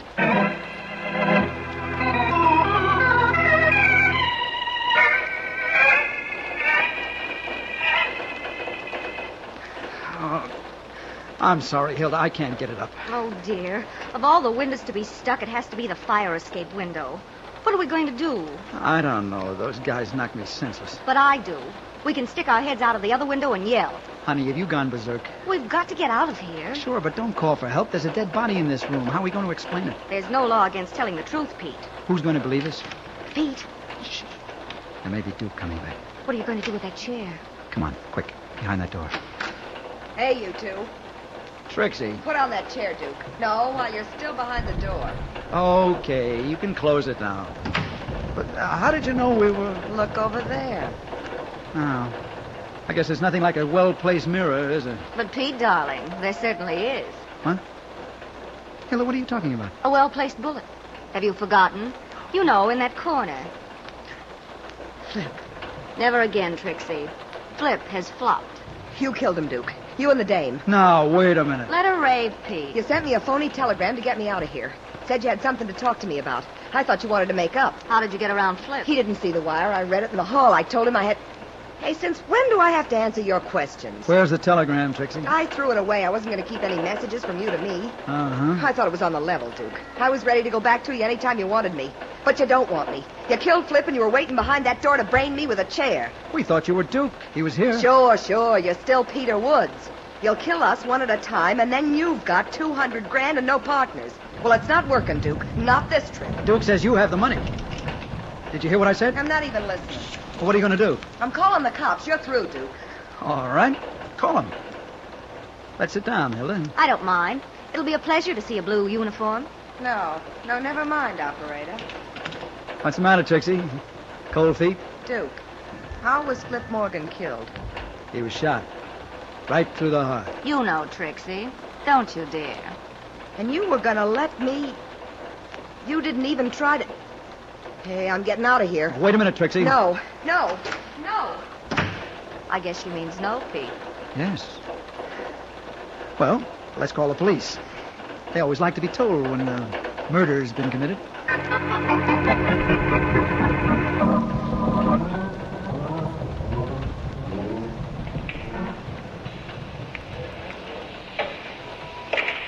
Money ball inside pocket.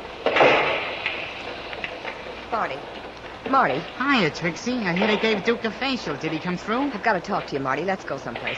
Sure. How about the office here? It's built solid. All right. Hey, how come you're here alone? Where's Flip? In my apartment. The Duke, too? No. Who figured Duke would turn out to be a rat? The most honest guy in the mob. The guy that took the rap for all of us. He's dead, Marty. What's that? Who's dead? Flip. Oh, you're kidding, Trixie. Then go see for yourself. Flip's in my apartment with a bullet in his chest. So that's how Duke's going to hold on today. He would have killed me, too, but I wasn't there. Listen, Marty, we made a big mistake tonight. That man we thought was Duke Masters... What do you mean, thought? He isn't. What? Now, don't tell me, Trixie. I seen him with my own eyes. You saw, I saw, but we were wrong. Duke's around somewhere watching us. Well, what's the deal, Trixie? The what? The deal. You got any special reason for wanting us to think double? Marty, don't be a dope. I'm telling you, we haven't seen Duke yet. Flip saw him, and he's dead. Would I tip you off if I was working with Duke? Yeah, you wouldn't, would you? What makes you so sure about the other guy? When I came back to my apartment, he was there with his girlfriend. Then I saw Flip, and I started to call the cops. Marty, he told me to go ahead. He didn't try to stop me. Hiya. Duke. Yeah. What's the matter, Trixie? Aren't you glad to see me? Yes, sure, Duke. Well, you might show it. Take a walk, Marty. Anything you say, Duke. It's good to see you again. Don't go too far. I'll be here all night, Duke. That's the kind of a job I got. And don't send for any help. The boys are all downtown being questioned by the police about Flip Morgan. But, Duke, I wasn't going to do nothing like that. Yeah. It's amazing what protection a nickel will get you. Go on, beat it. Well, Trixie? Duke, what are you going to do? Oh, don't rush me, Cookie. I got a lot of looking to do first. There. You're still a knockout. Oh, Duke. I've been waiting for you. Uh-huh. You don't know what it was like, not knowing whether you'd be locked up for 2 years or 5 years. There were nights I couldn't sleep. I'll bet. I never dreamed you'd be out in a year and a half. Oh, Duke, darling. Hold me close. Like this? Closer. I want you to hurt me. Is that how Flip used to do it? Flip, what's the idea, Duke? You tell me. I'm the guy who wants to know. You're crazy, stir crazy. Like every man who goes to prison, all you can see is a woman cheating, lying, dancing around with other men. Oh, I said nothing about other men, chicken. I only named one. Well, suppose I did let him buy me a few meals. Did you leave me any money to live on? Didn't even answer my letter a couple of months ago. Didn't I? I begged you to let me know where you'd hidden the 200 grand. I promised I wouldn't take any more than I needed. Why didn't you answer my letter? That cabana at the beach, Trixie. Nice place, huh? Cabana? What are you talking about? You must have thought it was beautiful when you found the dough there. Dude. I answered your letter, baby. I told you where to look. I told you what to do, but you had ideas of your own. Finders keepers. Why do a split when you can dance on a dime? Duke, I didn't know. You never told me about a cabana. I took the rap and kept my mouth shut, but you were going to close it for good. You knew what the mob would do if I didn't come up with the dough, so you waited and played dumb. I didn't have long to live, did I? Duke, listen to I me. get knocked off for being a double-crosser, and you inherit 200 grand, free and clear. Nobody knows. Okay, Trixie, I know.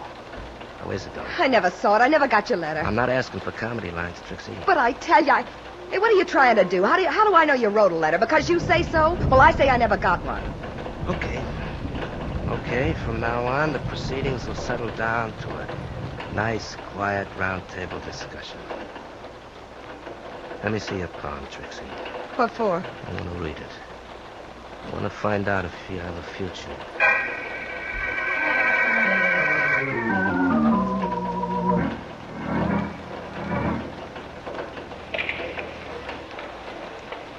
Okay, buddy, you take table 6. Table 6 ready? Hello, Marty. Remember us? Huh? Sure. Gee, Mr. Woods, I'm sorry we topped you for skull and bones, but you know, an honest mistake. That's quite all right now, Marty. As long as Pete can be himself again. We ain't going to bother him no more, lady. What brings you here? Want to shoot some pool? We're looking for Trixie. Oh, you're out of luck. Isn't she here? I left her and the Duke in the office about an hour ago. You know, a long time no see. Are they still in there? What do you think? Come on, Hilda. Hey, wait a minute. You'd better leave him alone, Mr. Woods. The Duke gets awful mad. He won't hit me, Marty. It'll be almost like hitting himself. Now, take my advice and be smart. Now, don't... I'll try to stop him, Duke, but... Save your breath, Marty. You're talking into a vacuum. Pete. Yeah. Strangled with a piece of cord. Holy smoke. Close that door, Marty. Sure. We don't want no riot. Marty, you said the Duke was in here, too. Well, I didn't see him go out. If he had gone out, would you have seen him? Well, sure. I was out front all the time, near the door, where the counter is. Well, then, how did he get out of here? How? That's an open window, ain't it? Wide open. You mean Duke jumped out of there? He didn't have to jump, lady. This is the second floor. He could have dropped down. It's only about 12 feet. Is it? No, I can drop down from that window myself. You work here nights, don't you? Yeah, so what? Take a look out that window. Something's been happening next door. Next door? There's an open lot. There was, Marty. Now there's a great big hole in it. About 30 feet. What? For the foundation of a new building. 30 feet? Mm-hmm. Steam shovels work during the day. You see Duke's body down there? Oh, I didn't see nothing. It's too dark. If Duke went out that window, he should still be down there. Want to take a trip? Not with you, mister. Pete! Don't be alarmed, Hilda. I've been facing guns all night. How's it feel to be rich, Marty? Great. And I'm going to stay rich, see? That 200 grand is mine. I worked for it. One holdup and 2 murders. So what? Duke's going to take the rap. It's no secret he used to be nuts about Trixie. It's no secret she was double-crossing him with Flip. Marty, how'd you get the money? I watched the mails at Trixie's house. I don't trust nobody. You watched the mail? For almost a year and a half. Trixie lived in a rooming house. The mail used to be left on the table in the front hall. And then, one day, a couple of months ago... Yeah, the payoff. A letter that told where Duke hid the dough. And it said, don't tell her Ma. I was in. You're smart, Marty. Yeah, but who are you going to tell it to? Marty, has anybody told you that shooting makes a lot of noise? I've got that figured out, too. Turn on that radio, pal, loud. Oh, hey! Different now, Marty. You just learned one thing. Never take your eyes off a moving target. Drop that gun. Drop it, or I'll twist your arm out of shape. Now, you weasel. Why, Pete, you knocked him out with one punch. Let me catch my breath. You're a bright girl, Hilda. You took an awful chance screaming that way. I had to, darling. It was now or never. And I figured if it had to be never, why not now? Oh, no, don't faint now, Hilda. I need you. Hilda! Hilda?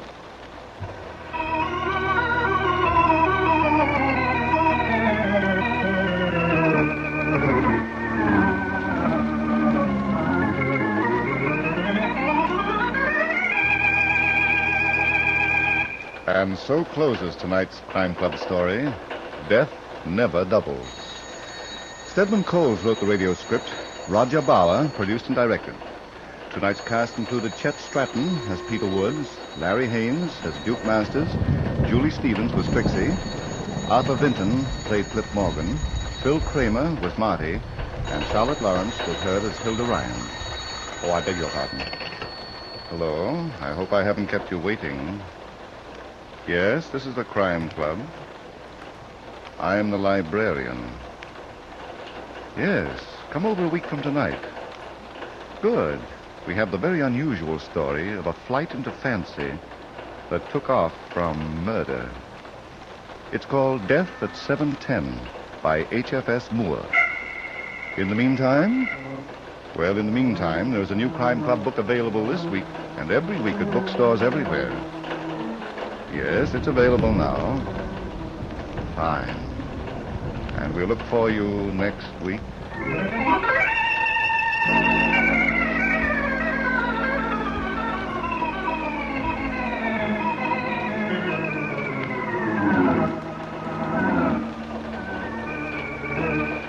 This program came from New York.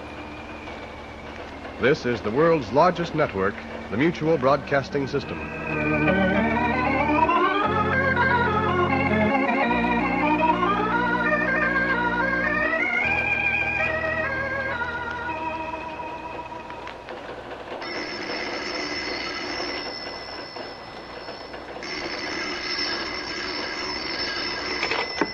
Hello, I hope I haven't kept you waiting.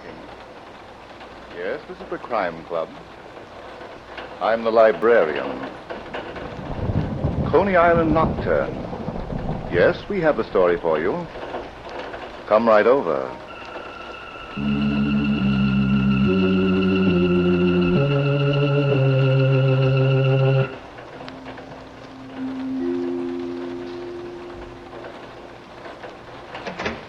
Ah, you're here. Good. Take the easy chair by the window. Comfortable? The manuscript is on this shelf. Here it is, Coney Island Nocturne. The very absorbing story of fingers that were nailed by death.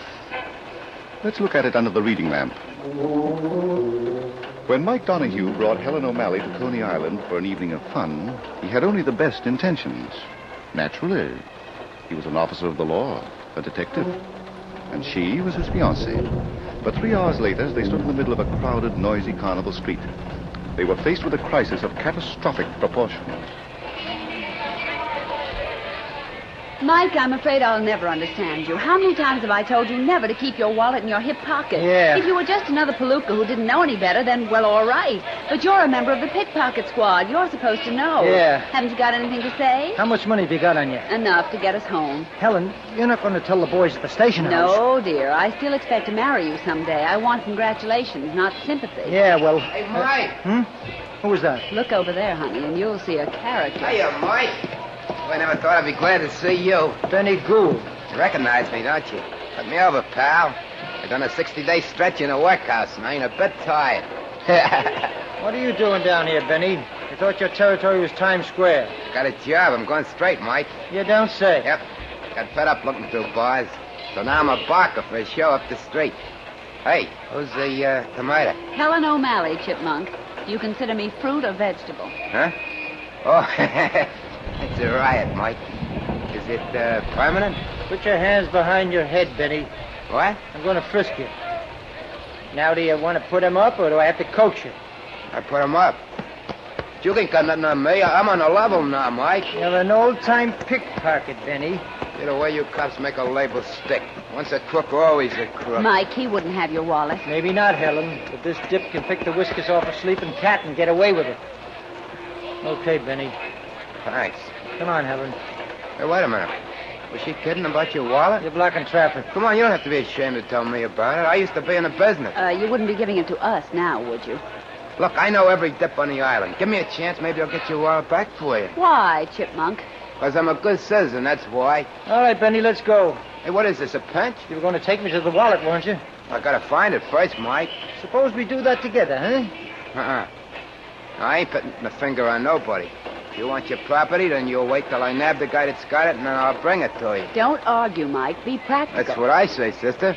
I'm doing him a favor. But how is it done, Chipmunk? Coney Island's a big place. Well, I contact a few of the dips, and they spread the word around, that's all. Okay, Benny. It's going to take time, Mike. Meet me at the beach at the end of the boardwalk in a couple hours, 11 o'clock. And don't follow me. We won't. Mike wants his wallet, and I want Mike to be happy. We'll meet you on the beach at 11 o'clock.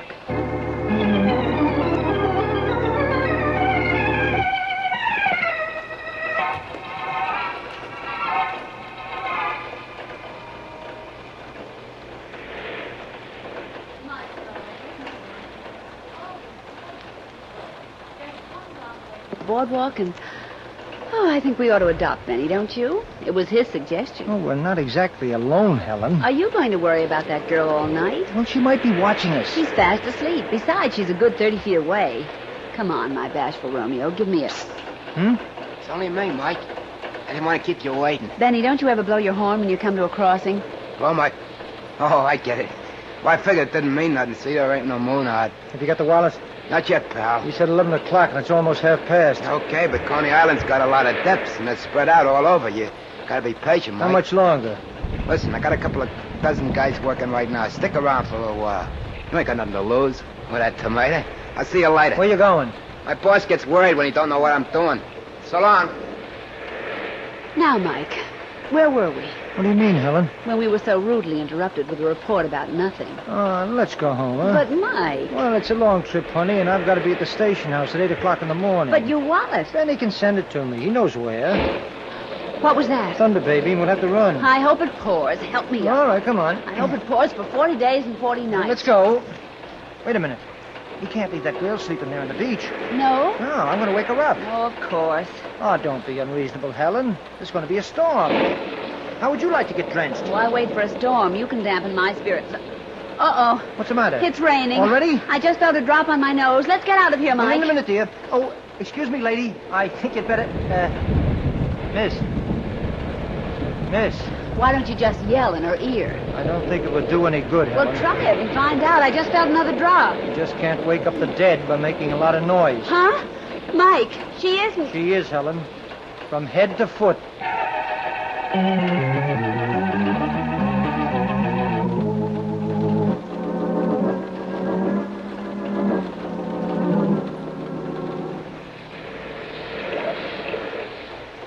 The poor kid. And to think we were sitting only 30 feet away on the same beach. Well, she was dead before we got here, Helen. I'll never forgive myself, Mike, the way I talked about her. But if it hadn't been for that storm that never broke... Mike, I feel terrible. Well, here's something to keep you busy. Her handbag? Yeah, look through it. She might have some identification. All right. Should get to a call box, you know.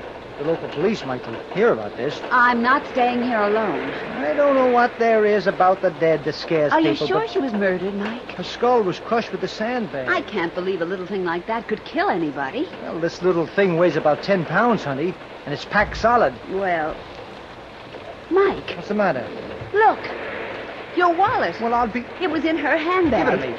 Of all things, that girl a pickpocket. 20, 25, 30... It sort of shatters your faith in people, doesn't it? 40, so young and so pretty. 3, 44... It's all here, Helen. What's all here? My money. Oh, that's good. Well, aren't you glad? I'm too busy wondering about human nature. Postpone it until we get a line on the girl. Come on, keep looking in her handbag. Mike, darling, you may be a detective, but... Then I'll look. That's your job. Oh, dear, a pickpocket. Mike, what kind of people murder pickpockets? All kinds? Well, I mean, pickpockets are the lowest kind of crooks, the bottom of the underworld. They don't work in mobs, do they? Sometimes. Maggie Blake. What's that? Her name on this identification card. A pickpocket with a... It doesn't make sense, Mike. It never does, honey, until you know what it's all about. Do you? No, but I'm going to find out. That's nice. Where do we start? First, we head to a call box. Get the homicide squad working. As long as we do it together, dear. And after that, we're going to Josie Johnson's Palace of Joy. We're going where? Read it. It's on this business card I found in Maggie Blake's handbag. Oh. Well, as long as they advertise, it should be all right, shouldn't it? Helen, what's wrong with you? You'll never know, Mike, what I thought you were talking about.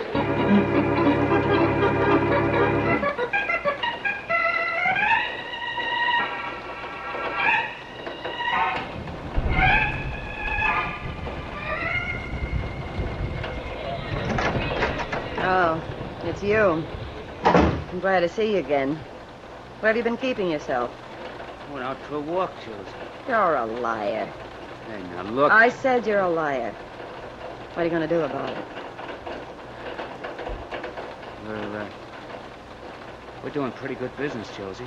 So what? Suckers like the show we give them. I give them. You're only window dressing like a husband should be. You're not even good window dressing. Put that bottle back.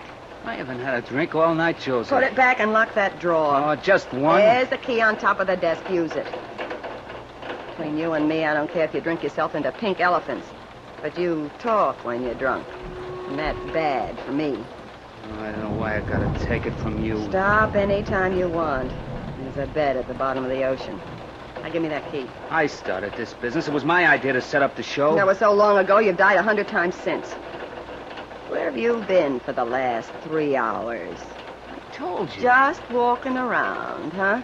Inhaling the fresh Coney Island air. I got tired sitting around the office watching you run You things. said you were going out front for a couple of minutes to look around. So I went for a walk. What's the difference?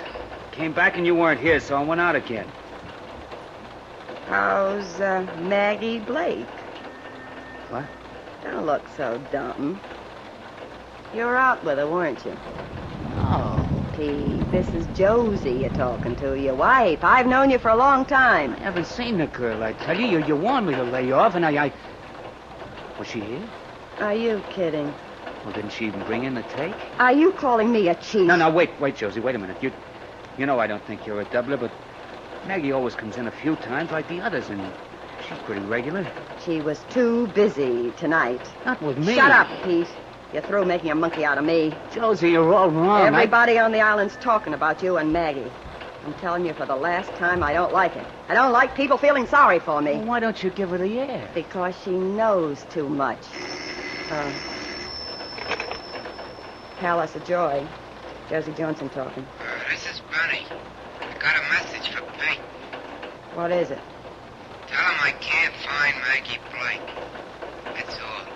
That's enough, Benny. Nice going, Pete. When did you decide to use Benny as a stooge? What do you mean, Joe? What do you take me for, a 2-year-old? Do you think I start believing because Benny calls up and says you've had him looking for Maggie? Is that what he just told you? You cheap, chiseling sneak! Now get out of here. Go out front and help take tickets. I'm sorry you did that, Josie. Go on. I get sick looking at you. You've been having things your own way too long, baby. Look out you don't drop dead one of these days. You're very funny, Pete. Yeah. I'm a real comedian, but don't laugh too hard. You're liable to fall out of this world.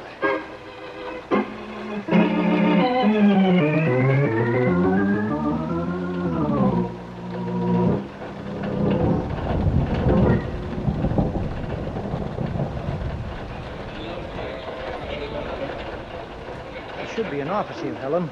Another door besides the main entrance from the street. Should-be's don't count. So this is the Palace of Joy. Who's crazy, Mike? The world? I've got no time to think about it now. Oh, excuse me. The pickpocket squad has to solve a murder first. Life can wait. I tell you, Maggie Blake has something to do with this place. Just because you found that business card in her handbag. Maybe. You're driving without lights, darling. Business cards don't prove... Say, Mike. There's Benny. Where? Talking to that man by that puppet stage. Well, that's funny. I was looking over there only a minute ago. I didn't see anyone. It could be magic, you know. This must be the place he works at. And maybe that's Josie Johnson he's talking to. Come on, we'll ask him a few questions about Maggie Blake. Anything you say, dear, you're the law. But who would come here to see a puppet show? This isn't exactly a playground for kids. Oh, you beginning to get ideas, too? It just hit me all of a sudden. Maybe the shows they put on here are not for kids. You know. I've been around, sweetheart. What? Concentrate on Benny and his partner. They've seen us and they've stopped talking. Hiya, Mike. Hey, how'd you and the doll find out about me in the palace? You've been, asking questions? We found a card in the storm, Benny. Storm? What you talking about, Mike? There ain't been no storm. Who's this guy, Benny? Give me a chance, I'll introduce you to him. Pete, this is Mike Donahue, a deck from Times Square. Pleased to meet you. Pickpocket squad. The dame's his girlfriend. Yeah. Well, I hope you enjoy yourselves. I'll be seeing you. Just a minute. I've seen you before someplace. Were you ever in the lineup at police headquarters? Who, me? What's your full name? Pete. Peter Blake. Mike. Peter Blake, huh? Any relation to Maggie? Yeah. Yeah, she's my niece. She's not in trouble, is she, Mr. Donahue? Not anymore. Benny, where do I find Josie Johnson? The boss? I don't get it, Mike. You're acting just like a cop on the prowl. You recognize all the signs, don't you? Get Josie Johnson. The boss ain't here. Benny, you want me to be nice to you? I'm telling you the truth, Mike. I came back looking for the boss myself. Pete told me. That's right, Mr. Donahue. Now, would you mind? I'd like to know about my niece. She's been murdered, Mr. Blake. Murdered? Yeah. You're kidding, Mike. Not that cute little kid that used to... Maggie. Take it easy, Pete. That's not going to get you no price. Oh, but why? Why should anybody kill Maggie? She never... Mr. Donahue, where is she? At the morgue by now. Would you like to tell me what she never did? I'm going to claim her body. I'll see you later if you're still here. Mike, you're not letting him go, are you? Why not, Helen? But he didn't even ask how his niece was killed. I noticed it. I noticed the tears, too. They were the kind you find on a crocodile. So, why didn't you hold him? Darling, a policeman doesn't hold everybody. Does he, Benny? Don't pick on me, Mike. I don't know nothing about it. Sure. Okay, so don't give me the eye like I was ready for the wagon. I'm on your side, ain't I? I'm trying to get your wallet back for you, ain't I? Keep trying, Benny. Okay, I'll go out and contact some more depths. Stick around. I'll let you know what comes up. Mike, why didn't you tell him you've got the wallet? Then Benny would have stuck around, too. And I think we ought to be alone. Here, with all these people? They won't pay any attention to us. They're too busy having fun. Well, we're going to get busy, too. What do you mean? How did Benny and Pete get to this puppet stage without my seeing it? Magic? Maybe. But I've got a hunch. We find out how, and we'll find out why and who killed Maggie Blake.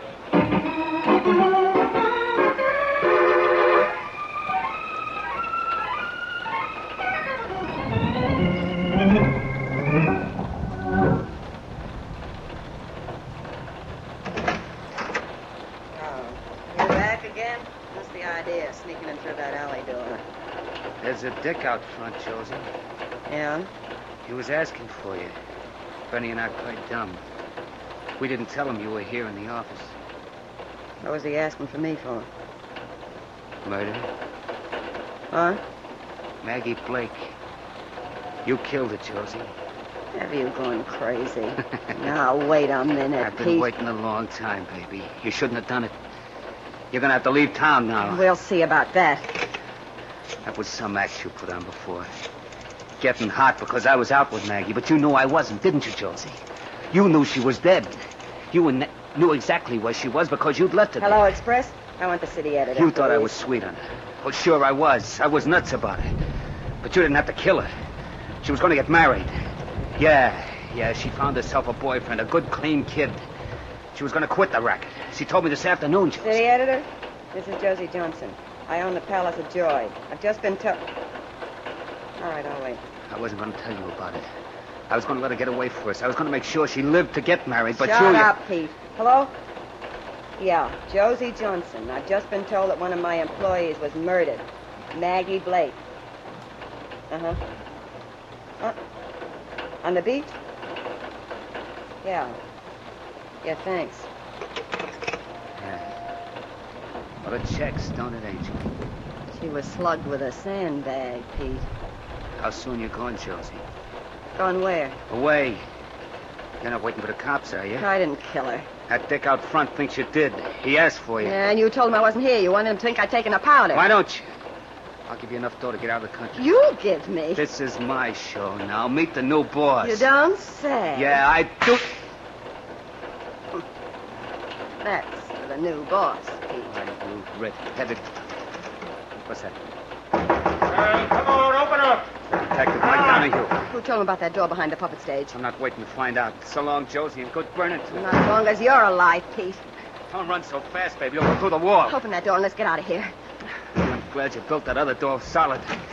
For a louse, you used to have good ideas. Look around before you go into that alley. It's clear. Got the keys. Come on, have you got him? I got him. Okay, give them to me. I'll lock this door on the outside.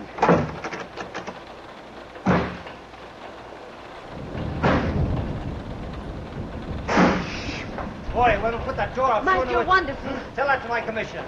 There's a man and woman in here. You heard the voices. Locked. They didn't go out this way. You said there was something behind that puppet stage. But why an office? What kind of a business would That they door be? over there. It's the only way out. Mike, is there something in this Palace of Joy besides joy? Well? Flight of steps going down the cellar. Are we going down that flight? Yeah. Here's the light switch. Oh, I'd feel a lot safer, Mike, if there were more than two of us. Let's not think about that now. Come on, follow me.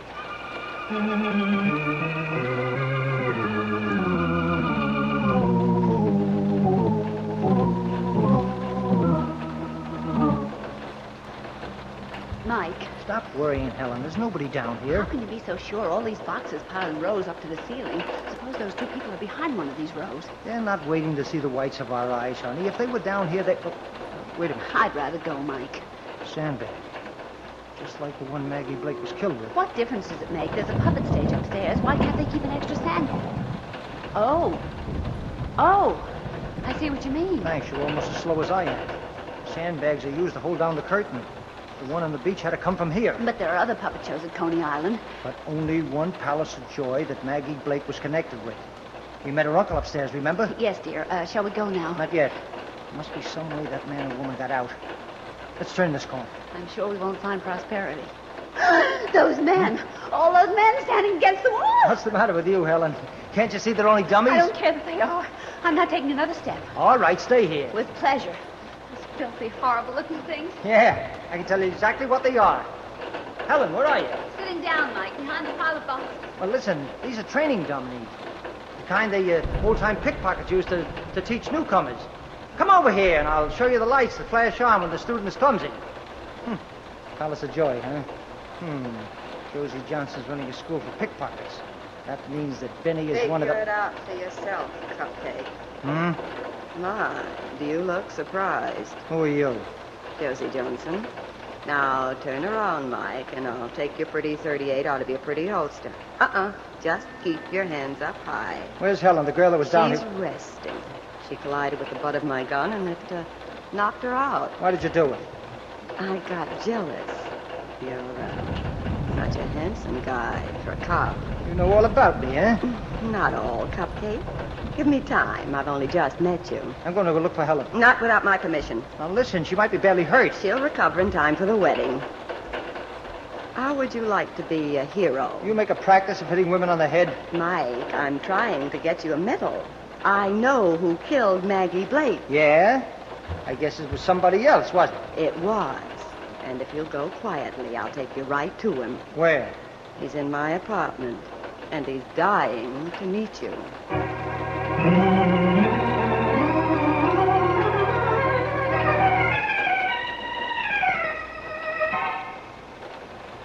Go ahead, Cupcake. Turn the knob. How about the key, Josie? I never lock my door. I'm a free trader. Okay. Forward, Mike. I'll be right behind you. Loaded to the hilt. You're so persuasive. You'll admit I've got a way about me. Yeah, so I see. Is that the guy who's dying to meet me? That's him, sprawled out over that table, drunk again. Pete. Hey, Pete. Say, that's Maggie Blake's uncle. What? Who told you that? He did. Well, he'll tell you differently. That's Pete Johnson, my husband. Wake him up. Well, I'll get him to sit up first. A knife in his chest. Pete! You can't hear you, Josie. He's dead. Killed himself. Yeah. He couldn't take the rap. He must have done it just before we came in. He's still got his fingers around the knife. Will you stop kidding me? What do you mean? Your initials are on the handle. JJ. So what? The knife was on that table and he took it. Josie, you ought to know what happens right after a person dies. He's dead, so? His body relaxes. If Pete killed himself, he wouldn't be holding on to the knife. Huh? You catch on fast, don't you? Pete's fingers were wrapped around that knife after he was killed. You're not going to say I did it, Mike. Who else? You brought me here to arrest Pete for murder. But you knew he was already dead. Set up to look like suicide. You're raiding, mister. That was going to be your alibi. Pete couldn't take the rap. Your own words, Josie. Yeah. Well... How many bullets do I get? I ought to give them all to you, both guns. That means I get a hero's funeral. Turn around and walk to that wall. I get it in the back, huh? Gangster style. That wall, Mike. All right. But remember, no practice shots. You're pretty cool for tamale. Death in the line of duty. Makes great newspaper copy. Turn your face to the wall. Now just stand there and don't move and don't look.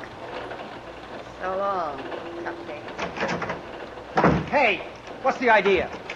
Josie, you'll never get out of New York. You know that. Well, and she told me she never locks her door.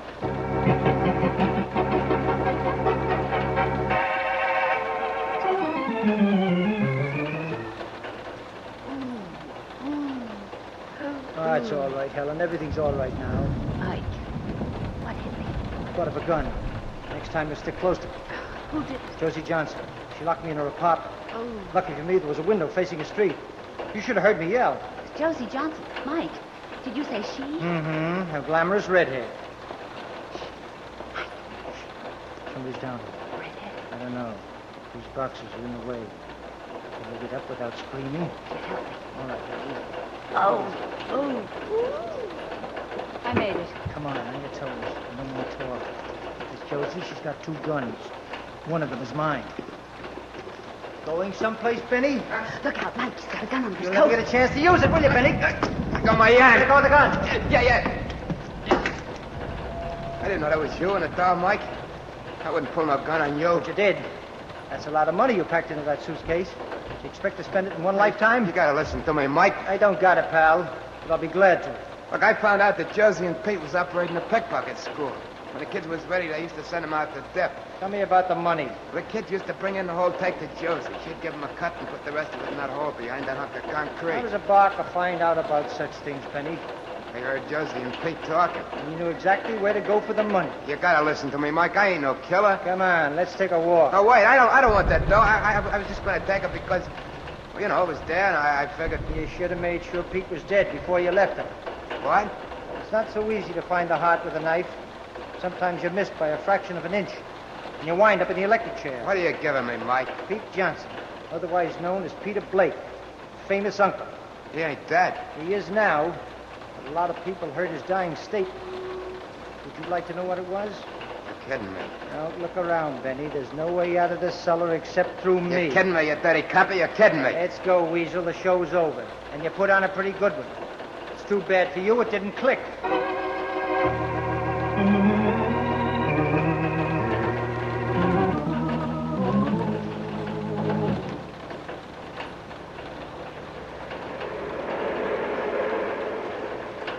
Worst part of going to Coney Island, the ride home in the subway. Yeah. Oh, well, Benny's confession sort of makes it worthwhile.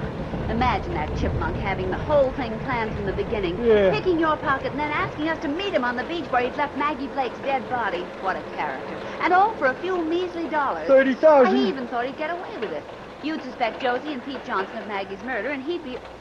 Mike, you didn't tell me how he got to Pete to kill him. I guess I'll have to, won't I? Well, he followed them to their apartment after they left the office. Yes? And he phoned Josie and told her to help him train Pete. He came back to the palace looking for me. Well, the rest is history. Yes, but Mike, what made you suspect Benny? 2 things, sweetheart. Josie had a chance to kill me and didn't. And Benny going for the money in the wall. Can I go to sleep now, dear? One more thing. What happened to Josie? She was picked up. Now, darling? All right, honey. Mike? Is this your wallet? Where'd you get it? Out of your hip pocket. For a member of the pickpocket squad, you are about the easiest pickings I've ever known. Good night, dear.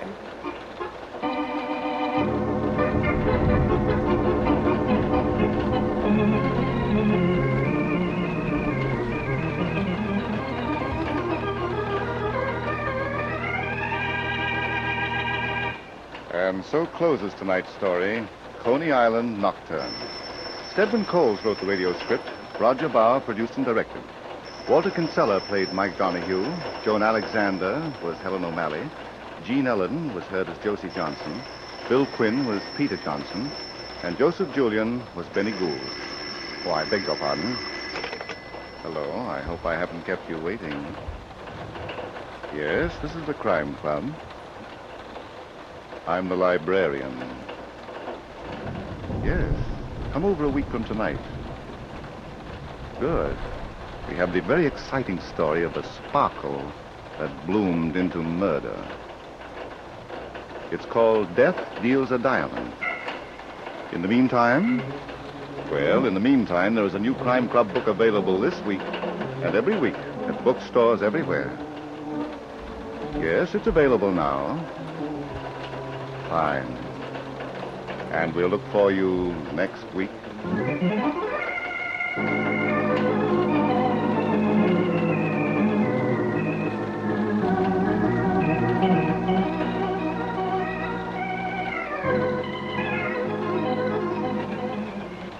This program came from New York.